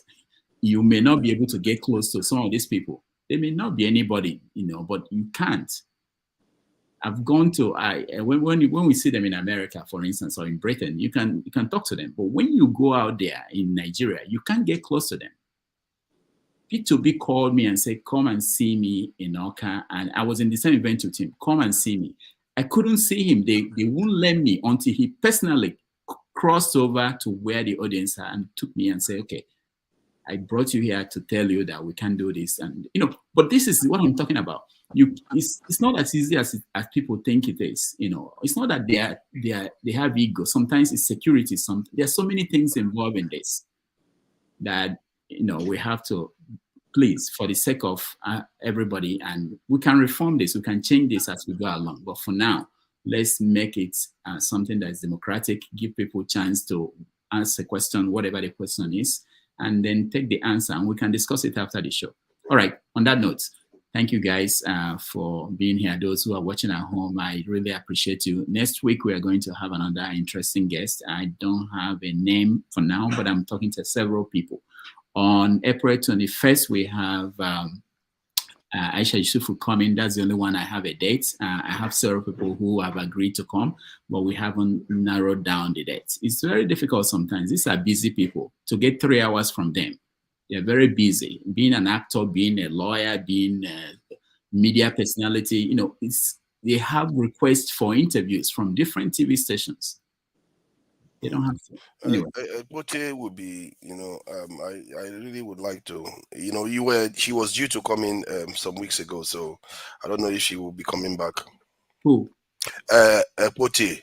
Oh, okay. Yeah, because that Jekuta still stuff that she's Oh yeah, kind of yeah. supervising. I'm talking to her. She's one of those people I'm talking to, and I will let you know. So yeah. When are you going to have Ubi on? who? Okay. Yes. Yeah, the day we don't have anybody, we will call you. All right, see you guys. All the best. and Fofana, take up that challenge. When are you going to have Ubi on? Fofana, You can come anytime now. Now. He said it now. Whenever nobody's on, you're free to. We can do Saturday interviews after the shows and everything. You see what Olumide is doing. It's not only in the show now. You shouldn't question what the speaker said. You can't even do questioning or say anything that represents anything like saying, without, like, how do I put it? You have to basically say, I agree with the guy before people like Olumide will be okay. Because just because Ikolala came in later on and said the answer was quite shabby, he is upset about that. He didn't even, Ikolala behaved the way Ovie is recommending. He asked the question, it wasn't answered, and the way it was answered was completely dismissive, and he went. Then he came back and said, I didn't like the way he answered it. And I've seen many interviews like that where people of the audience ask questions, and the host will be like, what do you think of the answer? The audience member will say, I don't agree with the answer, or this answer is so and so, but they will go. And I think there's room for that to happen. Like, this idea that they say something, we say, okay, fine, thank you, bye, Your Excellency, we'll go the other way. No, Tunanja, I like what you said. There's room, right? But that room have to be created by the host. It's not that there's no room for all these things. So maybe as time goes on, the guy will create a room, but he is just actually acting on the times that we are in. Right? Look, the man I think if we leave even OT with our guest one-on-one, 5 hours will not be enough. Even you, we all have more to actually get from these people. But if that is your aim on this kind of a platform, brother, you will be frustrated from these people, because even them coming, they've already have a premeditated mind on how to answer any kind of question that will come their way. So I don't push back, because I know and I understand, I know what they are doing. Just as Rudolph put it, these people are not for me. they know it's not what's up. about the 100 questions to ask them. It's about the answer that they gave. Somebody saying, okay, that answer is limited, because he gave one-dimensional answer by saying that, for an example, that we shouldn't be blaming foreigners for our problems. That is true. Well, you can still so let me ask you, why do you think he said that? some foreigners are a threat. Let me ask you, why do you think he said that? Why do you think he said that? Why do I think he said that? It's because of the same mentality that we have. We don't want to call out things that are a threat to us. We are afraid. Yes, because he wants to get into the system. And that is the we are afraid. Into the system. But what system? They've been getting into the system and they've been failing. You can be so fixated on your worldview that you really can't see anything else. But that's not what I'm saying. Okay. Because it has to be that way. That's the only way to change things. No, you see, that's not the only way. You have to change things. You think this way you are going is going to do it? History has suggested that it will never do it. But not the only way. That is even an aside. There's some truth that it cannot be the only way, but there has to be within that approach. That's an aside from me. What I really want to say, that somebody, a panelist or somebody says that an answer is shabby. I don't think it's not really. I mean, it's not offensive. It's not an insolence. It's not exactly. But somebody came here to even question that. It's quite a factual. I mean, if quote unquote assessment. And if I give an answer or I do a piece of work and it says shabby. I mean, why should I really take offense at that? And shabby is quite polite. In America, they will call him a gatekeeper. Such a negative. It means they've not done very well. I mean, not good enough. Because they would speak English. As everyone would they speak English. No, but it's English language. So we communicate in English language. Sometimes also, our skills or proficiency can also, affect the way we do this business. So I mean, shabby. If somebody calls something an answer shabby, it's not such a big thing. So for us, look, the thing is this is look, all this thing about security, I understand that. You know, if you are referring to, he's saying that our problem is not foreigners. It can be correct. It depends on the way. Correct. That statement is correct. Yes, it depends on the way you're looking at the question or the problem. You know, and on the other hand, it can also be an incorrect an analysis, assessment of our situation. It depends on the perspective. You know, if he acknowledged the other dimension that Ikolala was highlighting, which was the fact that there are nefarious actors out there. Like I gave an example. If you have a child and you see a snake, your job is to let that child know that snake is dangerous, never to pick that snake up. It's just simple logic. But what you see with our leaders is that, hold on now, what you see with, that's why I went back to that question, because I see that in Nigeria all the time. What do you see with our leaders is that they pretend as if that snake doesn't exist, and they tell their followers, don't mind. Sorry, and that's the answer he gave us. Hold on. But the fact that maybe these are our leaders, they don't talk about it all the time, does not mean that they don't recognize it. You know, but people don't know. You have to tell the child. That's why you use the child. You have to tell the child to know. Let's for once. See it from this angle, right? Who is there? Just hold on, KJ. Who is there? Okonkwo actor, right? Let's get the question. The answer he gave. The answer he gave that we should not always keep blaming foreigners for our problem. And I want to ask you, forefather, those foreigners, were they there when Malaysia developed itself? Were they there when India developed itself? When Singapore developed? Were they there when all the other nations picked up? We are there. See, KJ no verse. I'm coming, sir. That means that within the way that you keep saying these people are our enemies. They're not our enemies, because in the midst of your enemy, you grow.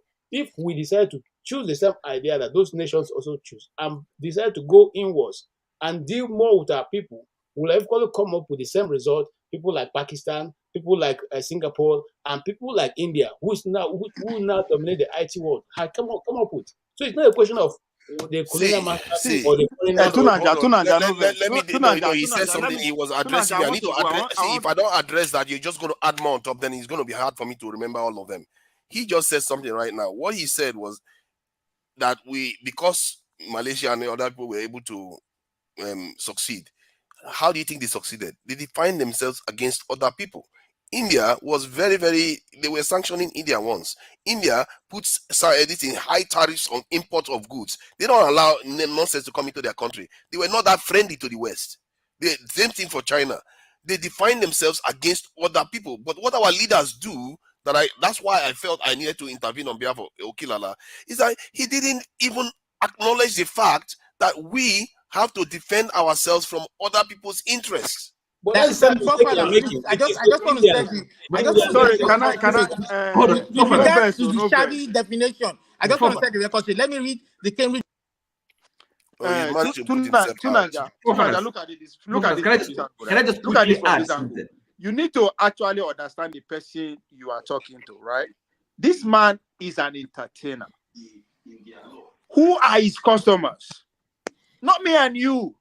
With the level you get to, there is probability that those people that you are accusing that are causing this insecurity are part of his patronage. But most importantly, this man is trying to get into the system. And you think you're not expecting it in the public. He should be castigating those people that you think that himself know are the problem. We should be castigating them. How can he get in if he do that? Okay. So what is the problem of getting to the system? Exactly, that's a good question. For himself, he reach for himself, not for you. And that is why you have to call them out. No. So he's not here to help us. Sorry, excuse me, Ovie. Ovie, listen. Look, this question and answering it objectively, okay? This question about because a follow up to what KJ was saying. For us, you see, I always say you have to get the basics right, okay? Now because this maybe the India you talked about defending themselves against the West or Malaysia, whichever, right? So it's a given. Nobody is so foolish. I mean, not to understand that as a nation, even individuals have, well, not enemies, but perhaps rivals or competitors. This is a matter of, is a fact of life.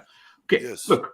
So when you're talking about these, these other nations, developing countries that have done far better than Nigeria, now what you are missing, what you never want to address is the Nigeria, the internal problem in Nigeria as an entity, as a system, as a country in search of itself. We're not there yet.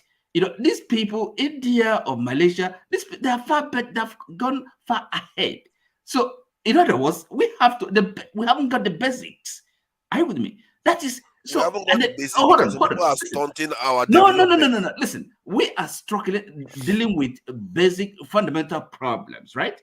And if we can't solve it, and then talking about all this kind of projecting yourself, why do you think you have not? Well, why do you think you have not solved those basic problems?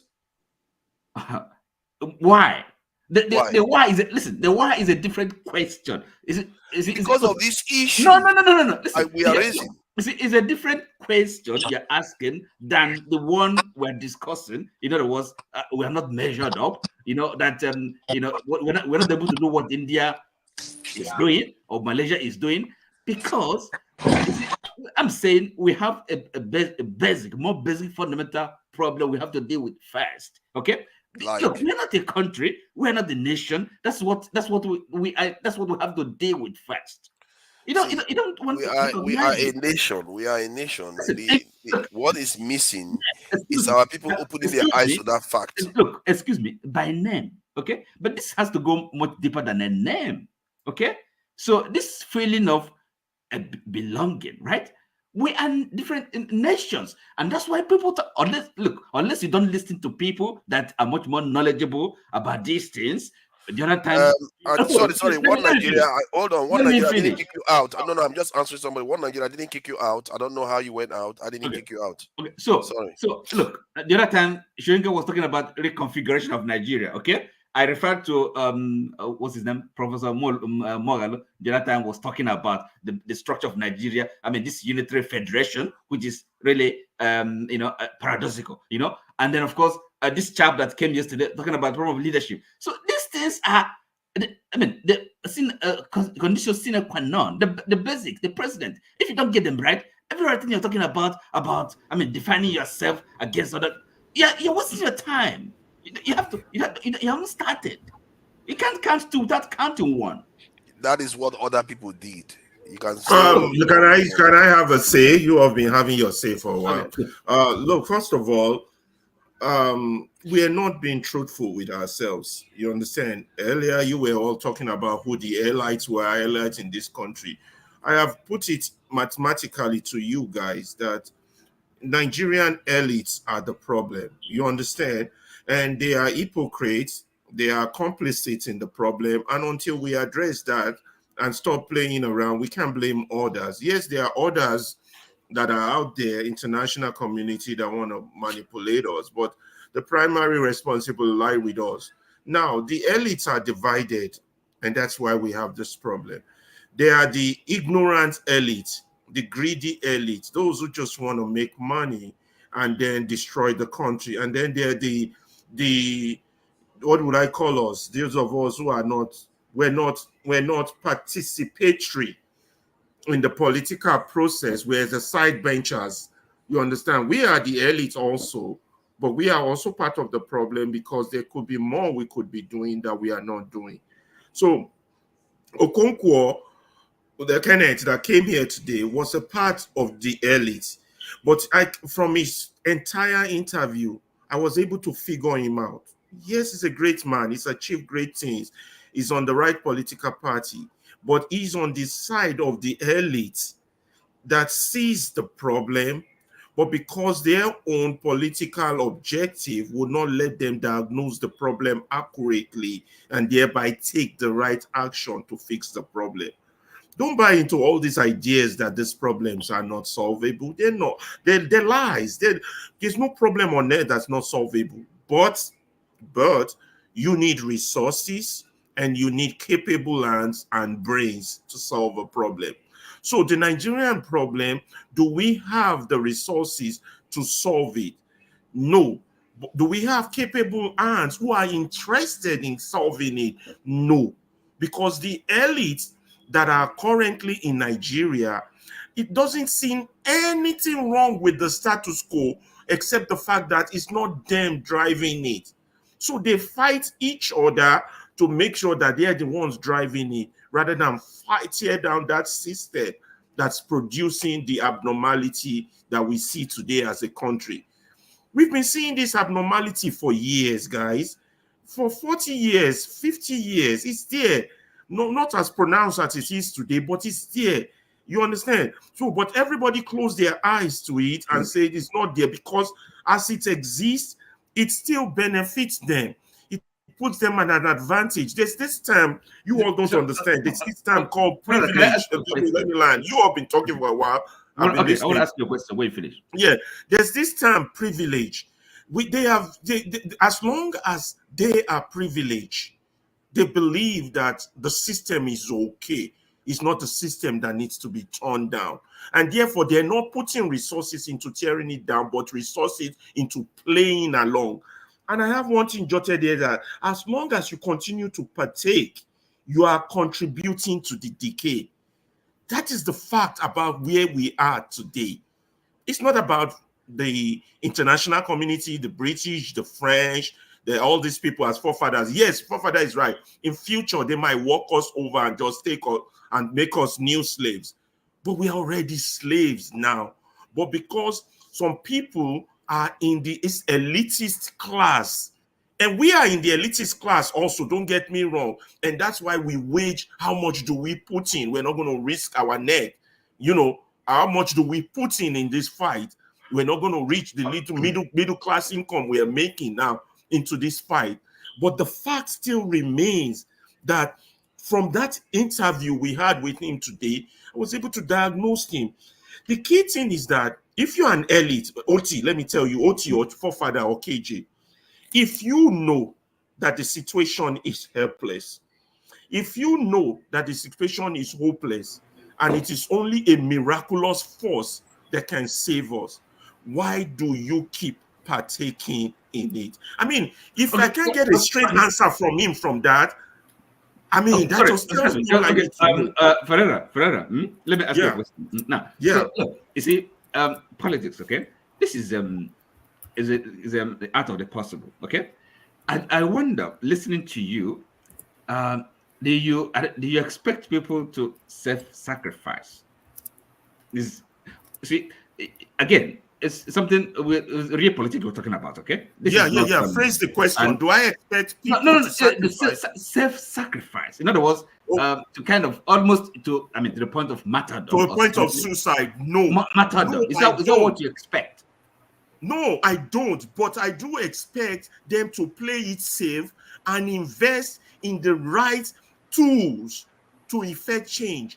None of our political elites are doing that now. They are investing in the same status quo. You guys, you're not getting my point. The thing I'm is not this, expecting them to be suicidal. The thing is this. First of all, is where they are. Okay, they occupy a position. They are a politician. Okay, and you and I, we're not the level of the problem, they shouldn't be where they are. Excuse me. Based on what they know. Oh, hold on. You see, I'm looking at it different. Okay, we may be kind of envisioning a common goal. Okay. Yeah. Right. In Nigeria, that works, but now somehow I think you're putting too much. Concentrating too much on maybe this elite, the people that kind of bring the messiah or the group of people. No, we have to think about this much more collaboratively. Okay. Yeah, because those are the only catalysts that can effect a change. I don't see any other. Look, you see, I don't see the masses. I don't see the 90% of the others effecting a change. They are too numb. No, sorry. The other 90%, the other 90%, they can effect a change. They are followers, and this exists in all countries. Oh, that is true. That is true. You know, but that is true. But again, is it not, for example, all these people, these individuals, okay, the elite, and which, okay, you've also described. I mean, let me go back into history, recent history. Oti, I don't mean to cut you off. Let me go back into recent history. When Goodluck was president, you know, Goodluck made one statement that corruption is not stealing, or stealing is not corruption. I don't know which one comes first. You see, the other elites that wanted to hijack power from him, they hinge on to that, and they use that, they galvanize themselves. You see, they did rallies, protests, made noise, sponsor media, and that's where the complexity of Showore comes in also. So media use it to propagandize the followership. Do you understand? To get them to get power. But when they now got power, they now did worse than what the likes of GED did. You understand? So now that they are the ones in charge, the people who are activists were the main activists against Jonathan are the ones in power now. Those are the showing cars, Falanos and all the rest. You understand? So those are the movers of society. You might not agree with me, but yes, they moved and they effected a change, but we got a dubious change. Now that we've seen the danger again, who are the new movers? Let me see. Okay, now I understand. But see what I'm saying. The mistake I see in your strategy or your analysis is this. Yeah. You. I don't know. Do you want people to be saints? I mean, the elite, or those that are going to make the change. You want them to be to have no self-interest. To have. I mean, you want them. No. Because they should have interest, but it favors them. No. Excuse me. For the country to be run right, you also the way it's going. Hold on. You also talk if about they them. Don't know that, then something is wrong with their faculty. No. Excuse me. When I listen to you now, you talk about they have to like be prepared. You know, be committed to bring down the system. They don't have to. Okay, and that's why I asked you. Do you want them to? Yeah, but it's a delusion to think that they can change the system within the system with the current rules of engagement. That's a delusion. Don't you agree? Okay. Now, you see, the way I look at it, okay, and I think my view on this has not changed from the beginning, from the time the election took place and what happened. Yeah. Okay, I believed and that the whole system has to collapse. Okay. How is it going to help? That is the question. That is the how. And I don't have to. We don't have to look up to those that participated. I mean, at least the politicians, okay, to be instrumental to that. And then who do we look up to? You need financiers. No, excuse me. Looking up to people. I mean, come on. That's what I'm saying. Why do you keep on? I see your point. We have here. We're here, right? It's a sample. We didn't play a kind of, at least we don't have any kind of no, it's our country, okay? But it's not as if we had any kind of direct stake, you know, maybe spending our money and risking our lives to be in the field, okay? None of us. So the question becomes, where do we belong and what can we do?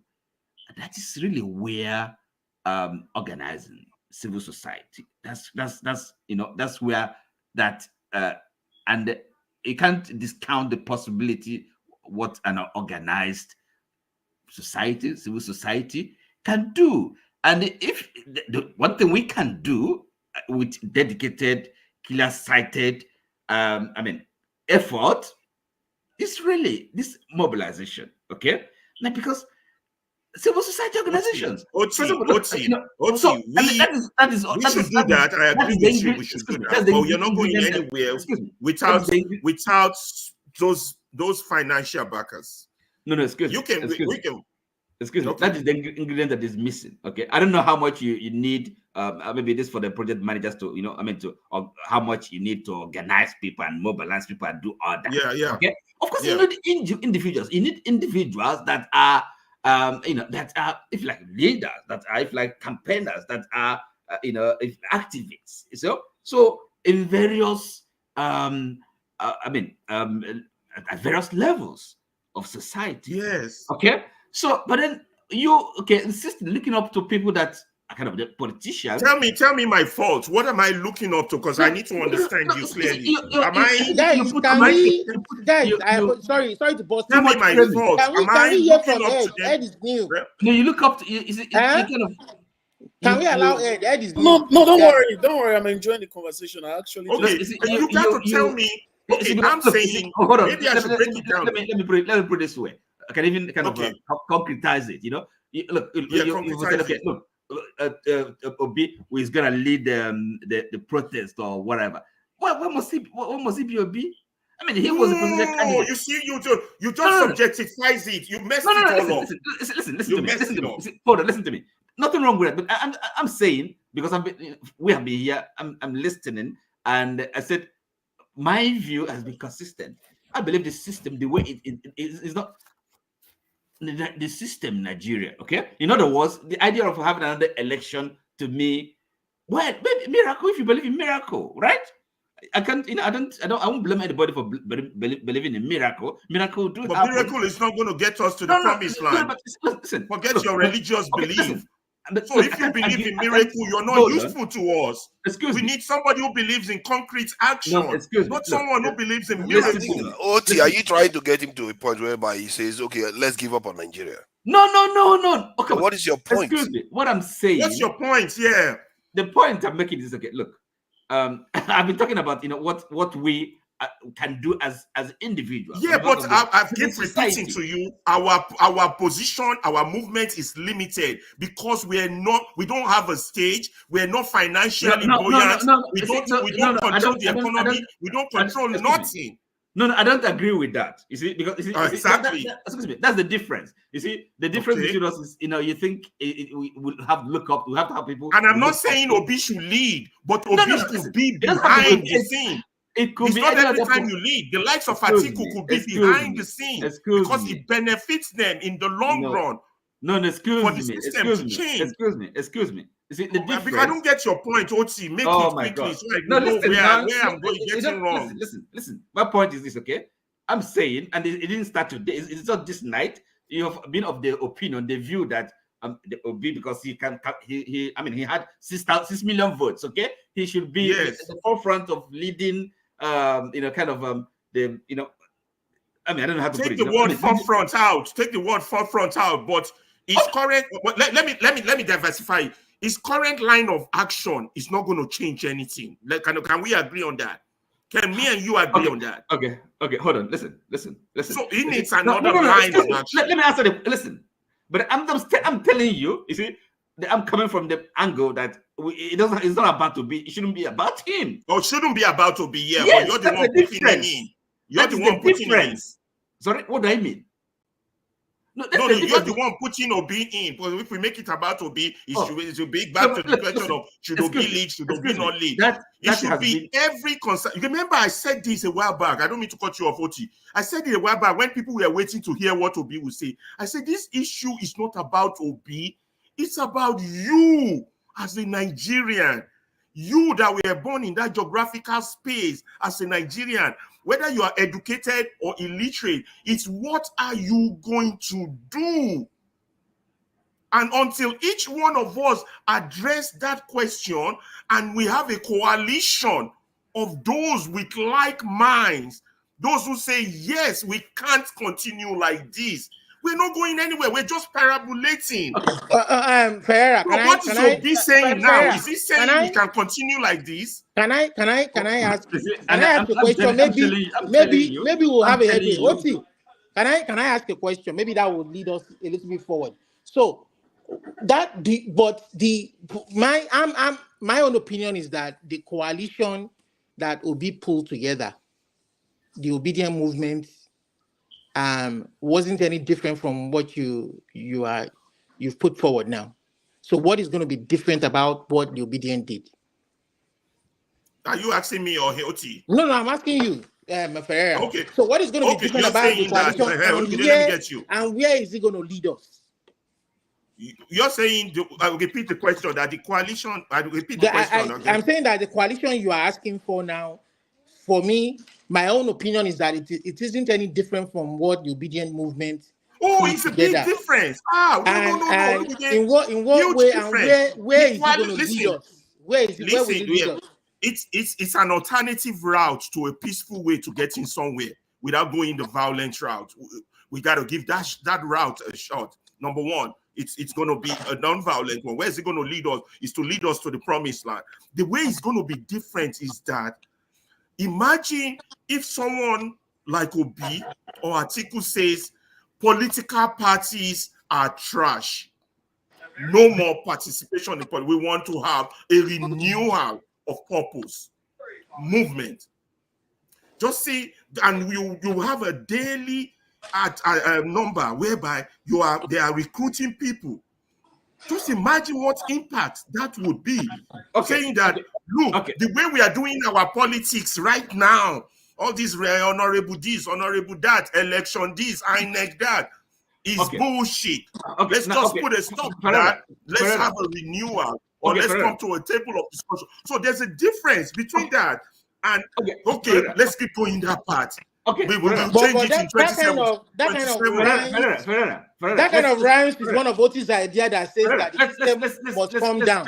Let's paint another scenario. Okay, what if we had a serious labor movement, okay, labor leadership, or the labor. You have a what? Labor movement, okay, labor leadership, okay, that are kind of right. They organize and serious about it. They know what they want. Okay, in other words, if every people that matter come to the realization that the regime, there's no faith, there's no hope. The constitutional order has collapsed, which is the reality. The constitutional order, there's no, that is the reality, right? So you're saying, I just want to paraphrase you so I know I'm getting you. I'm saying it's a different scenario. You're saying that if we have an obedient movement that have no party fracas and has a strong ideology, is that what you're saying? I didn't say obedient movement. Labor movement. Okay? No, you didn't say okay. You say labor movement. Yes. Okay. Which is just an aspect of civil society. And then maybe the student. I agree with you. But I'm coming. Let me throw your question back at you. Do we have that? Yes or no? Do we have that? No. Do we have a labor movement that has a conscience? Excuse me. I'm rephrasing your word. Do we have a labor movement that has a conscience? The answer is no. What if? Assuming is okay. What if? Okay, let's work on your what if. Okay. Then we can listen, Oti. Then we can say we can keep going this route. We can change the system within this route. But we don't. We have to work with what we know. Excuse me. Don't say we don't. Okay, look, maybe tonight we don't have it tonight, but nothing says we cannot have it tomorrow. That's a fallacy. If you don't have it tonight, you don't have it. Excuse me. You don't. When are you going to have it? You think the labor movement is suddenly just going to have a rebirth and you suddenly are going to have them with a conscience? Are you serious? The Nigerian police is just going to have a rebirth and they're just going to stop collecting bribe. Are you serious? You are the one now that is giving up. You're not the one now that is despairing, that is despondent. You're the one gaslighting. You're gaslighting. That's gaslighting. Listen, whatever you don't have now, you don't have, and that's why we are in this state. And so what are you going to? I did one course. Let me tell you, I did one course in administration. They tell me once that. The next question then is, now, based on what Kenneth Okonkwo came in here tonight, from the answers that he has given us, APC or the obedient movement, in my own opinion, is out of this equation that you have put forward. Who is out of the equation? What? The obedient movement or the APC? All the parties are the same. They are the different side of the same coin. They seem to be out of it right now. PDP, Labour Party, right now, they are side of the same coin. They're the same. Don't fool yourself. My teeth is better than yours. That's what we have now. Yeah, unless but you're not diagnosing this problem properly. My next question is, have you then reached out to anybody you think would have an influence on this kind of movement? Okay, now let's see. When the court case in Chicago came up with his verdict, Atiku made a statement. I didn't know if he was serious or he was just being. Atiku came out with his speech and said, all of us now needs to get together and address this Nigerian problem. I don't know whether he was just trying to be, oh my God, you need to see the obedience group. They went wild. They were like, oh, we'll never work with Atiku. We'll never do this. He's a thief. He's a block. No, sorry. I was thinking, Ferreira, not right. Ferreira, By that time, we were waiting for Obi's speech. Ferreira, you see, you don't believe in miracle, okay? And you don't believe in the possibility. I mean, I said politics is an art of the possible. You don't believe in even in miracles politics. don't happen in politics. Hold on now. Excuse me, I didn't ask you a question, please. Look, you don't believe in, I mean, things, possibilities, okay? I mean, that things can change. I mean, that the day how? You're saying how? So if nothing can change, so then what are we talking about then? Well, that's why it doesn't change. I'm 55 years old, for God's sake. They've been saying prayer for Nigeria in this place since I was 17. What are you talking about? Hold on. You guys seem to be having a secular argument. See, no, I'm not having a secular argument. He doesn't believe in miracle. He doesn't believe something can change. So what are we talking about? How is he going to change? You tell me. No, his own approach is I think what Ferrari's approach is that we have to start organizing. But am I discrediting the merit in organizing now? No, you're saying we should keep hoping that something will change, and you're not giving me what will change. Listen. Maybe you're not listening. First of all, I said I was trying to paint a scenario. I mentioned one civil society organization, labor movement, and then you said no, forget them. They're dead. Based on my own data, I don't know what data you're looking at. Excuse me. So you've discounted them. They're useless. They're pointless. There's no hope. So what do you do then? So how do you mobilize and where you get the people? Exactly. You're asking the right question. Excuse me. Now you're asking the right question. You mobilize through effective media, which we don't have. Listen.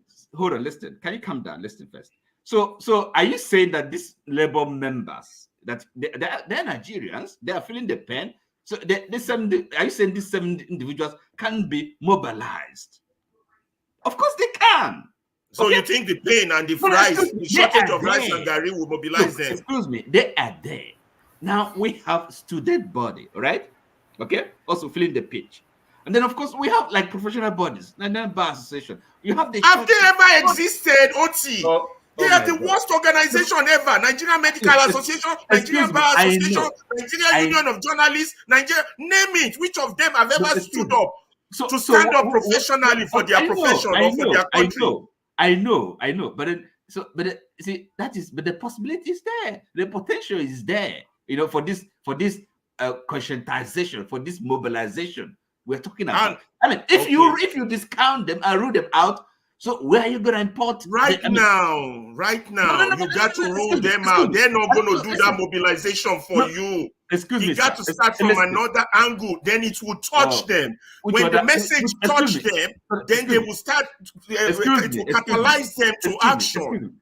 Look, whatever happens, I think it's a mistake for you to kind of discount, and rule people out, discount them. No, I'm not discounting anybody. I'm just saying if I want to go to war, I look at how many troops I have, how many ammunitions I have, and how many people are on my side before I venture. Okay, Mr. Ferreira. Based on what we have now.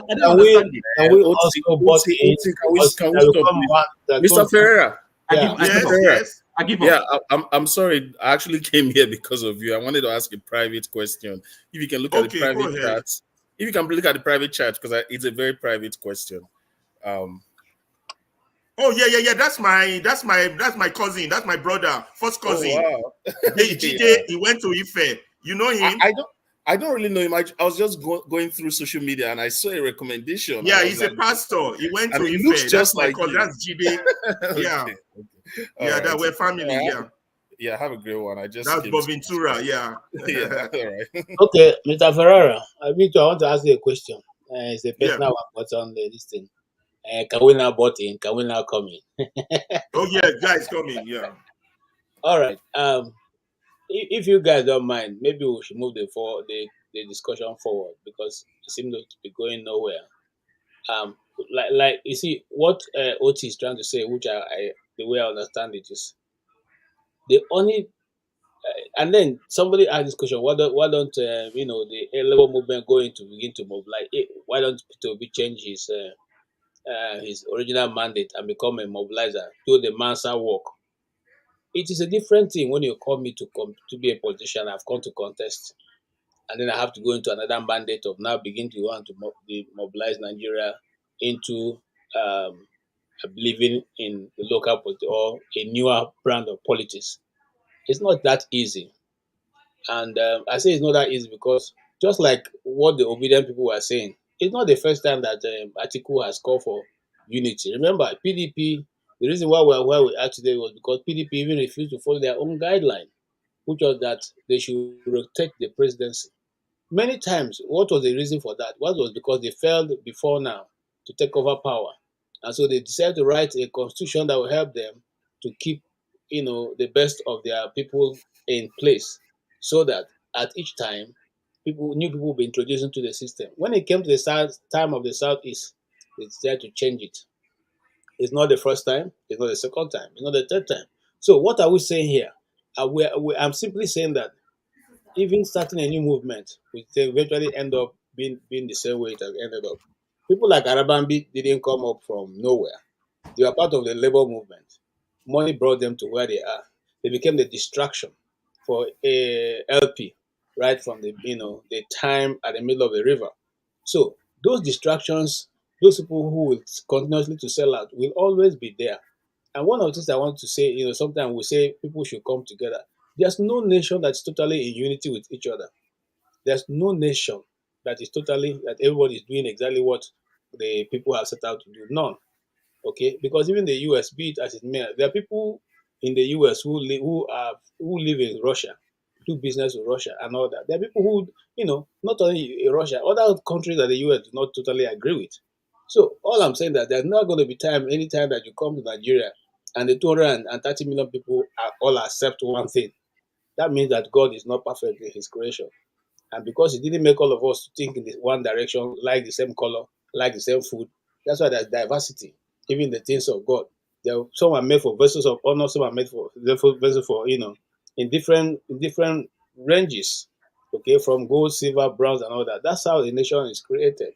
So I don't think if we're serious, as a serious people, we'll be waiting for somebody to come and mobilize us to know that we're suffering. Because those who are going to buy a carton of Indomie now for almost almost 20,000 naira, this is their money they are spending. They know it's coming out of their pocket. It's not coming out of mine.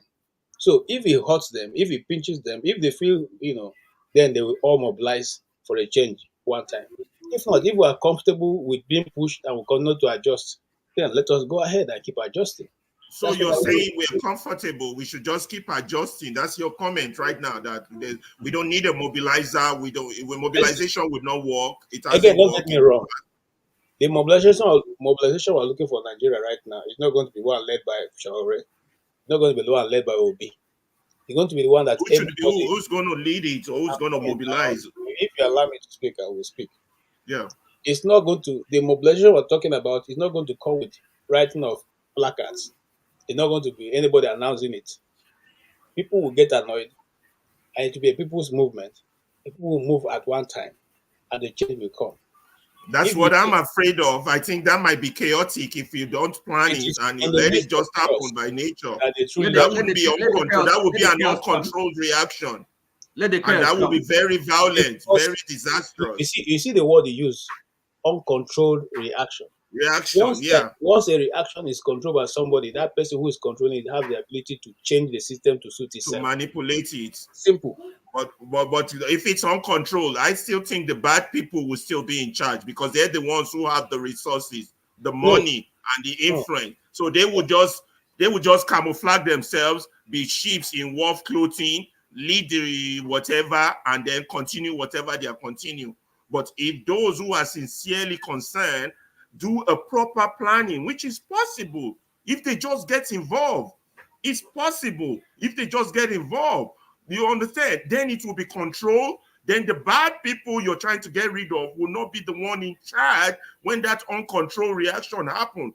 It's going to happen. It's not going to be a miracle. It's not going to be what you all think. It's going to be very violent. It's going to be very chaotic. And when the dust settles, it's still going to be the same bad people that are going to be in charge because they are the ones with the advantage and the resources. Not true. Not true. They may not stay to see to the end of it. They may not stay to see the end of it. How? They have the advantage. They have the resources. You're not getting it. Let's John Abba has a say and Ike, our forefather. I think our issue has been the same. I think we all understand what is a Nigerian issue, and we all have the heart. Only thing is that we all have different approach, and there's nothing wrong in that. But that will not lead us to get anything done, because without a unity of purpose, I don't even think 2027 that somebody will come and win an election. I don't think we are a very people that plan for a very long time. I think we are in haste to do things, and that is not going to help us because these people have the resources more than you do. They have gathered the weight of the nation, and you cannot undermine a country where they have used poverty and to anchor or to tame the people over the years. If anything break up in Nigeria right now, which sometimes, if care is not taken, before precaution is not, it will happen. And then after that, they will hijack it and spin it because they have the resources. So I think what Ferrari is saying is that we can mobilize and have a leader that we have invested in over the years, and he can stand for us. But if you allow things to go out of hand, and let's say people are pressed between the rock and the hard place, and they react because of that, who will be the leader? If we just say let it happen naturally, even if it happen naturally as a result of hunger right now or anything, who will be the leader? And definitely it's not going to be Obi. And even because people see Obi because it's orator, he can talk. He have an antecedent in Anambra. He's a good man. Obi is a good man. He mean well for all Nigeria, but he do not have the stamina. He do not have the backbone. He do not. Nigeria, if you are not ready to die for it, to say that, especially is in the since 1999 when we say okay, let's have democracy. There have never been a time till this last election of 2023 that the third party rose so quickly to challenge these two-party system that have been in power over the years. But to me, you can judge it from your own perspective. Everybody is entitled to their own view. But he do not, when the opportunity comes, his people are very passionate. But the politicians and the religious that have been the one responsible for how power play and how the society goes, they just can put any message there, and once somebody can eloquently pick it and spin it to their own favor, go to church and current telling people we are this, we are that, spray that cancer of differences without anything. Politicians will sit down and know that the people are not together, and the elite, they are all together anytime, any day. And from this, the death of the Harvard, may so rest in peace, you can see all of them come there in one voice. No Fulani voice is different. No Hausa, no Igbo voice is different. No Yoruba voice is different. They're all together. Only people that are not together are the poor people. And once we continue to make this noise and dividing ourselves with in this ethnic or tribal or religious, then we're not going to have a leader. And I think they are making a mistake, especially those that say, "Oh, Nigerians are dying, but we are not suffering. We are eating asu." They are making a big mistake, because that will continue to spin the lies, because it's not only Igbo that voted for Obi, it's not only Yoruba that voted for Tinubu, neither only Hausa that voted for Atiku. All Nigerians passionately they said that we want to change. But now that opportunity comes to unite, some set of the country, so no, we are eating asu and drinking beer. Now you they suffer, because whenever we come out to say something, they kill us. That's a lie. Because other people, other minority that they do not stand out, there are no more Nigerians and they do not vote for me. And that is what is going to hurt if we do not come to these people that are empowered, what they sit down to look at and who they want to be in power, even if you want to be liberal, which we have not gotten there, they will look at it and spin the thing and will favor them tomorrow. And will tell their people. The Hausa man, a common Hausa man will go and tell the Hausa people, say, you remember the last time I said, okay, let's agitate, and this tribe say no. This is the picture. Listen to it yourself. This group of people, look at what the elite say. And the elite say, oh, when they were killing us, the Hausa people do not say anything. Now the Western end will come. Oh, when they were killing us, the Yoruba do not say anything. So if we remain that small thing that you think is nothing, the people that are the people that just naive in politics that think so, we are not suffering, and that is a whole. Oh, we are being marginalized. And that's one thing that I keep saying on this platform. People will come, so no, don't say. I'm glad to hear it from a man like Okonkwo. I was having a different way to approach him before, but after watching him, I just solved him my own thing. I wanted to ask him a different thing before, apart from the politics, but I just let it be, because that word alone, it takes a brave Igbo man to look at the other Igbo people say we are not marginalized. Because I keep telling you guys on this platform that is not the Nigeria we all live. Is it not Nigeria? Or some of you just move from West and fly to America. Or some of you just live East and fly to America. And you never go to the North. And you never see your Igbo people prospering there, or you don't see Yoruba people. They're not marginalized. It's a talking point created by the elite. And whenever they go to Abuja, they will never talk about it again. Whenever any of them go to Abuja, to any Igbo man that even say we are marginalized, he want to speak to the control narrative talking point of the people that they're taking advantage of. Abba, I just want to add to your point. Talking about the elite, hold on, okay, I just want to add to Abba's point. You know that when they did that opening of Dangote, you saw how all the elite gathered. Then when Wigwe died also, you saw how they gathered. Yes. So the question is, maybe because they are all together, that's why none of them wants to lead the mobilization. But what they are all failing to realize is that it's in their own interest that country change. That's the only way they can hold on to their wealth or whatever it is they have. Because when that chaos happens, it's game over. Yeah, but you should also understand. I'm sorry, forefathers. I'm sorry. One thing I want you to understand, in the table of a royal table, they do not stay for themselves alone. They already pave a way for their children. There is the ordinary people that rises with a man with a mindset. Don't think the people that are so comfortable. Yeah, but I'm saying it's a fallacy for them to think they can hold on to it for the next two generations. It's a fallacy. The masses are not together to come after them. And nobody. Yeah, but something bad would happen down the line. Yeah, but that is when it happens. Like go back to your point. When it happens, they are the ones that have the resources, even when they are outside. That's true. They have the resources to handle people against themselves to fight themselves and settle the case. Yeah, can I just add? Can I just add something? Let me just add. Hold on now. Let me just add something. Totally Jeez. and absolutely. KJ, can't you hear me? Am I speaking to myself? I don't know. Please hold on now. It doesn't mean that when you talk, Let me just say something. Let me just say something.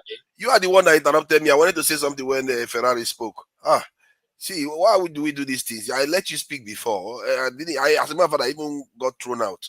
But you see, when I hear John Abba talk, and I hear some of the statement that the doctor made today about the Southeast, and I hear Masca, I hear some people talk, it gives me hope that that country may have a chance, because you have to have people like that. And I hope they all realize how important you all are, because I tell you this, people like that, they are important, and they should realize how important they are to the nation. They should not go back to sleep and pretend as if nothing happens, and that's pretend as if they are not, what they think doesn't matter. It actually doesn't matter. Otherwise, the crazies, I wouldn't call them the crazy, the people that have opinions that are not going to lead us anywhere will win the day. I've never seen a case that has been so compelling in the way it was made, the way Dr. Kenneth Okonkwo made that case today for the Southeast to be part of Nigeria. He made a very compelling case. I even used the story of his own life, and that's what he tells you, what has happened somewhere in the Southeast in the last decade or so.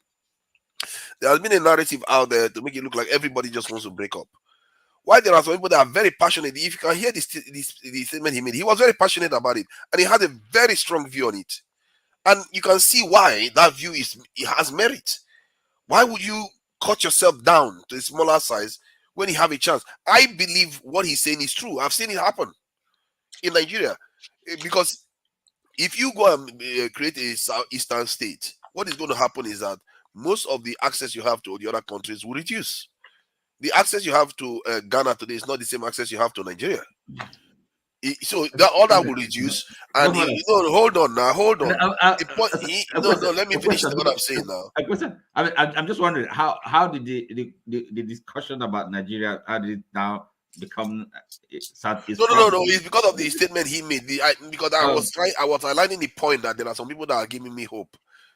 Because that's why even when he made that statement, I said that statement was excellent, because I've never had anybody put it that way before. He made a very compelling case, because he was a success in Nigeria. He was one of the major successes in Nigeria in terms of Nollywood. Father, and he was from the he could be Southeast. making that argument because he's privileged. I agree with you. No, he said it himself. He said the elite, which is technically is part of that elite class. But what he should be focused on, if he really wants a true Nigeria, he should be focused on how we destroy this old Nigeria and bring in a new Nigeria. The contraption. If anybody is not focused on that, let me add this, Ferrari. That person is just spinning you. They're just spinning you. Ferrari, let me just add this. You see, Ferrari, the first time I met Ferrari online, he was busy hating, calling me all kinds of things. But he too gives me hope because some of this he says, he is actually forward-leaning, trying to see how he can solve a problem in a way that doesn't lead to unnecessary loss of life. And that is important. People have to listen to when people like that are talking, because in the end, if you wish for anarchy, that analysis he gave is correct. When you are surrounded by wolves, that is not the time to start fighting. They will take you all to pieces, because there are many people around us that want to take advantage of us. If we start fighting each other, or there's anarchy in the country, you can be rest assured the outcome of that anarchy is not going to be in our favor, because the people that have bigger guns will win the day. As a matter of fact, they will even secure their position stronger than they have now. So one of the ways to change it, if other than outright war with a foreign power, is to change the minds of the people. Because I see that the only example I have of that in the world is Ethiopia, where they went and built that Renaissance dam. And you see, the thing about people is that when they do something together and that stuff is threatened, suddenly they realize that they are people and they will unite. And that is what the Ethiopians did, and when the Egyptians threatened that dam and all that stuff. So that is the ingredient. You have to define yourself against something else. The way the Yorubas became a Yoruba group was because of slavery, because they were being taken away in groups like that, because they were taken in groups. So they started seeing the difference between them and others. So that's when they fully defined themselves as Yoruba. Even if I think it was the Arabs that started using the name first. So when things occur, you have to define yourself against other people to actually gain your full identity, to know your differences between this is me and these other people. And what I see within our leadership in Nigeria is that they don't give that to us. If anything, they do everything to reduce that. And when they reduce that, it makes us what we are right now, where our people feel inferior. Everywhere we go, we think that everybody's our friend, when they are not our friends, because they don't want to call it out. And they use this kind of statement like, we keep blaming other people. Or the one of our lawyers said to me when I asked him about don't you think you should support removing the European headgear from the judges and lawyers? He said it's just a uniform. It's just a uniform. You can't remove a uniform. It's like, what kind of thinking is that? What kind of mentality does that? That's Kolo mentality. No, it's a very, very dangerous mentality that grounded us today. Can you imagine in 21st century? In 21st century, people think like that. He was like, you can't say the soldiers should not wear their uniform because people wear that kind of uniform. That's his thinking. It's like, but that is not the same thing. Oh, you don't even wear it. No. This is not it's not such a serious matter, quite frankly. It's serious. It goes to the mindset. It goes to our mindset. The people that are deciding over you, that are making judgment over you, that are going to make a judge and look at your Igbo people. Hold on. Yes, I understand mindset and mentality, but of course, if we are to seriously criticize our lawyers and our judges, I mean, maybe the jurisprudence, the law we make in Nigeria, so it's not about what they wear. Look, it's symbolic. It's not as important as the substance of the law, okay? And the way it's just really the emphasis you put on it. I disagree with you. It has to do with having value in yourself. When you're wearing the white man's hair, how are you going to value yourself as a black man? When you're wearing the white man's hair, how are you going to value yourself as a black man? That's part of our problem. Occasionally. I wouldn't say I'm a good Catholic. I'm not. Okay, but you take Holy Communion. Occasionally, yes. Okay. What is it, that Holy Communion in your hand? What did it refer to? It's the body of Christ. The communion. Yes, Holy Communion, yes. Okay. Is it the real body of Christ? Well, it says a symbol. You are talking about, you see, those things go more than what you are saying. Excuse me, it is. We accept it on by faith. By faith, okay. By faith, the mentality of I don't the have to intellectualize it. Slavery is faith. So if you don't look at it seriously, in the 21st century, when the UK themselves and the colonizers are not using it anymore, and our people are still using it as a sign of honor. It doesn't matter. It doesn't matter so much. It does matter. Why do you keep saying that? Your children will grow up. Value yourself. It matters. Why would you be wearing white people's hair? So are you? For what? Guys, hold on. Listen. Look at it this way.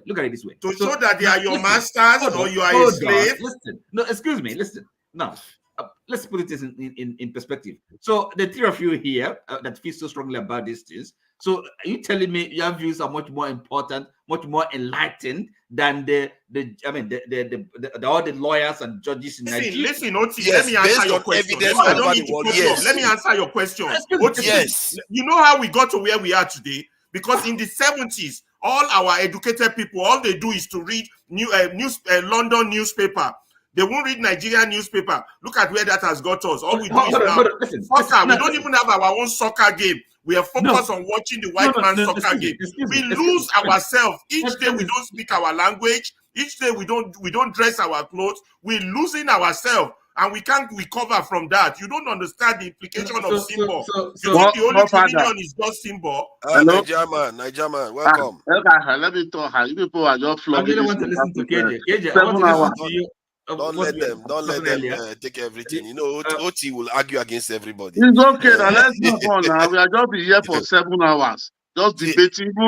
Even Okonkwo is already sleeping. Eh? We are still here. But the point Okonkwo made, I don't know whether you heard it today. I watched it from the beginning. That is the most learned man in Nigeria now. You made a very passionate after this, I will be the second man in Nigeria, no any other person. The rest are counterfeits. Yeah, and what else do you think about what you've been hearing so far? Why our people seem to subscribe to wearing European headgear and copying, and also not defining Nigerians as against other people in the world. It's almost a unique thing. I've never seen that before, where a nation doesn't necessarily define itself against other people. Like if you come to the UK now, they define themselves against even Europe. They left European Union. They define themselves against Europe. They define themselves against Russia. They define themselves against everything. Because that is how you create. That's how you harmonize your nation. I want to ask you, wait. You always complain that our elite, mostly Nigeria, even the women, the last time they put a wig, that they always want to behave like the European. And you always want to do every example in no ramification with the Europe, with the Igbo. So can't we, the Nigeria, find our own way? That's why the problem we have in Nigeria, we are blaming white man. This democracy, I don't know how all of us would think, how would that work in Nigeria? We have been practicing it. It cannot work. This Igbo mentality cannot work in Africa. We have to define our own way. On the democracy one, I think I will keep saying this so people understand. I personally don't subscribe to dictatorship. I believe we can go to a more advanced democracy. We are not talking about dictatorship here. We are talking about our own way. No, I'm just responding to some people that often talk about dictatorship. I believe in a more advanced form of democracy that actually takes the power from the center and give it to the people to decide. There's a few countries in this world that have done. I think only one country, Switzerland, practices something close. But what I have in mind is something even more advanced that takes the power from the center, from even your councillors to the people. The people decide what happens in the country, and that can happen. There's nothing stopping it from happening. Okay, you're not suggesting we should go back to the one they rep. No, we've never seen this before. What I'm describing is what they are proposing that we should go back to the parliamentary system. Are you subscribing to that? It's even more advanced than the parliamentary system. That's the people can be able to pass laws. The people can decide on issues that are going on in the country. But we must elect. We have to elect somebody now. Oh yeah, you elect them. You elect them, but they don't have a lot of power. The people decide what's going to happen on almost any major stuff. You can't help yourself. You see, the problem you're fond of ignoring. You talk about people of Nigeria, nation. We're not there yet. Okay. Stop doing that. People were fainting because of a match. Look, we are not there yet. We are not a country. You don't wish problems out. When are we going to be there? When are we going to be there? 63 years we are not there. When are we going to be there? Oti will be saying that for the next 25 years. No, when are we going to be there? You don't wish problems away, right? And then so because that is the crucial problem, right? Because when you talk about who are these people of Nigeria, who are they? Where are they? Okay. When some people will tell you, we don't go back to your region, we don't want to see you this part of this. We're not gonna come on. Is that how a nation? But that is what Okonkwo is telling us today now. That nobody want to learn from it. That these things are just between us. They just throw it to us, we the masses. The elites, they didn't know that. It's not about the elite or the masses. But no, because we are trying to bring what happened in the election. When somebody says don't vote in Lagos, that is not. Those are the political statements. That is everywhere. It happened in Imo. It happened in Enugu. It happened in all over part of the country, my brother. So those are elections. It's election coming. You are anywhere they say that thing again. When election is coming, it's divide and rule and win. That is how that is how Nigerian election is. And about dividing and rule, I think we as human beings, we don't seem to realize how easy we are to divide. Let me give you an example how easily we are to divide. Just by changing one pronoun in a paragraph and somebody reads it, it can change the decision they go and make next. That is how easy we are to divide. And I think our people need to be educated on these things. Because if you're educated, you guard yourself more against division. Are you aware of the various conferences, constitutional conferences that took place before we had the 1960, before we got to that 1960 and then I think 1963. I'm vaguely aware of it. You think all those things were for nothing? I mean, The people that were having these conferences, having this discuss, they didn't know where they were doing. They were stupid. Well, I know that they never mentioned them. I don't know how we got So, there. Oh, and that's the hold on, 47, hold on, excuse me. 49 man Then panel. let me ask you the next question. So, and you think that what we are running now, the instrument, the system, the constitution we're running with now, it somehow is what Nigerians, had a considered view of. Nigerians accepted, Nigerians, to be governed by the population of Nigeria. This is what they signed up to. Is that your view? No, seriously, because you can sweep problems under the carpet. I think it will go away. It doesn't happen that way. There's an imbalance, okay? And the people that are in the know, An imbalance in what? Wait, Godfather. You see, the constitution is talking about 1979 constitution. That was after Muritala died. Muritala died. The constitution started during Muritala when they want to hand over back. That was in 1979. Wait, it started by Muritala. They did not die during the period. Obasanjo, Gogbo is there. He's still two of the name that is there. It's 49 man panel, not the constitution. That is the same constitution that they amended. They had 20 amendments to it. That is the same 1999 constitution. That 1979. That the one they used to when they want to do transition to democracy during Shagari. Shagari only last for 1 term, and the military take over again. Before we now come to 1999. So what are you now talking there? It was for the problem I don't understand in Nigeria. They just think everybody, the whole 426 ethnic group, we just come, or 220 million, we just come and be writing constitution. It's representative that everybody we have. That's not. And guess what? Breaking news. After you write that constitution, hold on. Hold on. 15 seconds. Let me just say something for 15 seconds now. After they write that constitution, can you let me finish now? 15 seconds. After they write that constitution, breaking news, there will be a chunk of people that will still disagree with it. You like it or not? They will always disagree with it. So this is it like when you always say this. So is that an argument against? Looking again at our basic. Is that really an argument? That the argument is that. No, excuse me. Is that really? Father, I have a question for you. That people right now, we have impunity of our political leaders. How do you suggest they hold them accountable? I don't understand you. I think. How do you suggest they hold them accountable? I think to hold them accountable is to make it unpalatable for them. Something concrete, something solid. Yes, it's to make it unpalatable for them to be betraying us. One is to sensitize the people to be aware for when they are betraying their people. Like I noticed that when Tinubu got into office, one of the first things they did was to get medical equipment into Aso Rock so that it doesn't have to travel overseas too much for medical care, because they realize people are not happy about it. When the environment they're swimming in changes, that will affect them. Also, in terms of practicality, you have to start forming alliances on the ground with people on the ground, because they have their own people on the ground. You have to be on the ground. And for me, I believe that one of the best ways to do that is to form alliances with some of the most powerful forces on the ground, which is the security forces. They are some of the most powerful forces. You have to reach out to them, have alliances with them, a kind of collaboration, whatever you want to call it. Be close to them. And when you do that, they are the ones that are going to be telling you when the other people are trying to betray you. You saw what the journalist said yesterday. Just one last point. The journalist said people reached out to him to protect him. He didn't know them. They protected him. Yes. Can I also reach out to you now to tell you some things that you have missed out? Of course. Okay. Tell us that Can I say something? I leave you people with this argument. I'm not interested in this long argument where two people are arguing for more than 2 hours, all in the name of conversations. I don't know what conversation is. It's no more a conversation. It's between Oti and Ferrari and forefathers.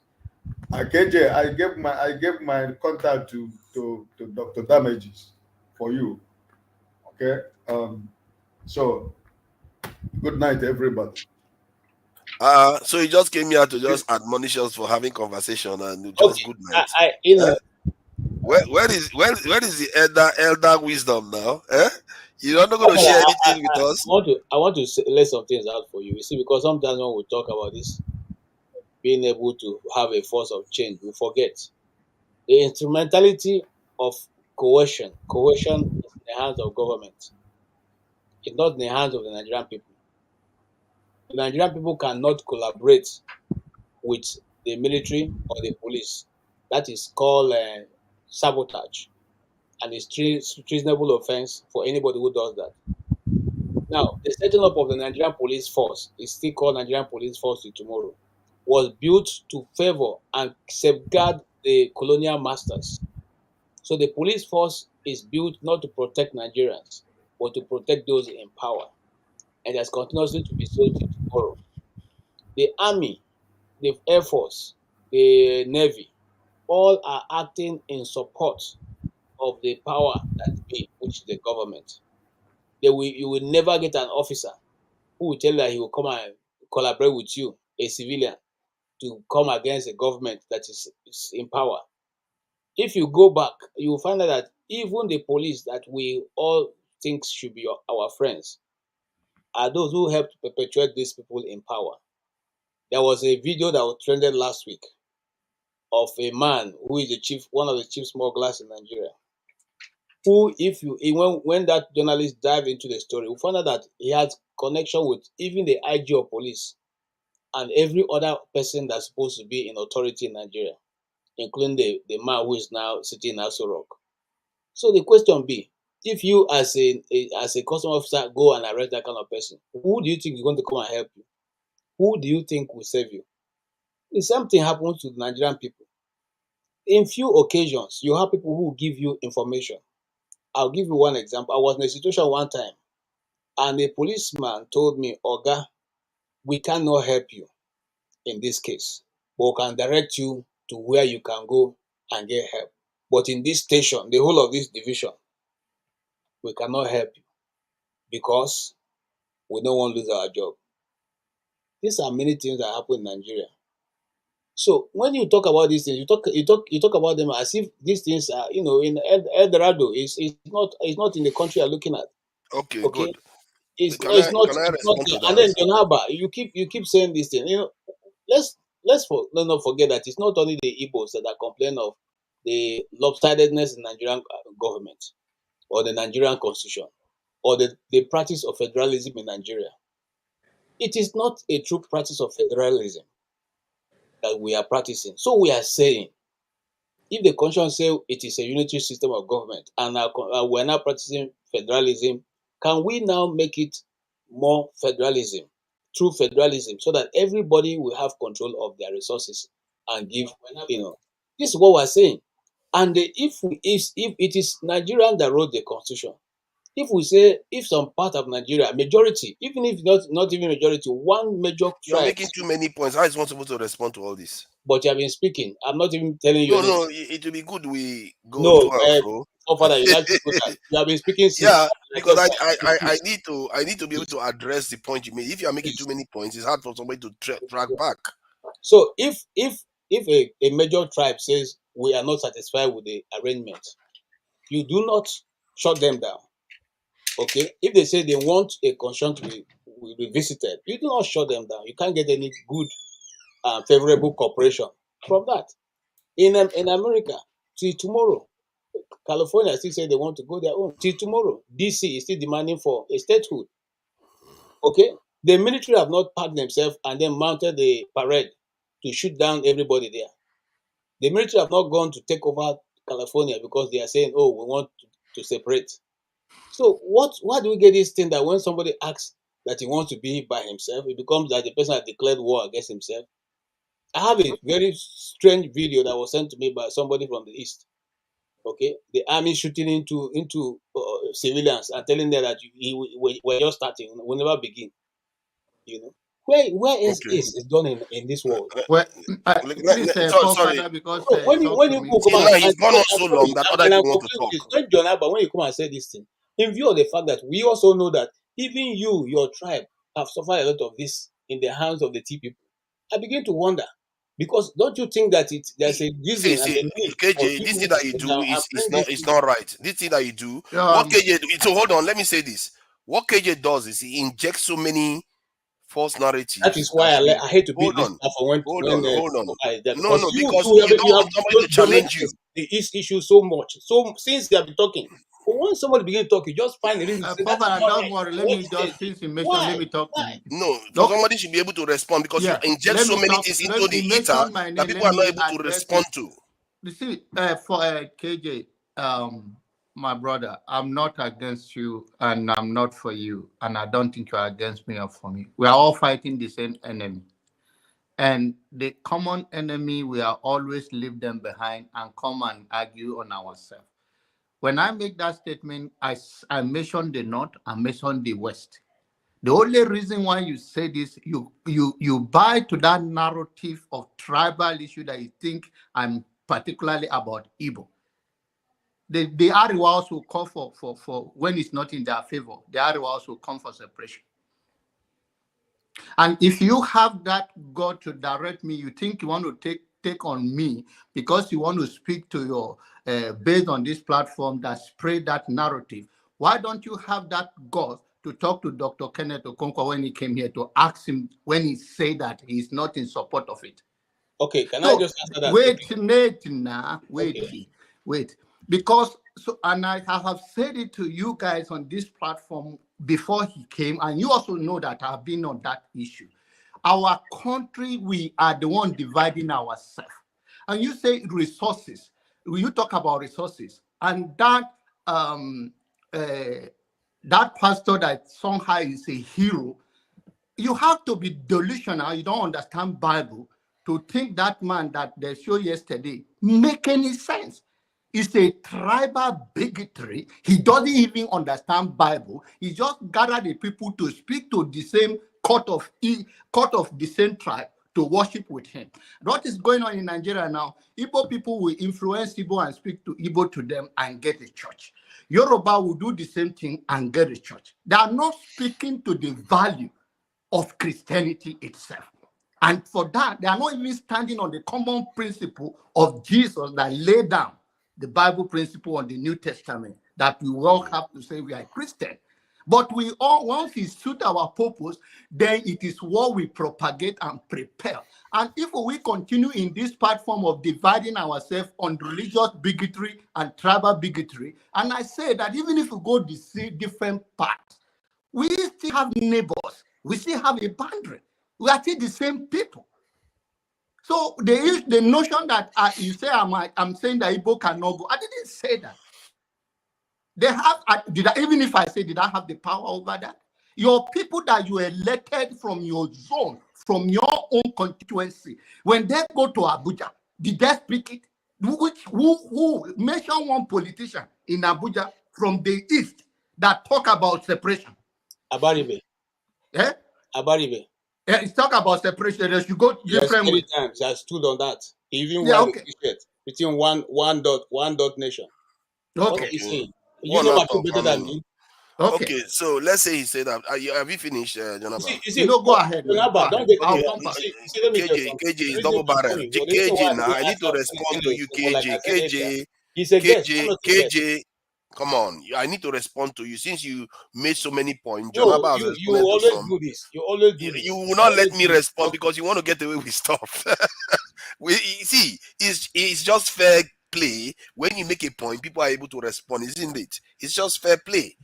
When you say the Nigerian security forces or the police are designed for colonizers, there is some truth there. I see the way they behave, but that is the whole point of connecting to them, working with them. Because if you are there on the day of tribulation for them, they will be there on the day of tribulation for you. This is a quid pro quo. You have to start establishing links with these people. For the life of me, I don't even understand why anybody will kick against that, because in the end, that gives you advantage. You are basically aligning yourself with the What powers was that those answered? people are going to use against you. You're aligning yourself with them. But if they come after you, see, another example of this in history is like the Bolshevik revolution when it was happening. By the time Lenin got to Russia, the people, the military, all of them have already dethroned the people in office because he already had links with all of them. This is how you if you want power, you have to go towards power. You can't walk away from power and say you're going to get power somehow. That's not how it works. So who else? Okay, go ahead and respond if you want. Well, let me say this again. This topic, I didn't introduce it. I'm only responding to what you and Jonaba partly said. And Jonaba, I'm not, if you look at me very well, I'm not a tribalist. Okay? I have nothing to gain. But when lives are being lost every day because we're trying to maintain a contraction called Nigeria, when people's lives no longer matter, just 2 days ago, 300 students, children, youth, teachers were adopted in 2 states. Nigeria is still going on.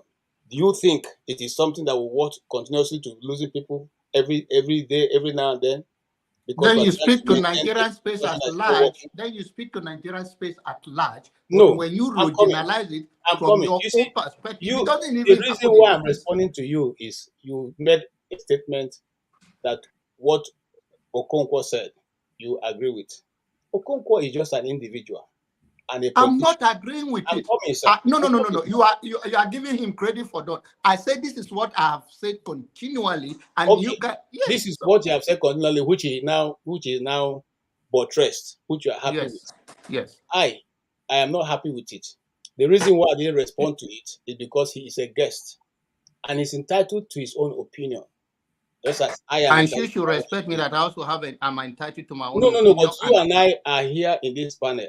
So we can actually think. Regardless, you should respect my own opinion. When you do your own, I don't condemn. Hold on now. When you agitate for your people, I do not say, hey, KJ, why are you agitating for Igbos? I never say that. When you use your religious bigotry to talk about religious and talk down on Palestinians, I never say anything. You are entitled to your own, and you see it from your own perspective. You see, one of the problems that we are quick to calling, big names against people, religious bigotry, because my idea does not suit your narrative, it becomes religious bigotry. Okay, but if it suited you, I'll not be religious. I will not be bigot. So you see, that's the thing that is exactly how Nigeria operates. Okay, the little man is given a title so that to put him in the we call it journalism. The issue of man by dog. When dog bite man is not a problem, but when man bite dog, it becomes news. That's what they're doing here. Okay, and you've been doing it all the while, especially for father. Okay, you pick up the issue when once an Igbo man touches it, becomes he is a bigot, he is tribalist, he is this, is that. But you forget that you are the one who raised those issues. But when you people come and defend your own tribe, it is not tribalism. It is okay. It is good. But once it's an Igbo man, it's a crime. I never defend my tribe. Nobody called you tribalist today. Nobody called you tribalist today. KJ, stop all these things. Stop all these things, please. Stop all these things, please. Who is talking? It's Nigerian, the no nonsense guy. Nigerian is telling you, don't stop talking. I mean, you and I. KJ, can we focus on how to hold your leaders accountable and all this talk and how to make Nigeria better?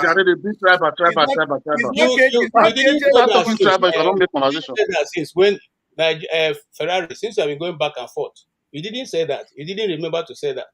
But when some others bring an idea you don't like, okay, let's respect the order that came down to share their own opinion. Let's respect the others. Anyway, thank you. So sorry, guys. Share time. Share time. I want to talk. Should I come? Okay, let's try to time it then. Okay, from we have to jump KJ somehow. KJ has just spoken, so let's put him where this guy is. Okay, 3 minutes from right to left. 3 minutes. Nigerian, please go ahead. From Lokopina and Augustine, two of them have not spoken. Okay, were they here before you? I thought you were here before them. Oh, you want them to speak first? Okay. Okay. No, you place the way you placed it. From left to right. So I was here before. Let's talk before his battery runs out. Okay, Steph, please go ahead. Yeah, before my battery run down, we know they get light again. Are you in Nigeria? I'm in Nigerian. Okay. You're a fake guy. Okay. When you go sit down for Abia State, me like reach your body, you go to see Like, our governor don't give us light, sir. Oh my God, Abia State now is the 24-hour power supply state. Not Please be go ahead. not be every year. I just feel local government too. Every Igbo man is from Abia State now. I tell you. Forefather. All you revise from Lagos now. There is red line. I mean, this thing. Nigeria. I don't know. I think that I watched your guest that came in today, and he spoke very well. He's very knowledgeable. Most of the things he talked about isn't really new. And the only point I really want to make is that it's not like what he said about his perspective on Nigeria and unity and the place of the Southeast in Nigeria is not really something that is new. So many people have that belief. But where there is a departure is that majority of the people that are clamoring for a different thing now is doing it because that is ideal situation. The picture he's painting is an ideal situation. That is ideal situation. So many people are not seeing it as something that is possible. So many people have stopped believing in it. So that's the difference. It's not as if what he said is like something new that nobody knows. I've said it so many times that I prefer Nigeria that works for everybody. But if it will not work, and some people are bent on making it not to work, if going our separate ways will make each region to develop and be better, it's better than everybody away and gawa gamba. What I'm saying is, if we cannot agree to move together with fairness, equity, and justice, like he said, does it make sense for us to be stuck together without progress? That's the question. That's the $1 million question. And he's not talking about that one. The picture he's painting is good. Everybody have once, at one point or the other, held that view and believed it, and think that it's going to materialize in the next 5 years, 10 years, 20 years. How old is Nigeria today? And all the things he said, all the beautiful things that he said, what is the possibility that is even going to happen in the next 20 years? It's not there. From what we can see today. And by the way, because it's really unfair when people don't really want to tell themselves the truth. How do we even get to this point where we are today? Nigeria have how many states today? 36 states. We started with how many states? We started with 3 regions.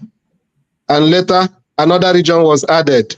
Was that region decreed by anybody? No. There was a referendum. Do you understand? So how come nobody talked about how were those extra states created? Who was consulted? By what measure? What's the criteria? It's decision of one person or 2 people or 3 people. And we have moved on as if that was normal. So there are so many issues, but, some people don't really want to talk about it. Forefathers, are you listening? So, are you saying that we should go with the one that the British gave us? Oh, come on. Are you the one that gave yourself what you have now? That's the question. They are Nigerians. Because, no, listen. The ones that you say British gave you, they didn't just give you. Like somebody asked you, do you know how many cultural conferences? They were discussions. Sure. It was 3 regions that was negotiated to form. 3 regions were negotiated to form Nigeria. So if the British was in charge of I'm coming, forefathers. Listen first. Or you would rather be against the one you want me to talk? Only Nigerians rule. You want me to talk? Okay, you let me talk. Forefather, let him talk. You want me to talk? You let me talk. Go ahead. 3 regions. did extensive consultation, negotiated their leaders, and agreed to form what we call Nigeria today. And they became the confederating units. And when there was need to add another one to it, did somebody, one person just decree it by decree? One was added. So many things was put into consideration. That the question is, when we decided to add from 12 to 20 something and later to 36, you know, you are not, you are younger than me. I know that you are still old enough to know how those states were created and who created them. And the kind of consultation that was done. Was it based on that those states can actually take care of themselves? Or what was the motive behind creating those states? So many things have happened in this country, and we don't really want to talk about it. Who decided it should be 36? Why was it decided? What was the criteria? You want the states to be uncreated. You're not addressing the issue I'm talking about. That's not the question. That's not the point. If 3 minutes is over, what is the point now? Because I don't know what the point is. The point is, look, you talk about nation, you talk about people, Nigerian people. 3 minutes okay, let's go to the next person. Yeah, 3 minutes has because passed. We don't want to be staying. Father, the point is making decision for people without their consent. That's the point. Nigerians are the ones that made the decision. Let's stop it. Nigerians are the ones that made the decision. Let me tell you.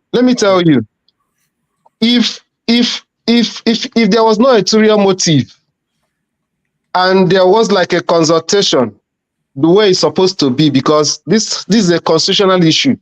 In each of the occasions when those states were created, was there like a constitutional conference, because it's a constitutional matter?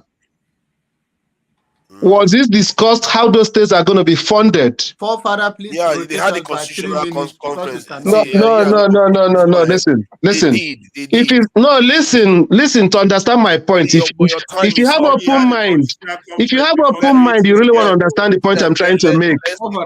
What I'm trying to explain to you is that when it was 3, there was an arrangement on how those 3 are being funded, how they're going to be self-sustaining.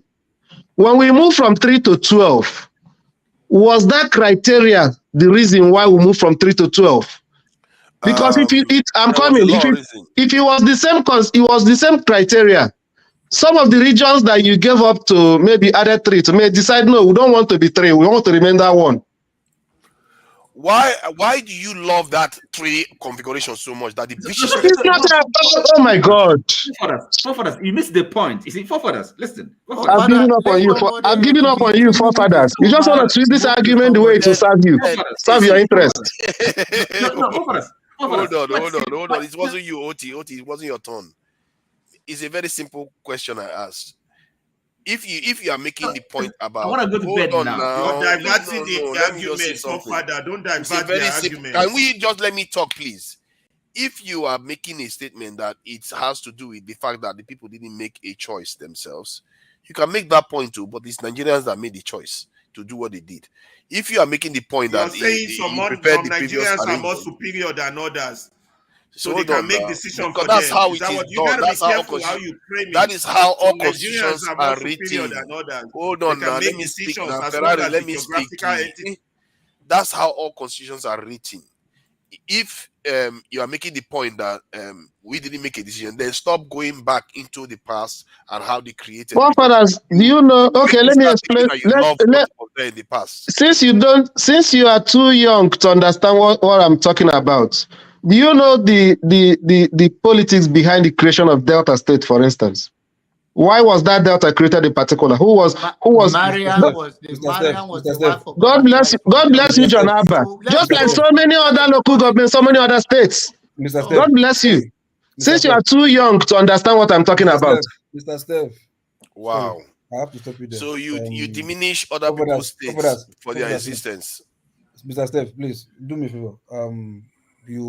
It's not yet time, rest. If you are making your point, please, the idea of bringing age into it that somebody is too young or you try and desist from that. These are historical facts. No. It doesn't matter. And he should know it. That he's claiming that he did not know what I'm talking about. Just because he wants to sound politically correct. No. I get your they point. want to talk about Festac. That's when an I'm talking issue. about stuff like, would you say like maybe age, I might be too younger than you, but we are talking on points and making whatever. But saying that I'm too small, like I'm a small boy, too young. I didn't say small. No. My point is, I didn't say small. It was someone belittling to say. If I no, you are the one interpreting it that way. What I'm saying is, there are events. Listen, my friend. Don't put words in my mouth. Don't interpret what I said for me when I'm still here in this platform. Take for instance that I want to talk about the historical facts of Q in Nigeria. If somebody is younger to understand how it happened firsthand, and I'm coming, and I say maybe because you are younger, you are still too young to understand how it happened. It's not derogatory. And for goodness sake, I'm not even talking to you. If one father speaks to offense with it, I can apologize to him. But don't buy it. Don't buy it. No, don't buy it. No, don't twist it. No, you can't twist my words. Let's allow. If one father is not happy with what I said, I can apologize to him. I'm not a proud person. I didn't mean it to be derogatory. Yeah, I know. Like you were saying it's too young. No, you are the one that's buying it over. I'm making it to turn it into something else. All of them have the same game, so make una no dey waste our time. All of you, you and this, your game is the same. So you just want to what I'm saying. You just want it to be lost in the unnecessary argument. Take for instance my own local government. My local government was created just to compensate one traditional rule in my area. Steph, you don't think I don't know what I'm talking about? Sorry. Are you against that traditional ruler? That's not the point. That is not the point. That's your brother. That's not the point, forefather. You are trying to represent every group in Nigeria. And I don't know why we do this thing. I don't see. Hold on. We keep saying, forefather, sorry. On this point, you were supposed to do something to resolve this issue. What Steph said. I don't have let me just direct this. What Steph said, the way Steph addressed you didn't sound derogatory, but Local P felt that way. So you would have just stepped in to say, "Oh, I didn't see it the way you saw it," and that would have just canceled the. I think Local P will make a different point. It wasn't like going after him. He was making a different point that we shouldn't use age to decide what point is valid or not. He was particular. Most of like we should. I have it against you. This is not yeah, they are refused now. They are refusing now because they see me that I'm weak today. They are deciding to just fight. No, not one. Steph was so calm yesterday. Today he came to fight. We are the same year. I didn't try to say period. Which one be like twisting word? Because what? It wasn't the first time you use the word. Sorry. That's okay. No worry. You're too young. Just make your point. No worry. No, there is no statement. There is no universal statement. It was contextual. He said you are not too old, or you're not too young to have no. You were too young. No, maybe you were too young. No, that was not what he said. He didn't say you were too young to. Maybe you were too young. Forefather, please tell the next person to make a comment. So, Loco, it's your turn to make your statement, it's your please. turn, and you have 3 minutes. 3 minutes. Let's keep moving. Okay, Augustine, the star. Thank you so much. Yeah. I came into this platform because of what we are turning our evening sessions to. This is not our foundation. Our foundation is to be progressive. But for the couple of weeks now, we just come in to shout on top of our voices to make argument. Argument will never resolve anything. And in argument, you continue to memorize your superior argument, and at the end, you won't get any knowledge. If we are advancing in progressive thinking, it will help us. Just like when you talked about the lawyers wearing wigs. This is the argument I raised yesterday. If you remember when we were talking yesterday, I said originality of purpose. When that argument came up, the question would have been, why would our lawyers still wear wig? If there is any answer to that question, we go on for it. If there is no answer to it, it will be because the white people are doing it. Now, that doesn't solve our problem.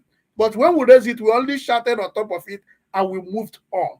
So if we can really, in this session, where we have enough time and we have minds that look alike, we become progressive. If we have an issue, we address that issue and go on, and not shouting on top of our voices, and argument will not help us in this platform.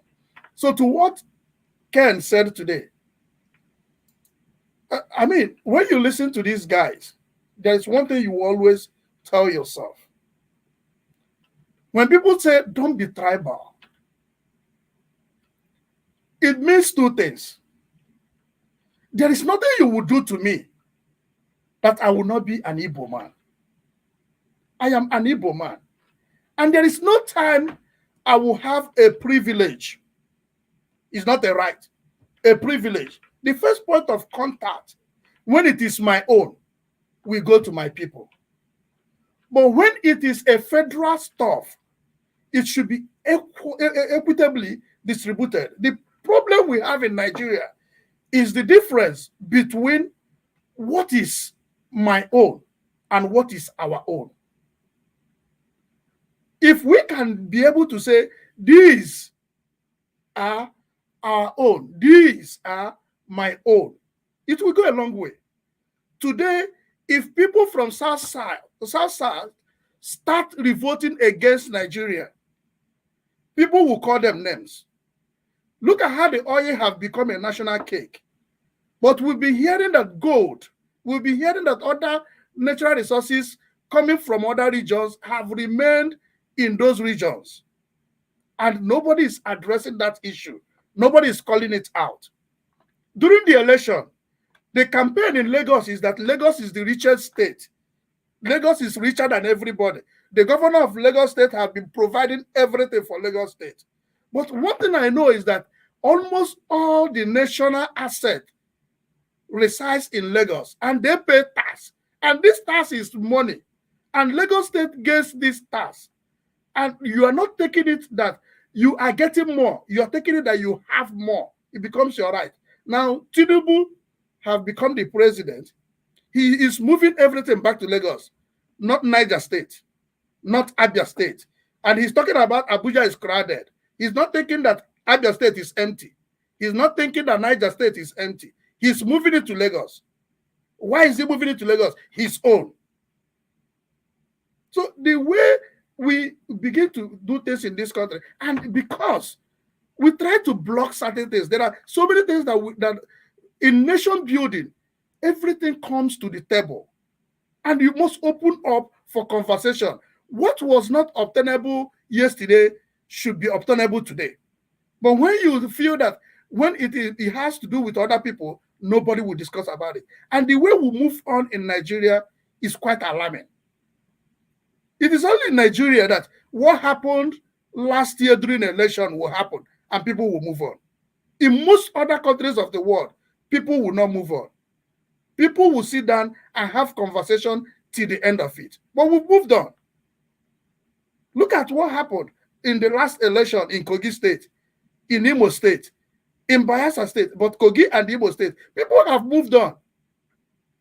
Imo State, 27/27, Hope Uzodinma won, and we've moved on. Nothing is happening. The way we move on in Nigeria is why we're not moving anywhere. But when an issue happens, just like you have a flat tire, you say, oh, let me continue with it. You go nowhere.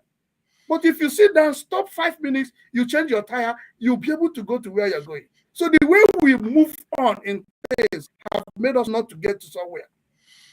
Thank you. Thank you. You know, we've already moved on from 477. We've moved on already, exactly. We've already moved on for that. Why Israel is still ripping Gaza to pieces. And should you make this session, you know, exclude people that didn't support P2B in this session?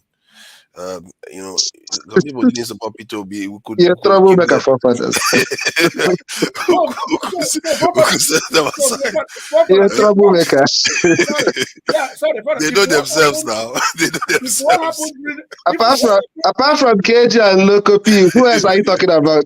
No, if what happened last year was about supporting P2B and not supporting P2B, I am sorry if you see it from that point. I am sincerely sorry. No, he's just No, I joking. was just joking. No. When I said I'm sorry, I'm not even referring. I'm saying it generally. For Christ's sake, if INEC did what they came to the national television, what they went to international body, what they wrote in black and white, if they did what they said they would have done and follow the procedure, I will not have any reason to complain. No, I get what you are saying, but it's just that I enjoy being on the other side of. It's my turn now. I enjoy being on the other side of No, KJ. it's not your turn, To KJ. jest him, to joust him I'm about after not Augustine supporting now. P2B. No, Yeah? it's not your turn, No, except for Father it's only John following KJ back. and Doti that did not support Let's P2. allow KJ to talk. He can't overtalk this time. Why are It's you 3 excluding minutes. forefather? You know, I just found out that I'm probably in the wrong group because I forgot that this is the night. He doesn't support We are number P2B. one supporters for P2B. He doesn't support P2B. Enemy of progress. And let's keep going. Well, Go ahead. I appreciate the contribution of Steve this evening. I think that tells it all. All we are saying, nobody. You see, the reason why you have a substitute or you have an alternative view, when the real view is not realizable. Nigeria has been practiced for over 65 years now, and we have not been able to get it correct. It's only in Nigeria that people live in IDP camps. Nigerians in Nigeria living in IDP camps, and that does not trouble anybody. Someone called me today and said the carton of Indomie now is getting to over 20,000 naira, and that does not trouble anybody. So, if that be the case, and things will continue to escalate, like I said earlier, about 2-3 schools were striked in the north where they kidnapped so many people. Not the night now, they came in the morning when the school were in the assembly ground and kidnapped both children and the teachers. Now, that happened and still no mention of it. The country is still going on. Nobody cares. And you want us to continue to say we are moving forward? I don't know how that moving forward is going to be realized. And we still as a country? Now, look at every other person, every other nation that have come to be anything. Why is it that we are afraid to sit down and have a conversation? If you don't have difficult conversations, how then do you move forward? How then do you correct the things that people are complaining about? It's not going to be easy. It's not going to be done by playing the ostrich, hiding our head in the sand, and the rest of us are outside. And nobody is going to come from outside. Nobody is going to come from outside to correct Nigeria. Nobody. In fact, the name itself, I mean, sometimes when you think about everything about Nigeria, you begin to wonder where, because, hey, how many of us will allow our girlfriends to name our children? How many of us? You have a newborn, you go and collect name from your girlfriend to come and give your son or your daughter. Nobody does that. And if you have come to realize, look, right now in the world, the nations that broke out from ECOWAS the other day are some of the fastest growing economy in the world. Okay, they're some of the fastest growing. The nations are changing overnight. Okay, and what are we doing with all the resources we have? I agree, quite all right. Like Kenneth Okonkwo, had been my argument before, that this is the only big collection of black people. Sorry, Just your 1 minute time and is I'll up. go away. The 1 big collection minute. of black people in the world, and yet we're not able to get it.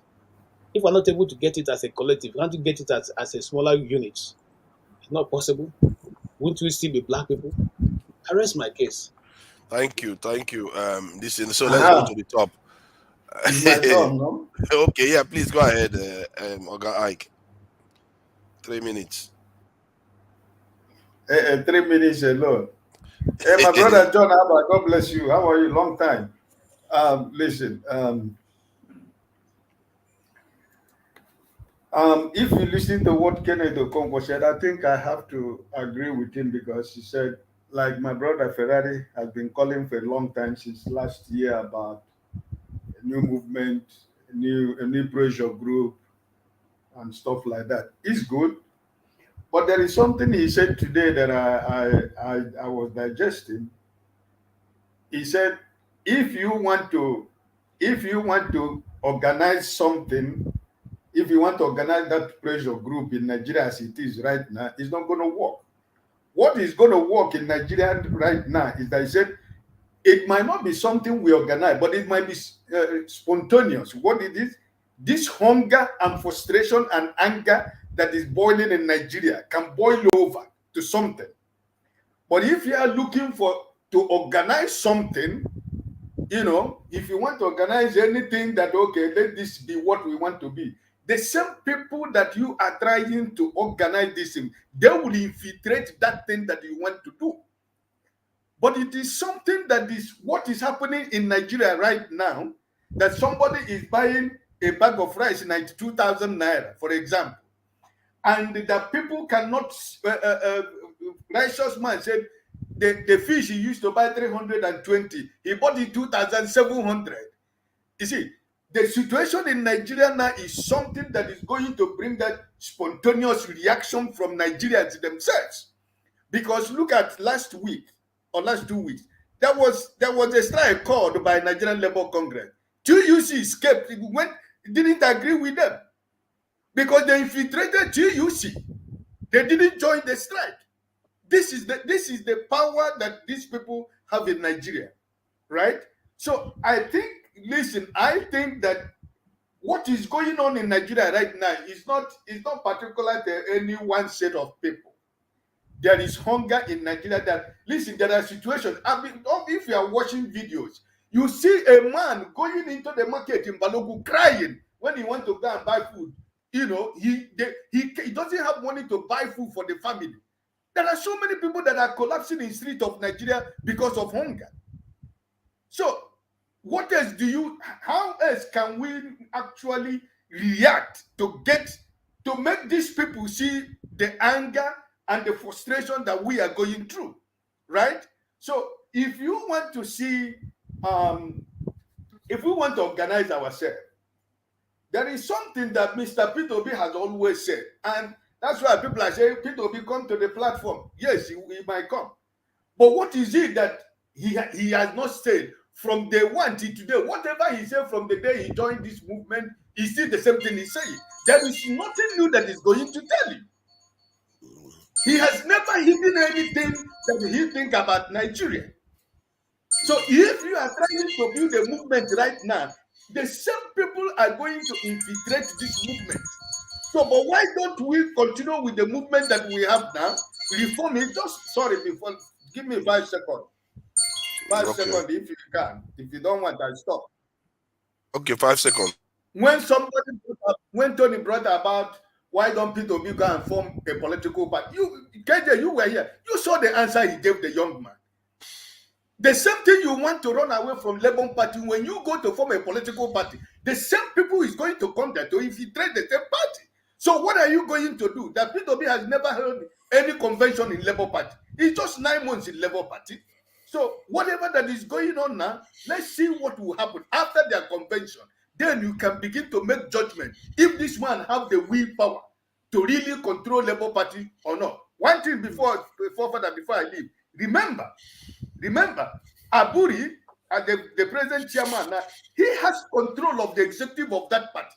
So it's not somebody you are going to push away anyhow. You have to be able to go on the ground work on the day of convention to be able to remove the whole of that entire executive. Peter Obi know that everybody must go. But he's not going to come out and tell you that, yes, Aburi, you must go tomorrow. No, he wants to follow the process. Get to the convention. Convention is this year, maybe in the next 2-3 months. Labour Party is going to have their national convention where they're going to elect a new officer. All these people already know that nobody wants them over. They know that all of them know that they're not coming back. Thank you. Thank you. I think the point I take from you is the convention in Labour Party that is coming up, and I think that's where P2B really need to completely take over the party, because when I checked the vote count that Labour had in 2019 was 5,000 something. In 2023, 6 point something million. Peter Obi should own that party, literally own it in his back pocket. So let's see what happens at the convention. Janaba, please go ahead. Anyway, gentlemen, I'm going now. Thank You want to everyone, go? and You want to leave us? Eh? wish you a What are we nice going to week. do without you, OT? Now that you're about to depart from us, what are we No, going to I've do? listened to Ike. I was waiting to have heard him. So, all the best. Oh, And you want to say something before you leave? I think it's not by too much talk. I think I've made my point. Look, if I'm gonna say something, it's gonna be to you forefathers. I wish and hope and pray. Now you that, can go. Don't talk to forefather. no. See, I have to address him I'm as just kidding. a younger brother. I don't know what he aims to do or to achieve, but let him pay attention, listen, get the basics. I mean, there are things that are basic. If you don't get the basics, everything else is just a waste of time. Everything. Like what Steve was talking tonight, and then you're asking these your questions. People wonder, is that a joke? You don't get certain things, some basic things. Seriously. I don't know how much if somebody doesn't get basic things, that is why the least you expect from that person is to ask. And that's what I'm doing. No, but the question is not in good faith. That's the thing. You're not asking. What you just did there? No, you're not asking to learn. It's just I'm asking to learn. Argue, to get where he's coming from. Idly, just I don't know. What does it profit anybody? That's the thing. See, I'm actually trying to learn. No. And you talk, people shake their heads. Come on, you see, when elders like KJ here and I and myself, we shake our heads. Something is wrong. That's maybe. See, I think I've had people talk about constitution going back, and sometimes they don't understand that they come across as if that what we had previously was better. But when you mention that, okay, it was the British and this thing forefather that wrote those this thing, then they get jittery and say, okay, that's not the point. The point is not the one we have now is not us that wrote it, but this time it's even Nigerians that wrote it. The one you are loving before was written partly by the British. This time, at least, it's Nigerians, for better or for worse. It's not about who. Look, you see, getting the point, the process.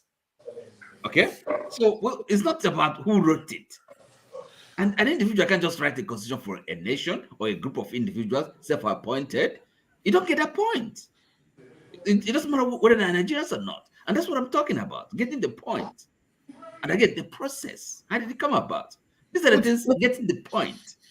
Oti, just to help you, when you discover forefathers' own opinion, forefathers' opinion of getting Nigeria right is to have one strong man that has good intention that will suppress everybody and do things right. Yeah, a Hitler or some. Yes, that is. That is not my original. I said my original one is to have an advanced democracy to do those things. But if you get a strong man, so be it. For me, my biggest fear is So, like, do you know why I said that? Your position about the South Korean guy. Because when you talk about advanced democracy, you must begin with the initial democracy.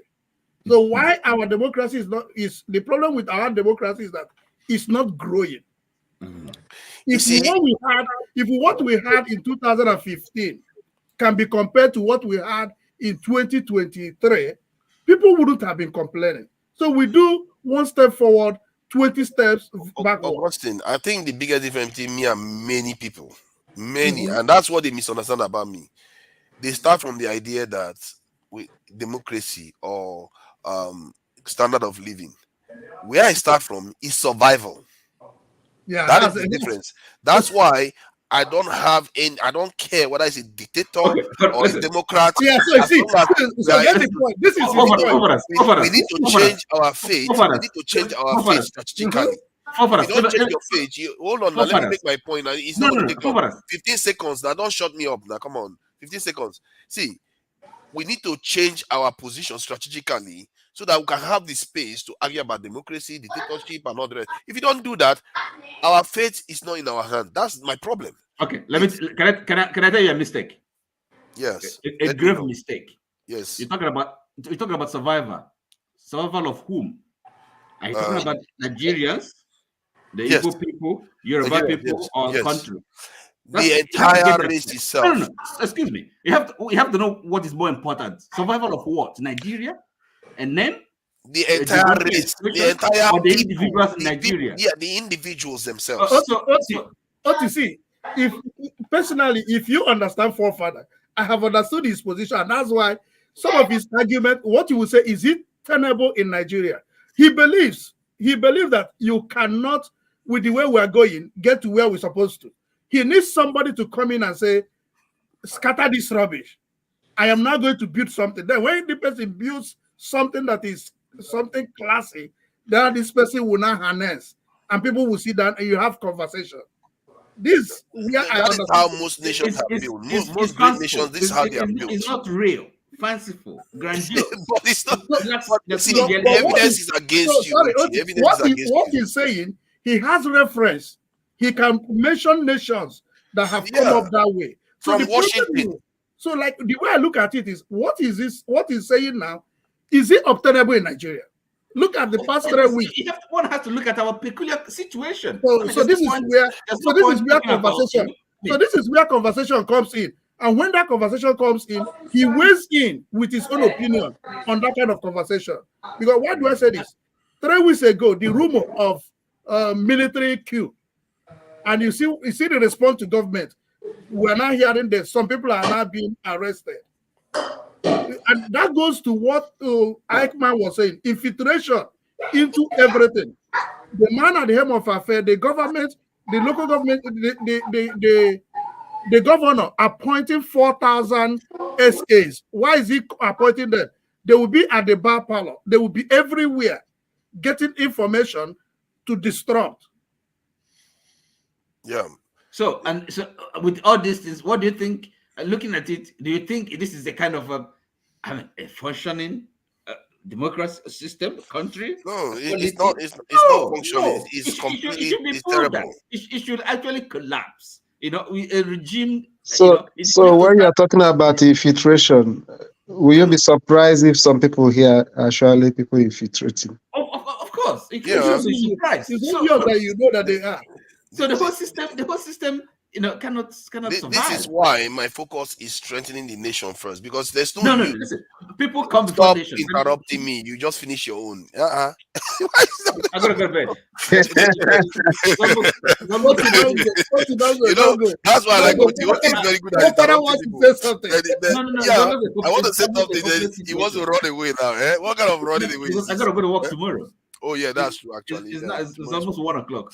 Yeah, that's true. I think it's not going to be very long. We have to round up. I know once you mention work, we will excuse you. Why will you go to work tomorrow? Take your day off. Can I just make my point? I want to follow it and run off also because I'm not a night. All these Chiwore supporters. You guys should take day off tomorrow. Tomorrow is public holidays. I mean, let me make my point. I want to go. You guys should take off.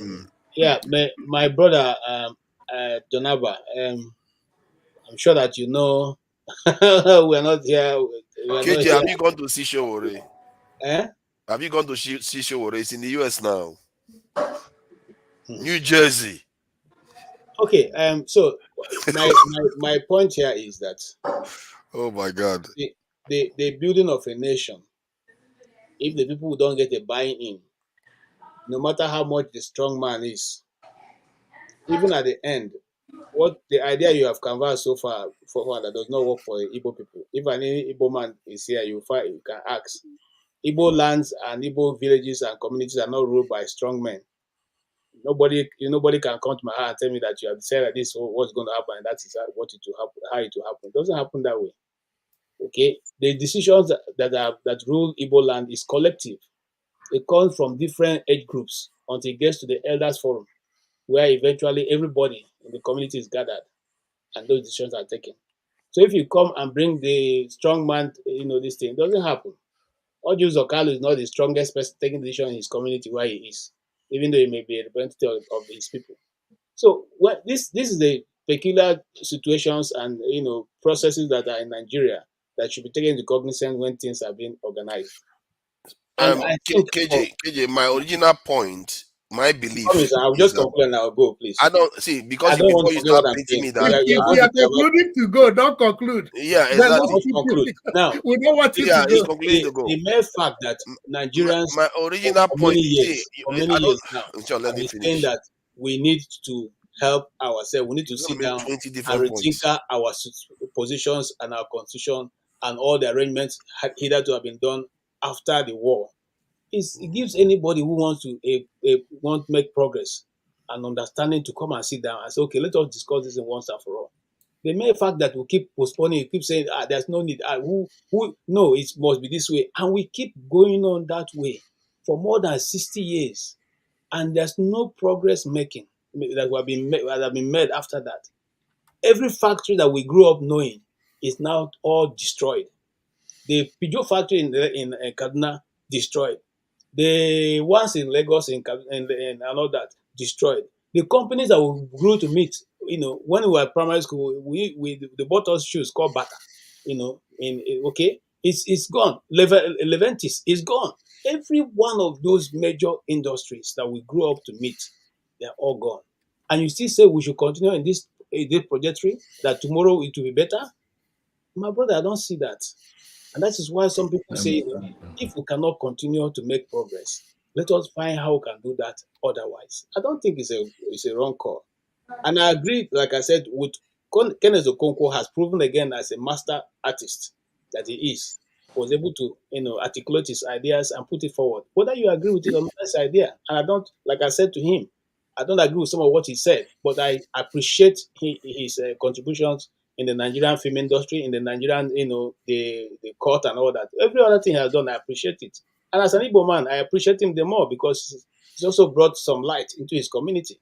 So that is where I stand with, today's this thing, But I can't agree with everything everybody says. I also have my own views and world view, and I keep to that. Thank you very much, everybody. Yeah.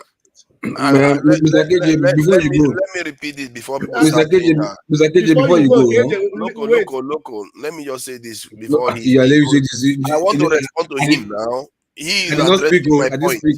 He was addressing me. Why do people always give him this after he attacks me? Then he just walks away. No, Loco was begging him. Loco was begging him to stay to hear you. Yeah, exactly. So, and Loco wants to do the talking himself. No. What is it? See, my point is that my own proposal for Nigeria, if we wanted to a kind of government, is a more advanced democracy, not even this type of democracy or any of the democracy you have in the West. American democracy is even barely a democracy with all the electoral college gibberish that goes on there. So, but for me, because I'm coming from the point of view of survival, it doesn't matter who.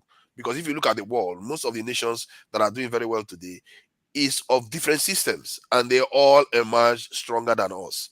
So if you start picking and choosing what will make you survive, you are going to miss the train. We don't have that luxury. Survival is not a luxury. Survival is an essential ingredient in life. If you can survive, after you survive, you can worry about whether you choose whatever you want to choose. Then that's why. Those people killing people in the north of you don't think we are in danger. That's your problem. You don't think we are in danger. Let me just add something. Kidnappers and murderers. Survival. That's the question. So I think it's my turn. The question I wanted to ask you, I was like, oh yeah, Janaban is your turn.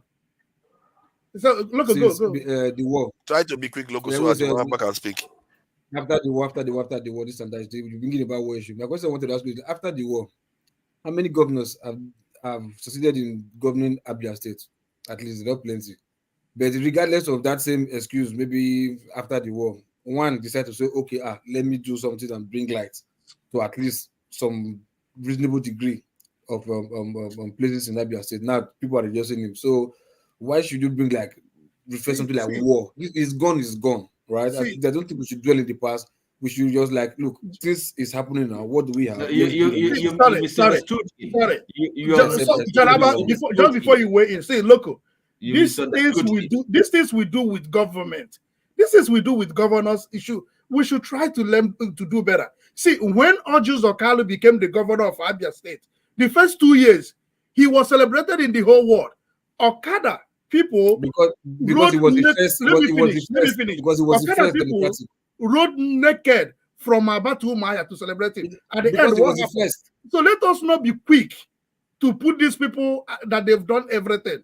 Give them time. Even Oti, I am just being quiet. Listen to them. Follow them for a while before you begin to praise them. Okay, now my question to you is this, right? Like I said, people say, if I ask you who is the best president in Nigeria today, you will tell me Yaradua. But rather was not given time to perform. But yes, people still give him the accolade that he's the best, right? So if you have a good takeoff, probably you have a good landing. You understand? So far so good. The takeoff is there. No, you can say.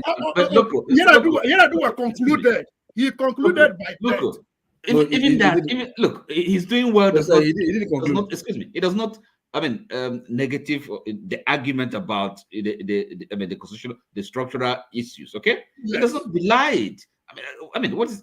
Are you with me? So perhaps he could do a lot better. Are you with me? So if the conditions, the structure, is what it should be. So I don't see that's not an argument that governors failed and the one is doing well now does not mean that the problems we're talking about do not exist. No, because my only where I had issue was when he made mention of war. Yes. The reason you see, look, after the war, the SY constitutional basis of Nigeria changed. I mean, that's what is going wrong.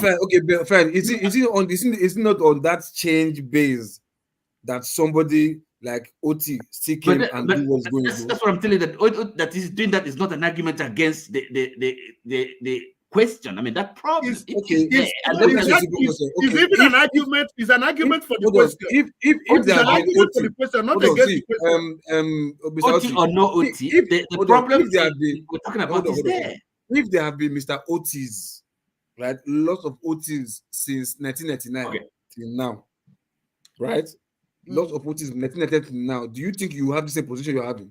No. Okay, listen. Okay, let me that is Augustine, like the life. You can't have it's not possible. Look. Because the generation of the nation that is making you to have this mentality right now that you're having. Look. The question about why did he hear her? Why did he hear her left? Why did they ask him out of Imo State? Why did they what? Why did they remove Ihedioha from being the governor of Imo State? It has nothing to do with this war thing. He just bad politicians, evil politicians, criminal politicians. Let's allow Jonaba to say something. How about, for example, if there have been lots of OTs right since 1999 till now, do you think you would have had the same? OT, hold on now. Let's respect other people's time. Jonaba is his turn. I think the point Loco is making, I support him because no, but it's wrong. I'm trying to correct it. He's making a wrong point. And then OT emerged in the same system. See, OT emerged in the same system. Even when the system is even more remember, the system is even worse than Hold on. Let me put this to you. OT, hold on. P2B existed, did very well, and that's problem. That is a wrong argument because P2B could have done a lot better. Let's not get complacent. That's my point. Please allow Jonaba to speak. Because we're getting complacent. I feel like we easily get complacent about things. No, it's not complacent. Listen, logo. You see, you've said OT. Now for some distance, the power that took 20 years, perhaps it could have taken 5 years. I mean, perhaps in Abia we could have a lot more things now. I mean, taking 2 years. OT, if you must talk, you must wait till Janaba will finish before you go. So you don't just talk and leave. Why don't you think Mr. OT can see follow suit that the others have not done it? Why should my son? Does it make you blind to the problem? Okay, enough now. Let's allow Jonaba to say something. Yeah. Jonaba, please go ahead. In my final submission tonight, we do not have a democracy problem. We have leadership problem. We don't have a leader. If a leader step into Nigeria today that have the heart and clear vision for Nigeria will change in 2 years. The whole world will. Oh, they call it So all of these things they are talking, yeah, this and that. and we No, cannot common have this sense. sabotage that are even looking at me right now here, that have a different kind of mentality to run us down, argue here and there. We are going nowhere. The only reason we are having in Nigeria is true lack of leadership. A true leader he unite the nation. He will come with an agenda, and even if the constitution will be changed for him for another 16 years, it will be done. And if we don't have that, all this here blaming this place is a regional issue, is lack of true leader that can take us and make us a nation that we all strive. If we see that today, trust me, you yourself, everybody will line up to give him. After 4 years, they will beg for they will make him another 4 years and another 16 years. But we don't have a leader for now. But if we have that true leader, forget all what we are talking here. Let me ask you a question, John, on that, on the point you're making, right? The point you're making, yeah, but it's keep that question in within 30 seconds, please. Otherwise, don't ask. So, John, I want you to treat this matter seriously and clearly so we can understand, because you make a salient point, right? True leadership. But if we have a conundrum of chicken and the egg, which one comes first? Nigerians went out and voted this time. Let's not make it abstract. Let's use 2022, 2023 election, right? The INEC educated everybody. We in diaspora, we gingered people to go and register to vote. A lot of resources were there. A lot of people went home to have Nigerians pick the leader they want this time. And the candidates came in all forms. Time if they look, you take more than 30 seconds. You shouldn't be eating people's time. It's not nice. But you've been here talking nonsense the whole night and I'm disturbing fine. everybody. I'm fine with talking nonsense. Your turn will come to talk I nonsense. was almost done with my question, and you want to mute me? Is that a joke? You said okay to it's 30 not a seconds. joke. I'm sorry. I'm almost done. Please relax. I don't have time. I don't have time for this. Please. No, we're not playing here. So stop. We have to respect each other's time. And this is the conversation. Start off by demonstrating that. And we just came not respecting people's time. No, I'm asking him a question. Please, Janaba, go ahead. Janaba, so what I was saying is that if you keep doing that, you're going to end up backstage. Don't do if that. the people pick the leader, please, Janaba, carry on. Please, I beg you, forefather. Please, I beg you. Please bring him back. Please, I beg you. Let me finish his question. I know how he prolonged it. Just bring him back, please. Then he can't just take all the. Don't worry. Even if I don't answer, Ferrari is there. He's asking somebody question, and the person is not complaining. But how long is he going to? No, because there's time now. Don't use me as an excuse, Don't use me as an excuse for your. No. If you want, that's fine. Bring him back, please. There is time. There is time allocation. Okay, no other guest is complaining. Even if there are no other guests, but he has to follow the rules. Finish your question, but it doesn't matter. You have to follow the give him my time. Give him my time. Now you are talking. I give two of them my time too. Thank you, fellas. I really appreciate I give John Alba my time to answer the question. Okay, so John Alba was saying that if we have this conundrum of the chicken and the egg, which one comes first? Are we going to pick a good leader when we're already good, or are we going to pick a leader, then the leader will make us good? Do you understand? We went out and we voted, but they won't count the votes. So that's what I want you to tackle that issue very well, because you can't blame Nigerians. We have good leaders. We want to have a good leadership, right? And we picked a good leader, but we don't have a good leader, right? So how do you discuss that? Because I agree with you. Yeah, I thank you, and I'm going to answer you. Then I'll be out, not because I don't want to listen to my fellow panelists. To be honest with you, I respect your view about Peter Obi. But to me, Peter Obi is of more the same. And oftentimes you compare him to Mandela. That is an insult to my own understanding of the sacrifice of a man that went to jail for 27 years of his life. And oftentimes you come here even today, you say, I don't even want to go to Obama own, of course, but I don't even want to go there. But as far as the sacrifice of humanity and the price Mandela paid, not just for South Africa, but to lift up the head of black man. When Mandela died, there is no, in this generation, no barrier that dignitary have attained to testify to his legacy and way of life. So please, I can't change you. I know you repeat it over and over, but then I don't want you, because it will affect anybody you endorse if you keep that language. Now we are trying to be global and we are trying to respect those, our legacy, like you now. If you pay a price and somebody, now you're even upset about thinking that Diva has been switched off, and that upsets you. And now if that upsets you, how do you demonize or disrespect a person of Mandela, or compare that Peter Obi is better than him? Now, what I can tell you right now, Peter Obi is not in power.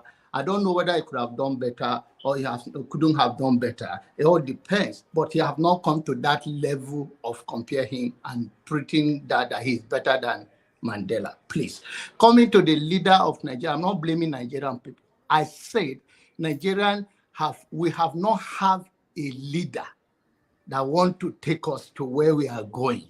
And if we have that true leader, we will not have our differences, because his vision for the country will be so clear, and the message and the action he will take, it will unite us, because all we are looking is a prosperous Nigeria, a place where everyone can walk and live to their own God-given potential, a place where your security is safe. A Nigerian is proud to be a Nigerian. And I also respect those who are agitating, but that is not my own line. So I do not believe that Obi is that leader that I'm even talking about. What I respect his own is like sacrifice has made for Anambra, and I think he's a good man, but he does not have what it takes. This is even if he come and in 2027 and turn it around, fine. But I don't see that in him now. Janaba, are you answering the question, or you're being a foundation? I already answered his question because he believes in Obi. Okay, please let me forefathers, let me respond to him just a little bit. I don't think you were responsive on that. Hold on. To him. Now, okay, they've given him your time. Okay, use the remaining 3 minutes to finish it up. Okay, thank you. Now, John, you see, consistency will be a good friend here, right? If you're not deviating, right? If you are somebody who's come on this platform and you say, hey, Nnamdi Kanu is the best Nigerian we've had this year because he's suffering similar to what Mandela went through, then we're going to understand your line of reasoning, what you call a virtue, right? But you, Nnamdi Kanu, is probably the worst Nigerian. So you're talking to somebody like me. I'm an intelligent person. You are inconsistent. If sacrifice, which is a great virtue, that Nelson Mandela, who nobody from your not just your state, your region, you don't quote him. You don't quote Martin Luther King. But for convenience sake, because we produce a good leader who's been a governor, and you hear all the time talking nonsense about Peter Obi, right? Anybody who says anything positive about it, a leader who's not corrupt, we're menaced with corrupt leaders. He hasn't done anything to you. He's a humble guy. He's a humble person. And instead of answering the question, which you teed up perfectly for our discussion here to be meaningful, you teed it up really. Hey, we need good leadership. There's nothing wrong with our country for having a good leader. Then I'm asking you the mechanism. I just used Obi as an example, a contemporary example, everyone understands. It could be anybody. If you switch off that, if you have elites, Muslims, who don't believe in democracy, and they do everything to thwart anything that's going to bring the people to pick a leader. Because let's call it spade a spade. That's what it is. It's not rocket science. What is it? They made a deal with British people that they don't believe that the people should pick a leader. It's haram. If you don't know, you wearing this moniker, John, but you're a Muslim and you know you're a Muslim. I heard what you said earlier today. You know you're a Muslim. You say you're not only that you're a pastor, right? So by their fruits we should know them. So my point I'm making to you is that if you find Nelson Mandela to be the greatest African or human being, which I could even listen to, right? Then you should like Nnamdi Kanu because they're both people who are fighting for their people against injustice. So you cannot have your cake and eat it. You cannot say Nelson I don't Mandela is great understand and what. Nnamdi Kanu should be killed. Did I say that? I'm using my time now from what Steph gave to me. Now, did you think that Nnamdi Kanu, right, is as you compare him with Mandela? Is that your question? Yes. If he spent that year and if his campaign was for all Nigeria and not for a certain people, it would be that. But I respect his agitation for his people. He have the right to agitate for his people. To me, that during his agitation and all, he says some certain things that at least if a leader is upset, sometimes we all get upset and we say things. And if he takes some of those things back by saying that. Take a gun from other police, and I think it's that chaotic. It's not organized enough to say that. Have you seen what Mandela said during the time Yeah, that that's what I'm coming. Hold on. All right, all the time is at an end. Okay. All the time has expired. Oh, so I stop right here, and I thank you, Pansat. I'm looking to be in California. I would like to come and drink some beer with you. I'm a Muslim brother, and we will pray together. All right, come on down. Yeah. What I saw here is Nigeria in a microcosm. They volunteer time for somebody that specializes in talking about tribal divisions for him to go ahead, and yet they say they want the opposite. And this is the problem with populations that generally don't know what they want. No, I have to call them out for what they did, because what they did was they don't realize. You're a big mess, forefather. You just don't know. Look at you want to go there. Only your own head. That's your theory. Makes sense. Let me go there. Forefathers, I was just trying to cover your nakedness, because what you did was uncivilized. It was uncivilized, eh? Yeah, because you just kick him out. Because he was uncivilized. So you call me uncivilized when he wasn't following rules. I didn't call you. I said what you did. I devoted my time just to make up for what you did. It's a sacrifice. Why did you see it as a sacrifice? Okay. Augustine Now, and Ferrari, what you just said just now is that you just said what I did was uncivilized when he wasn't following rules. No. He was having a conversation with John Abba, and John Abba was not complaining. And every other person was not complaining. But there are rules still. It's now you want to enforce rule. That is it. When you interject, there is no rule. Oh my God. The time has always been there. You've had this clock ring several times. Oga Ike was here. He rang. You saw him. He said, "Oh, give me 5 seconds more." Then he spoke. Then he went. That is how it works. So why are you not giving my sacrifice? Why are you giving my sacrifice a coloration? Please, Father, give me my time. I need my time. It tells you something about us. Are you using your time? When are you using your time, or you're just talking? Let me use my own time. Now you're talking too much. Father, that's not fair. Why would you judge my action? Please, Steph, let him use his time. I wasn't even thinking of what you said now. Yes, you are not thinking of it, but some other people probably thought about it, like a Ferrari and all the other people that had time to give. Because when they did it, they were not thinking that, okay, he was breaking the rules. You could have said, okay, I try to understand and all that stuff. But he shares a lot of divisive views. Are you on Ferrari's head? Are you in Ferrari's head to know what he was thinking? Don't mind to be fair to Steph. Meanwhile, I'm in total opposite of everything he's saying. Okay, to be fair to Steph, he did say that he gave it to John Abba too. So Augustine is in a very good mood these days. That is very, very clever now. I don't know, man. your game these days, man. What's going on with Augustine now? When I grow up, I would like to be like you. So let me use my time. I'm not even using my time. You guys I do have time too, My 3 minutes does count. Okay, I'm gonna give forefathers my next time. I'll give you to forefathers. You see now this balance. I have no grudges held anymore. See, my point is that my own position is that if you want your nation to move forward, the kind of views that John Abba has should be encouraged. The kind of views Loco has should be encouraged. The kind of views I think Augustine has should be encouraged. The kind of views AY has should be encouraged. People, and the kind of views Dr. Kenneth Okonkwo has should be encouraged. I Although disagree it's not, with you. If we want to have a great country, impunity should be discouraged and justice should be hold encouraged. on now. Anything else, you're not going anywhere. All these people I mentioned are against impunity. So what are you disagreeing with? You know, we have to be reasonable with each other.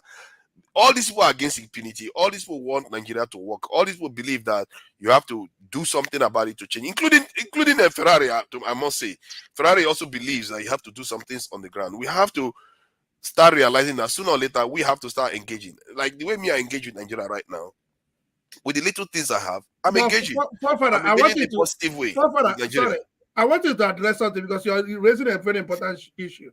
Like what John Alban says about P.O.B., I take exception to when he makes that comment. It is obvious that John Alban he has a serious bias with Igbos. But someone no, he does. He just disagree. He just doesn't agree with the idea that P.O.B. is different. I'm a psychologist. So I read when you read people's countenance, when it comes to certain issues, you can't but doubt it. I'm not doubting the point, but there's no way, even Tinubu will not condemn P.O.B. the way John Alban condemns P.O.B. Okay, maybe because people have condemned him a lot because he didn't toe the line. The idea behind it, for me anyway, his other views are good. And he doesn't appreciate the way people. I don't hold the view he has on P.O.B., but yet I still see that he has this nationalistic view. He doesn't see tribe the way most people do, and that is the most important ingredient you need. You always have difference of opinion, no matter if we look at the 8 of us here. You will find out that all of us have different opinions, but we all want Nigeria to work, and I think that is what we have to look instead of using because he doesn't like P.O.B. Then he's not. Could we chime in? Or he hates Igbo. He hates the Southeast. He doesn't hate the Southeast. Can I chime in too? I'm waiting for my turn. Forefathers, let me. Have I used my 3 minutes? Let me school you. Let me school you on something. The mistake that you people make on this. Yeah. You see, he tried to call me a small boy again. No. Loco. You see, now I don't vex now. I don't vex. The mistake. The mistake that you guys make on this platform. You watch when there is a struggle like the type we're having in Nigeria. One thing that you guys always forget is that both the people that you say that they are talking too much tribe and the people that you say that they are more nationalistic, if Nigeria is working the way it's supposed to be working from independence to today, would there be need for those things? The answer is no. All these things that is like ethnic agitation, looked at, okay, this one is more tribalistic. All those guys they are just expressing frustration. They are just, all of them have a part to play. They are just playing their own part. At the end of the day, everything is going to work together. I don't really understand when somebody is saying, okay, Nigeria is not working, I want to be on my own. It's still a form of agitation. The people that say, okay, no, Nigeria is not working, let us organize more. It's still the same agitation. At the end of the day, they're going to meet each other somewhere. They will be busy trying to kill the people that say Nigeria is not working. I want to be on my own, as if they're the reason why Nigeria is not working. Are they the reason why Nigeria is not working? I think you have a point there. I think where, for me, I depart is when some of them start advocating violence. That's exactly. Okay, so let me speak on that. Okay, let me ask a question. I do that. Let me ask a question. Let me ask this question so that all the panelists will be able to respond. Wait, before you depart, let me deal with the topic. Hold on, it's just a short question, 15 seconds question.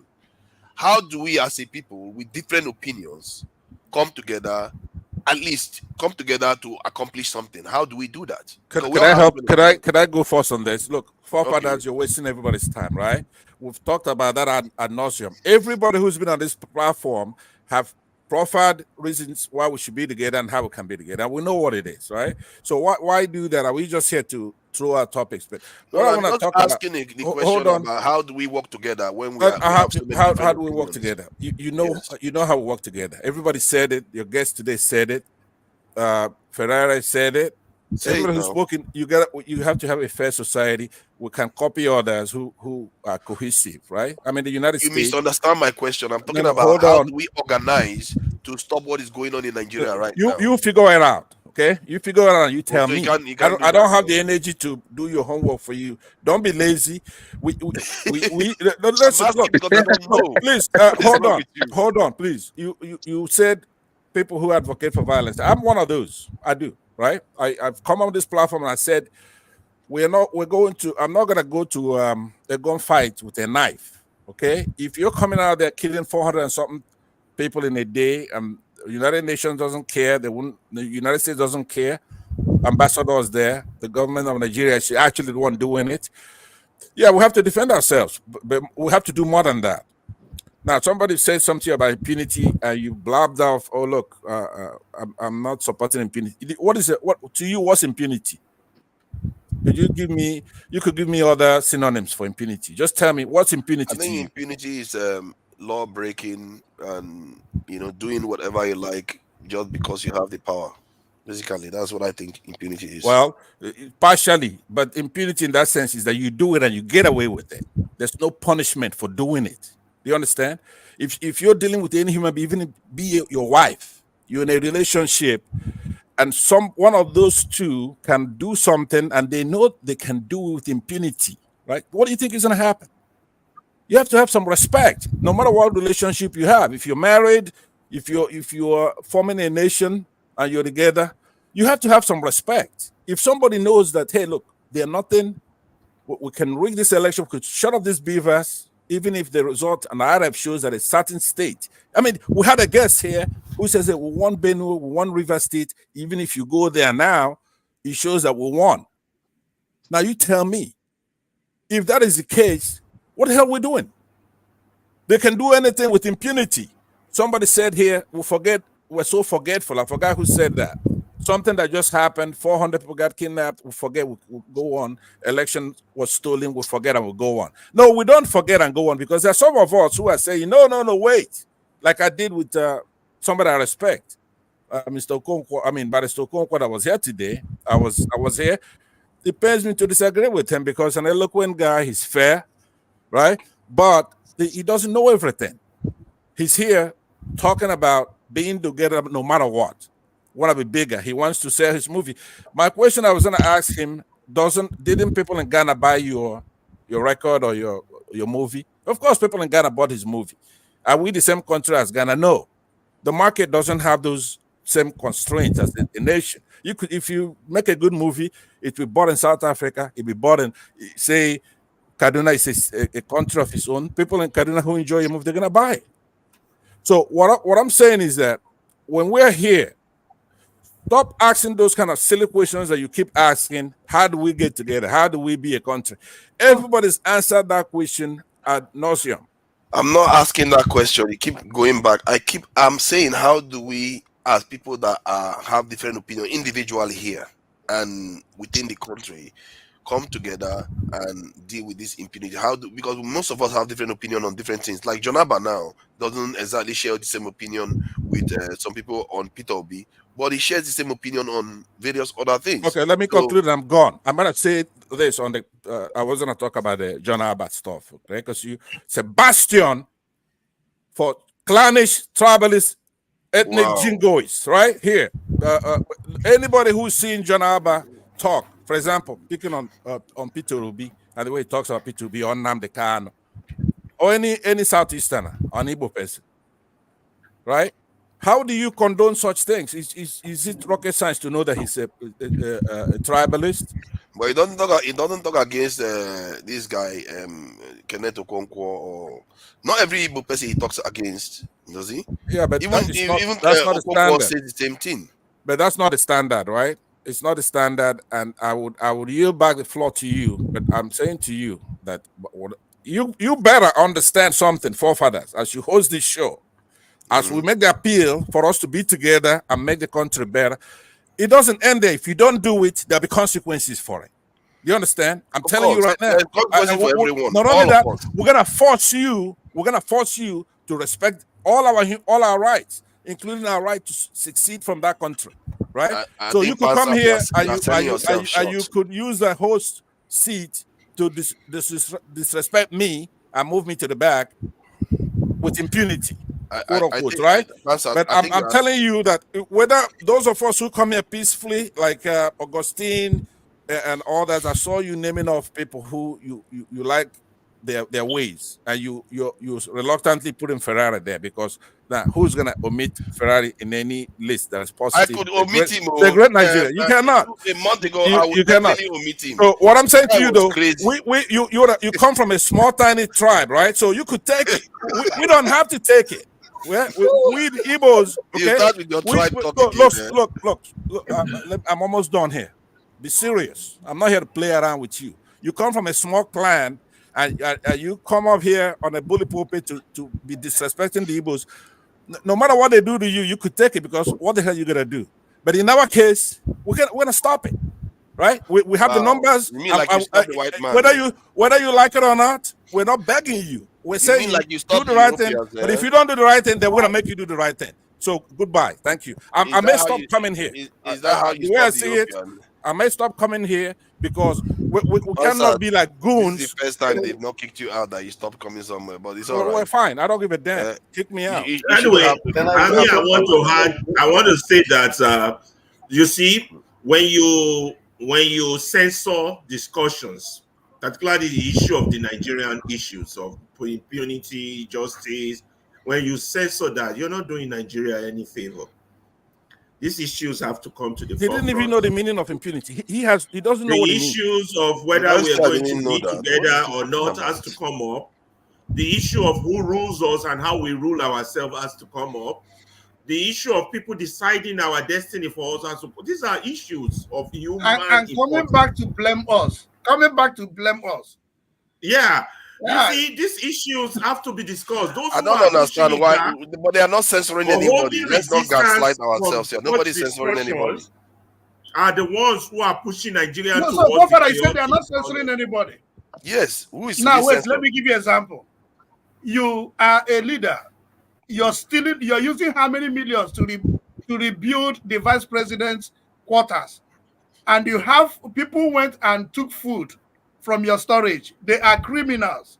When there is hunger in the land and you don't care about them, but you are committing that you must finish that building before the 1-year anniversary. What other censoring is that? Okay, that is a totally different thing I was thinking about. I thought you were talking about just discussions we are having here. That one, of course, that's a move thing now. That's a move now. You're supposed to worry about the country first than buildings. Father, can I say something before I sign off? Sorry. Yeah, go ahead. Yeah, go ahead, please. What? Go ahead, please. You can speak. I think it's frozen. Your camera is frozen. They've censored him. Just when he wants to speak, and it just went off. I think why I mentioned those people is because we need to encourage these other people to come to the fore. They are the ones that are going to guide the nation properly. They tend to be less tribalistic. You don't want tribalistic people in office. You really don't want them. They cause too much problem. There's a discussion I want you to hold on this platform. I think Oga Ike. I think Oga Ike, your audio is going in and out. It's not steady. It's not steady. Yeah, I know. My internet provider for 1 month. I don't know what's wrong with them. I don't know what's wrong. It's fine now. It's fine now. Yeah. Go ahead. Yeah. Sorry. What I want to close by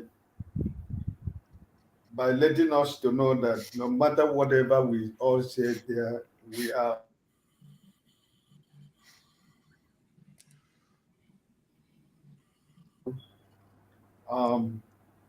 Whether anybody like it or not, it will be today represent that movement that Nigerians are looking for, Africans are looking for. I'm not saying that everybody is going to like or love Peter Obi, but I want to tell you, if you are honest to yourself, P2B is a nightmare to political class and the elite in Nigeria today. They cannot do anything. If that man tells you what he go through every day, you will sorry for his life. But he have never stopped staying and doing what he wants to do. So for all this talk, for all this movement, for all this way Nigeria, for all this, we already have a platform. We already have somebody that is standing tall. So what am I saying? Let us put all this energy. If you want to reform the obedient movement, like look what Kenneth Okonkwo told you here. It's an organic movement. There is no leader in obedient. It is out of necessity that obedient movement came. Right? So if you want to make it to have a leader, it's not going to work because Nigerians themselves decided to do this for themselves. It wasn't Obi didn't tell them about Obi movement. Obi did not initiate any Obi movement.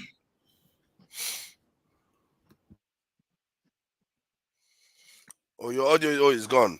To be fair, every movement that succeeded, always needed a head, though. What am I appealing to all Nigerians is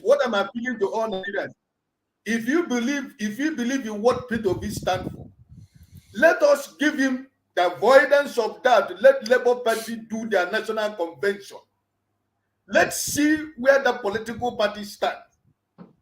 And let's see the kind of executive that they're going to usher in. Then we can take it from there. There is no amount of argument and all these things we are saying. Who is going to come out what this man is already doing in Nigeria? He is not the president of Nigeria, but whenever he speaks, the government will want to copy and say another thing. So we have a figure already. But what am I trying to say to Nigerians? Let's see what happens. All this thing that is going on in Labour Party, we all know. We don't know which one is true. We don't know which is not true. But we know that there are allegations. We know there are accusations. But let us see. That man is a smooth operator. He didn't fold his hand. You know what is going on in Labour Party? Let's give him the avoidance of doubt. Let there be a convention where new officers will be elected in the party. I want to leave, guys, but I don't mean to interrupt you. I'm going to leave on one note. Political party is not going to save Nigeria. As a movement that will conscientize the minds of the people for a change. All party thing you keep talking about is not going to go anywhere because the ruiners are not going to allow you guys to win. I gotta go. Whether you but you see, that is what the obedient movement is doing. They're not going to let you win. But that's what the obedient movement they are talking about is doing. That's not what they are doing. They are playing according to the rules of the bad people. They would not win. You can't play on their rules. You have to reset the rules first to engage them. I gotta go, guys. Okay, guys. Yeah, you make points. I'm gonna sign off too and listen on YouTube. Thank you. Fathers, thank you so much for the opportunity. Thank you for joining and us. My brother, really Loco. appreciate it. Yeah. One love. I take my leave as well. Good night. Yeah, OT, thank you for joining us. Ike, thank you for joining us. So I'll have only 2 people left, and it's all good. You see,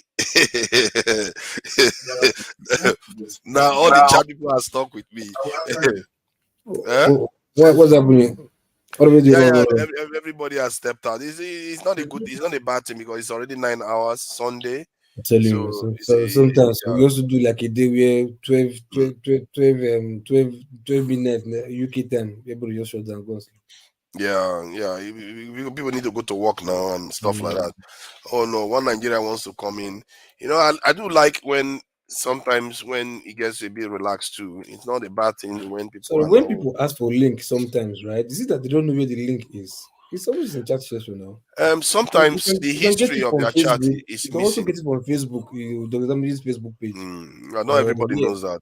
Not everybody knows to go to go to the Facebook page. You see it there. It's there. So they would ask for link. I was like, okay. Yeah, it's one of those things.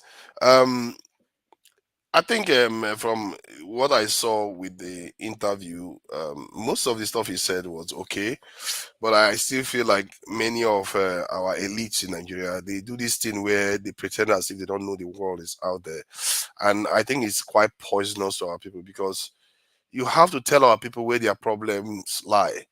Like the example I gave, if a child with a child and there is a snake there, and the child hasn't seen a snake before, the first thing you're going to do is tell the child that snake is poisonous. Is it not the common sense thing to do? Okay.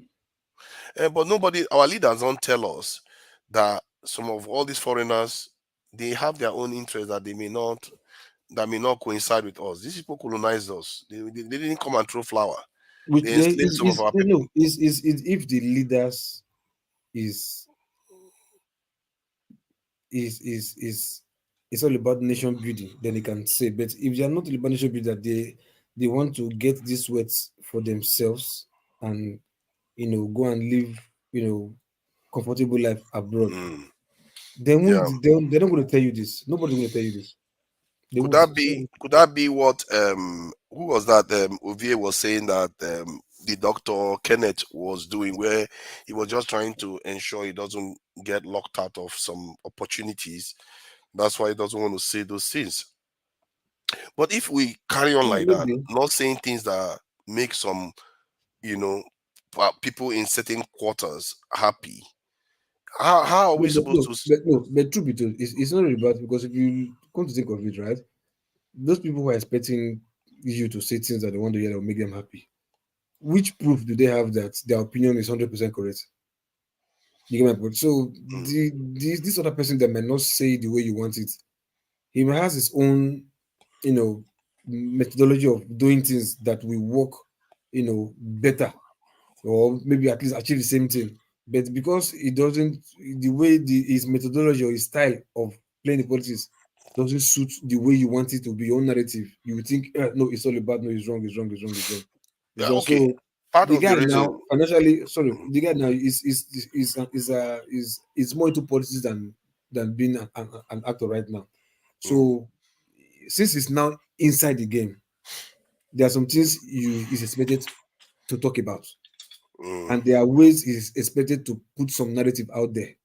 It's not necessarily that is supporting them, but that thing that you want him to do, to say, man, no, this government is a rubbish government, we'll do everything to bring them down. You do that. No, he will never speak in that term anymore, because he's now in that level. So he will not be thinking more of, okay, now the mind is different. I've seen this, I've been there. I think there are tricky ways to, like, you can get there, or else you might want to go there harshly and maybe, oh, this and that, and you might end up like, oh, this government, you're thinking that they are so powerful, they can take you out easily, and the It's not. country that you're fighting for will not do anything about it. So now I should be diplomatic in the way I now handle things right now. Yeah, but by doing that, you are considering that your people will never be free. Because what I feel, I'm not even talking about the government per se. I'm saying, like, when Ikolala asked the question that he asked, and he was like, stop blaming other people. It doesn't seem right. That's why I gave that example of a child. When there is a snake around, you let the child know there is a snake somewhere. It doesn't, and when you do that, what do you think is happening? You are taking responsibility. You are not putting it up to the snake. You are taking responsibility to warn the child not to beware of the snake. But whenever you say these things, you hear some people twist it and say you are blaming the snake. You see what I mean? But it's not blaming the snake. You have to alert your own people to a danger somewhere. And when some people ask that question and you shut them down and just say that you are blaming other people for our problems, in a way, it's like gatekeeping in America, what they call gatekeeping. You are trying to stunt the people's awareness of their problems. And I've seen one of the reasons why I went back to that point. Nigeria, in the Nigerian space, you see that a lot. They never tell themselves the truth. They never tell the people the truth. They pretend as if everything is okay. This is why you go in our people, when they are around the Igbo people, they are like, oh, shaking, like inferior people. Some of them But yeah, still call them colonial unfortunately, masters. are the people ready for the truth? Of course, they are ready for the truth. People are always ready for the truth if you tell them the No, truth. But they're not. clearly, our leaders are not. They are Our not. No, leaders are not ready for the truth. for others, the people are not ready for the truth. Why would the people not be ready? All people are ready for this if the leaders catch up. Nobody. You know why? Hold on. I'll tell you this, right? The way the system is right now, right? It favors. There are most people are now used to it. Okay, I'll tell you this example. Okay, there was one video. I think this was like maybe December or January. I don't know. A video I saw in Nigeria anyway. A tanker full of petrol. Had a ghastly what's it called? Sorry, fatal collision with I think a passenger bus or whatever. And the people in the bus, many of them died. Few of them, body shattered, parts shattered, severe on the ground, but not dead yet. Right? Asking to be helped, looking for whatever. The people who were not involved in that accident, maybe like local neighbor community or passer whatever, instead of them to be stopping vehicles, looking for vehicles to take those people on the ground, on the main road to hospital, what did they do? They went back to the nearby place and get or the neighbor houses and get container to go and be scooping fuel, jumping across the people who are on the ground, quarter to go, just looking for somebody to take him to the hospital. Everybody ignored them on the ground and went ahead, ran past them and went to be scooping fuel from a capsized truck that was involved in the accident, which would definitely, even at the end of it, lead to all of them losing their own life by the time the tanker got burst into fire or flames. You understand? So I'm telling you, all I'm trying to say is like this is how the people are right now. That nobody cares for anybody anymore. They don't care about themselves anymore. You understand? I think in nations there are two classes that are often responsible for leadership generally. The middle class and the upper class. They generally, because the middle class tends to, if there is a revolution or anything like that, they are the ones that tend to replace the upper class. Sometimes they do, so a few of them do emerge from the working class. So the working class or the lower classes are not necessarily relevant in terms of national direction. If the middle class change, the top has to change and the bottom will change. So because if the middle class changes, they will go after the elites. And if the elites refuse to change, they will go after them and remove them, displace them, and the others will follow them. So this is why at the core of our problem, people like the doctor that came into the people like us, we are responsible for shaping opinion and changing the narrative on the ground. The poor people don't have the vehicle to do that. They're just trying to survive. That's why they jump over each other for petrol. Yeah. Like you say, yeah. Okay, good point you made. Like because they are low, so most of them they are ignorant. But like they said, ignorance is not an excuse. You understand? When it comes to nation building, everybody except those who are not yet adults, because as far as you are a Nigerian and you are of voting age, you have a responsibility to think. Because like I said, in the days of the 60s and 70s, whatever, the people who were ruling, they were in their 20s. People who were ruling, they were in their 20s. You understand? So there was a time like that. You Yeah, understand? there was a time like that. The Hold on, psyche has and been that time, corrupted. so Yeah, yeah, go and ahead. that time like that, right? Who were those people classified as the middle class? They were classified as the leaders at that young age. So at that leaders, who was now the middle class? What age will not be the middle class? And who will not be the younger class? You understand? So the thing is, in as much as now from the narrative you just painted out, now it might seem yes correct, but generally it's not, because we have younger people who are leaders at young ages, tender age, younger age, 20s, 30s. They don't need to be 40 before. It just in our African setting, we see people quarter to go, and we see their leaders leading the country. While in other senior climbs, 40 years, 30 something years, doing the same thing, even better. So I that think I think what you are saying there comes from when the psyche of the working class hasn't been corrupted. Like in India now, in the context of India, you can see that there was poverty there, but they didn't degenerate to this level of exactly. behavior because they were at a transition. Most of the last 40 years for India, they were transitioning up. 40, 50 years, they were transitioning up. So the character of the middle class and the upper class had already changed. Yeah. Hence, it goes down. If our middle class now starts changing, and it will start changing the upper class, and it will start changing the under classes too, and you find that their behavior will start reflecting the values of those middle classes. See, the way this thing works is that, you know, the under classes, they are, for want of a better word, they are more like animals than even human beings, because all they do is respond to difficulties. They don't have money for food, energy. Every time they are responding to one problem or the other, they are dealing with problems, and they are even with all that, they barely get any reward. So the ability to think freely as a human being is limited. So they can't so the culture that they live in is all they can just follow then. And it's very crazy to from what you described just now, that there was an accident, people were burning and, you know, distressed on the ground, facing you know, at the edge of death, and people ignore them and go for petrol instead. And that goes to show how dehumanized these people have become. And the middle class and the upper class, they have the responsibility to fix some of all these things. Is they are failing, because remember, the reason why they are middle classes and the reason why they are upper classes, because those under classes worked. They worked, delivered for them, and they are enjoying all those things, but they are not delivering quality back to them. They are not delivering. It's like you have a company where your staff is delivering quality work to you, but you are not rewarding the staff with increased salary and good standard of living and good work ethos. You are not doing that, and it leads to this imbalance that we see in Nigeria. At least that's my take on it anyway. Niger man, thank you for coming in. And so, Hello? what do you Hello? think about what we are going to talk? Yeah, all the nonsense we'll be talking about. No nonsense. Some people are trying you are looking for a good Nigeria, but in the way that nobody understands.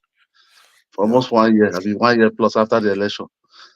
What I want, Thank you. well, what I want to say, because I wanted to come from this Oga that left, Oga Hike, you know, and because they're the only thing we can do, that may I believe, because in Nigeria today we are complaining of the elite, the ruling class, the politician. So if we say it's not going to work through political party, sorry, the people that are elected, they are coming through political party. Nigeria doesn't, as the law of Nigeria today, there is no independent candidates. One, and the only way for you to help aspire office, you have to go through a political party. So I don't know another way else that people want, either to go and fight war or to go and carry gun, or we have to go through the ballot. We can't believe that because we didn't get it once, Obi come just within 10 months. I don't know why people are not understanding the Obi side. Just in 10 months, somebody was able to gather 6 million votes allocated to him by INEC. So worried that they are saying so worried for 2027, so worried. So worried in 2019, you only have 35,000 votes. In this past election, I have about 5,000 plus. So what are you comparing with someone who just come for 10 months? He run with Atiku, Obi run with Atiku in 2019. They have 12 million plus votes. Only in this one, they have a 6 million votes. So don't you see that they still get the follower from 2019 to 2023? So what are we talking? If you now work, you now work for good 4 years to the next election, don't you think something more significant will come out? I don't understand Nigeria. Everybody just want to get it once. It is impossible. You are right there. I think that is what you said. People forget that Buhari ran 3 times. Buhari ran 3 times, the 4th time before he gets it. People have been running since 1993. He's the one that stepped down for Abiola in 1990. That is 30 something years. They have not won. So he's still running. I don't know why Nigeria. We just believe people be telling you the sweet beaver. So, okay, the switch off RF since 1 year. What is our plan? Ask anybody. No plan. Just run. 2027 will come. They will run another election. They will still win. We will still complain. So, but what does that tell you, though? During Awolowo. Okay. No, sorry. I wanted to ask you. You know, I think. Sorry, I know you were looking to make a bigger point. Is regarding P2B's. Depending on how you look at it, in terms of that 6.something million, that's success, because he's never run by himself. With just one, the first time, he's already got 6.something million votes officially in 10 months. So, yeah, what does that tell you? Why Shore has barely made broken the 6-figure numbers, or this is Nnamdi Kanu hasn't run for election at all. What or Ganify me didn't even 170,000 is all Ganify me got. What does that tell you? How did P2B pull it off like that? Because during, let me tell you one thing. When 2015, 2015, Nigerians were yelling for change, because the APC that was able to make, it was about 5 political parties that came together that form APC. That was able to sell propaganda to Nigeria that when they come, Jonathan is bad and insecurity become worse, that they're going to make dollar one to one. They have to, they said, and then PDP have been in power for 16 years. So they were able to give a message. I don't want to say maybe they was able to brainwash. I don't want to put it that way. They were able to give a message that people want to hear. And they was able to put propaganda. Look at the protest they did, Occupy Nigeria. There was firing PDP. And Nigeria, because APC was the first political party, PDP was the first political party, Nigeria have tired of them because too much corruption in all states, everything. So people really want APC to have a change. Yeah, but so, P2B, then what made P2B? I just want to break it down. Okay. I want to break it down. So when APC come, all what they promised, it was not like from fry pan to fire. Let me just put it like that. So people now want a change again. Then people are coming, and they now begin to sell message that people want to hear. It was not like look at the past election from 1999. Come, you only see them do the election. They go to the street, go and be frying akara, put pure water in the air. These politicians start selling pure water in the street. Go to school, start eating with the school children sitting in the class. But this election was nothing like that. You have to talk on what your performance, what you have to do. You understand? Speak to the issue. So P2B was able to have that opportunity first to speak to people, and that message people buy it. You understand? But do you think because my suspicion though is that it's because P2B has experience. And I think if you look at Ganify, he had a lot of how do I put it? People knew him as he's not corruptible. He's not a corrupt person. He's he's fighting for the people all the time. But yeah, nobody voted for him as much. Showore has been fighting for the people. He's not corrupt from what people know. And yet, look at how many people voted for him. It's almost as if for people to vote for you in politics, you have to have some experience in politics itself. You have to have held office before they can vote for you for presidential office or something like that. At least that's my thinking anyway, based on how people just went for P2B, while Showore has been there crying for how many decades now. Showore was not. No, the problem of it is that Showore doesn't have anything to sell. Only what he will sell. A Sarah reporter. Finish. I was a SUG student. Yeah. So that is not what people need. Yeah, that is, we're not preaching the message. It has been, I said, from production to consumption to production. Yeah. He give everybody in all campaign, every state you go. He said, if you find anything, those politicians will say that if you find anything in me, bring the facts. I will step down from this race. You understand? So that is what, because Nigeria, we already know that all politicians are corrupt. They have embezzled our money. They have killed the country. So somebody now come, go and verify. Yeah. Go to Anambra, see what I did. You show all his record. You go and Google it. You find it. Whatever he say, 80% is true. You get it. You understand? So people, at the beginning of it, that Nigeria was one. Nigeria, right from Buhari, everybody, all our mind was that the next president is supposed to come from the southeast. Yeah. He had been the mind of majority of Nigeria before during Buhari time. You understand that the next president will be, and Obida came out from there and with a good record. Yeah. So now everybody was able to buy it. But the elite that are corrupt, because Obida cannot use his own money to be, that's why he ran away from PDP. Because you know that his money is only money bag. And he cannot use his own money, hard-earned money, to be fighting like people who have corrupt, who have stolen the state's resources. You understand? That's why you have to come to Labour Party, smaller party. But you know, in a way, the Southeasterners in PDP, they failed their people. Because like you said, everybody was on the agreement that the next president should come from the Southeast. Everybody felt like it should be their turn. But somewhere along the line, they lost track and they ended up with Atiku again. It's like, how did that happen? Some people say it's the Wike that caused it. Wike caused his own, but Wike was fighting for you. But that doesn't mean that if the Southeast, one thing, you assuming one thing I always said, if the Southeast wanted to be a president, they have the number one. All these one people are just saying they are marginalizing, they are this way, they write it in one place. So I've asked many people, both politicians, please, can you show me that place they write it, or who is the name of those people who write it? What is our propaganda they said to them, they want to say? These are people is all over Nigeria, the 36 states. They have power if they want to take the president. It's an election. You know, they are the most traveled, and that's the point the Kenneth made. They are the most traveled. They are in all states. They can influence election in all states. Election. So people have to understand, election is number. It's not sentiments. It's not. That's what I tell you. They say the majority will have the way, the minority will have their say. Only their say. You understand? It's number.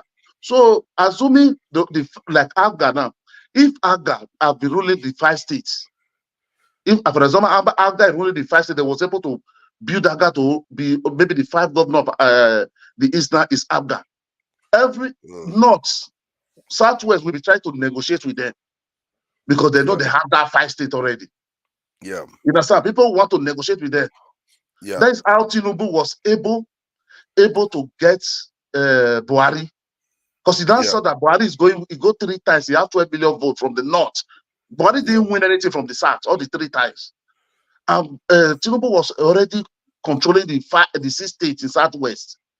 You understand? You have to build alliance with him. So okay, now we can make it here. So let's drop it. Yeah. I have this. As far as you already, Buhari, you already having north already. You have number now. You just need only spread. That is what you need. You understand? So that is it.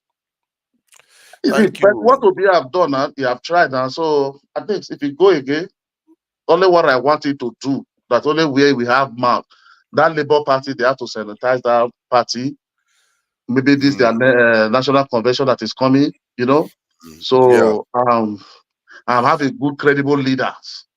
You understand? Because the baggage there is too much. That's why I didn't blame Obi about anything, because it was just few months, about 2 months. So the primary before it comes in, so there's no mechanism that he will use that because to test everybody's head or conscience, you are corrupt or you are bad or what is here. It's only what he will just read. It will just the constitution. That's also only what we follow. He even know anybody there. So now he's going to know more people. So they have to they are going for national convention, I think, very soon. So they'll pick more new leader and try to build the party. I think after that national convention, then we'll see. That will determine a lot. It will determine a lot. Because with that national convention, if he puts Peter Obi in a powerful position in Labour Party, if he didn't remove Aburi, if he didn't remove Aburi for father, if he will be contest in 2027, we will lose woefully, because they will APC will use that one against them. Yes, but that's if I believe if he's consistent. Let's say they convict Abure. I'm a little bit concerned that we are already condemning him when court has not condemned him yet. No. What we are saying, nobody's condemning him. He has to step down. That's what we are saying. Because he cannot go and run with that baggage he have now. This propaganda now, all this allegation now. Because if APC use that one against him, during the election, they may start all this allegation, they may start arresting him that time, taking it to court that time. They will just destabilize the party. If I was him, even I would step aside. If I was that him, is what everybody is saying. He should have stepped aside. I don't know why all this Nigerian don't say, but Nigeria, nobody will step aside. That is the problem of Nigeria. No, if you are, even though you go there, beat him, kick him out there, they will still go to court and interpret it and come back. So that is Nigeria's system. They see politics as their life too. Like But they have they to. don't have any. It's a They don't lifeline have for any them. other business. They don't have any other thing. That's Yeah. why people they say millionaire without enterprises. Enterprise. You understand? Yeah. What? Okay, people will be saying, okay, look at one thing. Now, let me tell you one thing, Father. People will be saying, majority, they will say, okay, the Fulani Caliphate, they don't want Igbo man to rule Nigeria. You understand? So I will ask you, look at what type of lie is this? Wike supported Kabuwa with money when the market born. He went there supported with 500 million that time. Yeah. He was supporting them, supporting the Northerner because he was having ambition to run. But during the primary, Kabuwa stepped down in the 9 minutes for Atiku. That's how Wike lost that primary. You understand? Yeah. And go with his follower. But Wike come back. He never turned it to tribal something. The river people never turned it to the Northern against Ikwere or Port Harcourt people. You understand? But Wike But did, if that thing he was did in the argue east, that but these if that things thing have was to come to the south. from the east, assuming they did that thing to Obi, they should have turned it to tribal issue that the Northern planned against it.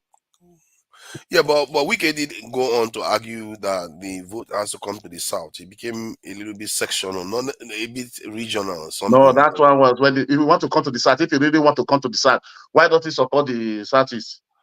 Huh? Yeah.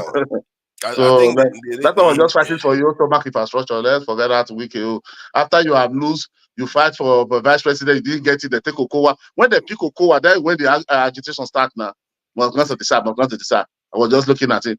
See the people you go and pick together. So let's forget that one. You just want to use that one to. If I didn't know better, I would have thought Atiku is working for Tinubu because that guy he did Atiku did everything he can to sabotage PDP. He literally like. If he allowed the election to go, maybe Wike would have won and gone on to win the election itself, or P2B would have won and gone on to win the election itself because people were fed up with this Ibuari. But I think we got there. Then he managed to win it. Then divided the party too, and he didn't do anything to heal the party. It's like you can't even make it up. The guy really damaged the PDP and ensured that Tinubu is the one that is in office right now. But Till tomorrow, can they able to suspend what is the name? Wike. They can't suspend Wike. Let me tell you one thing. You have to understand Nigerian politics first. Wike, their national, their secretariat, national secretariat in Abuja. That place is paid for by Wike for 5 years. Imagine. You understand? So let them suspend Wike. Wike was the one. Suspend him? After If he wants to take it back, they pay him the money. After 2015, Wike was only the person that was sponsoring PDP till 2023. Nobody, even all those governors, they are not bringing money. They are not. They are not. They are not spending. How did they call it? They are not supporting the party. You understand? So how are you going to? How would they have that guts to go and suspend Wike? That's why he's telling them, let them try it. Let them try it and suspend it. Let them try it. Because first of all, we just collect that secretariat from there, which is under constitution. You must have that place with address, secretariat, before you can have form a political party. Automatically, if you collect that place, the political party will just die now. So, do you agree that Nigeria needs a southeastern president politically? Yes, now in everywhere, everybody know that is the next president that's supposed to come now. That is not a. But we cannot say because of southeastern people are hearing this. Most Nigerians believe this, and this is the thing. Most Nigerians actually believe that the president should have come from the southeast, or soon, or the next one should have been from the southeast. But now he's going to go back to the north because the southerner has ruled now. But most southeasterners, not most, some of them anyway, believe that Nigeria doesn't want them to be president. Is the parties themselves that are causing it? It's not Nigerians. Nigerians want a southeastern to be president, and it was supposed to be their time in PDP. It was Atiku that just torpedoed everything. If there been that is where they get it wrong. That's only where me I blame Obi. I don't know why people will say Obi will not fight Atiku. Not be money to money. Not be money wanting fighter. If Obi can able to buy you have to buy delegate. If you bring money out, all those money they went to spend in APC Labour Party so that become almost but not only waste, but to get vote. If you have spent that money in PDP, with sentiment that is Igbo tongue. Tinubu said it's Yoruba no come. If Toby was even using that one, Nigeria will hear it more than all those production and production. It's Igbo tongue. For the 24 years, Igbo have not ruled. It's Igbo tongue. So What to did be they fair, think? People have if come he with had that done that, sentiment. see what they should have done is within the PDP party. That's where the Yes, problem now should you have should have happened. fighting with them. You cannot fight the election. You cannot go. You want to challenge the election with somebody like Atiku, Tinubu. You want to carry Bible. It will not work. But I gather that it's wicked that torpedoed it in PDP. That even Atiku was in support of. How can we? Okay, wicked threat. Wicked is Obi a baby that wicked will just carry cane and be beating you. Wicked get mad. You said will get mad. If you not get mad, you go Yeah, employ but it has soldier money will get though. mad. It has money, not just money. It pays people off and against, and P2B can't compete with money. So That's he the uses it problem. That to is always what sabotage I it. You can't compete with money. That is why you should have cried out to his people now. Should have cried out to Yeah. his people, but they support him later now, after they see the momentum. Yeah. Southeastern governors should have stood strong and said, no, this time it's our turn. No, this party, you have to give it to us. Otherwise, we are not going to cooperate with this party anymore. They should have made the case for that. Yes. If three, for example, three states in Southeast, stay with Obi, say, okay, we will sponsor you. No matter how much they need, we have more. We have three states. We will use our states to sponsor you, but Igbo must collect it from Atiku. Yeah. It should have get away. Atiku is only one man business. You have three governors that have resources and fire the PDP. It will buy them more than Atiku now, not be money. When you collect the ticket, is over. You know, sir. I think Wiki and Atiku just sabotage the party. Niger is a scam. It looks like we have a few Nigers here. How are you? Thank you for coming back. So what do you think about what you've heard so far? Yeah, thank you. So I hope Niger man is not gone. He's there. All right. Yeah, I just hop on right here because of what he just said. You know, I've been listening since even when Kenneth Okonkwo, was here. Yeah, I've been watching, I've been listening, but most of the times, I mean, if what what is going on, has been, settled by the questions of the panelists and all that, you don't have to, bother yourself that much. So he said Southeasterners believe that Nigeria or Fulanese don't want them to be president of Nigeria. He said he don't believe that. To be honest with you, my brother, and everyone who is listening, right? I like to be honest. I don't like to paint words. It doesn't matter who is listening or who I'm talking to. I'll tell you how it is, right? Nigeria and the Northerners don't want an Igbo man to be the president of Nigeria. The only people that want an Igbo man to be the president of Nigeria are people from the South, most especially my Bini brothers, Edo State people, right? They really want a change. Everybody want a change anyway, but people from Edo State, which I know, I'm not categorically sure if Niger man is from Edo State, but I believe he's from Edo State. They want Obi to be the president of Nigeria. Me, I want Obi to be the president of Nigeria, but the truth of the matter is, he should go back and listen to what Ahmadu Bello said to a British journalist. Okay? So I believe when he listened to that, he will understand if Nigeria really wants an Igbo man to be the president of Nigeria. Okay? So it doesn't matter how they paint it, how they try to rig my role, how they try to, make it seem. Excuse me, Oga, Nigerian. Wait, please. Hello? I'm listening. You said I should please, wait. if you want to say something, you have to come with empirical facts. If you are talking about 1956, 1956, when Ahmadu Bello was interviewed by the British was still in Nigeria then, that they said that when they bring Igbo man, they want to bring. That was electional period. Go and listen to what Azikiwe said then. Go and listen, go and search it then. Don't let me tell you. Go and listen to what Azikiwe said then. That was regional government. It was not Nigeria. It was not president. He was talking about his own region. He wanted Northerner to be in power. It was regional government. It was not federalism then. Okay, please, people should start living. Okay, for now, I'm from Edo State. I want to make a law. I said this law is for Edolites. It's not for any other, it's for Edolites. You are not telling me, like Anabra want to make a law, he said this law is for Anabarian. You will not say why Soludo say it or why Edoma say it. People should be, what you said that was during election. Nigerian man, just for out of curiosity, what did Azikiwe say? No, let him go and listen to it because they're not going to be pushing propaganda and dilute it by themselves. It's during election. What he said I would like to have an idea what Azikiwe said, though. Forefathers, this is just a simple thing. I listened to him, you know. I just waited for him to speak, right? You know. Now, he himself telling me to listen to what Azikiwe said and what Ahmadu Bello said. He did not listen to Ahmadu Bello. I listened to him. Ahmadu Bello was. If I didn't listen to Ahmadu Bello, why did I know what he said? Why did I tell you the date? Hold on. Ahmadu Bello, please, don't interrupt me, sir. Okay, just listen. I will wait and listen to you, please.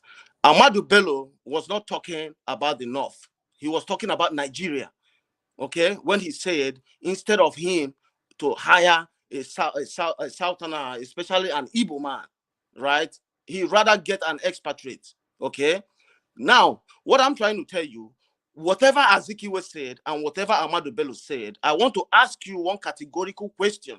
Since then, has any Igbo man been a president of Nigeria? Should I answer you? Yeah, go ahead. Yeah, when Ahmadu Bello talked, that was 1956. In 1960, the first president of Nigeria was Azikiwe from 1960 to 1966 for 6 years. After Azikiwe, Aguiyi take over for 6 months. Two presidents. Problem in Nigeria. There have been Nigeria. There have been 2 Igbo man as a head of state president in Nigeria. No. So what else? I'm talking about democratically elected president.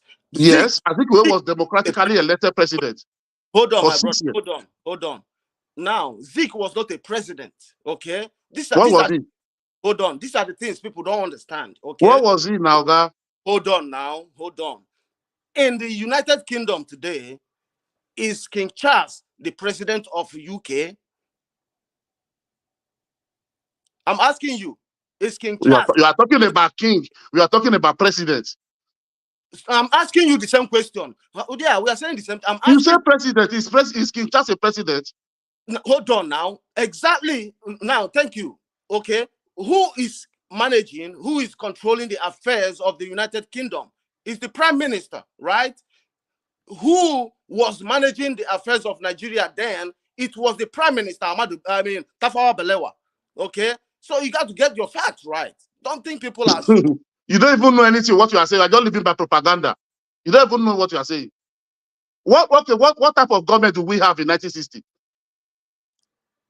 I asked you a question, brother. No, what type of government do we have in 1960? I said, listen, I asked you a question. Who was managing the affairs of the country in 1960? I'm asking you now, what type of government do we have in 1960? You don't have to. You don't have. We had a parliamentary system. And what? We have two type of government. We have almost like France, half parliamentary, half like presidential. Azikiwe was ceremonial president. Ceremonial president. He was a ceremonial president. Prime Minister was Tafawa Balewa. Who has exactly as the way is in France? Who has more powers? One must have power more than one. Can 2 people have the same power? Okay. Now I'm asking you again, my brother. I'm asking you again. Has any Igbo man has any power in the presidential affairs of the country or the hem of affairs of the country? Since Agui already had it. No, wait. Now let me answer. I don't know the fact because all these are propaganda. I have all the fact. Apart from military, I'm talking about democratic elected. Since how many years are we in democracy now? It should be like four times right now. 24 years. We are in 24 years of democracy now. Yeah. Since after Shagari, when this man, the next man supposed to be Igbo man, then when they take over military, it cancel. So they come back. It's 24 years of democracy now. Obasanjo have ruled 8 years. Abi, out of that 24 years, Jonathan ruled 6 years. That is 14 years. the Northern already rule 10 years out of 24 years. So who is Malani who? Okay, you see what you're talking about, right? After that Ashagari time, right? Obasanjo came in 1999. No, not after Shagari, after the military took over in 1999 to 1998. I don't want to talk about the military. I mean, we are talking about democracy right here, okay? We're not talking about the military. Yeah, in the last 24 years. Yeah, don't worry about the years. You know, I'm gonna skip it. After Shagari, you know, it was Obasanjo, right? No, it was Buhari. It was Obasanjo, who's from the West, right? After Buhari, it was after Obasanjo, it was Goodluck Jonathan, who is from democracy era, First Republic. Yes, exactly. That's what I was talking about. So after Obasanjo, after Shagari, Obasanjo, after Obasanjo, it was Yaradua who passed on. You know, my favorite president. I don't care about where he came from. I voted for him then, right? After him, he passed on. Then Goodluck took over, who is from the South. After Goodluck Jonathan, right? They kicked him out. He went back to the North. After that, he went back again to the South, to the Southwest. Now, when it was the turn of the Southeast, it was Emiloko. You know what I'm saying? I know you, my brother, you want P2B. I want P2B too, you know. It's not because he's from Southeast. No, you are not making your point. That place you said the northern and righty that people want to know, that's what I want to hear. Oh, okay. Yeah, exactly. That's the game. That's where I'm coming from. That's the game. Believe me, brother. Mark it somewhere. Hold on. Mark it somewhere. 2027, 2027, sorry. P2B will never win. After that, P2B will never win. It's never. I don't want you to feel bad or anybody feel bad. This is what we know. That is your opinion. You don't know anything. You are just living propaganda. Okay. I will still come back here again after 2027 and still tell you what I told you today. Yeah, wait. Let me say, you don't even know Nigerian politics. It's 8 years to start, 8 years to not. Even those who be go now, even those who be win 2027, he can rule only 4 years. Cannot rule 8 years. He's not even winning. I'm telling you. It's in the south now. Waiting. I don't know where I don't understand Nigerian politics. Now just they live by propaganda. They go. I understand you. It's 8 years to the north, 8 years to the south. Yeah, it's south. Tinubu is there for 8 years. Don't expect Peter Obi will win this one. The north, not go can't lose the whole 8 years. My brother, what I'm telling you is this: there is an alliance going on between the southwest and the north. So if you think maybe we need a political alliance with other tribe and all that for a southeasterner to win, my brother, it's not gonna happen. Never. It never. So tell me now, which alliance the East have made that they rejected them?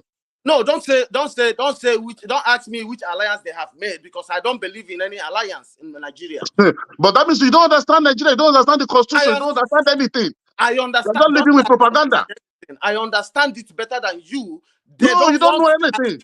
You don't even know how to win election. You don't even know what the spread.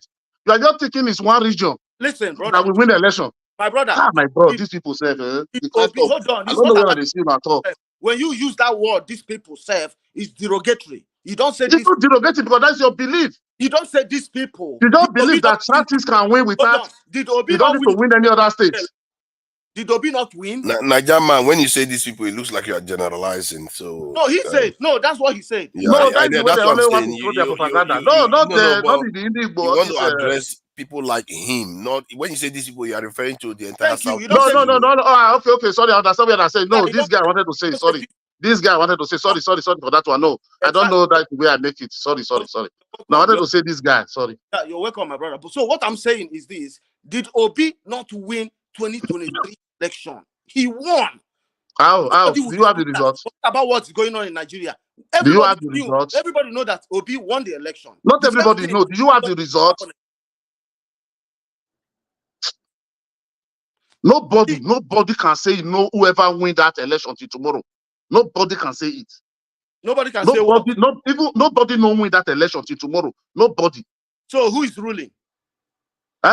It was rigged. Election was rigged. Thank you. So you don't have to say, you don't have to was say, rigged. no, you Nobody don't see have to election. say Nobody see the knows. result. No, you don't have to say nobody know. See, this I don't know because I only control about 12 polling units. You know, So we have there's to a question. 177, There's a 76,000. question. Hold on, brother. There's a question Flagship asked this journalist. That guy, I don't remember his name right now. On yesterday, you know, he said, why is it that journalists, you see categorically what happened right before your eyes and you come on TV to say alleged? You know what I'm saying? So this is exactly what you are trying to say, that nobody really know who won the election. It's wrong, my brother. Nigeria is a scam, man. I think one of the things I think some Southeasterners hold this opinion that Nigeria doesn't want them to be present.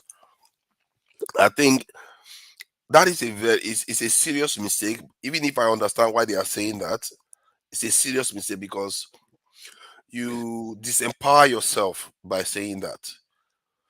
These things, when you want to take over a country, you have to be leaning forward. You can't just say, oh, they don't want me to be president, so I just sit here complaining about it. Because it's very clear Southeasterners can win elections. Look at what P2B just did within how many months. It's very clear that if you cannot see that, you know, what's his name? Buhari ran election for three straight times, lost. But at least he was an ex-president. That at the time they were in office, they did perform.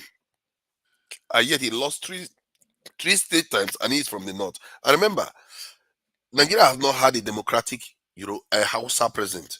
We have Fulani presidents. We have all kinds of different other, but they've not had a Hausa president in this country.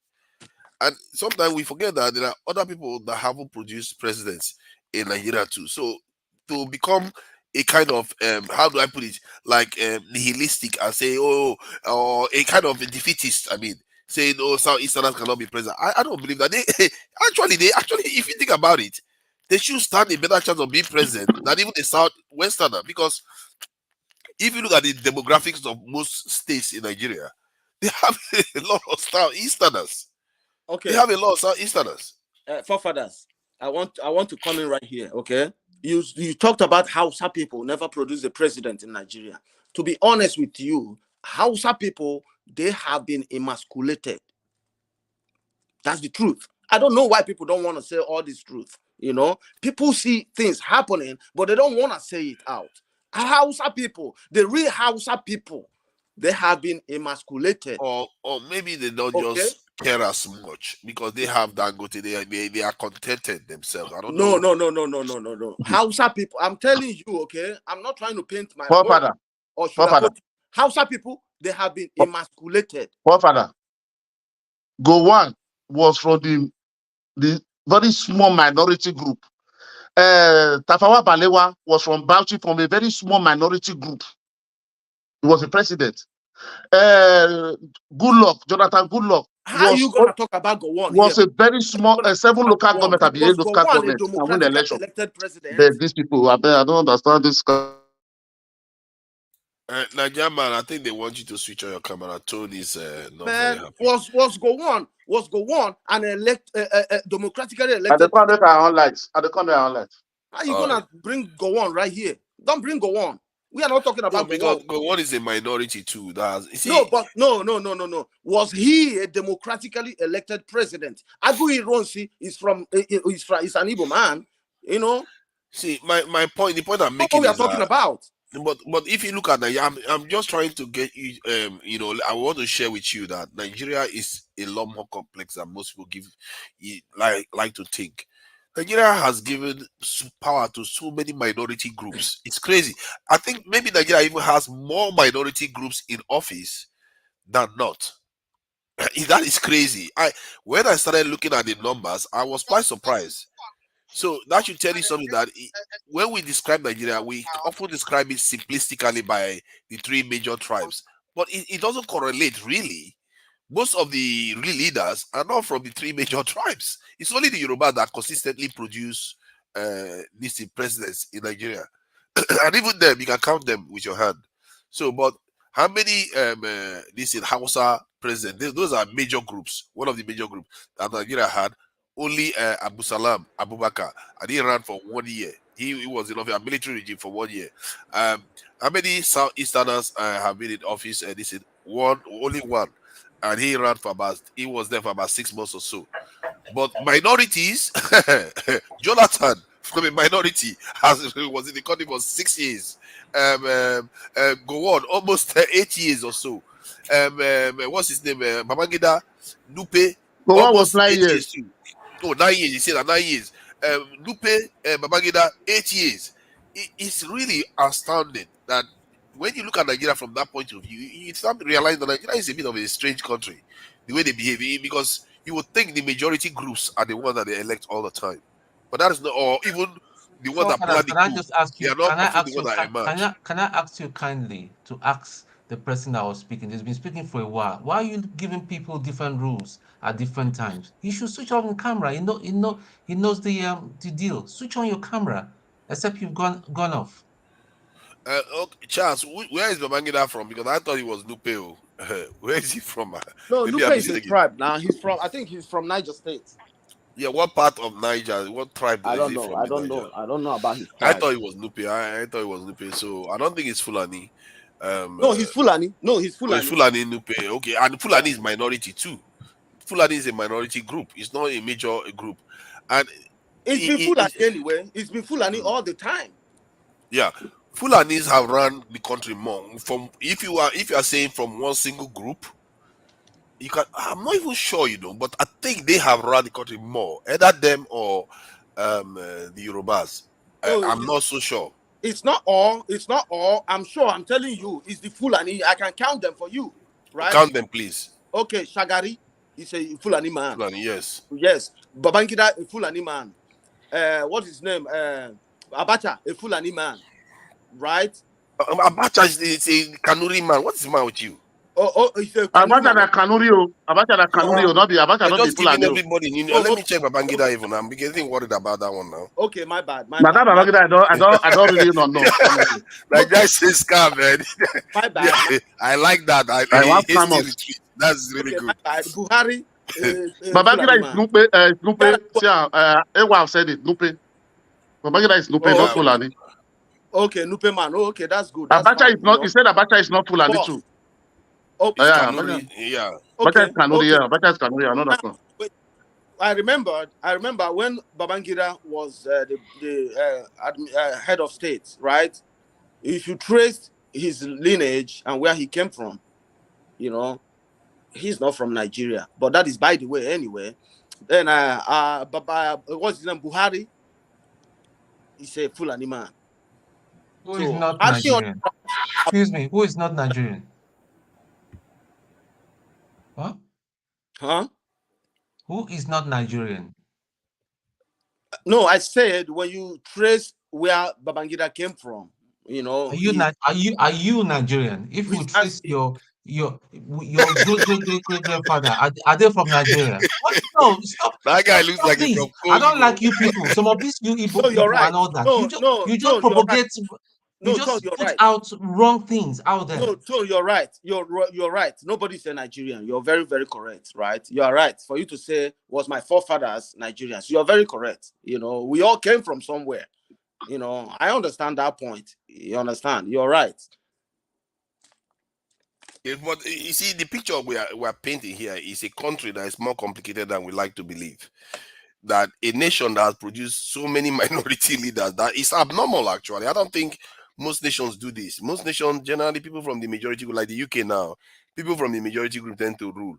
In America, the same thing. But Nigeria seems to be producing repeatedly people from minority groups. How it is happening, I don't even understand. It's almost as if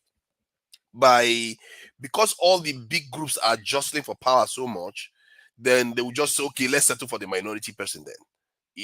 Maybe that's what is going on here. Because even an Ijaw man has ruled Nigeria. Jesus Christ, how did that even happen? Nigeria is a weird country. He was just fortunate. Yeah, but that's the point. Nigeria is more complicated than we like to think, and this is why I always say to my Southeastern brothers, they should not be looking at it like it's personal. Because if by that standard, outside people will be getting really, really cross. Because outside people are quite a bigger minority group. That's you want to call them majority or minority, but they are the largest group in Nigeria by quite a distance, and yet they've not produced a democratically elected leader. Even rarely did they even produce a military one. Only one has been a military leader, which is Abu Salam.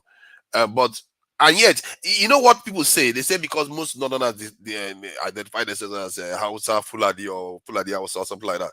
But it's not true, because when you go to the census, the ones that are Hausa identify themselves as Hausa. They don't include Fulani at all. They will say I am Hausa, and those people, their numbers are quite heavy. Even if there is a bias towards claiming Fulani, because when you claim Fulani in the north, it's associated with being upper class, being of a superior this thing. But yet, even in the census documents, most people, a major this in population in the north, claim themselves to be this in Hausa. So that should tell you something, that there's a major population out there in the north that have not run the country in the democratic system, and they don't seem to care. That is how weird it is. They don't even seem to care. But I can't explain it myself. Maybe people that are experts in northern, when Masca comes in some other time, or northern people come in, I think it's something that is worth exploring, because I've asked that question once, that what is going on in the north? Why is it that they don't produce Hausa presidents? I don't think it's, see, this is the core. This is one of the core cardinal points of the problems we have in Nigeria. This tribal thing. Because I just ask people why every time, even within the East, when it comes to the East, it trickles down to, are you from Abia? Are you from Imo State? Are you from Anambra State? Okay, the other day we were at Niger Watch and all that. I never knew that the Edo people were so divided like that. We are saying that this person is from this person, this person exactly. I was there and that all day. that. So it's just ridiculous. I just find all this sort of thing ridiculous, and this sort of thing that is, as long as we're still looking at ourselves as coming from this, and let's just deal with the man, the character, the competence.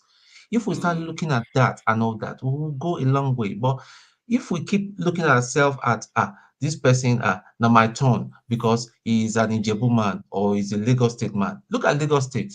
How many Lagosians, core Lagosians, have ruled Lagos? If we start taking a roll call, the present governor is not a Lagosian. Tinubu is not a Lagosian, even though he was adopted by a Lagosian, but he originally is not Lagosian. We know that. So this tribal thing, this tribal pool, it's one of the biggest problem. But the thing is that when you're a nationalist, they will call you Mugu.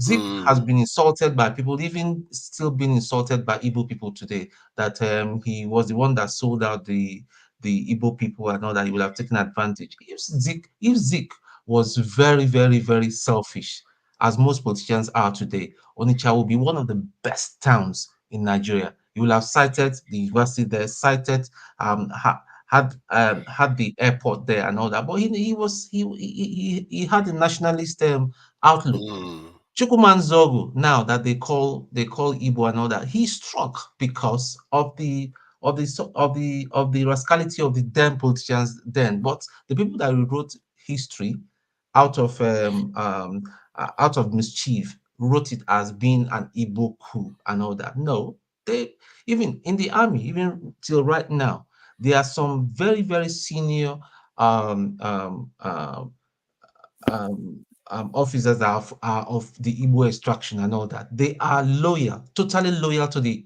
cause of Nigeria. Like today, somebody wanted to rope in Kenneth Okonkwo into this Biafran thing. And the guy is a very smart guy. I respect him for that. The way he ropes, if you asked him how will he play Nnamdi Kanu, the way he took himself out of that. I mean, he believes in one Nigeria, doesn't believe. And I don't know why most IPOB people, they just assume, well, as long as you're speaking Igbo, you're from the Igbo extraction, they assume you're Biafran. I've warned them. Some of my friends that are into all this, I want them, please don't call me Biafran. I'm not a Biafran. Biafra is dead and all that. Yes, if it's Nnamdi Kanu, he struggled to end the marginalization of Igbos. Is it authentic? Yes. But when it comes to that carving out of going out of Nigeria, I still believe, because listen, if Biafra, if say for instance, by any any chance Biafra is giving independence, they'll be one of the trouble we see in Nigeria will just even be, it will be heaven compared to Nigeria, to Biafra, because they'll be killing themselves. There'll be power struggle. The same thing. Yeah. So it's not. Yeah, It's that's quite true. yeah. It's No. all about. You Sorry, think so? Mr. Tone. Sorry, Mr. Tone. Sorry, with all due respect, okay. You know, they said, you know, when you never try something, you don't have to say what No, it's gonna taste but like. don't, let Okay. me just save you. Let me just save you on this thing. Biafra is not happening. Let's just get this right. It's all right. It's all right. So, I know you people. I know a lot of people don't like to hear it. Biafra is simply just not happening exactly because same it's a thing. very Some dangerous people don't want experiment. to hear that Biafra is It happening. is a dangerous experiment. It's Even same the thing. guy that Let me just add something to Nigeria says scam. You see, when you say it hasn't happened before, where do you think you were before they colonized you and enslaved you? It happened before. You were once free, and when Oyibo came, what did they use? They use one tribe to fight the other tribe. They use one tribe to fight until they come and they manage to get control over the entire area. This is the name of the game. The smaller, see, NATO just took on one more country. Other people are busy forming bigger units. You are saying, oh, let's go backward and break into smaller entities. When there's no guarantee, those smaller entities are not going to start the old fights that they used to have before. No, forefathers. What I saw, Forefathers. see, what I know I have seen so far, yeah, in my short life and all that. Igbos are one of the problems that we have in Nigeria, but we don't want to say the truth. No. Like Wow, excuse that's me, a heavy claim. No, Tone. No. That's a All heavy claim, Igbos, Tone. Igbos are one of the problems in Nigeria. I'm not so sure that is accurate. Why would you say that though? What is your reasoning? Can I say something? No, sorry. I think Tone made a heavy claim here. What is your reasoning behind saying that? My reasoning is because we carry on, the Igbo people carry on as if they are saints. When Uncle Pansat comes here, he just lumps every northerner as Fulani and all that. He starts talking about religion. That's a problem. That's a very dangerous statement to make. Okay, so that's a problem. Okay, sorry, Mr. Tone. So are we sure that there are no young northern? Okay, Pansat is not exactly young, but older northern men saying similar stuff about Igbo people in the north. Yeah, we have extremists. I've heard you people talking about what's the name of this guy, Amadou Bello. Amadou Bello had very, very extreme views about Igbo people. But does that represent the whole northerners from that region? So no. What Pansat said, I have seen. See, listen, I have met. Does that represent the whole Igbos? Yes. What Pansat says represent the whole Igbos. We have to be consistent. But what Pansat doesn't represent does not represent the whole North. What are you talking about, sir? Yeah, but again, you can't come out on a public forum and be saying Muslims are a problem, Hausa Fulani are a problem. Once you don't know Amadou Bello said this thing. Amadou Bello said more than once. Amadou Bello is what not are you talking about? See. Amadou Bello, I just said to you that Amadou Bello is an extremist. I just told you now. Yeah, I just told you that he did say that. He was an extremist. I don't support that. Yeah. Okay, but now you are telling me and telling people listening that what Pansat is saying generalizes to all the Igbos, but what Amadou Bello said on a British national TV does not include all the house.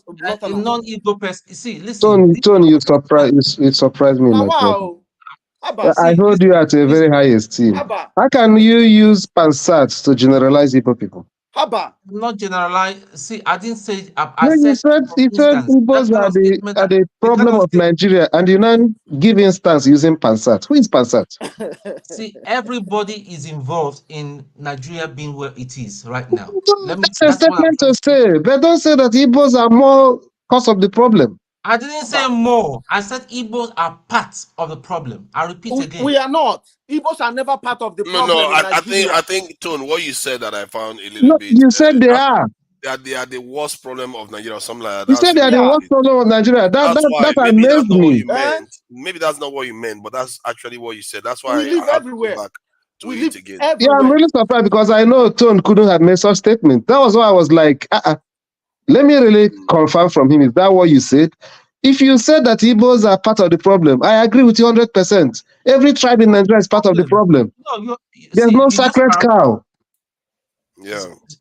See, see the way we carry on as if Igbos are saints in all these mess up. The way who carry I made that on. statement. Huh? The way who carry on. That's where you're getting it wrong again. I think on that point, I think what he's saying is that Don't use Pansat. some He Southeastern said the way we carry on. When you go to any other tribe also behave as if they are not part of the problem. Steph, what he's saying is that he says that some Southeasterners carry themselves as if they are all innocent. You cannot come to a public forum and make such statement. If an Hausa man makes some certain statements, it will be disrespectful to me. Ahmadu Bello made the statement on a British television. I am not talking about with you, Nigeria is a scam. I told you, yes, I heard it. Everybody knows about that. Whatever thing you've heard an Igbo person say, you can hear a similar thing from an Hausa person. You can hear a similar thing from a Yoruba person. And that's why I say all the tribes are accomplices. They are culprits. This is the big problem of Nigeria, the biggest problem we have. Everybody will say Fulani is our problem. Everybody will go with it. They will say Yoruba is our problem. Every tribe. Every tribe. Excuse me, Steph, wait, calm down. I am saying that Igbos are part of the problem that we have in Nigeria. Of course they are. Why are you being upset for? Don't you see what you've caused now? Now you've gone and been upset for. No, they are part of the problem. You see what you've caused now? Yeah? Why would you go and say something like that? They've all gone work, preparing for work, and now you drag them back. No, the good thing is for him to take the latter position. Igbos are part of the problem. Yes, they are. So I agree 100%. They can't tell me that they are the major cause of the problem. How can you say they are the major cause of the problem? The major part of, I didn't say you're qualifying it. No, that was what you said earlier on. I couldn't have joined in here if I didn't hear it. Oh my God. You said major problem. That's what you said. That's why I had to stop Nigeria. That was why Forefather began to ask you. That's a very heavy statement. Forefather said, if you said Igbos are part of the problem, Forefather would not ask you will not say that it's a heavy statement for you to make. Yeah. That's what you said. AY is comfortable with the position. He has already claimed that Tone have corrected himself. Yeah, okay. I think maybe that's what Tone meant to say. He wanted to say they are part of it. That's what, but he has not said it. No, if that's what you meant, I agree with you 100%. The point you made earlier on about Biafra, I also agree with you. The point you made earlier on about Biafra, I also agree with you 100%. Okay, Igbos are part of the problem in Nigeria. Are you happy now? Nobody. It's not about me being happy. It's about what you believe. Okay, if that's what you believe, fine for you. Mr. Tone, please. Okay. I never said. And not all Igbo, and for all IPOB people, please never stop assuming that every Igbo person is an IPOB person. Yeah, that's a fair statement. Yeah, that's a fact. That from your mind. Yeah, that's a fact. But Tone, please. I'll never say that Fulani is all South. They should add all South. That all South are part of Biafra. We are not part of Biafra, please. No. What I'm saying is, Niger man, we really need to talk because a lot of contradictions came in your statement. I know. They don't. One person is sharing. One person share states. Be sharing my state for where we talk it, and you say you want to give a good a country that where everybody will access. Or then you stay in one place and be sharing state, be sharing my state. Let it come to Nigeria and stay in my state. How can somebody think like my own Oba will be a prime minister of my own? But that person must be delusional and be stupid and crazy. No, understand. You just stay in one place, be sharing somebody's territory, and you are saying somebody is taking over your own territory. How do we get to this? Niger man, where are you talking from? Because how do you get to this place now? Where are you coming from? You can ask Stone now. He started all this trouble. Where I'm coming from? He had to go and say something inflammatory. I'm not calling him. I'm on the show. Or are you asking about where I reside?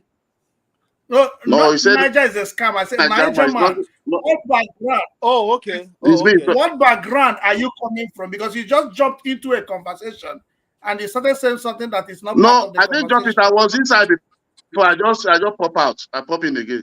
I was there before. I was there with Nigeria is a scammer. This is before to come in. It I was seems there everybody has woken up with my statement. Okay, I want to just woke all of them Tone. up. All people that have retired for the Sunday, eh? You just woke all Yeah, of them they've retired because of me. They all came in. Even man of prestige is back. No, I just came to help Tony clarify So, himself because I was as shocked as forefather. I was as shocked as forefather was. Your friends came out because we know you couldn't have said that. So I want to respond to Tone. Tone, please. I never said. But so that word you have to correct it. You cannot be using that word out of use that word out of anger. Or I don't understand, but you can't be using that word for people. Even when I say something, I don't know the way I put it. Okay, when you told me, I have to correct myself. Nigeria is part of the Igbos are part of the problem in Nigeria. Everybody is part of the problem anyway, but it's okay, Tone. Yes. Every tribe. There's no tribe that is not part of Nigeria problem. There's no All tribe of them are that eating is and dining in our own. Yeah, 100%. But Tone, there's no need to politics, nobody begins with condemning his own. You condemn others will condemn you. Which state is not sharing from the FARC allocation? So, tell me which state that is not taking FARC allocation every month. Tell me which state. All of them are part of the problem. Eating the money. Listen, I believe in the Nigerian project. See, all these people that are saying that Nigerian project is expired, is this, is that, is that, is that. It's just absurd. When Nigeria was going well, who abused Lord Lugard? I was saying, why did they put us together? It's because things are not going well. Then we start blaming each other, pointing fingers. That is sleeping peacefully in his grave somewhere. I know that, I'm personally, the thing is, I'm not man of prestige. I'm not drunk. Oh, please come on the panel. Let's talk. I'm not drunk, and I don't take it kindly to that word. Please withdraw that word that I'm drunk. I don't drink alcohol. I know what I'm talking about, and I'll stand. So don't assume because I'm from Anambra. If not only the thoughts, where would they live for Nigeria? Tone, in your line of thought, I want to ask you a question. Tone, if you begin a company, five of your friends, you started a company, and the four said, "Hey man, I want to scatter this company." They don't bring account to the central post. Will you keep saying I am part of this project? At what point will you say it's okay for me to go with my own share of the company? I seem to understand the parallel you're trying to draw, but I don't think it's an appropriate parallel to Nigeria is not a homogeneous country, you know that. It was a country that people came together. Yes. So if you look at it from that point, and you had agreement in coming together, how faithful have all the people that came together to join to have that country, how faithful have they been in building that one Nigeria? Yeah, but the fact that we are still together till now, apart from the civil war in '66, the fact that we are still all together right now tells you that we can do it. The fact that you are together and nothing is being done in all the goals of the mission, the goal of the company, none is being achieved. None is going in the rightful direction, and you feel that it's still being together. I think when you compare a nation to a company, it's actually different. What is not going in Nigeria? Please, Mr. Augustine, companies are not forged. Who came together to be a country? Hold on, please. Now, Nigeria reminds this scam. Companies are not forged by blood, and you don't live generally by blood, and it's not the same thing at all. Most nations are forged, and they are not homogeneous when they were forged, and they go on to do great things. Even America is not homogeneous today, and they are doing great things. I think division, not being homogeneous, are elements of almost every society, and I don't think I think we need to see beyond that to say, okay, we can be divided, we can disagree on stuff, but we still need to be loyal to our own. Sorry, I love your first statement. I want you to address from that first statement. Which one? Okay, about blood. See, yes. the reason why I say that is because, like, if you're in the underworld now, you are part of some kind of the triads or the mafia. You don't exactly say, today I want to check out because business is not good. No, you end up dead.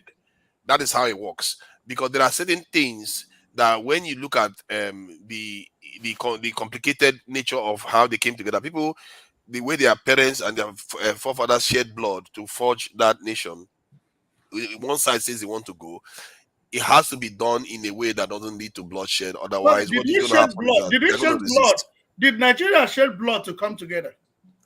Yeah, the Europeans shed a Working lot of blood. everybody. Look at the They shed a lot of blood to forge us, isn't it? session. Forefathers, please. Everywhere don't full. Forefathers, can I ask Mr. Augustine a question, please? Please go ahead.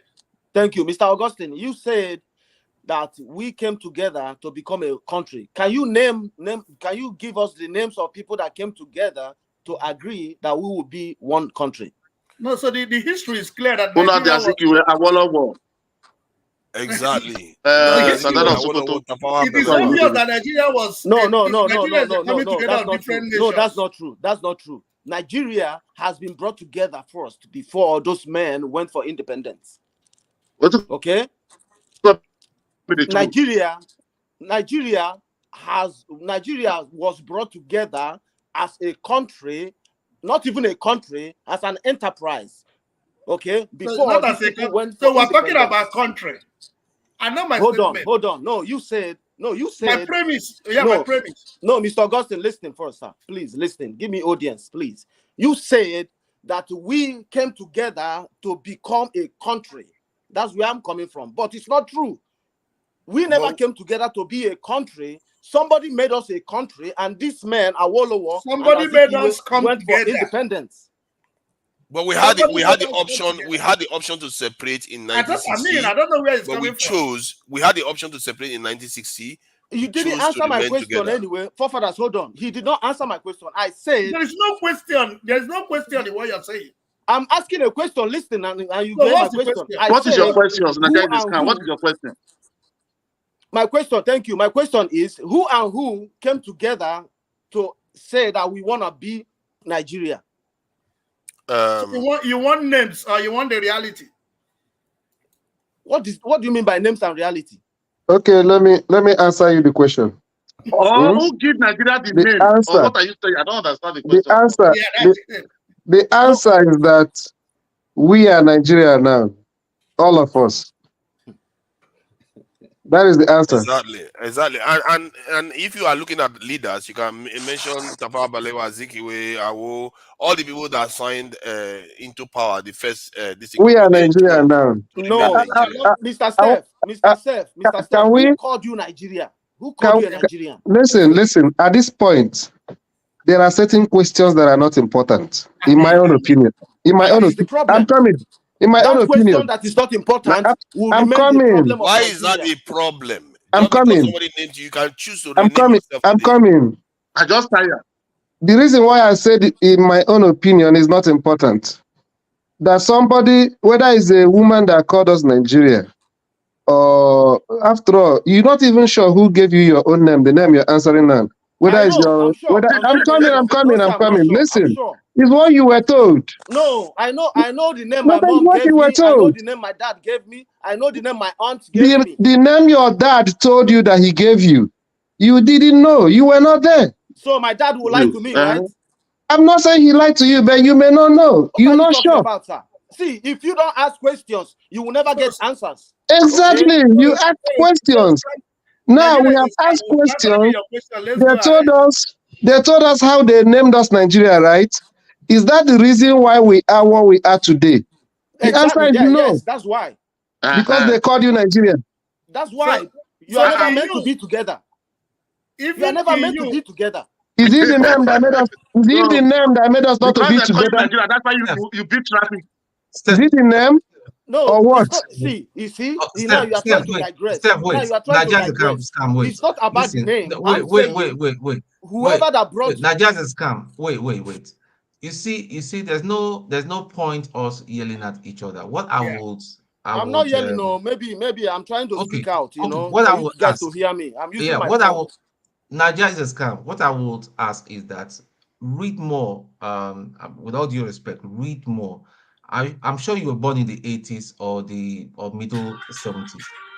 Read more, and you understand the polity.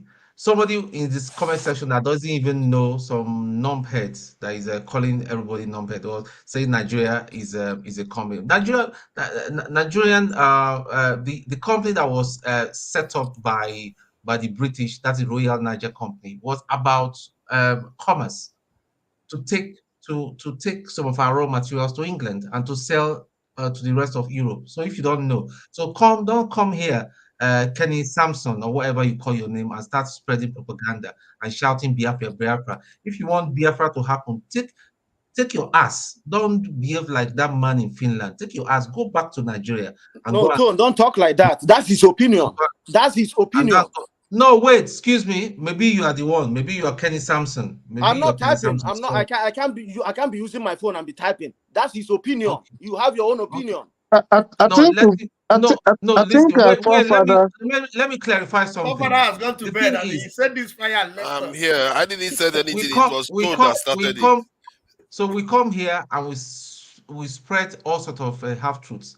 You know, that was how Niger scam. You said authoritatively that Babangida is a Fulani. No, I was corrected, and I said for your information, Babangida's wife. No, I said I took it back. You don't have to repeat it. Secondary school. This is people I know personally. I said I took it back. So I don't know how old you are. Okay, I was born in the 79. Okay, I don't know how old you are, but see, well, I'm quite older than somebody you. corrected you me, speak to and me I with took some it back. respect.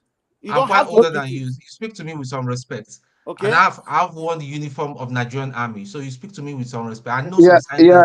Congratulations, Tone. No, Mr. Tone. Everybody has respect. What I want to say to you. Listen. What I want to say to you. Don't because you listen. Oh, that is my problem. Why I will never be IPOB. Propaganda upon propaganda. No, you're the people that put Nnamdi Kanu in the problem he is. Who sold him to the Nigerian government and set him up, and they caught him in Kenya. It was an Igbo man. Who? If you want to know, tell us the name. Tell us the name. Who? And you come here, you you don't know nothing. What if you 500 million pounds on Nnamdi Kanu? The next month they catch him. No, you know, Tone. Tell us who. No, you go find out. You go and find out. Go and read. There's a lot of information on YouTube. See, I understand one thing about Nigerians, okay? Nigerians, they argue to argue and prove a point later. They don't even argue because they know, okay? See, the truth of the matter is you said your own opinion right here that you don't believe in Biafra. Biafra is dead. It's your opinion. And somebody in the comment section talked about Biafra and you are calling him names. Are you fair? No, Nigerian scam. I'm not calling him names. He called Nigeria. He said Nigeria was not a country. That Nigeria is Royal Niger Company. I told him, listen. That's exactly what it is. I can send you the article. It's okay now. Nigerian scam. You don't know who I am. You are Nigerian scam. I'm not an IPOB member. No, I'm not. See, I must not be an IPOB member. Listen, guys, there have to be orderliness here. I command it. I command.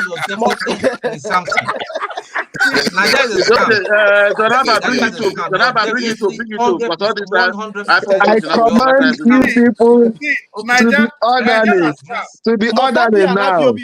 Before I said it, to be orderly now. Listen, anybody that is saying what you said, Tone said about IPOB and Biafra is not his opinion. It's the reality. It's his opinion. No, it's not his opinion. No, listen to me. Listen to me. Realizing Biafra as a territory is dead. You may not want to hear it. No, it's not. I'm coming. No, listen to me. Can you listen to me? It doesn't matter if it is dead or not. Can you listen to me? It's his opinion. Can you listen to me? It's your opinion. No, I am saying it again to you. It is dead. It's your opinion. But I know. Oh my God! Can I talk? You will talk later. Okay. But I understand that to some of my brothers, it is therapeutic. That idea. And the reason why the idea is more prominent now is because Nigeria is not working. So I get it. And that is the reason why I've never quarreled with anybody that is hoping that Biafra will come. I don't quarrel with them. So far you are lawful. So far you don't carry arms. So far you don't destroy people's things. If it gives you hope, in the kind of hopeless situation that we found ourselves in as a country. Good a thing. Maybe when we fix Nigeria, that will be another Biafra that have come for you. You understand? So, but if it is the idea of that, they're going to demarcate a certain part of the country and call it Biafra. And maybe Simon Ekpa or Nnamdi Kanu will come and become the prime minister. Those things are dead. Before Ojukwu died, Ojukwu told you guys that Biafra is dead. Dead. He said it himself. Can you be more Biafra than Ojukwu? I wonder. Ojukwu himself, That is very interesting. Ojukwu himself encouraged us to invest in Nigeria and be Nigeria. That no Igbo man should run away from any other Nigerian in any part of the country. He said it in his own words. He said the kind of Biafra that he wants people to agitate for now is Biafra of the mind. And what does it mean? To make sure Nigeria becomes a livable place for everybody. Wow. So let us not deceive ourselves. But like I said before, I get it. I understand why people are clamoring for it.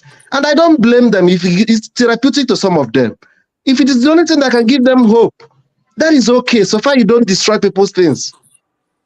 Okay, Mr. Steph, please. What I'm saying is, okay, I'm not saying Biafra is what I believe or what I don't believe. My point is, when people speak out and say their opinion, don't call it whatever name, okay? Don't give it a correlation, okay? What I'm saying is, they can disagree with you now. They can disagree with you.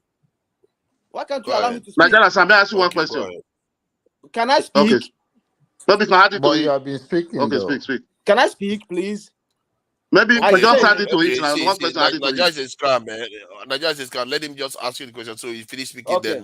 then Ajonaba and the others can say something. Okay. Please go ahead. Okay. Nigeria is calm, eh? Somebody that have 40 million.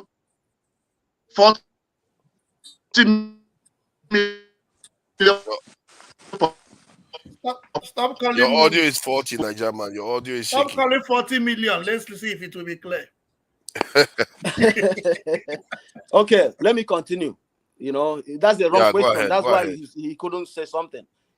So, what I'm saying is, when people say something, okay, it is their opinion.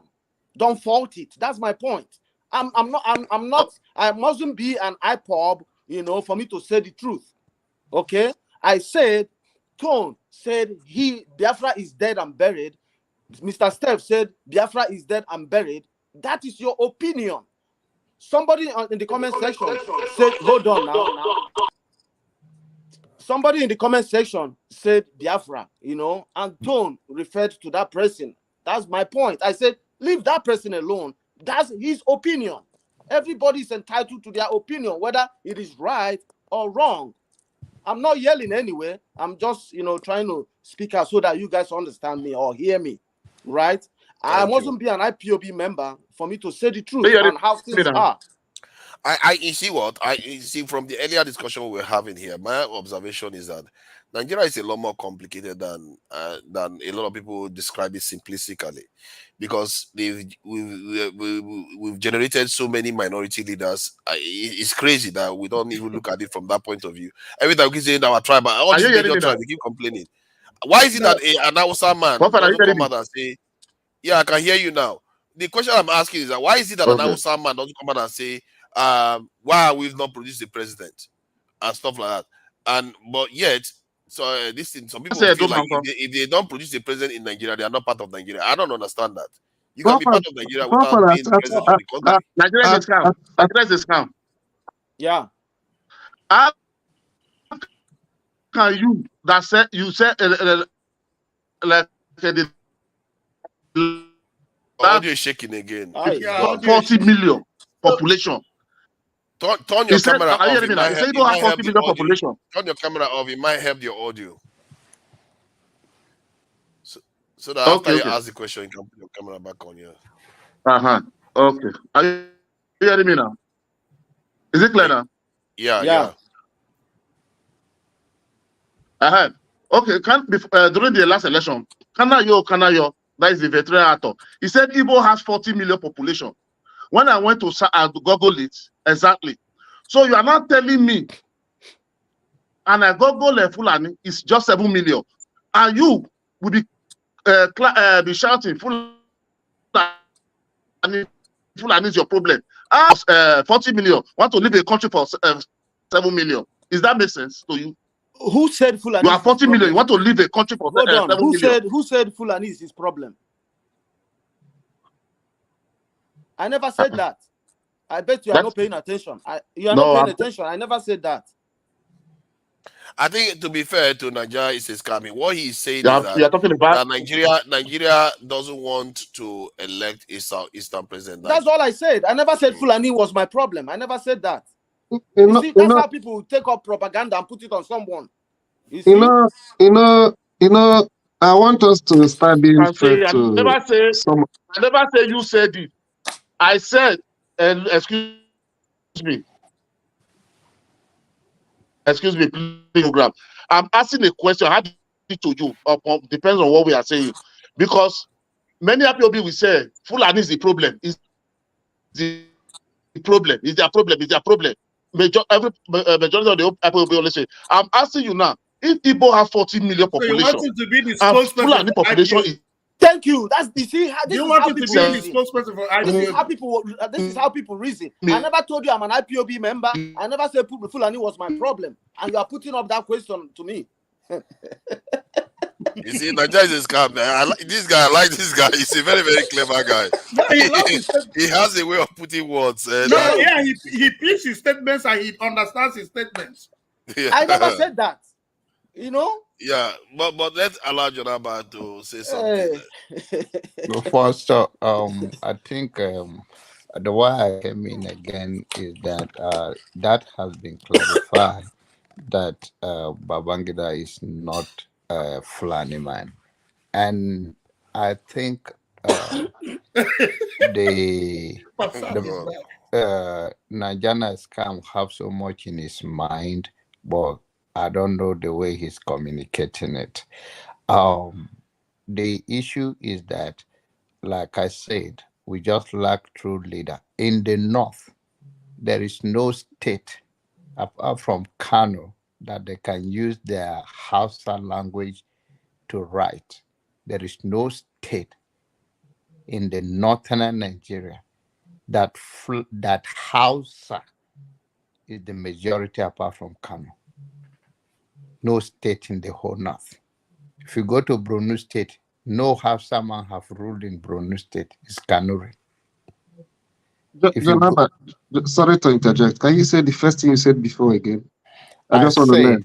No state in the northern Nigeria that, apart from Kano State, that can say this is an Hausa state. If you go to Borno State, no Hausa man have been a governor in Borno State because they are not the majority there. The majority there is Kanuri. The follow on by Kanuri is Baburu Bra. And it's just like Benue issue. No other tribe have ever been a governor of Borno State. No Hausa, no Fulani. It's Kanuri.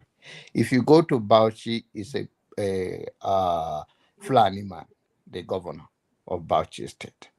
Erufai of Kaduna is a Fulani man. So the issue you guys mention, and that's why they combine in the unity language before the 2013, when the Kaba from the east, not even the Kaba, the elite are with them. It's just the talking point on the street, and came up and say, oh, Hausa Fulani, and some of the elite for political reason started falling up and down. That's why they call them Hausa Fulani when they unite themselves in order to gain power and control power. So it's very, if you talk to the Igbo intellectual, they feel ashamed when we talk up and down because they know their problem is not from the north. Their problem is within themselves. That if they unite and get few order from any other tribe, they can easily become a president of Nigeria without any other tribe.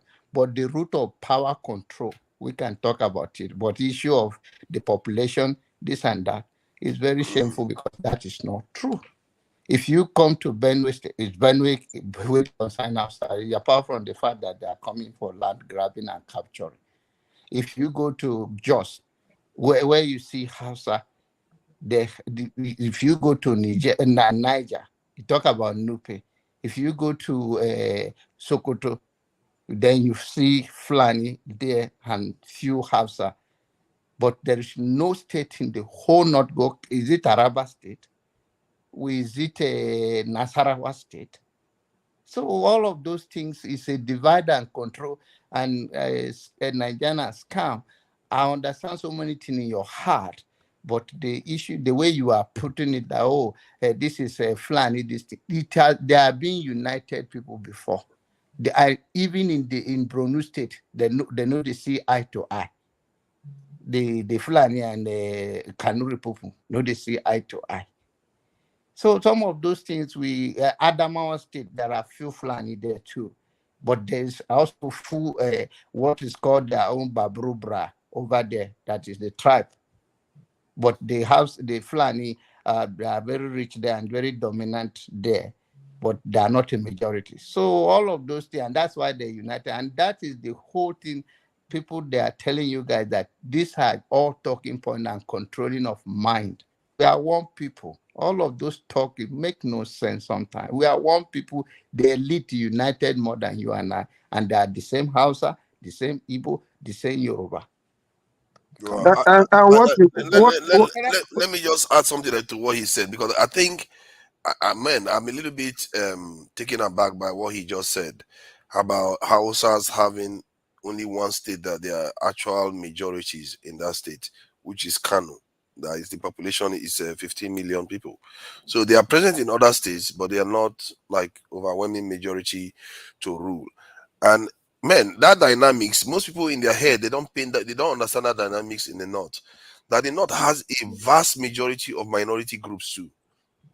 In the North, because these 500 and something this is almost 500 and something ethnic groups you have in Nigeria, or 200 and something, I don't know the exact number. Many of them are from the North.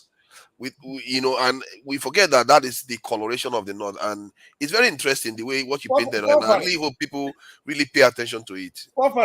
Sorry, I want to put in something here. When we discuss politics and discuss it partially, it overwhelms me. When we talk about Nigeria as a country, at what point did you begin to talk about the freedom of Nigeria? The influence, Kenneth made that mention today, the Western and the Northern, Southern influence cannot be taken away. And remember that the feudal system of the Fulanis has always been the goal the Western world have been using to trap Nigeria down. So when we talk about election and people sit somewhere in London and decide for you who will be your president, and you feel that when you go out to vote, your vote will be counted, and we come back and begin to fight ourselves, thinking that it is what we voted that is being represented. That is not true. So, but then let me ask you then, where is the Fulani that they are using to control Ghana, Togo, Guinea? So because our people, Cameroon, our leaders who are gullible. So this is the point. Exactly. All our leaders are the causing it. Not only one. So when somebody says that Igbos are the problem, I am thinking that the person is coming from the point of the leaders from the south, leaders from the north, because our leaders are the people because of their lack of sincerity. When they go and soil themselves, and once they soil themselves, they become trapped. They will be trapped down by these people. Look at how much you've stolen. If you don't accept in our let's not pretend like you guys don't see me. I think what Janaba, Steph, you've been talking, right? You talking see me where here. you just came in and not even said anything since you came. Okay, so I want to The time starts ticking for you when you come in. I have come You just to came talk to in. you. So please hold your peace, right? It's without me on this platform, right? Because I've seen you when you used to come here a few months ago. Steph gave you his time the last time. I remember, but what have I finished? I'm not indebted to him. Hasn't finished. I'm not indebted to him in perpetuity. I'm going to say he hasn't finished. Like I Let me, forefathers, please stop playing games now. Let me get my word in and I leave. Forefather, turn by turn now. Turn by turn now. You get to stay Just, here. I'm gonna leave now. Just let me respond to what Jonaba said. Okay. Jonaba, I don't want you to leave because I want to talk to you, Steph. Go Jonaba, ahead and really, stay. I want to talk to you about something. Jonaba, my God. Do I have the floor now? Yes, please. Okay. Jonaba, I really appreciate the insights that you gave. And I think we learn every day here. But the only other thing that I wanted to chip in is when we discuss this politics, and we tend to narrow it down to as if we understand the aspiration of maybe people that come from a particular place or something like that. When you say, just like some Igbo people will say, maybe their major goal is having an Igbo man to be president. And then I think that's what informed your concluding part of your statement, that the problem of Igbos are among themselves. I don't really think that my concern is for an Igbo man to be president. I think my major concern is our leadership recruitment process. If it's possible, assuming that this last outing that we had, the Tinubu came from the West. How is it not possible for us to get somebody that is fit for the job from the West instead of Tinubu? The power structure of Nigerian politics and those that whether you want to call them Kaba, want to call them the elite that make that decision. This last election, they are very, very close to lose the grip over Nigeria. But because people, the youth, everybody, Hausa, Fulani, Igbo, Yoruba, everybody was tired and they wanted to shift the direction. And Tinubu was able to penetrate the power that being.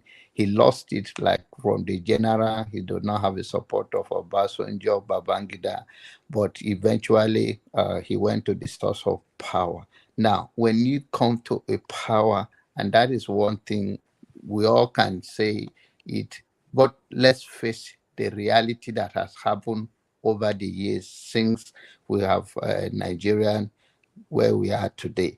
The Fulani understand how to, their purpose has been power to control, and to relinquish power is not Where else do easy. they have power? Where else do they have power? Fulani. Wait now. They have been using genetic, power where to does they have whether power? you told it ringing of election.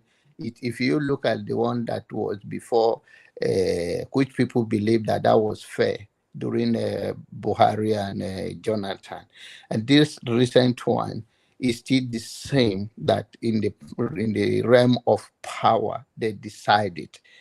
So, and they decided based on fear. It's not reality. Then, and the few of them have stepped out to say, okay, we cannot have Nigerian being led by people that we are suffering, whether they are from our place, and keep us where we are. Obi spoke to that source, and those people were convinced. But there are some energy on the street during the election that some of them voted for Obi, but some turn off because of the passion. They're even going. One of them came to this platform and said that he joined a Tazi in Abuja. He's a Fulani guy, and he say on this platform, and he said that he's an educated man. I think he was a medical doctor, and he says that when the guy say, "Who are you going to vote for?" and he said, "Oh, he's leaning towards Obi," and the person was so aggressive. "Are you just leaning, or is not Obi the best choice?" And he said, so the point I'm making is that we are making a progress, a big progress. We are not there yet. But we Okay, will be there. that's true. Okay, could Yeah, you not take more that time? Let me Steph. I asked somebody a question. Why talk. you people ambush somebody here?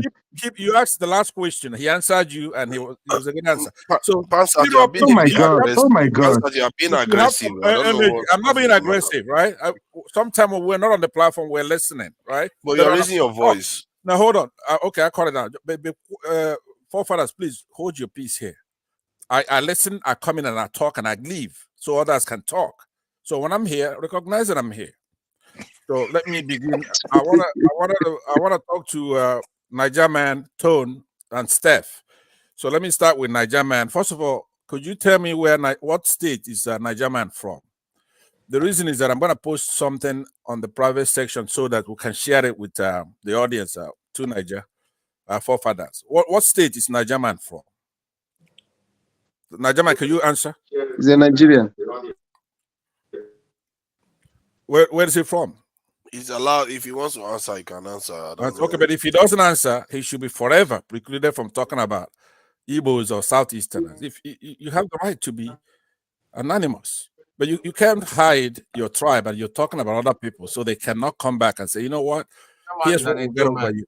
But anyway, is that a doorman? Good. Okay, I'm gonna post something now. It should appear there momentarily. Pansat. Please. Hold on. Yeah. What? Pansat, you should be don't talk about any other tribe in Nigeria again. Let today be the first and last.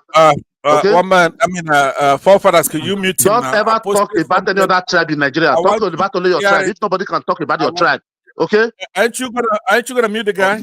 Okay, Nigeria, hold on. But the point he's making is quite pertinent. If you are going to stop him from talking about other groups, then no. I said if you're not going to reveal your tribe. Who's going to put you for us? I'm an Igbo man. I've revealed who the hell tribe. is you? Who are you? For you to put me? Could you mute him? Who are you? That's why they block you in our platform. You want to come here and bully people? Are you okay? So now I posted something for you on the private section. If that is your own problem, if you like, you're a Togo man. You show it. I want us to determine if Edo. That is the problem. At the end of the day, an Igbo man is the problem of Nigeria. Look at how you're fucking posting. Yeah.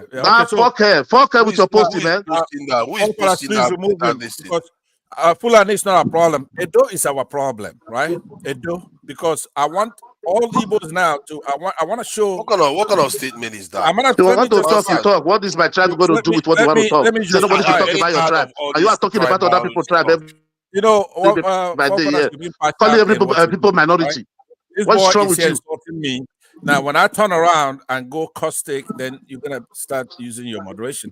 Remove him if he doesn't want to be civil. I've posted something. It's a link. Click on it. Who the hell is you? Do you know my age? What is wrong with this? You know, if you're in front of me, I would have beat the hell out of you. You know, you won't talk to me like that, right? You know that, and you're not outside reach. So if you're here making Nigeria, because only people in Nigeria talk like that. Okay, so go ahead, forefathers, mute him and then show what I posted. That's the result of the INEC result, the fraudulent result from INEC, right?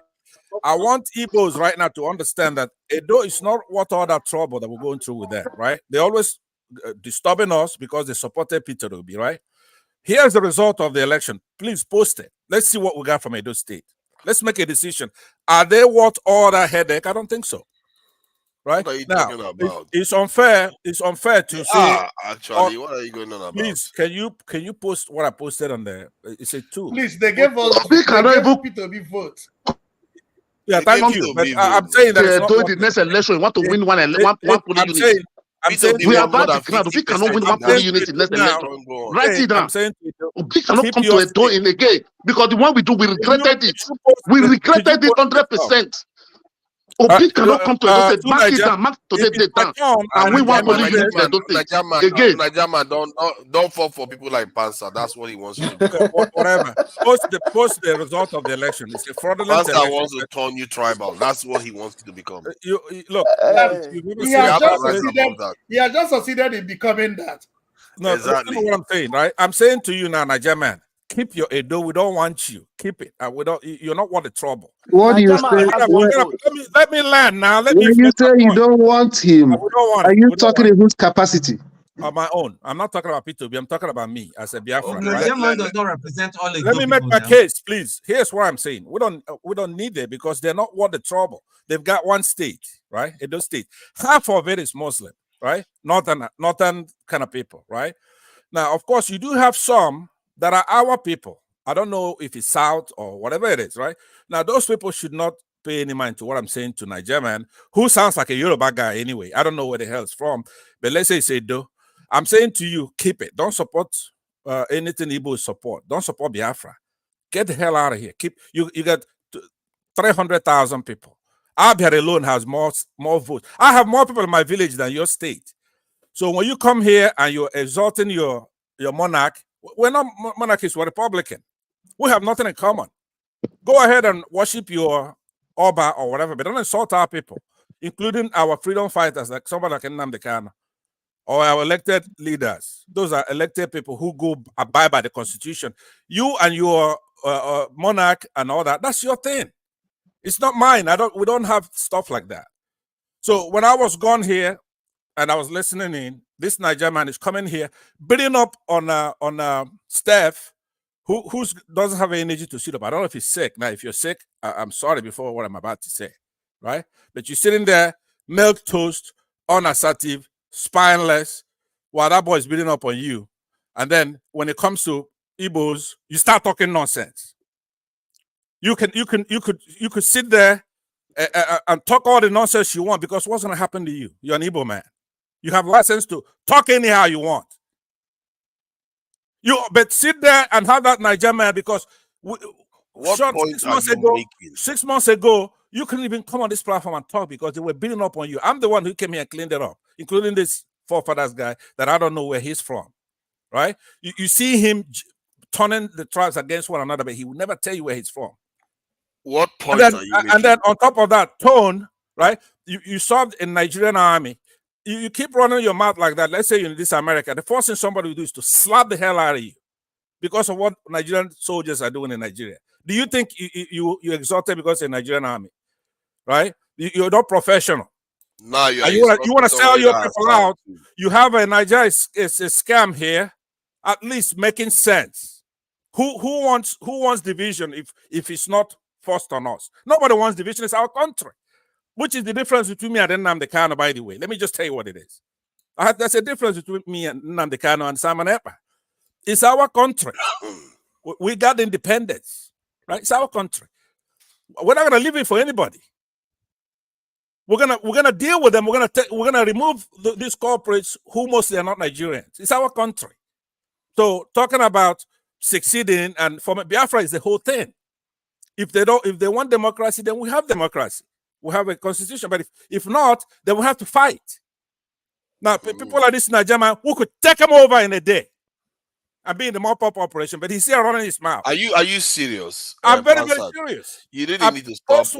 I think you've had your say now. Post what I posted. You saw the Edo people that have one of all the you have to ask yourself. Pasad, you too talk. If you get mine, Pasad, if you get mine, move me for Nigeria. Give me dates. Pasad, give me dates where I meet you for Nigeria. Not too much talk. I don't believe in too much talking. Like I'm saying, if you want don't to believe show in talking. I don't believe in talking. Right? Leave it, Nigeria. Let's not degenerate into that level.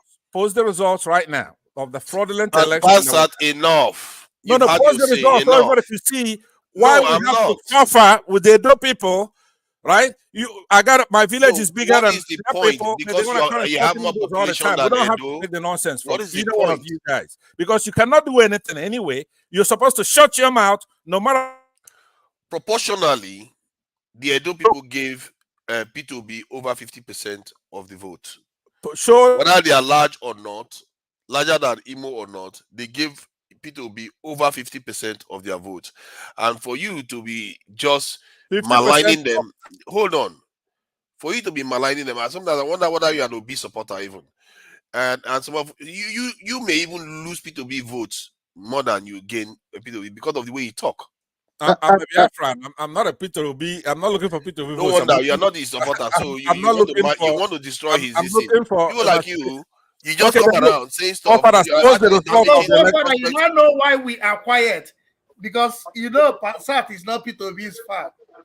You see that? He Forefather, just forefather, causing bring problems so the that forefather, yeah. forefather, bring the whole Southeast vote and bring Edo and Delta vote. The whole Southeast, what you get, bring and come out. May you bring only what Delta and Edo give Obi. This Sat, give me the vote for Nigeria. Forget this your talk. Is that what Show you the do? result. I don't Say accept no it. be for Nigeria. I go buy my ticket. Book Obi, give me Forefathers, the date. are you still in control of this? In 5 minutes, we can still be platform or alive. not? Because it'll be me. I'm in control. Hold on, let me take care of this. Yeah, Nigerian is trying to contain himself. I think Pansa just came and started having a go at him. Augustine, please go ahead if you wanted to say something. No, I think it was my turn to finish before Pansat cut me off. Don't have to say anything. No, I think I have a word. In as much as I understand Pansat's anger, you know, no, that doesn't mean that I am comfortable with it. No, taking a But, long time to talk doesn't make you right, right? So I've why are you taking so long? It's a 10-minute. I mean, say what you have to say. Why is it taking you so long to make a point? As I take it easy. Yeah, I know you are better than this. Just take it easy. Mm-hmm. What I'm trying to say is that let us not make this our and dear thing. You understand? Because the way you're talking about, we don't need Edo votes. That's why I was asking. What do you mean by we don't need? Biafrans. Doesn't need a Edo vote. Did Edo vote for Biafra before? Now you tell me then. No, why would you say if they didn't vote for, they are not voting for Biafra? So why say you don't need Biafra? Don't need Edo vote? We don't need them to have our Biafra or anything. They're inconsequential as far as I'm concerned, right? So like what has the Biafra got to do with the votes of the last election? Can I answer that? It's a fair question. Let me answer it. Let me tell you something. You come on the platform, okay? You come on the platform and try to make it quick. I'm not going to let you have one of your diatribes. I'm not going to let that happen. I assure you. So make it snappy, please. Will you keep quiet over there, right? I could exit this platform if you want, but I don't need you. You can exit. You can exit. Yeah, that's what you want. But post the result of what I asked you to post. Post it so everybody could see it. You know I want people to see it. Because I don't support the point you are making. It's irrelevant to the point. Okay, you are trying to damage. You are trying to create division between people that support P2B. That's what a kind of rubbish is that? That's a division. You cannot be supporting. You are not Hold a on. P2B supporter. You cannot be supporting P2B, and then when you come on a platform, instead of talking things that will advance the country, you don't support P2B. Stop it. You don't. Can you be quiet for a minute? And I'm gonna punish you for this. You know that. You're gonna step out of this place and come out again from I'm there. going to come out. So what are you when going you to come do? out? Then I'm gonna deal with you. I've done it many times. So what I'm saying to you is that we have an election, right? And P2B worked very hard to earn the votes of every part of Nigeria. Edo people, for the first time, now you have to know we have a history. For the first time, they did the right thing. They've always gotten it wrong, right? Because geographically where they're located, the constituency they have, half of them are Muslim, some of them are central, some of them are south, right? That's a lot of people is there too, by the way. So now, for the first time, you did the right thing. You voted for the best candidate. So do you get a cookie for that? I don't think so.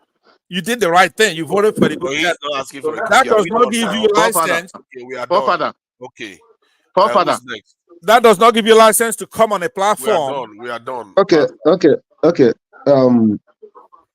Forefather, if you don't want to stop this man to start abusing my tribe, I will make it rough this platform now.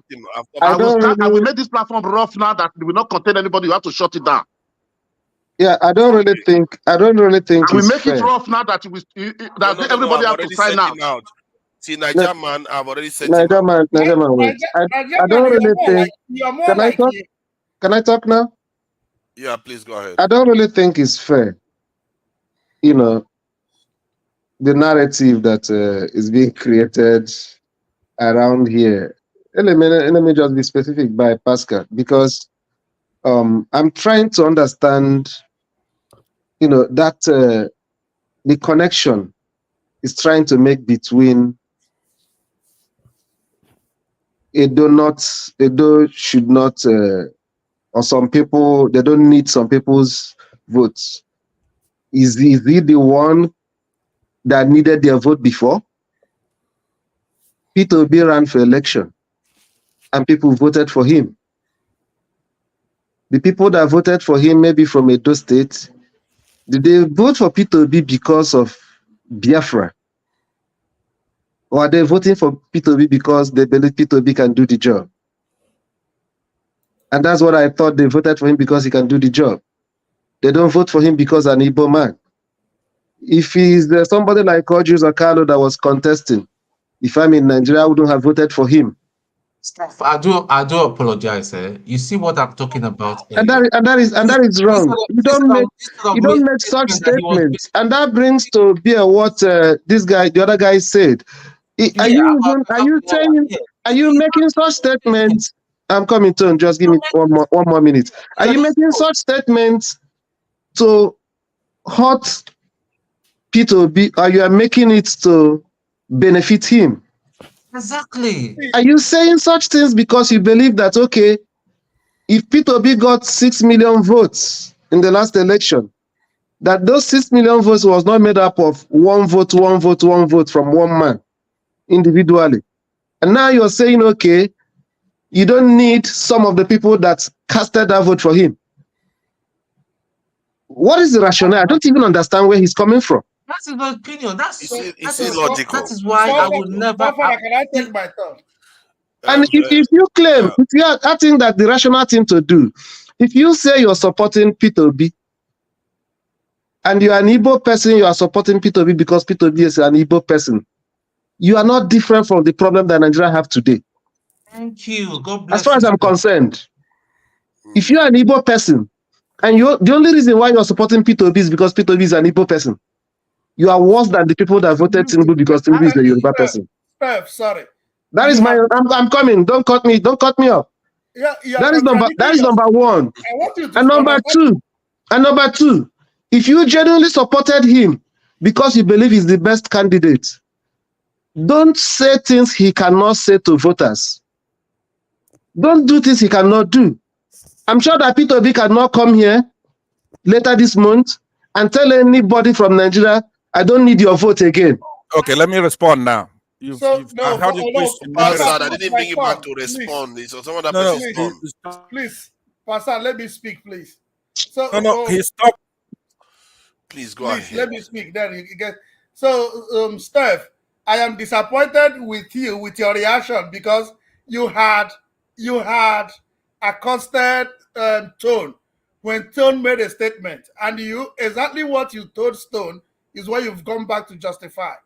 For me, the question I wanted to ask Nigerian, has he not been with Hansat on a platform? No, don't make statement like that. Say exactly what you said that I said. What Tone said that I justify. Say it. No, when Tone said, no, he corrected that mistake, so I don't need to go to that statement. No, he said that I justified something. Say what you said that I justified. Get my point. Let me finish my narrative. No, you said that I justified something.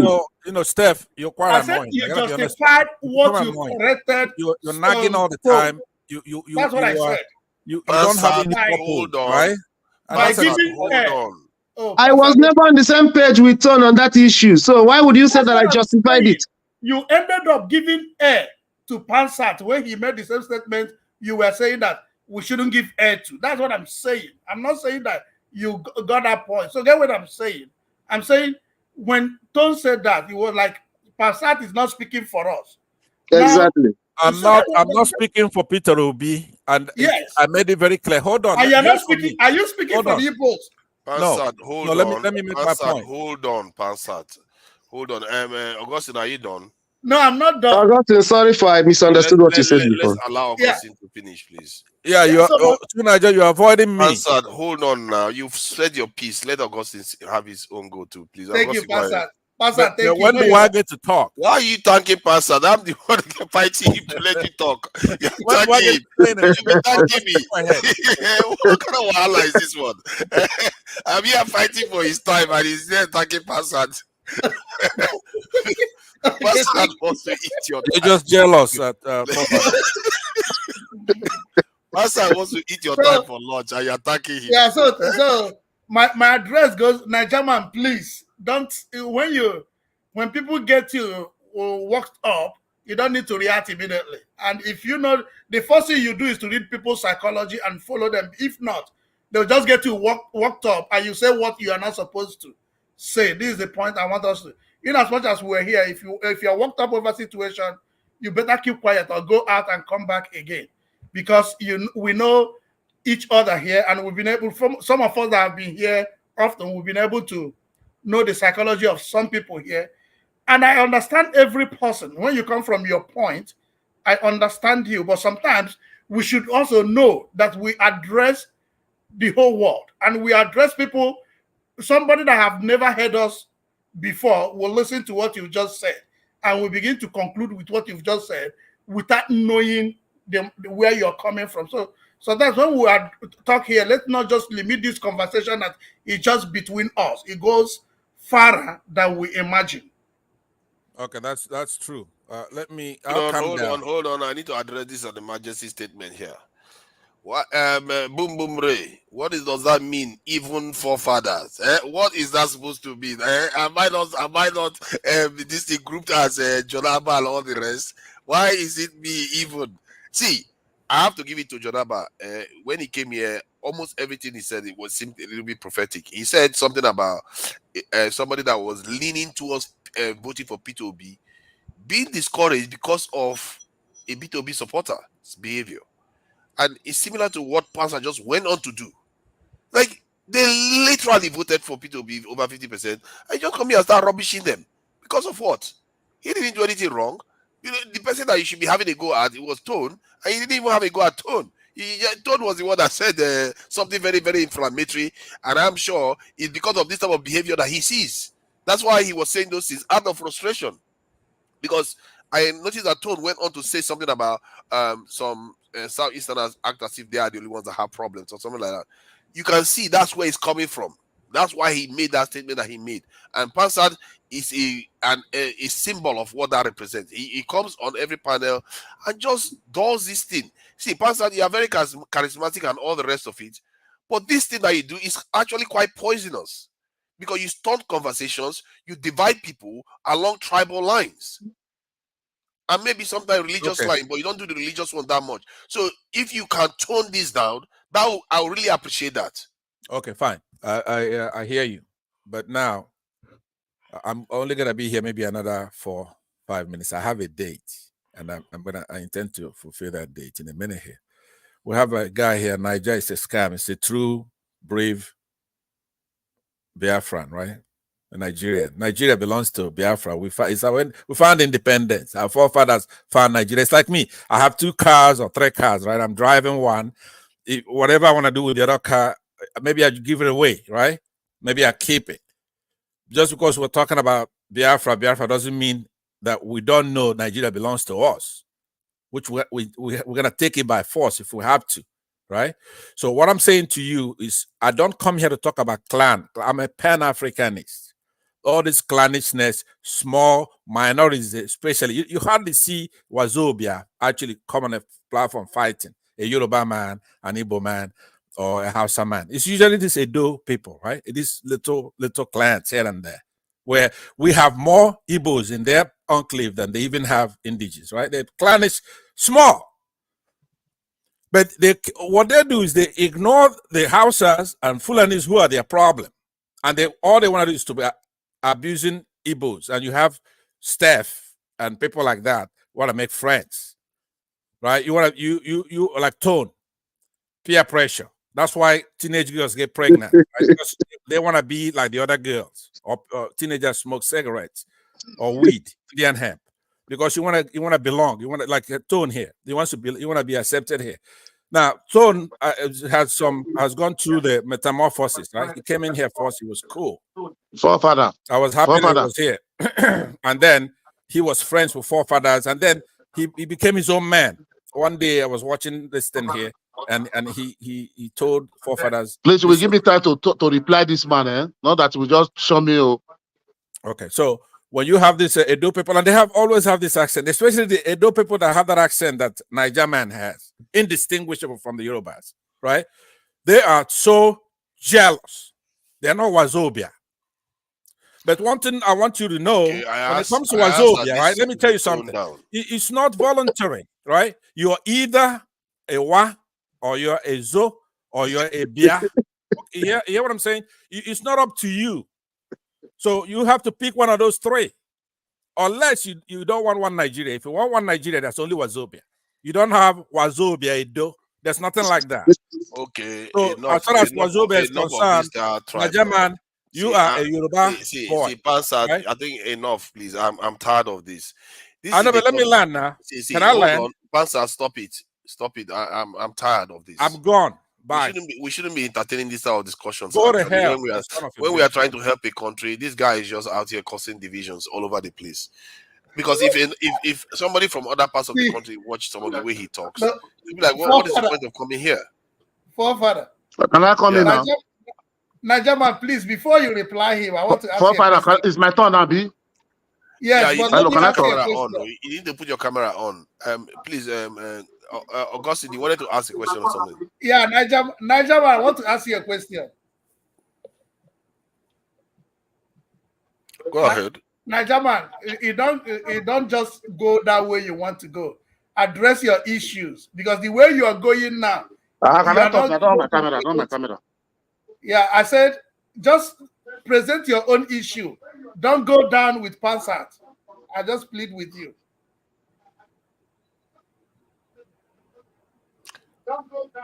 No. It was talk. No. Nobody can insult my tribe and go away with it. Honestly, either Forefather shut this thing down, because I'm going to destroy this platform. This platform is going to catch fire. You see the kind of stuff. What is the difference? Hold on. Enough of this, please. Hold on.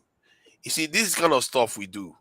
And look at, just imagine some of the stuff people are encouraging.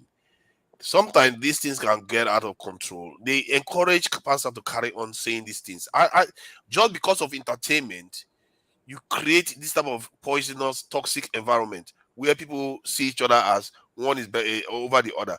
Nigeria is not necessarily like that. We just talked about how Nigeria has a lot of minority leaders. And pastor comes here to say there's only Wazobia. This is kind of the senseless thinking. Nigeria is different from what they describe Nigeria as, and these people are false. They are actually false. They are not correct, and people encourage them. When you keep encouraging them, how is that helping? And look at how upset Niger man is now. You know how Benin people are with this thing. Their people. If you go and start insulting them, this is an ancient kingdom, and you just go and start insulting them publicly. What do you think he knew what he was doing? He knew exactly what he was doing. We shouldn't be encouraging this. As a matter of fact, we should have zero tolerance for this sort of stuff. If you did this type of stuff in the UK, where you use tribalism or all kinds of stuff to insult people, you will end up in court. They'll say it's hate speech or one other thing. They'll find something to put it. I don't understand the point you're going to. Okay, am I clear that there is something as hate speech? If you say something against another tribe in the UK right now, you could be dragged before a court, and if they convict you, you end up in prison. So it's obvious. The first time you know pass out on the platform, you know the direction he's going, even before he starts speaking. So I shouldn't if be you're letting him to speak, if you're letting him to speak and you want everybody to respond to him the way he has addressed the person, that means you're not going to moderate this platform. All what we do here, because you let him speak, you let him come in, you advise every other person, focus and move on. But if you want everybody to start responding to him, then you are not making it. There's no leadership. You see this McEnely, you really, I really don't appreciate this because I'm not sitting here calling for tribal division. That is not my purpose. The father, as a matter of fact, if anything, you are the one doing it. I don't understand why he's blaming me that people are talking about tribal stuff. I was talking about how we choose a lot of minorities in office. That we don't recognize our countries, and yet look at the kind of statement he makes. And yet, these are the same people that will be happy for pastor to come here and lambast other groups. What kind of warped thinking is this? It's just tiring sometimes. It's really exhausting what some of the stuff we do. And people don't understand that. People feel passionately about other things, about their own groups too. And I think we should have a hate speech in Nigeria, because one of the issues with Nigeria is that we don't have a way of regulating the way people talk about each other. We use all kind of language to belittle each other, talk each other down, and you don't understand that you are showing bad karma. Those people that you are talking down at, tomorrow they will turn on you. You are dragging this issue. We are witness what happened. Let's move on. You have been you've known Pansat a longer time here than now. Yeah, it's not just talking about. I think we should be calling. It's not just about. It's not just talking. It's not just talking about people tribe. He's also he takes a go at individuals too. Now, don't you see me here? Don't you see Tony? I don't care about the individuals. It's the tribes that he goes after. Who makes up tribes? It's not individual. I'm going to make it my business to come at him the moment he does that. Then do the right thing. I've been laughing about it. I don't even know how I started relaxing. I think maybe because everybody around me is relaxed about it. So how did Tone learn to relax? So the issue is just that if you want to address it in your board. Father, let me talk now. This man just talk here now. Leave and let him go. Yeah, but you want to talk now. You see, calm down. If you calm down, you can talk, but don't threaten all that stuff. Okay, calm down, please. I understand what I want to reply, Pansat. Okay, calmly. Okay, take it down a notch. I understand your anger, but try to keep it civil, please. How will I keep it civil when it was abusing my own tribe? You didn't tell me to keep it civil. Civil. You don't abuse other tribe because somebody descended that low. So we go with it. So tomorrow we not start flying with it. That is when they start sharing my territory that belongs to Biafra. And he come here and say it again. Himself. Allow Niger make him talk. So say what you want to say, my brother. No, but you shouldn't go after the tribe. If he wants to go after the tribe, I'm not going to tolerate that too. No, allow him. Let him say whatever he wants to say. No, I'm not. See, I think we can't keep allowing people to be going after tribes. Then don't allow it. Let's just move on. That's my own. Okay, good. Forefathers. I think sometimes, why some people are blaming you, I don't blame them. Because if you see a takeoff and you know you're not prepared for the landing, don't take off. So Pansat, like Austin was saying, Pansat is like virus. His mouth is not good. I don't know how he sleeps. I think he should be in the backstage right now laughing that I've said something now, because something now, people are here. I believe he's laughing right now. But it's like you don't read people. You don't read people. But the damage likes him. The damage brings him on all the time. No, it's not about likes, you understand? Because sometimes it will now look as if, sometimes he's allowed you to come and talk and stir up just for rating and hit up the polity and the argument, and so that there will be clicks and likes and just move. Sometimes his talk might not really be heady for this platform, even if it can garner followers and views and all that. But it might not really be healthy based on what many people believe this platform represents. You understand? So you allow him to go first. That is a mistake on your part. Then also denying people from responding is also a mistake on your part. So if you know you want to allow Pansat, allow others. You understand? And if you can't tolerate others, don't tolerate Pansat. So, but imagine the superiority or maturity that would have come if Pansat had existed. The next person would just go without giving him air. Imagine how it would have looked like. The more you give him air, the more he comes in here to do the same thing. Exactly. You don't know Pansat. Yeah, but now if you don't know Pansat, it's not a study now. If you don't know Pansat, then don't study. No, I see. Don't allow, no matter how much pressure. Allow. Local. People feel relaxed with Pansat sometimes. They laugh at it, think it's like it's fun and all that stuff. Which but when if he's going, look, Pansat is not a bad person. No, I don't know. I can't say he's a bad person or whatever. But when it comes to making some statement that might lead, either knowingly or unknowingly, jokingly or try to be serious, you understand, that can stir up something that may not be healthy for this platform, cut him off. Don't allow him at all.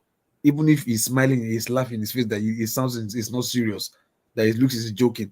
The repercussion, people might not take it as he is presenting it. So don't even allow him to even go that far. Because if you allow him, people just like you talking to, like you saw Nnamdi Kanu right now, this or that. If I saw Nnamdi Kanu now, Then okay, because no matter what people say, I will just be laughing. People will come, maybe most mechanic sympathizers will come and yeah, this and that. So you will not be right for you to blame them because you first of all allowed me to go that extent, because ideally my going that extent will always stir up some issues. So if you allow me to go that extent, you understand, and this a repercussion for me, people coming from my head, it's not your fault because you allowed me first. Once you Yeah, leave, but two wrongs do not make it right. If Don't let's say allow one. No. See, look, bad begot bad. If you were allowed the first bad, now your fault. So you can't yeah, expect the no, I'm second not one to saying make it's it not right. my fault. My job Exactly. is to stop the second one. No, You know, stop the first one because the first one will see, do this damage. first one is already bolted. I have Don't to even correct the allow. second one. You Okay, see now let what me this ask guy you is now. doing? How many times? Okay, now let me ask you. How many times will you allow the first one to pass? Always pass, and be waging war against the second one. You No, start. It's like as if you don't know what you don't learn now. Like you don't know what you are doing. That you are not See, learning. but Don't allow the are you first one. saying that I should not allow Pansat? When it's going that by that bacteria, because it might be antivirus now, bacteria antibiotics now I need for a month. When it's going to that corner, cut him off. I should cut him off. That's my Forefather, and I I no tell you. forefather. Let's see what forefather is doing. Forefather feels that every one of us here should stand up against him.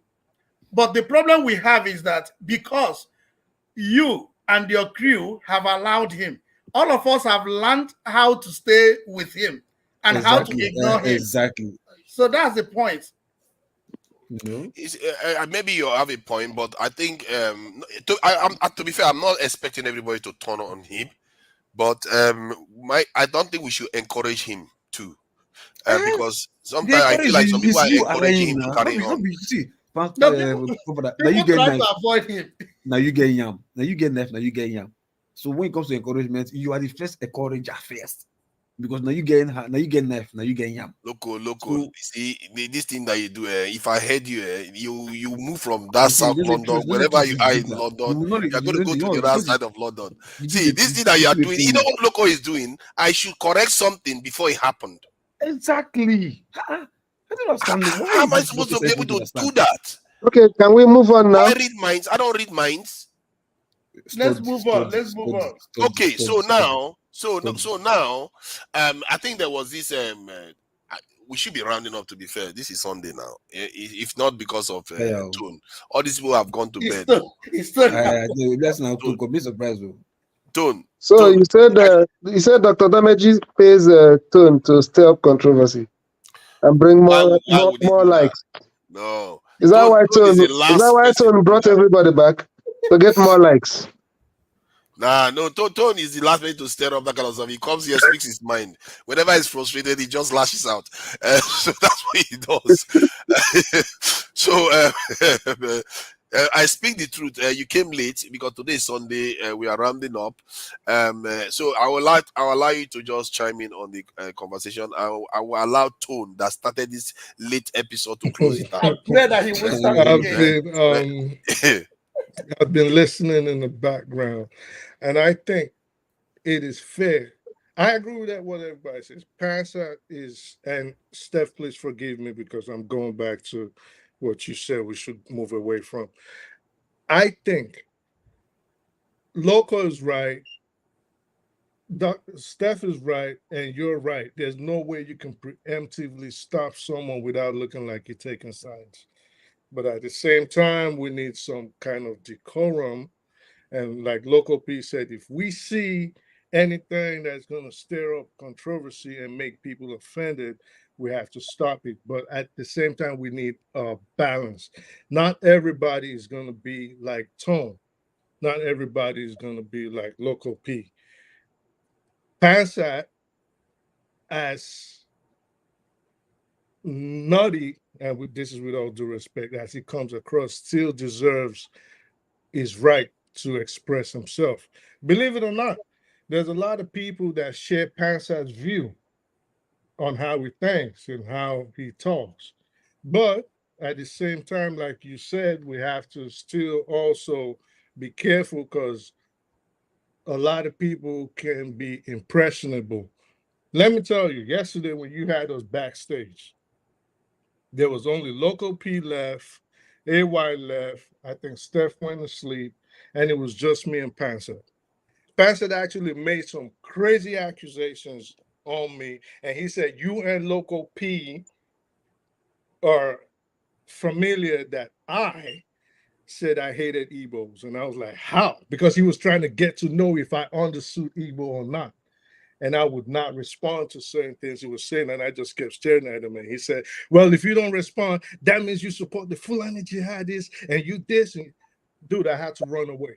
I had to just listen. I'm not doing it. I said, "I'm not doing this with you. If they told you that, it's like, yo, they were there. Local P can verify that this is this." I said, "Okay, that's good. That's good. I'm out of here." And I cut off the thing and I left. But I still think it is fair. You let him talk, but then maybe you just have to use your own discernment to know when he's going completely overboard. Like Local P said, at some point he's gonna do that thing where he does, where he starts laughing sheepishly, but he starts saying very divisive things. Once you catch it, you got to knock it down. But still give the man his time to talk. We're all here with different views. Not everybody's gonna be like chill like Steph, and not everybody's gonna be chill like Tone. We still need to hear what people say, and that way we can all come together and decide how we're trying to move our homeland forward. That's all. Chilled like Steph and Stone. I don't know about that too. Steph can be spicy when he wants to be spicy. So I think you made a point. You see, part of the reasons why maybe I even allow Pansat more time earlier on, just in this session, when I tried to shut Pansat down, people gave him more time. Everybody gave him more time on this panel. You see, it's not that straightforward. And local, that's why I say if I hate you from one side of London, you're going to end up on the other side of London. I know the person you're talking about. The person at the time, he can't learn. Say this guy, you don't give him time. Then the person was not cutting part at all. At the time, you got angry and take Pansat to backstage, because he's too stubborn. Initially, it was like that. I know. Because I know the person you're talking about. But it will go to a time the person had got into it's too much. We don't have to continue like this.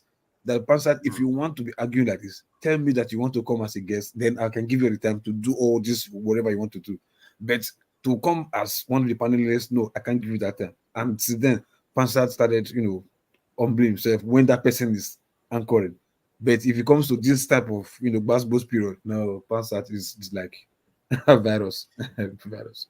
Yeah, and it's not. It can lead to inflamed this and that should show you how passionate people feel when you really insult their people a lot. It's not nice. It's really not nice. Okay. Thank you, gentlemen, for coming in. And this is Sunday, and I hope you all have a great week, a productive week. Whatever we've learned from here, let's use it to inform our decisions and think of ways that we can better our people's fortunes, because that's partly why we are all here, isn't it? Because we all know that things are not where they are supposed to be. So I will try to keep it that simple. Loco, thank you for joining us, spending quality time with us. Nigeria is a scam. You sound sometimes, I don't know how the way you think. I do enjoy it, actually. You do ask questions that throw people off. Nigeria is a scam. And Augustine, thank you for coming in. Augustine, you sound very, you look like you there's something about you this week. I don't know what it is. You seem to be coming up with some jibes and interesting. I don't know what it is, but nobody else can tell you what is going on. Steph, thank you for coming in. And Tone, thank you as always for coming in and starting all this trouble. If I hadn't contained this in what's his name, the Niger man, things could have gotten very ugly. I speak the truth. Thank you for coming in. Let me just acknowledge the people in the chat before I allow Tone to close us out. Since he started this session, he should close it out. Kenny Samson, thank you for coming in. Kenny Samson, Oriyomi Abdul, thank you for coming in. Fumi O, thank you for coming in, Fumi O. Man of Prestige, I see you there. Man of Prestige, I see you there. Hilary C. Chinedum, thank you for coming in. Hilary C. Chinedum. Who else is there? One man went to Mo is there. That's this is Tone's best friend. Biosa Destiny. Tone's best friend. Biosa Destiny.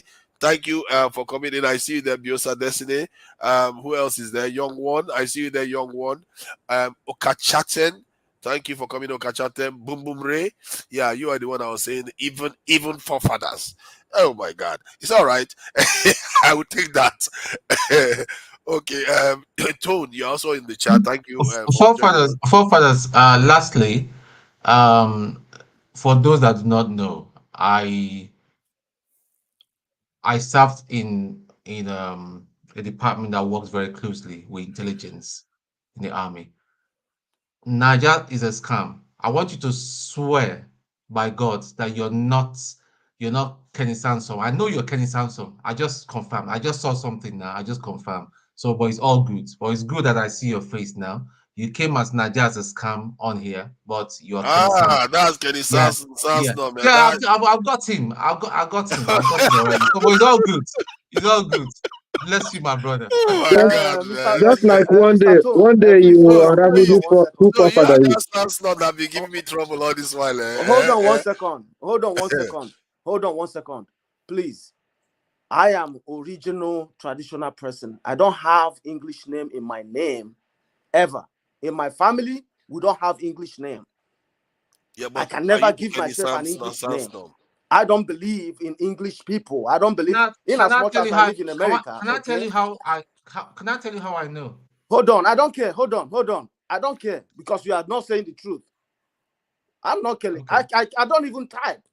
I can't come in here and start typing. Forefathers have seen it. He knows now. Forefathers Listen, even it's know okay. I don't that I know. know. I don't know anything. I don't know how you know, but See, if you I say don't it's care true, but he's about denying what it.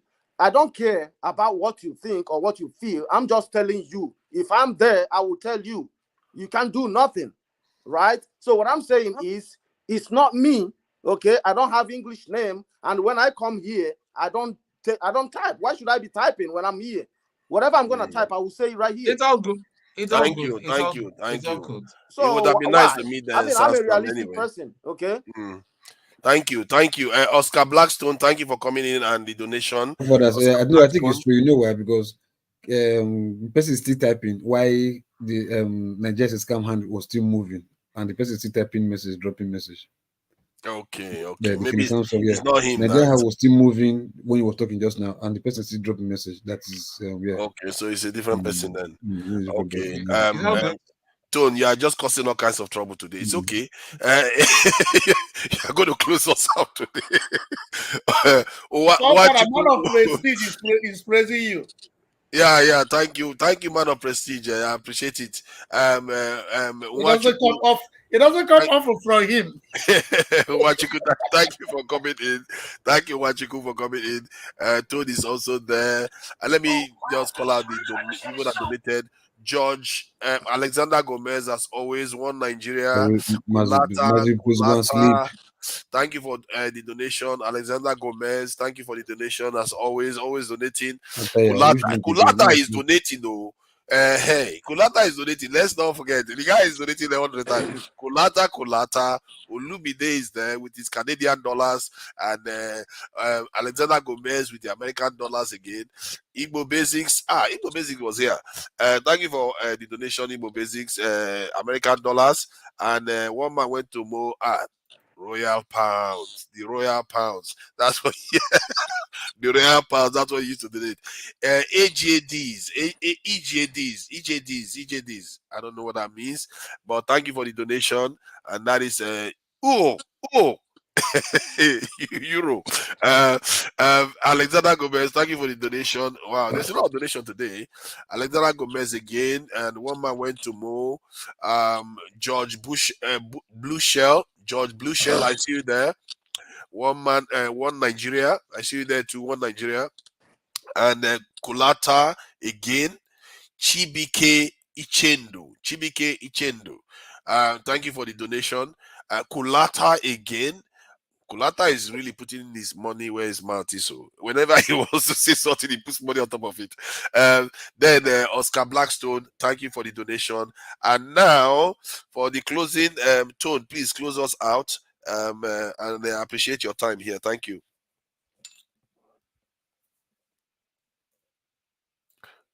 Tone, go ahead. What do you want me to do? Just say, because you have not had your say now. Say He what said me you be reverend. Me say the closing. No, he said me say the closing prayer. Yes, close us out. Okay. Make your final Let's say the submission. grace. Everybody close your eyes. Let's say the grace. Anyway, it's all good. It was all fun today. Thank everybody for agreeing and disagreeing and all that. But all in all, what brings us together, and we stay this late, and we don't even do anything on Saturdays and Sundays because we just want our country to be better. That's just the thing. Let's not just forget that. So it's not about whether you come from North or Abia or where. Let's just remember, listen, people are suffering in Nigeria. The suffering is just real, you know. So all these, whether it's Nnamdi Kanu or not, yeah, my belief is Nnamdi Kanu should be free because he's a free man. He has not done anything. The court has set him free.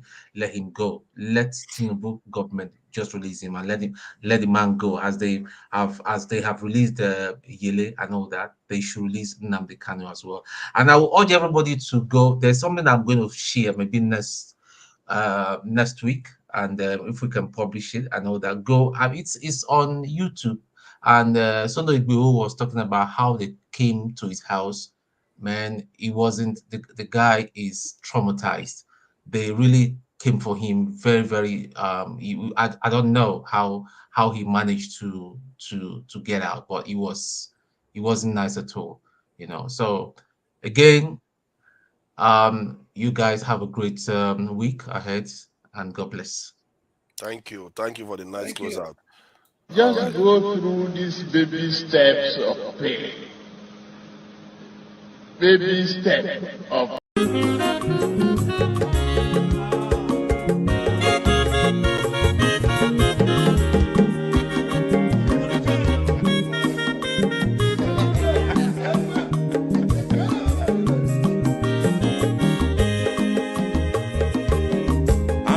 onye ọma zoro bio akwa nwa zoro bio Max ịbịa bunyegokwanụ m n'ofube n'azụ ụlaga n'ịbịazigo mmanwụ ụlaga do n'ịbịazigo akwa nwa nwilochi o biko rapụ zoro ka ọ nabazi ya onye ọma zoro biko abọmma nwatara ndasari ịbịa wunye n'ịgwana m ụlagado n'ịbịazigo mma ụlagado n'ịbịazigo abọmma nwilochilo biko rapụ zoro ọ na-agbazi ya Mazi welcome up Odogu no kwere zinenka Onyo mani gadele mo Mazi ni mazi gaba Ibu go with the melody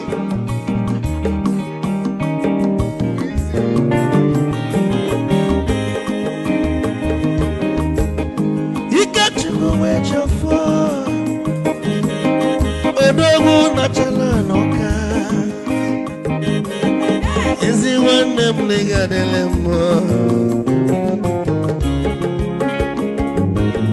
Olagado ni pesigo no. Ma olagado ni pesigo. Amama wilo chilo. Bigora muzo. Anabazi. Say. Onyama zoro de, abama zoro de sorry. Ibya muya no kwana mo ofube naru holaga no ne biazugo na saboy mo holaga. Agadoni Piazugo, Amama Wilo Chilo, Biko Rapuzoro, Anabazi. Odogu Canada Bikachofo, Amapanika Gogadia. Oligwe Kwelo, Ikejaba Bella. Hey, you want?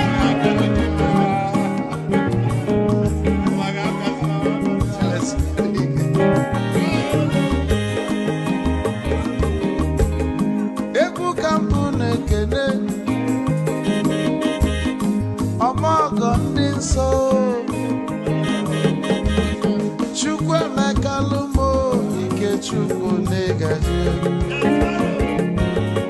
Esi nwanne mekene Ila polife nini na-eme wee bịa Nke gosili na anyị na gị bụ nwanne wisdom megaji Ka nye gị maịkị ka ogobanya bụ egwu Isili maxi ọ bụ na-etiri egwu a malụkwa malụ n'imego m ife ọjọọ wee sị gị nwanne m ife ọkụ na ịchọlụ na ngeme wisdom onume ekene gị gbamanwụ iyo iyo biko lapụ nabasị ya zoro zoro zoro zoro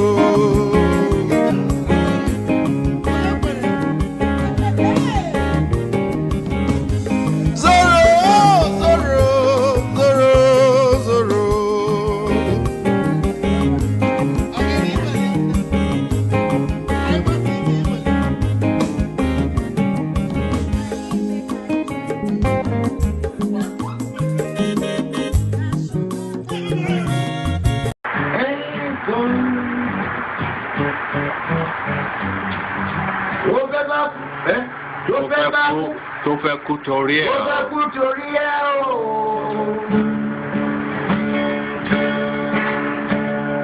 Ọwọ́ ẹni ló ti ṣàánú kọ́. Ayé la bá, ayé la fi sílẹ̀ sí.